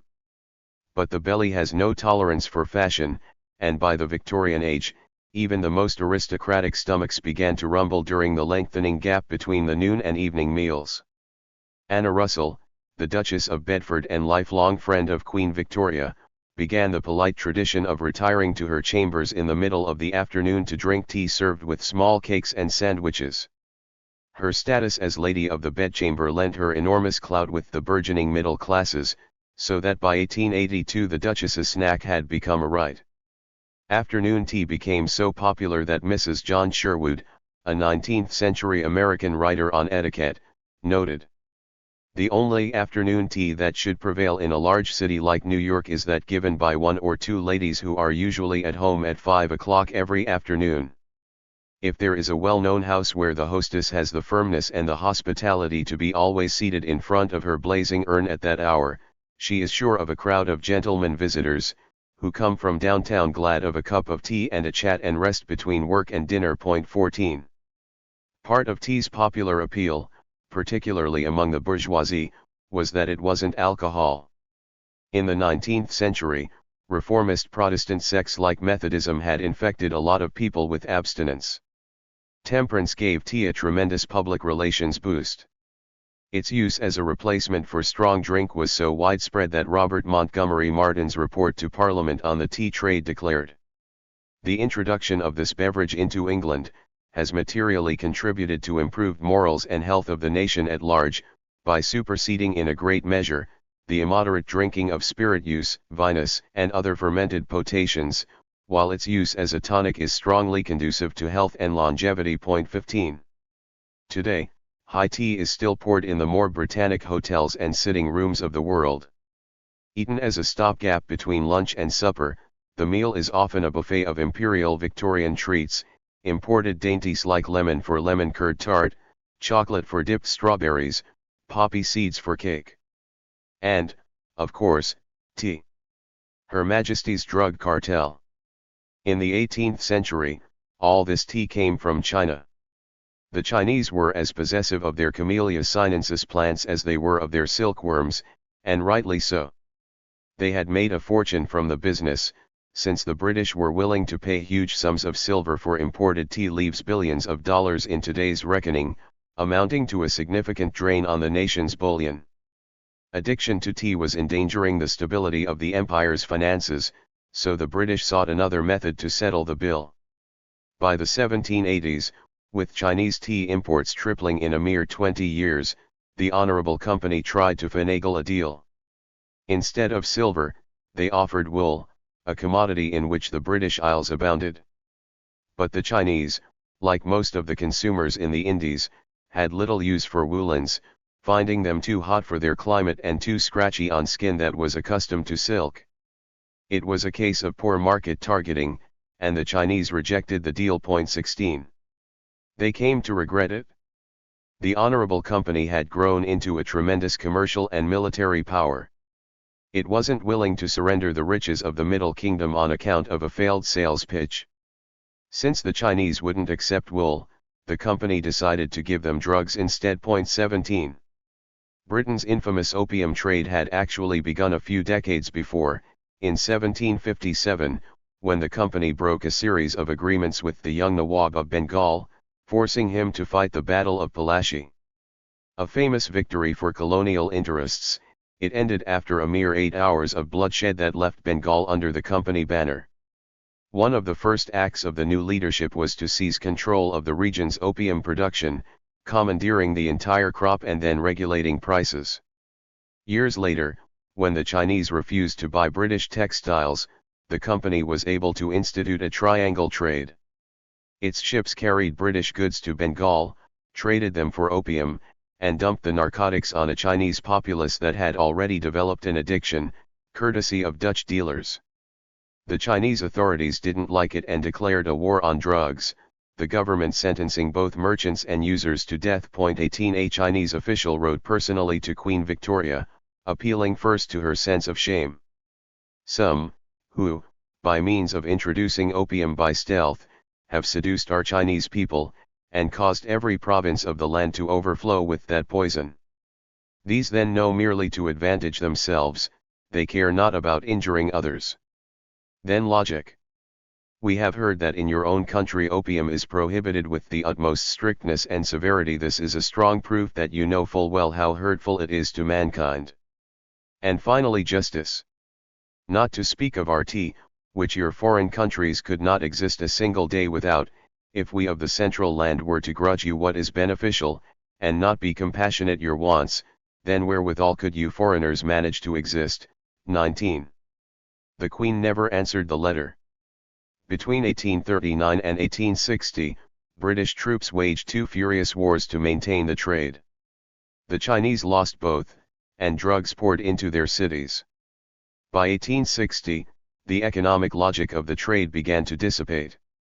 When the Chinese lost the Opium Wars, the Americans and the French took advantage of the country's weakened borders to kindle their own business ventures. Harboring a deep national suspicion of tea tariffs and sailing fast, modern ships, the Americans could undersell and outrun the company vessels, bringing tea to Western markets quickly and cheaply. So even in its moment of triumph, the East India Company was losing control of the entire purpose of its narcotics business, the British market for tea. But worse than Yankee profiteering was the trouble with geography. Tea only grew in China.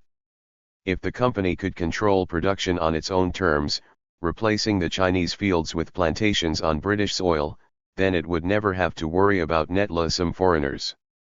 Even before the Opium Wars, the company had been investigating ways to cut China out of the equation entirely by growing tea on company land, cultivated by company serfs, in India. That's how Robert Fortune came to stand on the deck of a Chinese boat facing down a fleet of junk pirates on the Min River. During the 1840s, he had traveled through China to collect botanical specimens, including tea plants, and had afterward published the book that ended with the pirate yarn.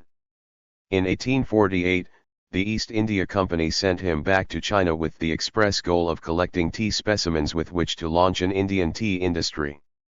It was a risky plan, but Fortune, having already proven his resourcefulness in traveling incognito through the Chinese hinterland, was the ideal man to carry it off. Disguised in Chinese clothes and a fake ponytail, he embarked by canal boat on a surreptitious tour of the northern tea regions, taking notes and amassing a huge trove of seedlings, eventually numbering some 20,000 plants, which he delivered to the gardeners of the East India Company. Fortune's seedlings spread around India, particularly into the now famous tea region of Darjeeling. The company also carried them to Ceylon, an island with a miserable history in the coffee trade. In the early years of the 17th century, Francesco Carletti had passed by Ceylon on his unhurried way back to Europe, noting that the island was famous for luxuries like precious metals, cinnamon trees, and war elephants. It proved to be delicious country, well formed of smiling, completely green hills that make as attractive a sight as that of any country that I have ever seen. Between Carletti's trip and Ceylon's pacification by the British in the 1810s, the scene changed dramatically to the desolate.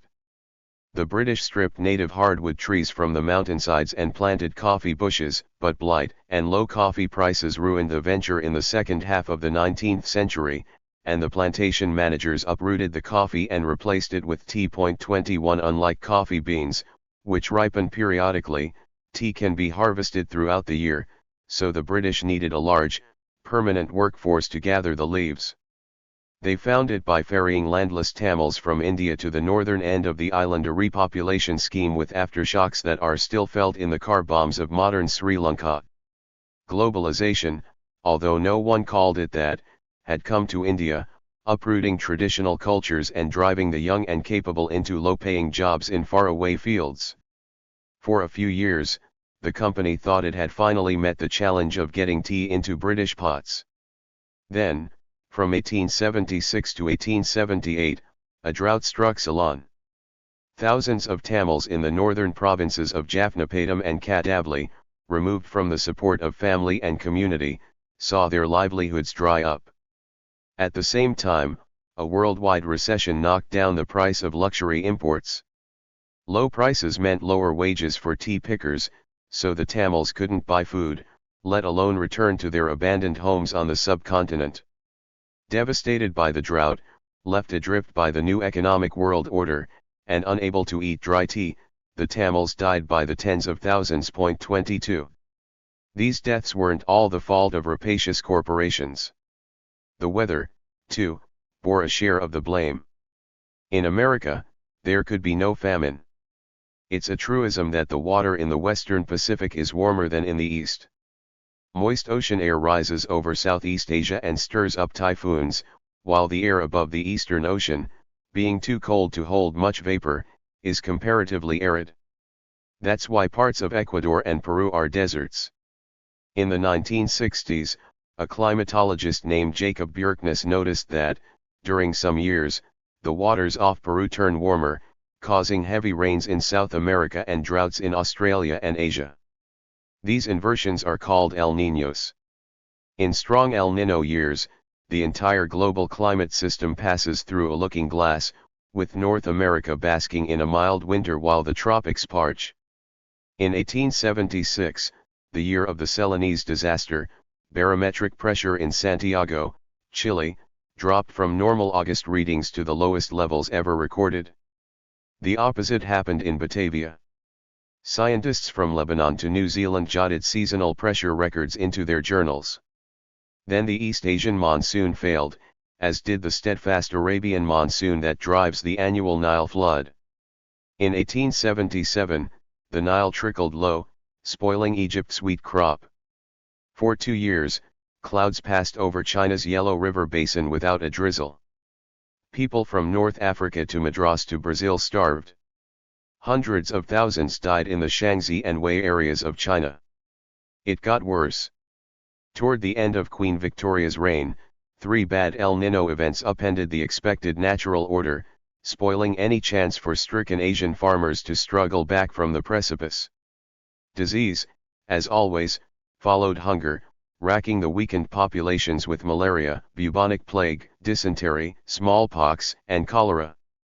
By the time it was over, perhaps 50 million people had died in a decimation of human capital that laid the foundations for the Third World. Among the victims were Ceylon's Tamils. Even though El Niños have buffeted Asia throughout history, only in the 19th century did they destroy so many lives. This was because the population had become dependent on an imperial, global trading system founded on exporting crops like tea. Had the victims still adhered to their ancient traditions of mixed farming, growing food on a small scale for local trade and eating, the dry years wouldn't have been so catastrophic. Millions would have struggled through the hard times, living to replant and rebuild. Sadly for the colonized laborers, traditional farming had no place in the Victorian trading empire, a system in which British shillings paid for Ceylonese tea, and the produce of empire was shuttled across the oceans to feed the global market. When drought struck Ceylon in 1876, the Tamil laborers learned, in the most immediate manner, the fragility of the agricultural system on which they lived. If the crop failed or wages dropped, they had nothing to eat or to trade, no village surplus stored away as insurance. Similar disasters occurred throughout the empire. In Fort St. George, deep in India's interior, the British had pushed villagers to quit their traditional mixed farming practices and grow cotton. The colonizers paid cash, the lifeblood of the new, imperial economy, which allowed the villagers to buy grain from neighboring regions. But when the drought destroyed the cotton crop, the farmers found that grain prices had skyrocketed due, not to local demand, but to the demands of foreign, indeed British buyers. In a hungry global marketplace in which grain was scarce, supplies went to the highest bidder, and the Indians found themselves priced out of eating their accustomed foodstuffs. The free market, which reduced local buying power, created famine. Free movement of foodstuffs hasn't always been a cause of mass death, of course. In medieval Europe, blighted regions regularly imported grain from their neighbors by means of the ox cart. Logically, it would seem that modern transportation methods should only quicken the relief of drought-stricken countries, a deus ex machina in steel and steam, delivering food to the hungry in the name of human progress. That was certainly the impression held by former President Ulysses Grant, who toured Asia during the Black Months of 1877. He believed, in America, there could be no famine, unless, as was hardly possible in so vast a territory, the famine became general. If the crops failed in one state, supplies could be brought from others at little extra expense in money and time. 23. All Asia needed was a railway, thought Grant, failing to realize that the very telegraph lines and railway networks he imagined rescuing the agonized peasants were, in miserable fact, actually shunting food away from them. The miracle of modern telegraph lines allowed international grain traders to hear where prices were highest. Then they tapped in their orders and used railways to deliver grain to the richest markets. A letter from Madras to the Government of India, dated November 30, 1876, states, "It was apparent to the government that facilities for moving grain by the rail were rapidly raising prices everywhere. 24 Asian tea pickers were now vying to buy the same food as wealthy Europeans. This easy flow of produce meant that even successful farmers couldn't afford to eat." During the 1896 famine, a local official in the Indian region of Godavari wrote that, despite a good harvest, grain prices were astronomical because they depend almost entirely on the conditions in other parts of India. 25. The global system that planted Chinese tea in Ceylon and sold it in Piccadilly wrought its havoc and left environmental destruction, societal wreckage, and tens of millions of people dead. William Digby, a contemporary observer of the 1876 Madras famine, wrote, "When the part played by the British Empire in the 19th century is regarded by the historian 50 years hence, the unnecessary deaths of millions of Indians would be its principal and most notorious monument. 26. Today, however, few people are aware that one of the worst debacles in human history occurred during the Victorian Golden Age, a period more often associated with Jameshian manners than with mass graves. The world paid a lethal cost when economic progress met climatic caprice. It may again.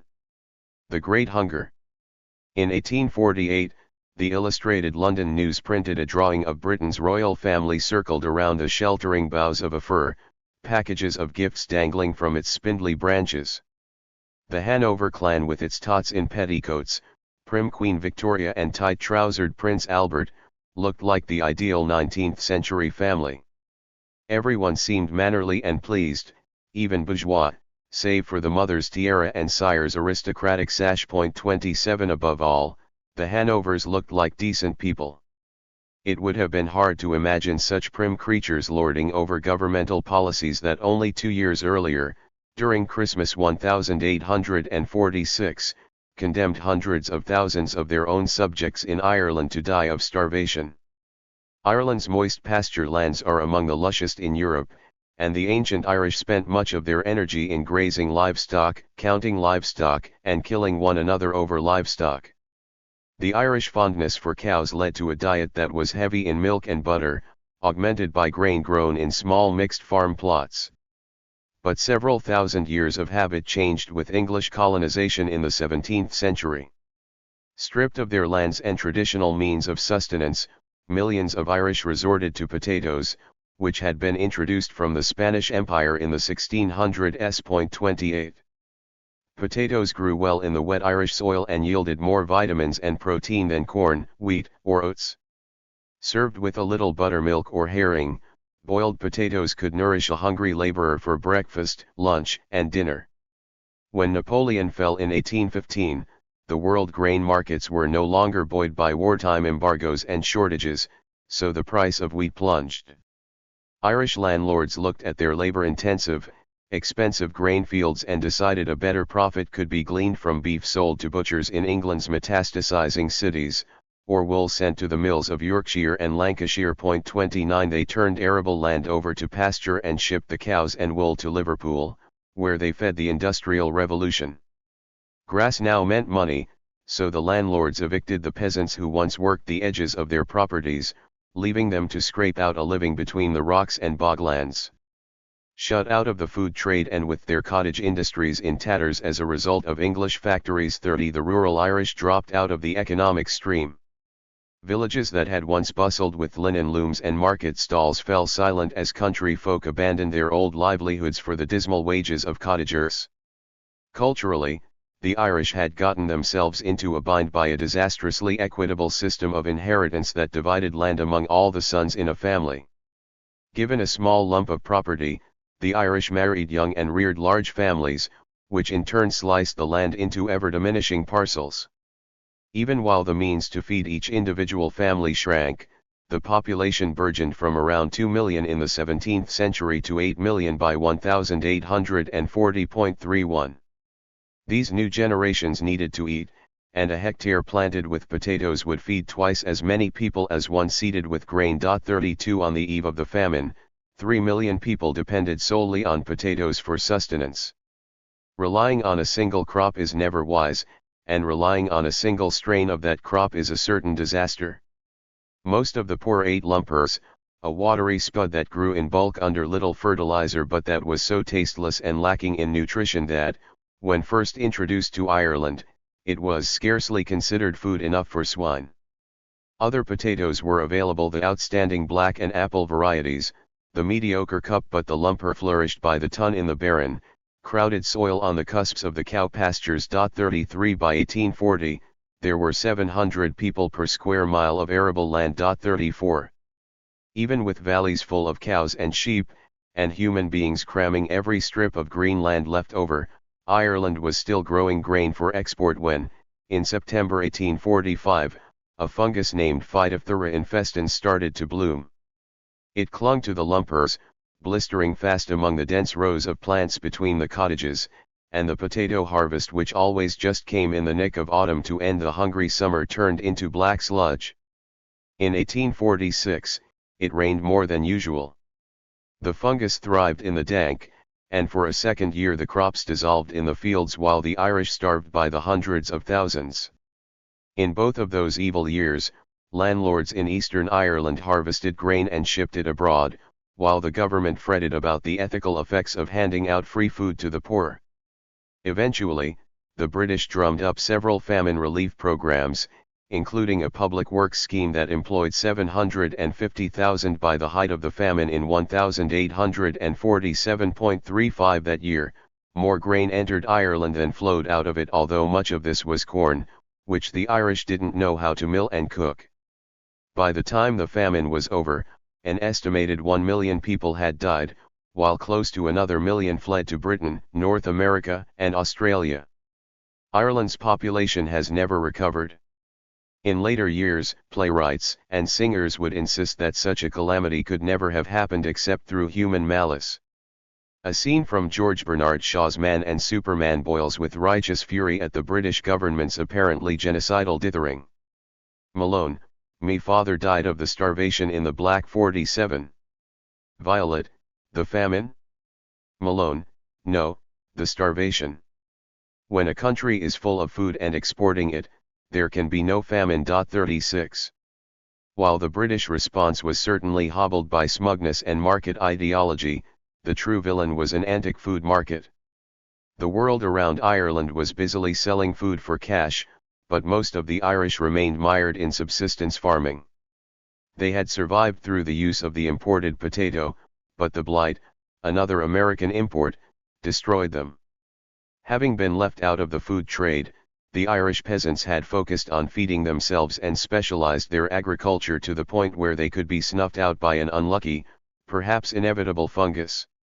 Specialization and a worldwide marketplace had made the Irish situation so precarious that they could hardly dodge an environmental death blow, a tragedy shared a generation later with Sri Lankans, destroyed by the same modern forces. The food empires ahead.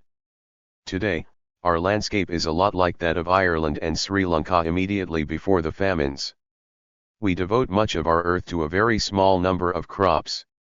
But instead of relying on prayer, dung, and ditches to coax out a harvest, we use machines, chemicals, and satellite-guided sprinklers. The results overflow our silos, our supermarket shelves, and our waistbands. The green revolution of the post-war years created a reality out of Jesus' parable of the loaves and fishes, and food empires, unconstrained by naturally produced nitrogen, or by the speed of oxen or sailboats, now unfold across continents and oceans. In the mid-20th century, scientists started to breed plants that could grow fast and in tight formation, that didn't waste energy on growing too many inedible parts. One of the geneticists leading the effort was Norman E. Borlaug, a native of Iowa's Corn Belt. In the 1940s, he set up shop in Mexico under the flag of the Rockefeller Foundation with the intention of developing new strains of superior wheat and maize. Borlaug wanted to correct a structural deficiency in the wheat stalk, which couldn't support heavy grains, a trait that had stumped earlier geneticists. The most fruitful plants collapsed under the weight of their own seeds before they could ripen. Fertilizer made it worse, since the extra nutrients stimulated so much growth that the plants flopped over even more prematurely. To remedy this, Borlaug's group developed dwarf varieties, thick, short-stemmed plants that could stand up to the strain of bulbous grains. These dwarf species, fueled by artificial fertilizer, increased yield from a maximum of about 4,500 kilos per hectare to as much as 9,000 kilos. 37 Borlaug won a Nobel Prize, and dwarf wheat and rice spread across impoverished rural districts from Mexico to Malaysia. By doubling the productivity of land, Borlaug had seemingly solved the problem of world hunger. The world responded by specializing, exclusively planting Borlaug's seeds. 50 years after his first experiments, his cultivars have driven countless traditional plants out of the field and into the botanical encyclopedia, creating huge swathes of monocultures around the world where biodiversity once buzzed and chirped. The effect is called genetic erosion.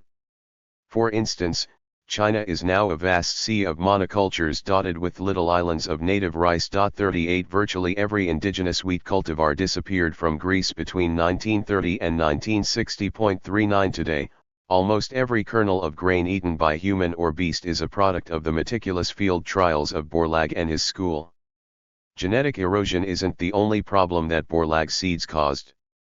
The more immediate drawback, Borlaug's plants can't survive on a diet of dung. To grow, they need more nutrients than are found on a barnyard floor, so farms with high-yielding crops use lots of artificial fertilizer. As far back as the 1950s, for instance, the Japanese had loaded their earth with Borlaug rice, boosting energy costs for fertilizer by 400% between 1950 and 1974. Energy used by farm machinery went up 12 times. The payoff seemed to be worth it, with rice crops increasing by 50%, but the math is skewed. Put another way, if every calorie of energy obtained from a rice field was divided by the energy it took to produce, in 1950 the Japanese had an energy ratio of 1.27 calories produced per calorie spent. By 1974, this had dropped to 0.38.40. Since then, we've started growing lots of hothouse vegetables, which are possibly the worst offenders in the energy ratio game. Most northern countries have done the same. Tomatoes from Maine, for instance, appear regularly in Boston supermarkets in December. Borlaug's progeny have also sparked an arms race between farmers and insects. Pests noticed when fields started blooming with unnatural abundance, and they wanted their cut. Outbreaks increased, and farmers retaliated with a strategy of chemical shock and awe. For example, in the 1950s, the new crops attracted the attentions of the leafhopper, prompting Asian farmers to unleash a rough brew of insecticide that killed not only the leafhoppers, but the spiders who kept the insects in check. The leafhoppers recovered from the blast, but their predators didn't, making subsequent infestations even more tenacious. 41 Worse still, overuse of pesticides, like overuse of antibiotics, creates resistance in the bugs that they target. 42 By the early 1970s, Japan, for instance, had run out of useful pesticides. Chemists have been racing against the genes of leafhoppers ever since. 43 We wouldn't need supercharged pesticides, however, if we didn't plant monoculture crops. A farm that rations its poisons and grows different plants is most likely to benefit from the ministrations of natural predators like spiders and birds. 44 But that doesn't happen in a purity of wheat stretching to the horizon. The more common strategy among agriculturalists is to try to improve the system that Borlaug built by constructing bigger, stronger, shinier crops.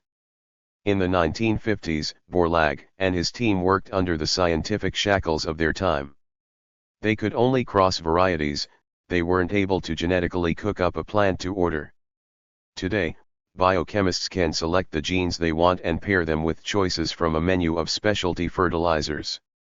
For example, as of 2002, Chinese researchers had developed 141 different genetically modified plant types, among which 2 strains of rice are currently awaiting regulatory approval before their debut in the Yangtze Valley. 45 These 2 botanical confections produce their own insect toxins, courtesy of the bacterium Bacillus thuringiensis and the cowpea trypsin inhibitor gene. In trial plantings, the rice flourished without any additional pesticides, while their non-GM neighbors fell to the predations of stem borers, a rapacious creature that eats 5% of China's annual crop. This would appear to be a true success, a victory for the People's Republic's ingenious men and women in lab coats. Except that the stem borer is yesterday's pest. The leafhopper, scourge of the Japanese, is making a comeback and is likely to be the recurring villain of the upcoming seasons. It's naturally impervious to the defensive toxins spewed by the new Chinese rice. When the crop is planted, the leafhopper smiles, twirls its mustache, and wraps a bib around its mottled neck. A well-known scholarly journal has called the Chinese GM rice program ham-fisted, unschooled in the subtleties of ecology. 46 But who really is schooled in them? In the decade after Borlaug accepted his Nobel Prize, a group of ecologists started to wonder why ecosystems sometimes collapse under the weight of a pestilence, while at other times the same ecological disturbance doesn't cause lasting harm. Studying places as diverse as the Florida Everglades and the boreal forest of northern Ontario, the ecologists drew up a list of 3 warning signs for imminent, catastrophic ecological collapse, a sort of diagnostic kit for environmental death. It's an elegant list, so simple that it seems intuitive. The first danger sign is when an ecosystem has too much biomass. A place stuffed to the rafters with leafy greens and wood is likely to catch either fire or the interest of a vicious beetle. Less productive land lacks fuel and bores bugs. So lush ground is more vulnerable than rocks. The second cause for alarm is connectivity. If the plants jumble together in a promiscuous thicket, flames and beetles can spread quicker. The third danger is exclusivity. If the thicket is made up of a single breed of fern, a fern-eating bug will gobble the entire growth, not just nibble at a few unlucky individuals. So as biodiversity goes down, vulnerability goes up. One of the ecologists who articulated this list of signs was Buzz Holling of the University of Florida. A man of towering intellectual and physical stature, but with a startlingly mild voice, Holling explains his systems theory, which argues that an ecosystem where biomass and connectivity are both rising but diversity is falling faces an inevitable collapse. 47 It will lie down and die at the first sniff of smoke or the first chirp of a hungry cricket. Holling is mostly talking about natural ecosystems, but his list applies just as well to Ceylon or Ireland during the Victorian famines. It's an accurate depiction of agriculture in general, since competently tilled fields are by definition high in biomass, tightly packed, and specialized. 48 Borlaug's hybrids only made the process more extreme. As the Irish also discovered in 1845, a highly productive, densely planted potato field is no security against hunger. 49 Not when the weather and a malignant fungus are against you, and government policies promote exports over food security. Genetic modification is a tool, just like irrigation, artificial fertilizers, and refrigerants, all of which have made it possible to feed our civilization and to keep 6 billion bodies and souls together. When misused, however, these tools become bludgeons. They miss the nail and crush the thumb. So while we built our food empire with these tools, we've also used them to invent landscapes that fail. Buzz Holling's simple test. Biomass. Connectivity. Lack of diversity. The result is always the same. Chapter 9. Time, fair, organic, and slow. On his 10-year ramble back to Ithaca, Odysseus famously loitered with a nymph. At the turn of the 17th century, Carletti loitered with a subcontinent. Of all the breaks in his itinerary, his stopover in India was the longest and, judging by the pitch of his descriptions, the most pleasurable. He spent a full 21 months in the Portuguese colony of Goa, waiting for a favorable monsoon to carry the larger share of his merchandise through the Straits of Malacca. Carletti took a natural liking to colonial life, its mix of diluted exoticisms and primitive luxury, its truant feel of getting away with a scam. As in Cape Verde, he was particularly interested in the mixed-race wives of the Portuguese settlers, the most desirous creatures imaginable. His enthusiasm runs to nearly a dozen heated pages on the sculptured appearance of a sari-clad torso, the lasciviousness of native ladies, and their very well-proportioned members. Somewhat more reserved on the subject of Indian cuisine, Carletti still commends Goa for its variety of chickens. The country abounds in fowl, he writes, observing that the birds are sometimes preserved in sugar and cooked whole, or filleted, boiled, and then roasted, a thing no less marvelous than flavorful. Conserves, too, are cheap and plentiful, although bread isn't very common, since rice pleases more and is more easily eaten in the sweltering climate. Best, though, is Indian fruit, because it is sold on the street not by grocers, but by prostitutes.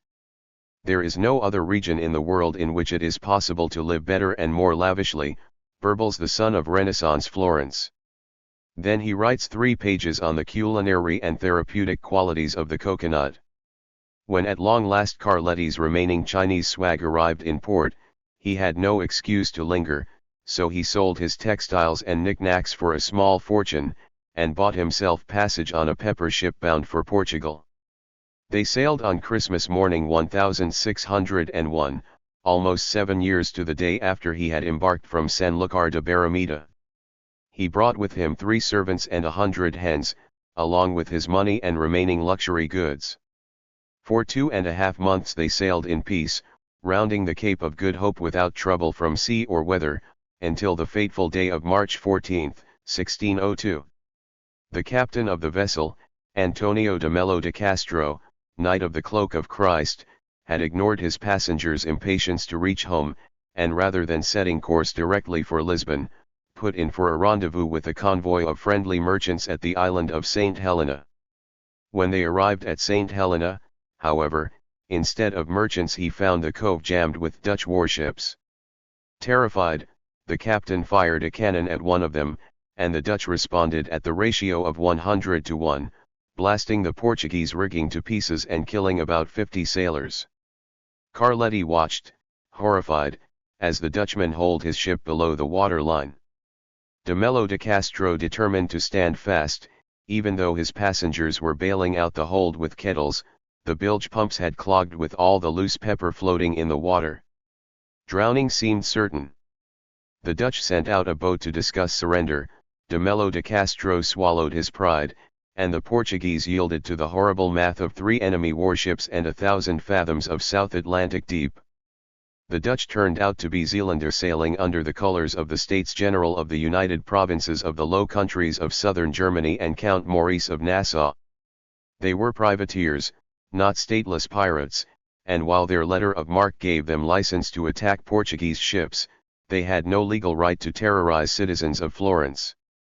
So, for the bribe of 2,000 ounces of musk, Carletti convinced them to accept him onto one of their ships, leaving the miserable Portuguese to weather the night in their sinking vessel. No one expected them to survive until morning. But the food trade saved them. The pepper that had clogged the bilge pumps during the cannonade also prevented the water from flooding up and swamping the ship. The shivering survivors stayed afloat that night on a thin scum of spice. The next day, the Dutch began to repair the damage they had wrought, removing the Portuguese to the other ships. Carletti, however, kept his wits and some of his treasure, and he finagled a place among the more coddled prisoners on the Dutch flagship. Even so, he sat crammed in a tiny cabin with 50 other captives, given barely enough water and fetid rice to survive, eking out his rations with a jar of preserved Chinese pears he had smuggled aboard. They landed 23 days later, stewing in misery, on the barren island of Fernando de Noronha, which contained nothing but a brackish stream and clouds of fishy-tasting seabirds. The privateers left the Portuguese there with a mound of rotten biscuit and rice, a rickety boat, and the advice to sail westward for 300 miles to reach Brazil. As for themselves, they were heading home to Zealand with their prize. Carletti, being Italian and rich, could go with them. "You are placing yourself in great peril," warned de Melo de Castro. "Watch out. They will throw you into the sea." Carletti thought that Dutch mercy was a more reliable bet than 300 miles of the Atlantic in an open boat. He went with the Zealanders and even took pains to ingratiate himself by teaching the sailors how to cook the vile-tasting seabirds on the island. It took 2 more months for Carletti and the Dutch to sail up the eastern seaboard of North America, across the Atlantic using the westerlies, and then into the English Channel. The privateers did not murder Carletti, but when they anchored at Middelburg, on the island of Walcheren, they divvied up Carletti's gems, spices, and eastern treasures, and even broke up the Portuguese ship to sell for timber. The sum of the haul exceeded 600,000 scudi.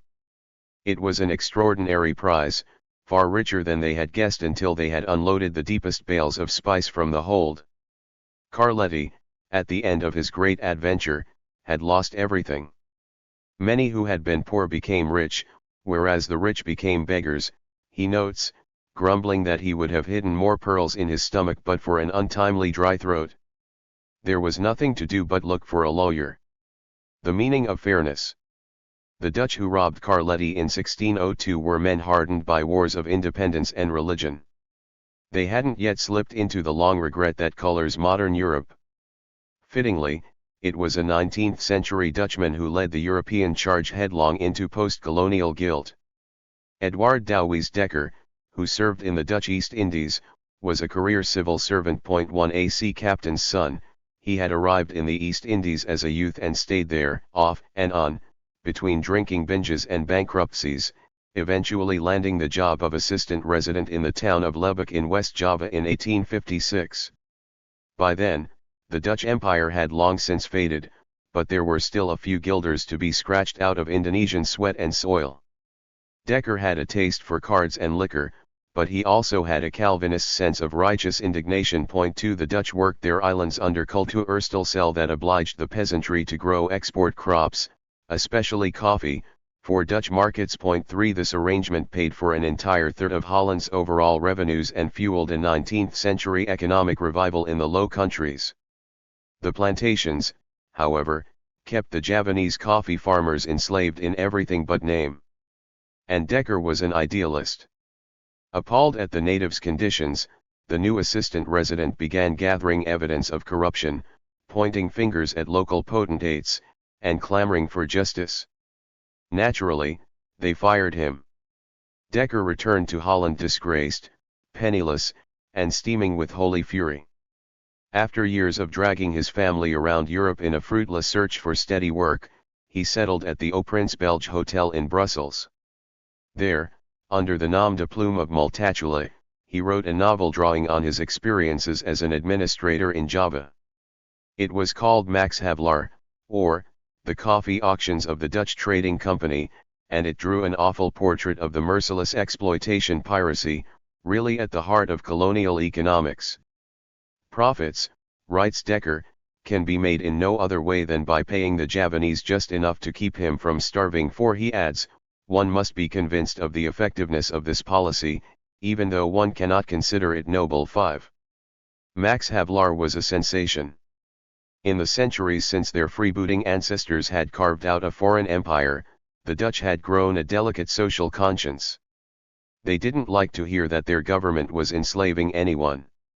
A liberal wave swelled up in the coffee shops of Amsterdam, and Europeans began to notice the true bitterness in their cups. The popular will to make amends ran so deep that, by the turn of the 20th century, the government enacted the ethical policy, giving the colonized peoples at least a few nibbles from the fruits of the empire: education, banking, and investment in infrastructure, like irrigation ditches. 6 The economic development project, for better or worse, had been born. This early attempt at ethical trade, and the whole colonial trade system in general, fizzled in the tumult of the early 20th century.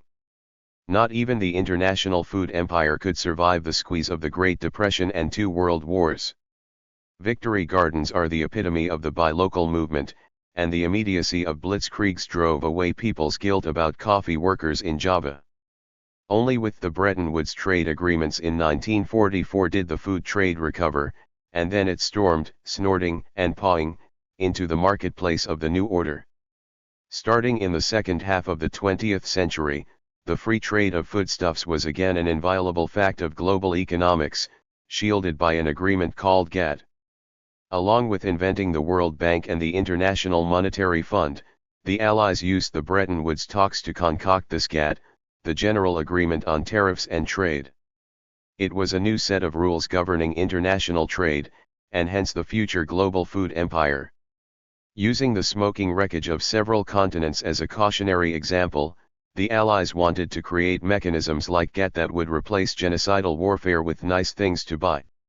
If countries got rich making office furniture, stiletto shoes, and yogurt, then they would forget to make tank divisions.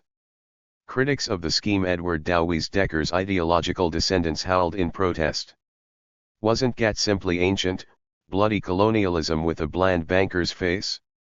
Perhaps this sounded like leftist zealotry, but Dekker's followers, by this point known as the Fair Trade Movement, raised a salient point: they reminded Westerners that commodities grown far from the financial strongholds of the world, foods like spice, coffee, tea, sugar, and chocolate, were often the products of brute force, with middlemen reaping huge profits at the expense of farmers. The only difference was the guns that had enforced the chains of the colonial empires were now replaced by the paper on which the trading agreements were inked. The modern fair trade movement got its start in 1946 when an American Mennonite named Edna Ruth Byler took a holiday in Puerto Rico. Shocked by the poverty of the natives, she bought a box of Mercy souvenirs, a trunk of handicrafts that, apart from looking darling on her mantelpiece in Pennsylvania, might do some Christian good. An ardent believer in the free market, she understood that, if a Puerto Rican artisan sold a piece of hand-embroidered fabric to an American housewife, there would be one fewer hungry family in the world. Today, her business is an international retail chain called 10,000 Villages, and in 2009 its retailing and wholesaling sales were valued at $24 million. Its stores crop up in places like Toronto and Pasadena, wafting with Tuareg music and myrrh. African proverbs scroll across the walls, and the clerks chill onyx candle holders from Pakistan, paperweights from Vietnam, greeting cards from Thailand. The whole ambience is 3 parts suburban boutique, 1 part badgering activist with a clipboard. And, of course, one of the big sellers in the stores is coffee. For decades, the fair trade movement nibbled at the fringes of popular consumption. 8 They sold a few products out of specialty shops in politically friendly enclaves, or among ardent Christians. Then, in the mid-1980s, the spirit of Edward Douwees Dekker again stirred in Amsterdam, and fair trade went global. It started when a group of indigenous Mexican coffee farmers decided that fair trade had exhausted its reach. They had been selling their beans to American and European markets through specialized world boutiques, but the middling volumes weren't putting their coffee into enough pots. The growers wanted to sell more but didn't wish to chain themselves to a multinational coffee roaster and betray their ideals or their bank accounts. So they approached a Dutch company with an offer to concoct a fair trade label that could compete against the intimidating market share of Maxwell House and Folgers. The name the company chose was the Max Havelaar Foundation. Timing was on the side of the fair traders. In the 1980s, the world was abuzz with optimism about the power of free trade. Asian tigers strode across the financial pages, movies were full of images of fat cats snapping their suspenders, and the protectionist mantras of the 1970s had come to sound scratchy and out of date. The principles of free trade trickled down into theories about developmental economics. Since developing countries have economies that generally rely on agriculture, free trade, and food seemed like the twin engines that would rocket the world's poor into Reaganite and Thatcherite splendor. Max Havelaar's time had come. By 1986, GATT, that aging product of the post-war Bretton Woods Conference, seemed rusty and overweight. The world's economic brains had decided that the market needed to be cut free. Talks on how to do this began in Punta del Este, Uruguay, and lasted 7.5 years. 9 This Uruguay Round, as it was called, included 123 countries, took more than twice the time originally scheduled, and ended up being the largest negotiation in the history of trade. For their pains, the negotiators boasted of 3 grand accomplishments. First, they buried the name, GATT, and replaced it with the moniker World Trade Organization. Second, they concocted a closed, completely undemocratic tribunal for settling trade squabbles. Lastly, they hauled food products into the arena of global regulation. This, in particular, was new. GATT had covered agriculture, but it was hampered by a rampart of import quotas and subsidies shielding American and European farmers. Uruguay changed that. Food was now, in theory, no different from automobile gaskets. Subsidies would be hacked away and Western markets thrown open to the cleansing light of pure commerce. The idea was that, since developing countries could use their cheap labor to grow coffee or bananas, rich nations would soon be awash in bargain foodstuffs while the profits sluiced southward, into the call-used palms of the needy. 10. The critics of globalization howled the usual catchphrases about labor rights and environmental rape, crying that the entire developing world would be staked out as a vast, fragile plantation, soupy with agrochemicals and enslaved to the western gullet. 11 The free traders replied with their old line that rising tides lift all the boats. Into this mess stepped the Mexican coffee growers and their Dutch marketing consultants waving their new Max Havelaar label. By trying to tap into world markets, they were implicitly agreeing to the Uruguay Round's insistence on open food trade between nations. But they didn't like the rules. The coffee growers and their allies thought they had a new solution to the ancient inequities created by food empires. Instead of competing with the giant canned roasters, they would establish a label that any producer or roaster could use so long as they met certain social and environmental standards. More than a label, this would be a license promising that the buyer was getting coffee that, regardless of its taste, was of premium ethical quality. It would come at a premium price, but the consumer would be assured of a long list of happy thoughts, that the coffee farmer was receiving a guaranteed payment above the world market rate, and that some of the proceeds funded schools, hospitals, and infrastructure in the farmer's neighborhood. To offset the eternal problem of getting credit to pay for farm inputs like seeds and buildings, the fair trade farmers received a cash advance. Instead of plantations owned by grasping absentee landlords or accountants, farms were meant to be small family affairs. In short, coffee production would be respectful, dignified, and, above all, fair. 12. Max Havelaar was only the first of many fair trade labels, and since its launch in 1988, the world market for fairly traded commodities has ballooned to encompass rice, cocoa, sugar, honey, orange juice, fresh fruit, cut flowers, cotton, and soccer balls. 13 All this ethical business added up to $3.4 billion in 2007.14. But while most development economists agree that fair trade has improved conditions in certain corners of places like Guatemala and Kenya, there's a paradox in its success. The fair trade label is a license, but licenses are useless unless they're enforced. Back in 1601, to his dismay, Francesco Carletti learned that, while a Dutch privateer's license may have prohibited the despoiling of Florentines, the letter of the law didn't count for much in the empty blue of the South Atlantic. If a system rewards greed, as it did on the 17th century high seas, greed will find a way to thrive. In 2000, the American cafe franchise Starbucks starting brewing fair trade, certified coffee. 15 At first, idealists rejoiced, applauding a happy union between big business, consumer pockets, and the rights of man. Perhaps the global food empire could actually be a force for virtue. But a decade on, the experiment remains inexpertly mixed at best. 16. Despite the press releases of 2000, Starbucks management didn't storm the warehouses and bulldoze their unclean beans to clear the way for ethical French roast. There were supply chain hiccups and dithering over the public's taste for a flavor shot of morality. By 2007, only 3% of all Starbucks coffee was certified as fair trade. In the autumn of 2008, the company announced that it would double the percentage of fair beans its U.S. operations would buy. 17 But this is still a mere drop in the scalding venti cup. According to the corporation's website, in 2009, Starbucks global purchases of fair trade certified coffee totaled £19 million.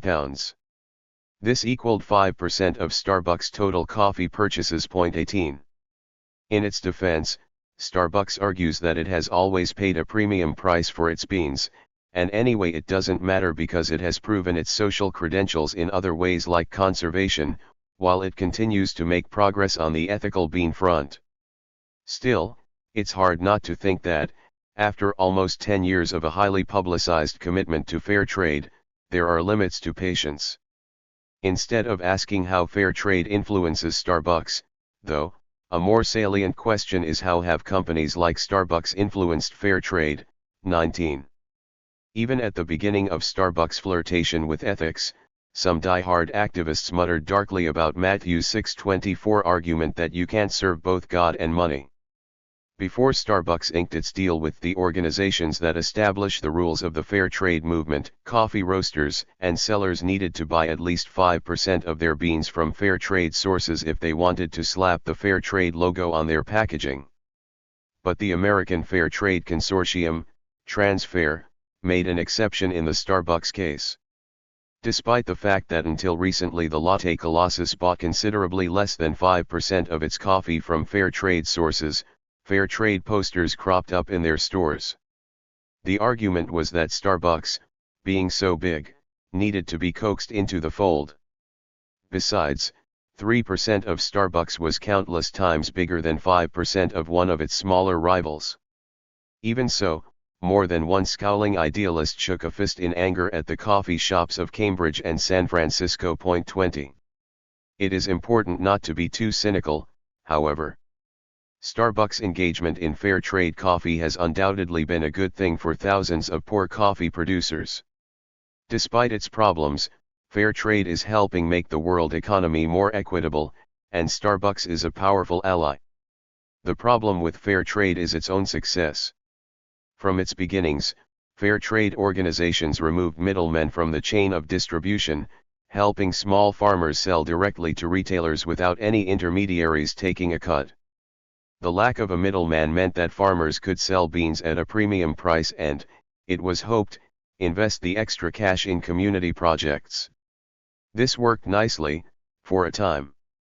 But as the fair trade idea gathered commercial steam, it evolved into a technocratic accounting exercise rather than a grassroots mechanism for reform. 21 The ideals of the movement empowered workers, a social premium plowed back into community projects, a respectable minimum price have gotten cloudy. 22 According to Dr. N. Talantyr, a British specialist in fair trade from the University of Leeds who has extensively studied the Kenyan agricultural market, with fair trade, the outcomes for empowerment depend very much on who is doing the buying and how much they share the values of the fair trade pioneers.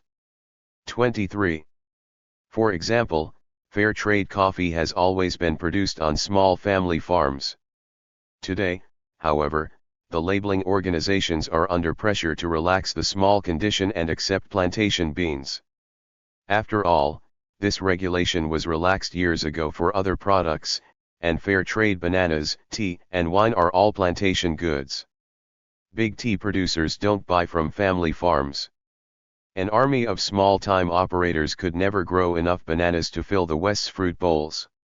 So to meet the popular demand for fair trade food, the movement relaxed its rules for these products. Instead of solely certifying small cooperatives and family farms, the American labeling body Transfair suspended the dictum that certified producers must be farmers who are not structurally dependent on permanent hired labor. 24 Today, Transfair and the Fair Trade Labeling Organizations International no longer turn up their noses at goods bought from farms that are structurally dependent on waged labor. Plantations, the bugbear of sustainable agriculture since the Stone Age, are now certified as fair. Relaxing the rule on plantations has extracted a toll on the label. According to Catherine Dolan, an academic from Oxford University who has studied fair trade tea production in Africa, there are two problems. The first is the obvious fact that one of the points of fair trade is to guarantee a minimum price for farmers. Kenya's fair trade tea industry, for example, may not actually do this, because all the tea in the world is sold at large auctions in which prices are set by the day's global commodities market, regardless of any promises made to particular tea growers. Dolan's second problem has to do with the social premium, another cornerstone of fair trade. When the label only certified farms not structurally dependent on labor, the social premium went to projects collectively determined by farmers who were, culturally and economically, equals. They shared the same fears, the same ambitions, and the same amount of leverage with the local bank. Plantations, however, introduce management and labor hierarchy. And very often, the decisions of management don't necessarily accord with the ideas of the needy. 25.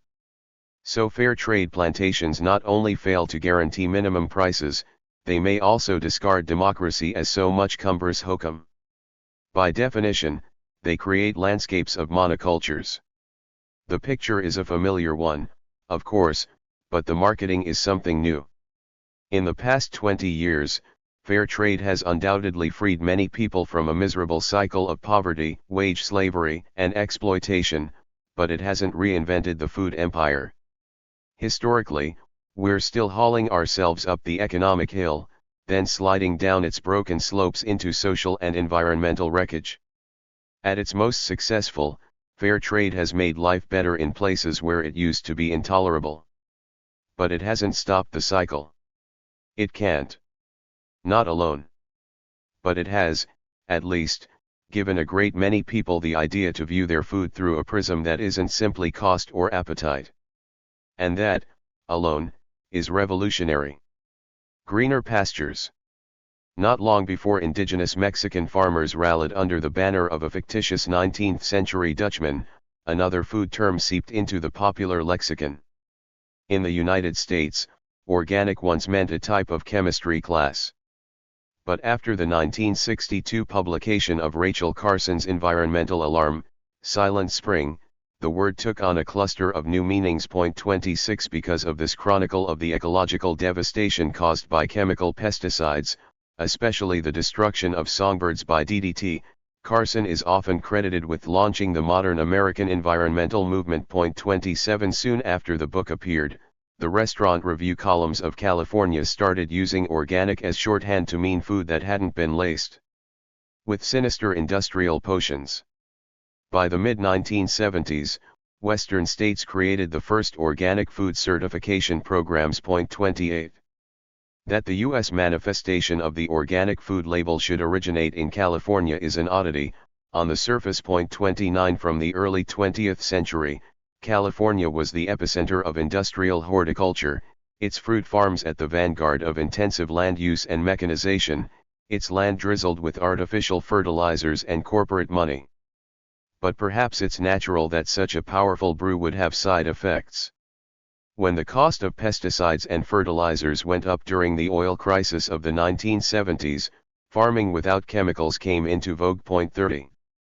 But while Carson's book and the oil crisis focused early organic pioneers on the need to cut chemical inputs, organic farming has always meant more than whether the nitrogen on a field originates in a factory or a cow. Organic farming, according to popular understanding, embodies other words like sustainable, respectful, diverse, balanced, and, most loaded of all, holistic. It's not a new conflation. In the 1920s, Rudolf Steiner, a radical educational reformer, established the principles of biodynamic farming, 31 in which he argued that a farm should be a self-regulating organism that, mimic nature and function in harmony with its environment. 32. There are many small steps that farmers take to be biodynamic. For example, leaving a hedge around a field creates habitat for the birds that keep insect populations low. Low insect populations mean less need for insecticides. Similarly, by planting nitrogen-fixing legumes along with nitrogen-greedy grain crops, the soil keeps its healthful chemical balance and needs fewer fertilizer supplements. Steiner was writing in the 1920s, in the period immediately before the widespread use of synthetic farm inputs, so his philosophy isn't necessarily organic, but Steiner elucidated a way to view a farm as part of an environment, rather than as a machine for churning out bushels of identical crops. The view ensures that the farm can continue making food in the future. A typical organic operation in California today looks like Dry Creek, a tomato farm near Pescadero on the Gusty Surfers coast south of San Francisco. We don't use much water because the fog comes in and the tomatoes sink deep roots, explains an attendant at the Dry Creek Farmers Stand in the metropolis's Civic Center. It works because we're close to the sea. In other words, the farm is able to grow organic crops because it acts in harmony with its specific environmental conditions. Dry Creek is grounded in a bowl of rock and Douglas firs across the road from Butano State Park. Most of the neighboring properties are ranches, since the hills are too steep for planting anything more delicate than the more rugged styles of livestock. A humble blue farmhouse fronts a barn with a roof gone concave from age and weather. It's a scene of chipped paint, flowers drying in bunches, and washing hanging on the line. A satellite dish is the only touch that keeps it from sinking into the pages of Steinbeck. This is an unusual spot for a tomato farm, and, in fact, most of the land is given over to corn. The soil isn't hugely different from the sand kicked up by the surfers on Pescadero Beach 6 miles away. It's gritty, gray, and flecked with stones. But Dry Creek Farm can profitably sell tomatoes in downtown San Francisco. In the 1990s, organic farm production in the United States leapfrogged upward by 20% per year, with organic cropland doubling just between 1992 and 1997. This increase wouldn't have happened without marketing, and by the end of the decade, organic label milk and tomatoes were as unsurprising as Chilean wine or imported salami. By 2000, Americans bought more organic food in supermarkets than from farm stands or specialty shops. Marketing alone doesn't account for this shift. It took the strong, often controversial arm of the law to push this trend into the public embrace. 33.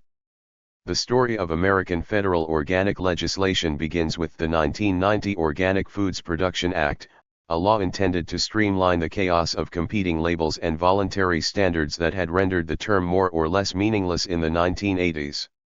It took another 10 years of acrimonious debate to sort out how it would actually be implemented, but on April 21, 2001, Americans entered a bold new world of eating, where organic ceased to be an adjective of opinion and became one of law. 34. In reaching mainstream acceptance, organic food took a similar trajectory to the one followed by fair trade. From its roots in countercultural ideology, organic production has sprouted so many certification boards and lobbying groups that the old green hippies holler treason. 35. They're often right. In the original guidelines proposed for the Organic Foods Production Act, the government insisted that food treated with sewage or radiation, not to mention genetically modified organisms, could qualify as organic. Aghast, activists argued that this was a cynical move by industrial farming to co-opt the organic name to sell more groceries. By the time the legislation passed, the provisions for sludge, gene splicing, and loose gamma rays had been squashed, but Rudolf Steiner's intellectual descendants are still fighting a running battle with agriculturists who insist that organic should solely refer to the inputs used on a particular piece of food and nothing else. The debate reached a boiling point in 2005 over accusations that dairy cows in the certified Aurora Organic Dairy in Boulder, Colorado, were living a lie. The media printed claims that the cows lived in outdoor pens and ate a diet that included intensively farmed grains. 36 Organic purists wanted milk to come exclusively from ambling, grass-fed animals. They felt that an industrial lifestyle, despite these cows' organic feed and lack of injections, betrayed the spirit of the label, if not the letter of the law. A high density of animals confined to a small space, complained the purists, degraded the environment, spewed floods of methane and manure, wasted energy, and spoiled the water. Surely organic meant something nobler than this? It's the old Starbucks quandary, rehashed. Starting in the 2000s, Americans wanted to buy lots of organic milk, and the grass-fed method of raising dairy cattle wasn't supporting big enough herds to meet demand. Farmers could sell to mass-market operations like Walmart, Target, Safeway, and Costco if they increased production, so they opened the barn door to large-scale dairy business. When questioned on confining his animals, Mark Retzloff, Aurora's president and chief organic officer, stated, "We don't have a lot of water that produces pasture. Here in Colorado, we like to use our water to grow higher-value grains and proteins." 37 Hence the locked pens and buckets of feed. In Aurora's case, the United States Department of Agriculture showed up at the farm, threatening to revoke its lucrative organic name. 38 Lawsuits flew, and the media ran with a story about the greatest scandal in the history of organic food. 39 A consumer group called the Cornucopia Institute accused Aurora of fraud, negligence, and unjust enrichment. 40 Lawyers' pens flashed from their scabbards and Aurora denied wrongdoing. But the dairy sold some of its cows before the tumult subsided. 41. The problem from the start wasn't that Aurora had broken the law, but that it had belied popular conceptions. 42 This happened because, from the beginning, the organic movement had a subtly different marketing strategy from the one used by the fair trade movement. Both labels aimed for the wallets of thoughtful shoppers, and both played on consumers' sense of justice, but the organic industry one-upped the fair traders by also appealing to people's biological self-interest. Eating organic, they said, would spare you the chemical coating slathered over conventional foodstuffs, not to mention their weird hormones and zombie genes. It's a compelling argument. Melanie Dupuy, a sociologist at the University of California, Santa Cruz, estimates that the rise of organic dairies is directly linked to the moment when the USDA approved the use of growth hormones on dairy cows. 43 Recombinant bovine growth hormone, or RBGH, is a synthetic hormone that, when injected into a lactating mammal, causes it to erupt in a font of cream. Since the hormone doesn't cure disease or fight tooth decay, its effect is purely commercial and of no benefit to anyone drinking it. 44 So when the agri-input conglomerate Monsanto started injecting it into Americans' milk supply, educated consumers became alarmed. To make sense of this debate, we have to remember that there are, in fact, two sorts of organic foodies. One group wants to save their own bodies from the chemical attack of a modern salad. The other group thinks that industrial farming means that modern salads are wicked in principle. Most organic buyers probably fall between the two categories, but when the USDA finally wrote the definitions of organic foodstuffs, they focused on concerns over inputs rather than on the broader issues of sustainability. Organic came to mean what a farmer uses to fertilize a field, to feed an animal, or to kill a pest. Something as obviously unnatural as RBGH was prohibited, but the rules didn't say much about a cow's domicile. So the Aurora dairy was considered organic. Organic as defined by the US government has never meant the same as sustainable. Nevertheless, for many farmers in the Rudolf Steiner mold, sustainable is inseparable from organic. The Steinwrights oppose cattle operations like Aurora, arguing that an organic herd fed on grain and living in a pen is, for all practical purposes, conventional. The problem with the US certification program is that it took a host of ideas and problems: health, sustainability, animal welfare, climate change, and compressed them into a rigid list of inputs. In writing the standards, the US authorities essentially asked farmers a single question: are the inputs you use from a factory or from an organic source? It's like reducing the entirety of War and Peace to the line Napoleon was a product of historical determinism. The result today is a field of organic products so broad that they include tomatoes grown on monocropped fields, picked by migrant labor, and sold through conventional supply chains to giant supermarkets. 45 The only difference with industrial agriculture is that the fertilizer wasn't cooked in a lab. 46 It's a long way from farming in nature's image, from maintaining a fertile soil balanced with carbon and nitrogen and circulating with clean water. 47 This is assembly line farming with all the ills of the food empire: long-distance travel, processing, packaging, energy still attendant in the organic court. Even so, times change, and so do laws. The first generation of US organic regulations wasn't perfect, but it legitimized the idea that conventional food was somehow flawed. Millions of American shoppers today are familiar with Ben & Jerry's ice cream and Annie's organic macaroni and cheese products packaged in recycled materials and festooned with pictures of cows and bunnies. Although they skirt the edge of THIRD, they make it easy for a hurried consumer to do something for the planet without any effort. American organic law is evolving, too. In December 2008, the USDA ruled that organic dairy cattle must receive 30% of their dry matter intake from pasture, while all animals over the age of 6 months must be on pasture throughout the growing season. 48 Pebbles rolling down a mountainside, yes, but the boulders have begun to budge. Or they would, if organic farming could break free of the model of the food empire and its millennia-old rut. The snail triumphant. Carletti never got back his money. For more than 3 years, he fretted in the Low Countries, an unwelcome presence in the waiting rooms of genteel burghers, reminding them of their piracy. After his years in the blazing colors of the tropics, Holland seemed a sodden mush of a place, all tin skies and flat water. He disliked it immensely, although he couldn't help but admire the seamanship and technical rigor of his robbers. Despite the justice of his claim, Carletti's treasure proved too tempting for the Calvinists, who wouldn't give it back, even though Carletti wrote letters to everyone from the minister of Rotterdam to the Queen of France. He shuffled through trials and retrials and wheezed under the weight of a malign bureaucratic machine.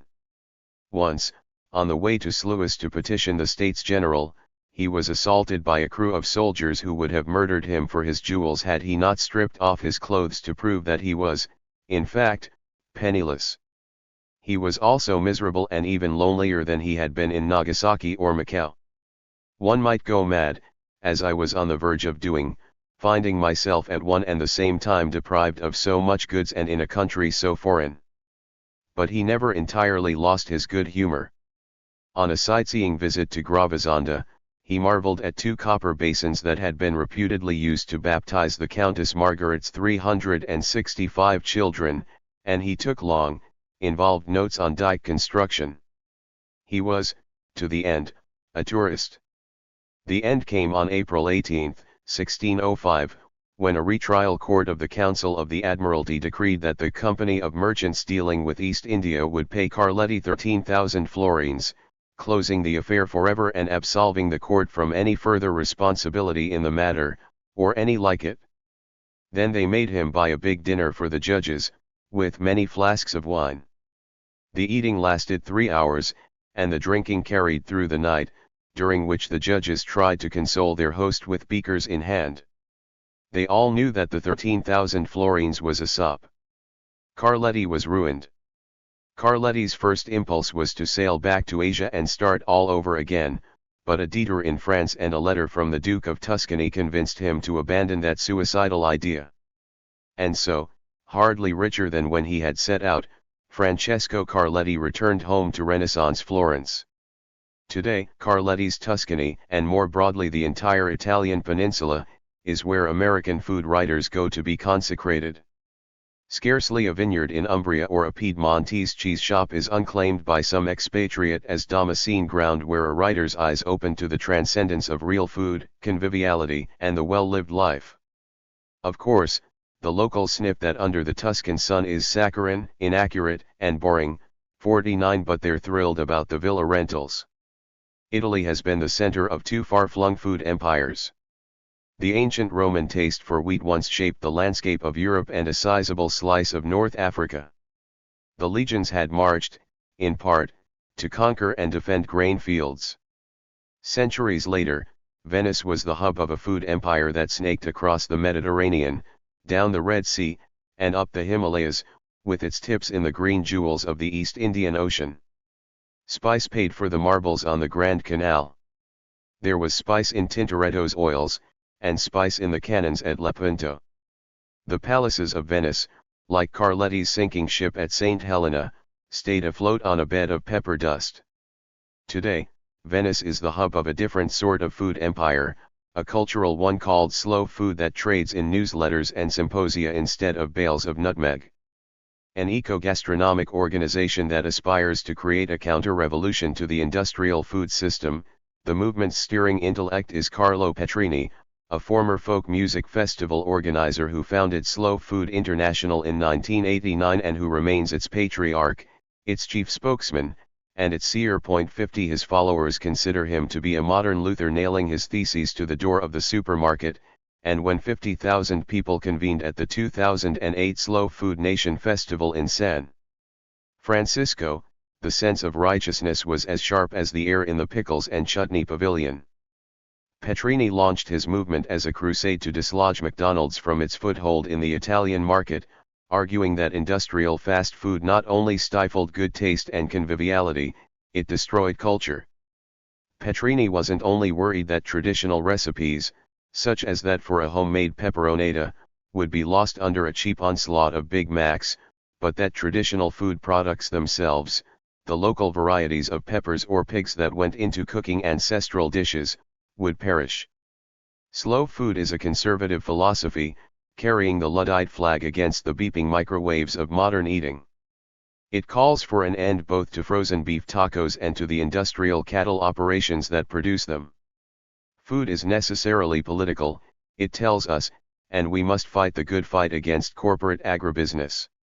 Many slow foodies are drawn to the movement's demand for suitable doses of sensual pleasure 51 and then stay for the politics.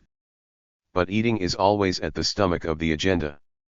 Slow foodies may clamor to preserve the small family farm for the sake of workers' solidarity, but their hearts are in the heritage cabbages in the garden.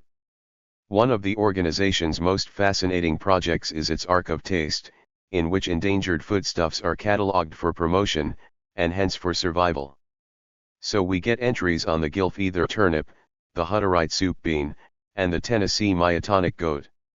All of them are probably delightful in a cassolette, but they are hardly the raw contents of most people's shopping baskets.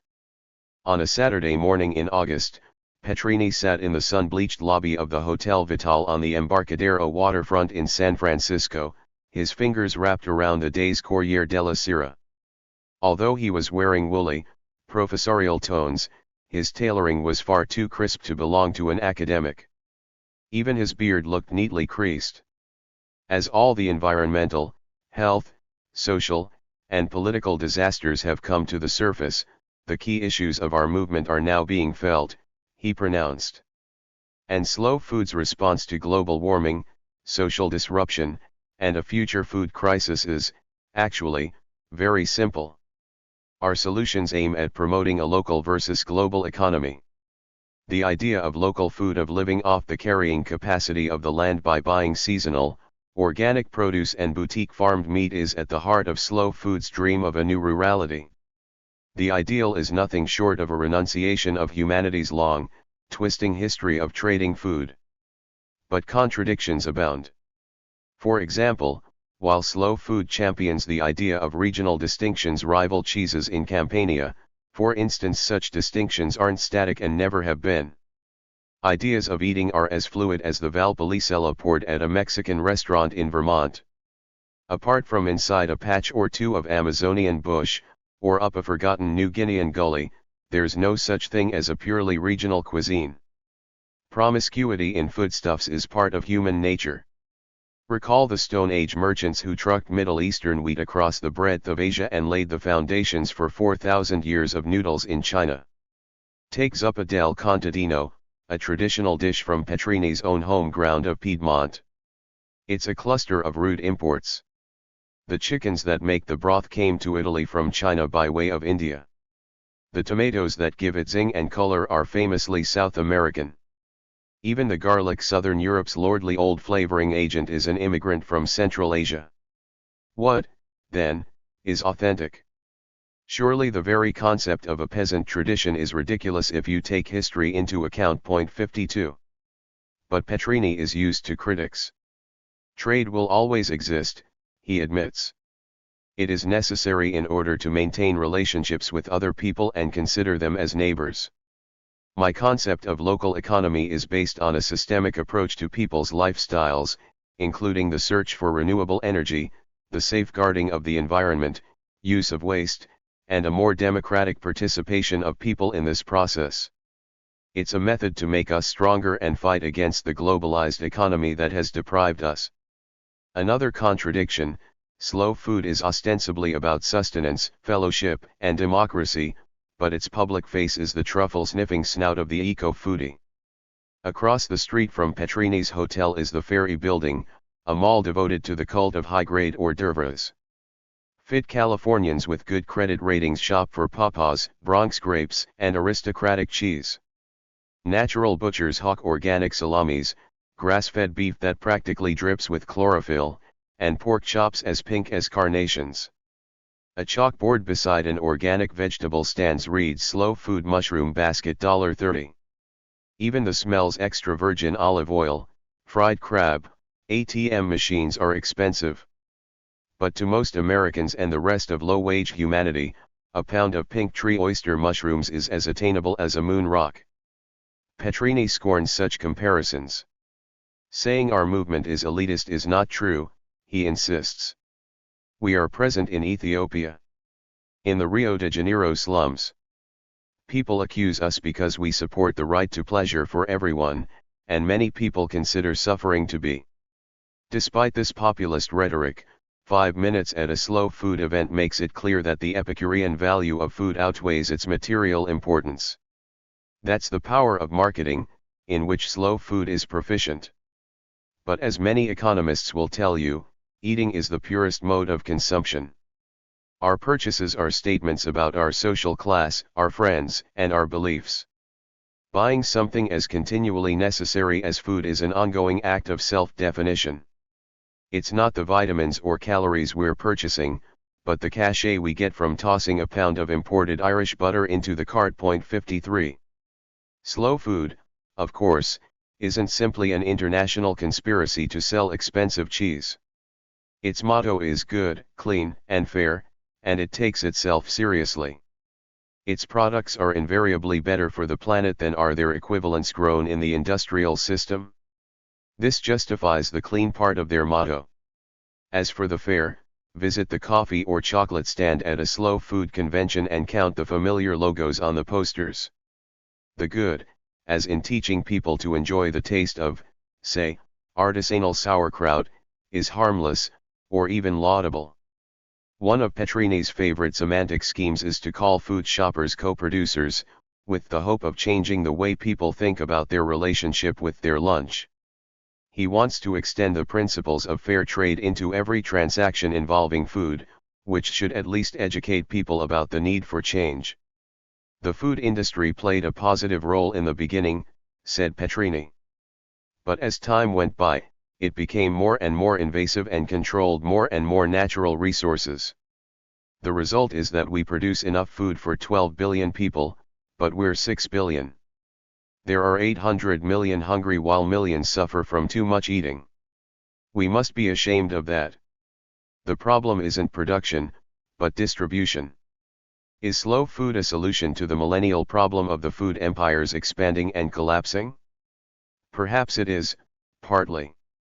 In his book Slow Food Nation, Petrini suggests that we feed the world's metropolises through a simple localization of products, with the search for the closest products through the creation of direct buying groups, formed in conjunction with farmers, or with the creation of more farmers' markets. 54. This is good, but it's like firing a squirt gun at a burning house. We can't expect a well-meaning dining club to feed tomorrow's hungry billions. But Petrini has done more than anyone to teach the world that there are alternatives to the tottering chemical mess that is the modern food empire. Slow food has rung an alarm, jarring people into thinking about what they eat. It's given them ideas. And while Petrini's pronouncements have a tendency to deflate under scrutiny, his message is sound. We need to make things better. C. Onclusion. T. He. N. U. G. Gluttony. N. T. Omoros. M. ENU. To be a glutton in America today takes effort. A generation ago, you only needed an addiction to loaded nachos, but the new gluttony is as much a test of education as it is of gastric power. New gluttons read magazines. They post on message boards about banh mi sandwiches and the right way to blanch tilapia fillets. They fight over the reputations of cheesemongers. Excessive refinement in eating what Thomas Aquinas called daintiness has replaced gargling milkshakes as the definition of gluttony. A new glutton would feel queasy at the thought of eating a pound of cold cuts in one sitting. Unless it happened to be pata negra Iberian ham. Not long ago, a magazine writer pitched an article to one of the authors of this book. The article's theme was "Pork bellies are the new short ribs." As a measure of the times, the author rejected the article as too done, too obvious. It was too much the established wisdom. Everybody was already well aware that pork bellies were the ingredient of the moment, as fresh herbs and sea bass had once been. To millions of new gluttons, food is fashion. But new gluttony misses the point. Food isn't fashion. It's survival for individuals and for civilizations. And the new gluttony habit of turning food into a fashion statement risks undermining the critical danger we face. It's easy to dismiss the fear that our food system is threatened. After all, our minds are already too crammed with time bombs. If loose nukes aren't ticking down to Armageddon, then the glaciers are. Or the banks. Why should we fret about a $5 rise in grocery bills when we spend as much on an amusing ringtone? Surely, we'll all be dead from rogue viruses or nanotechnology long before we'd ever quake in existential fear at the sight of the last quart of milk on the supermarket shelf. Still, the Roman recipe collection, De Rico Quinaria, attributed to the apocryphal gourmand Apicius, appeared around the beginning of the 5th century AD. It was an exhaustive celebration of dainty eating, just the sort of food porn that might grace a new glutton's kitchen shelf today, and it was written just in time for the last splutters of the Western Roman Empire. Then the world ended. There's something similarly millenarian about the new gluttony in America, a yearning for lost authenticity and less complicated times, when everyone had rough hands and long lunches. When the air smelled like hearth-baked peasant loaves and chickens came in feathers instead of shrink wrap. Before we lost paradise and replaced it with a canning factory. Tempering this nostalgia is a streak of nihilism. Eat yellowtail with ponzu glaze and be merry, for tomorrow we shall starve. That, more than sheer perversity, perhaps, is why urban diners commonly pay $35 for a plate of fish. Carpe carpem. In 2009, Professor John Beddington, Chief Science Advisor to the UK government, told the press that by 2030, world demand for food would spike by 50%, and water by 30%, as the population topped 8.3 billion. It's a perfect storm, he said. Lately, even the more conservative journals have agreed that estimates of how much food the Earth will produce under climate change are too sanguine. Not that we'll notice, at first. Many current projections claim that the global larder will actually grow bigger, with longer growing seasons in the upper latitudes. And then, after the Earth warms by more than 2 degrees, which is likely, everything will crash into mosquito swamps and bare ground. 1. Now even the short-term boost looks unlikely, considering new models that add ozone poisoning to the tally. 2 And, of course, people are still having babies. Before 2050, then, world cereal consumption is set to rise by 56% and livestock consumption by 90%. 3. But as the pendulum swings, this food culture of ours, as much as our production methods and distribution channels, as much as our food empire, is transforming.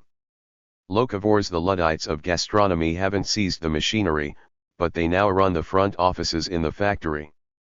Marching outward from Chef Alice Waters' Californian enclave of Chez Panisse, they planted their mark on every fine dining menu in the land. Today, any restaurant worth its Zagat rating wouldn't dare serve unsourced salmon. You can eat natural pepperoni at Pizza Hut. Even the chef in the Obama White House is vocal about food miles and sustainability, while government websites publish maps of the president's organic kitchen garden. In Britain, Paul McCartney launches a campaign for meat-free Mondays, while Prime Minister Gordon Brown hires the celebrity chef Jamie Oliver to cook a responsible banquet for world leaders at a G20 summit. This is good, but fashion alone won't keep us from starving. Our food systems are bound together by more than history. Modern agribusiness has the potential to translate a dry month in Brazil into red ink on a ledger in China, into an empty shopping cart in New Jersey. There are no buffers left, no Pharaoh's hoard of corn to tide the world over when the bad years come. Margins are thin now that the earth has been washed clean of its native cover, the ancient netting that anchored the soil in place. Our system reels under its addiction to fresh water and refrigerants. And if our plump laboratory crops disappear in clouds of insects, there will be no replacing them. The United States Department of Agriculture frets about crop yields in the tropics and the Proceedings of the National Academy of Sciences expects up to another 170 million empty mouths on the planet by the year 2080. 5 Forecasters live in terror of the day that the last tank of gas boils away, when our cities clunk back into the Iron Age as the power grids fizzle. But even the most ardent peak oilers tend to overlook the fact that fossil fuels make our food. Should the derricks stop pumping crude, the loss of fertilizer would drop crop yields by half. 3 billion people would lose their daily sustenance. Heat will make food prices go up. They'll float up steadily at first, like a balloon with a long string. Then around 2050, the string will be let go, and they'll soar. Rice, for example, will possibly cost in real terms 80% more than it does now. 6 We're used to hearing that climate change heralds disaster, but we're not used to thinking of it in the form of a cup of long grain. As the pendulum of plenty and dearth comes to the tip of a trajectory, it slows, stills, then it plunges backward. We don't know for certain if we're at the end of the arc. It may take another decade or a generation for the historical push to swing back into a pull. As a species, we humans make bad profits. In 2007, nearly every economist in the developed world saw a path of gold stretching toward the horizon, failing to notice the rack and ruin, a mere flip of the calendar ahead. But to anyone who doubts that the cycle of agricultural peaks and collapses will repeat, to anyone who doubts history, the clinching argument is nature. None of our technological enchantments has been able to conjure away the limitations of earth, seed, water, and light. We can ape them. We can hammer together greenhouses and loop new strings of DNA. But the miracle of the loaves and fishes remains just that, a miracle. Unless we change the way we work our land, our answers, alchemical crops, blizzards of coolants, Niagaras of water pouring onto the fields, will only exacerbate the problem. Yet if we hadn't chosen industry over nature, there wouldn't be 6 billion people alive today, and those of us who had been born would spend our leisure hours pottering among the family onions or dunking summer berries in pectin so we could have food come winter. We'd watch our calendars for the day the geese would splash down in the neighborhood pond, taking their rest on their annual crossing, and wait among the rushes in the pre-dawn damp, our shotguns primed for Christmas. We would live and eat as our grandparents did. We wouldn't have built a civilization in which people published books like this one, since we'd be too busy nosing in the grass for rhubarbs. That's what we would have done, at least, until the planet's easy sources of nitrogen and groundwater ran out, probably by the 1980s or so. And then many of us would have starved. The utopian visions of freegans and anarchists have always been predicated on the annihilation of about half of the human population. Industrial agriculture once gave us our world on a platter, but that doesn't mean it can do so forever. The nature of the global economic system means that an environmental tremor in northern China could unleash a catastrophic rise in food prices, which will make the current worldwide rumblings look as insignificant as a craving for an after-dinner mint. Again, imagine that China went thirsty. As apocalyptic disasters go, it's not a stretch. Unlike earthquakes and terrorism, this is a quiet, even pedestrian nightmare. It shouldn't be hard to picture. The rain stayed away in 2008-9, and many climate change models project that by 2050 the sky in northern China will become much drier. 7 Now recall that China's hunger for grain has already driven the government to divert all the country's major rivers into irrigation. 8 In a future dry spell, the reservoir that sits behind the Three Gorges Dam will drop. There will be no more sources to tap. The Yellow River is particularly worrying. As of this writing, it's lost 60% of its volume to irrigation, industry, and drought. 9 For 227 days in 1997, it didn't even manage to trickle as far as the sea. 10 When the inevitable parching comes and the rice paddies crack with stony mud and the grain fields bake into straw, it may not be the Chinese who starve. They'll be rich enough to buy food from Vietnam, Indonesia, and America. But the Africans won't. They are always the losers in the world's economic games. Their rice deliveries will veer into Chinese ports. Even in 2008's relatively minor food crisis, Africa was the first to suffer a cut in exports. Possibly, hunger will make China even bolder than does its hunger for economic expansion. Instead of buying food, perhaps it will shrug off its customary borders and look northward toward Manchuria and Siberia, pitting itself against nuclear Russia and setting off a cascade of events that will touch even countries with the most fashionable addresses. 11 It's also possible that the Mississippi Basin and Great Plains will suffer huge losses to its food production. 12 And that the United States will cease to be a food exporter. If this comes to pass, Western governments, desperate to keep grocery bills within reach of voters, will use multinational food contractors to drive down wages for farmers in the tropics, a shadow of the Roman bent for provincial plantations manned by slaves. Colonialist exploitation will be manna for terrorists. Bombs will burst, and future Pompeys will seize extraordinary powers to sweep the devils from our seas and airports. Over the qualms of civil libertarians, war will keep bananas cheap in the short term. But the problem won't go away. It will fester and sometimes bloom into a whirlwind of fire and blood inside the world's remaining privileged enclaves.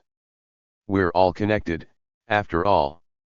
There's no reliable forecast to tell us how the current crisis will play out in the next few decades. Point 13. We have to thumb through history books and weather reports and guess that, by the lessons of the bad years in the 1870s, Africans will starve by the tens of millions while tides of immigration swamp the thin borders of Europe and the Middle East.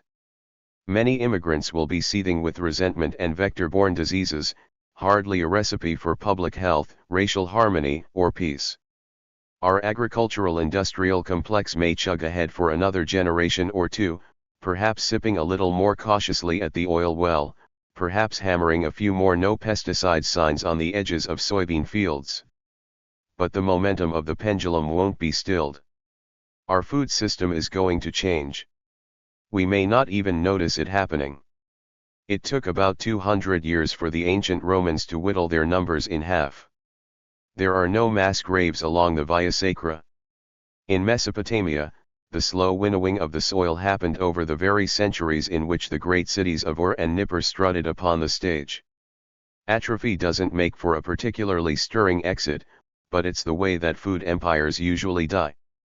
We'll become accustomed to bad processed foodstuffs, their nutrients padded with filler. We'll learn to swallow the nitrogen in our water and the slick of hormones in our meat. The marketing for our food products will be splendid. We'll feast on images of salads bejeweled with neon tomatoes and tacos adrip with hot cheese. Madison Avenue strategists will hatch their subtle plots and spring exciting new products on the public, all of them spun out of partially hydrogenated corn oil and fructose. Instead of famine, our tottering food system will first deliver a spike of cheap, nutritionally bankrupt calories, masking the loss of gastronomic diversity, health, and flavor. And then it will slump.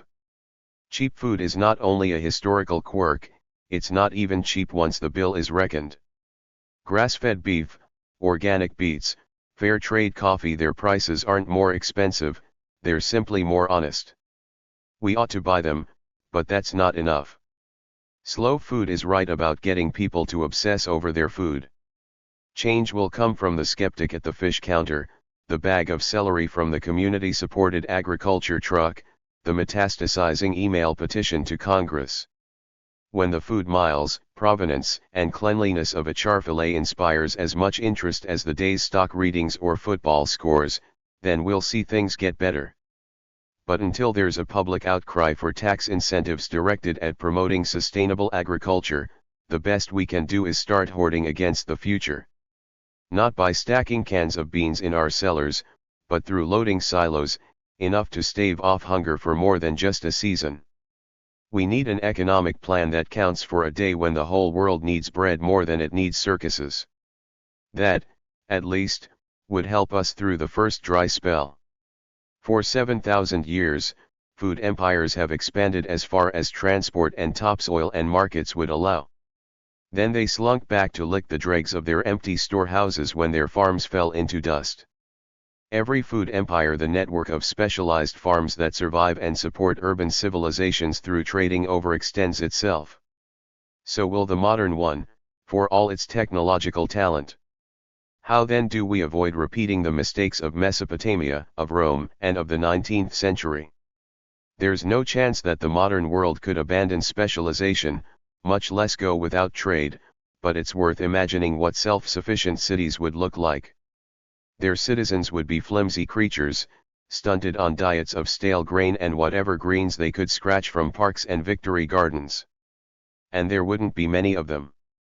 A city the size of London, Rio de Janeiro, or Johannesburg could never feed itself on the proceeds of its hinterlands.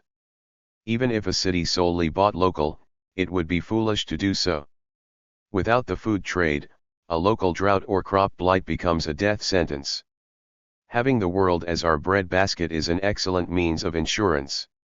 Fair trade offers a lesson in tamping down the excesses of food empires by enforcing the revolutionary principle that everyone is entitled to food and a living wage. Organic crops rid our fields of fossil fuels and, hopefully, recycle the soil's nutrients so that we learn to farm in nature's image. Hedgerows, trees, and legumes alongside the corn, and a healthy dash of wildfowl. That's the best model for a 21st century agribusiness. Our food empire has, to a degree, swallowed these ideals and regurgitated them as checklists, laws that embody a few of the appropriate details but little in the way of change.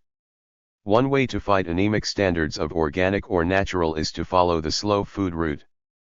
Buying, eating, and producing food is a political act, and the best way to teach people this lesson is by getting them excited about heritage charcuterie plates. If enough people embrace slow food's ideas along with its consumption, the modern food empire would have to adapt. A sustainable food empire can only exist if most of its farms are smallish, diverse, and serving customers not too far away. This is called bioregionalism.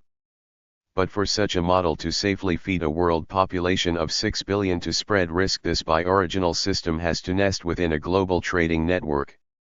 Global food and local food offset each other's failings. Local food is thrifty with energy and buffered from faraway disasters.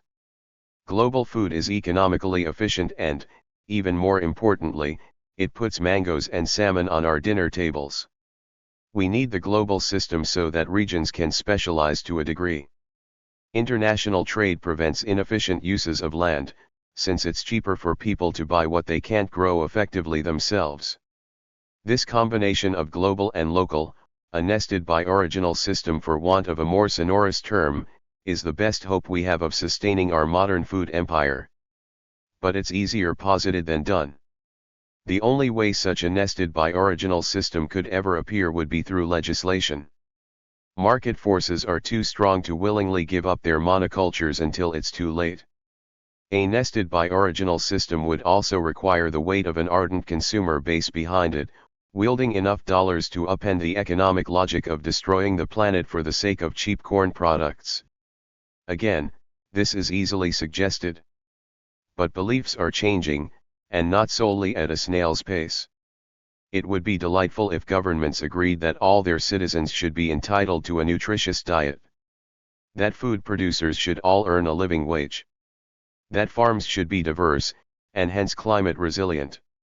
That regions shouldn't specialize to the point where nutrients accumulate so much that they pollute the land or drain away so much that they destroy it. And they should agree that watering our fields with oil, essentially, is a bad idea. Taxing inputs, transport, and energy would be an excellent step, although that's assumed to be politically suicidal. But so is ignoring the problem.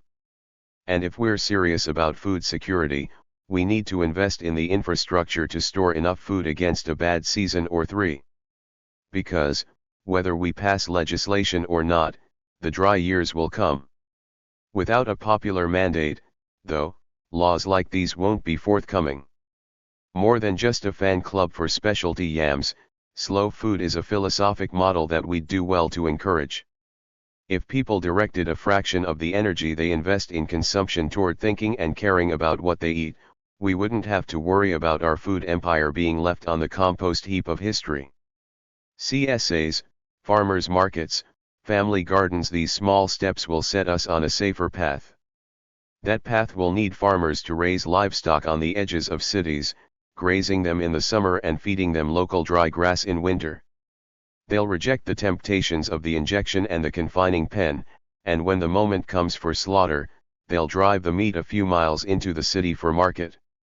Next door, the farmers will grow beets and grain and trees, spreading animal manure on fields to keep nutrients balanced so the crops don't break the soil. They'll favor perennial plants over annuals, since perennials usually have deeper, denser roots that tap the groundwater more efficiently. Inputs like chemical fertilizers will be too expensive to use much. Instead of heavy pesticides, the farmers will rely on the attentions of birds, drawn to the farm by its attractive mix of flora. Running this sort of farm will be expensive, particularly in labor costs, not a bad thing, necessarily, since it would mean lucrative jobs in the countryside. Consumers, or rather eaters, would support these farms with community-supported agricultural schemes wherein they buy a percentage of a crop or a cull in advance. People would still have to buy their bread, rice, and corn from distant plantations, and this scheme wouldn't put avocados on the tables of eaters in Glasgow or Montreal. But it would still be a revolution. Early murmurs of such change have already sounded. In the Canadian agricultural town of Meaford, Ontario, for example, a store called the 100-Mile Market operates on the principle of natural, local sourcing, selling only foods from the nearby countryside. Its owner, Barbara Kay, retired from corporate relations to run an elk farm. When she and her husband opened 100-Mile Market to sell farm stand products during the winter months, they could hardly keep up with demand. It was never meant to replace the grocery store, says Kay. We have no citrus fruits. No cleaning products. There's no orange juice, but there is local milk. No $1.99 per pound beef roasts from corporate processors, but there are grass-fed sirloins and local ice cream. Farmers, coffee roasters, beekeepers, and cheesemakers from within a short drive of Meaford place their products in the store on consignment. Kay takes a percentage for stocking them, and small producers gain access to people's shopping bags. It's a simple, efficient, and sustainable way to run a tiny food empire. Tiny is the crux. Here, there's a trust built into the food because your neighbor's growing it, says Kay. I can say which farm your steak is from, and you can park on the side of the road and look at the animals. You know Frank, who was Santa Claus in the Christmas parade. He raised this. It's not a recipe that translates to Toronto or New York unless food prices rise considerably. Even so, the corporate titans have begun to absorb the slogans, if not always the policies, of local sourcing. Local, of course, can mean Guangzhou. In the summer of 1992, one of the authors belted up his dungarees and took a job as a farmhand in his grandparents' cornfields. It was the summer after high school, a time when most Canadian boys braced for the riot of college life by earning a few paychecks from restaurant tables and checkout counters. The author did something less comfortable. Sunburn and mosquito spray was better than slopping a mop around the floor of a Dairy Queen. All that summer, the rains may have fallen in Newfoundland or Burma, but they drifted clear of Ontario. The crops bent and yellowed under wrinkles of hot air, and the author's grandfather stared at the televised weather reports and paced the kitchen floor. Finally, on a sweltering July morning, grandfather, author, and a hired hand marched into the dusty grooves between the cornstalks to hoe the dirt around each plant, trying to keep it upright in earth too dry to anchor roots. Then they grabbed hold of irrigation pipes. With muscle and some quick geometry, they hauled the pipes through the toasted soil, repositioning them like artillery around the perimeter. It was a hard couple of days' work, but when the spigots turned on and a rainbow rose above the corn, the crop had been saved. Technology may not rescue our food system, but a pair of boots and a willing mind may do the trick somehow. The entire history of agriculture, unlike that of cookery or politics, isn't about bumbling through events until someone yanks a resolution out of the mess.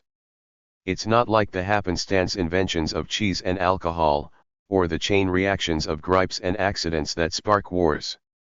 Agriculture is about careful observation, trial and error, and torturous work. Each leap forward, from the Neolithic agricultural revolution to the invention of Californian tomatoes, was a meticulous act. We have to undertake another such job. Our tools will be education, planning, and responsible governance. Certainly, regulation and restraint lack sex appeal. It's hard to get people excited about voting for restrictions on the use of unwholesome fertilizers, or to convince them not to buy concentrated orange juice. But hunger isn't very glamorous, either. 6 years after the author helped his grandfather rescue the cornfields, the skies above Ontario again stretched clear and bleached of clouds. By then, the author was living with his future wife in a big city, and his grandfather was too old to haul pipes. This time, the crop died before harvest. If the world as a whole is too tired, or too committed to its allegorical good life to haul the metaphorical spigot, then the world's food will burn up in our long, 21st century summer. The new gluttons have this much right: you are what you eat. So the study of food is really part of the humanist curriculum. When our humanist hero, Francesco Carletti, finally returned to Florence in 1606, 15 years after he had left, he went straight to the Duke of Tuscany and spun his knotted yarn about Mexican fruit and the sexual mores of the King of Siam. Then, having made his report and his obsequies, Carletti lamented his outrageous bad luck, threw a few aspersions on the Dutch, and drifted back into the noisy, hand-slapping, wheedling life around the Ponte Vecchio. He died in 1636, the very year that the Japanese shogun locked away his islands from the world. At the end of his journey, Carletti had returned to the crowded cobbles of his homeland, his nose once more primed with the old Mediterranean scents of wine and oil, bread and cheese and garlic. No matter how seasoned the traveler, the best dish, he might have thought, is one from your native soil. And then he may have bit into a tomato. Acknowledgements. For their generous help in seeing our manuscript through its long gestation, the authors wish to thank David Fraser, Elizabeth Fraser, Nancy Fraser, Margot Hanson, Damian Howells, Elizabeth Simelton, Rebecca Smalley, and Talantai. Also, heartfelt thanks to Rimas for providing shelter during a particularly terrible storm. We wish to thank Larry Weissman for his unwavering guidance through the wilds of publishing, and Leslie Meredith and Donna Lofredo at Free Press for their wisdom, patience, and belief in this book. Much of this work was facilitated by an interdisciplinary research fellowship awarded by the Economics and Social Research Council, the Economics and Social Research Council's Centre for Climate Change Economics and Policy, and the UK's Natural Science and Environment Research Council's Quest, Global Scale Impacts Project. Together these projects permitted Evan Fraser to escape his teaching and other academic duties to write this book. These grants also provided access to a range of scientific experts and results. Many thanks to George and Christian for the game.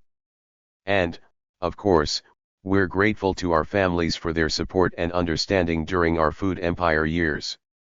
Thanks especially to our patient wives, Laura Bravo, for taking the kids to Spain for 6 weeks, and Christine de Vuono, for helping keep everything in perspective.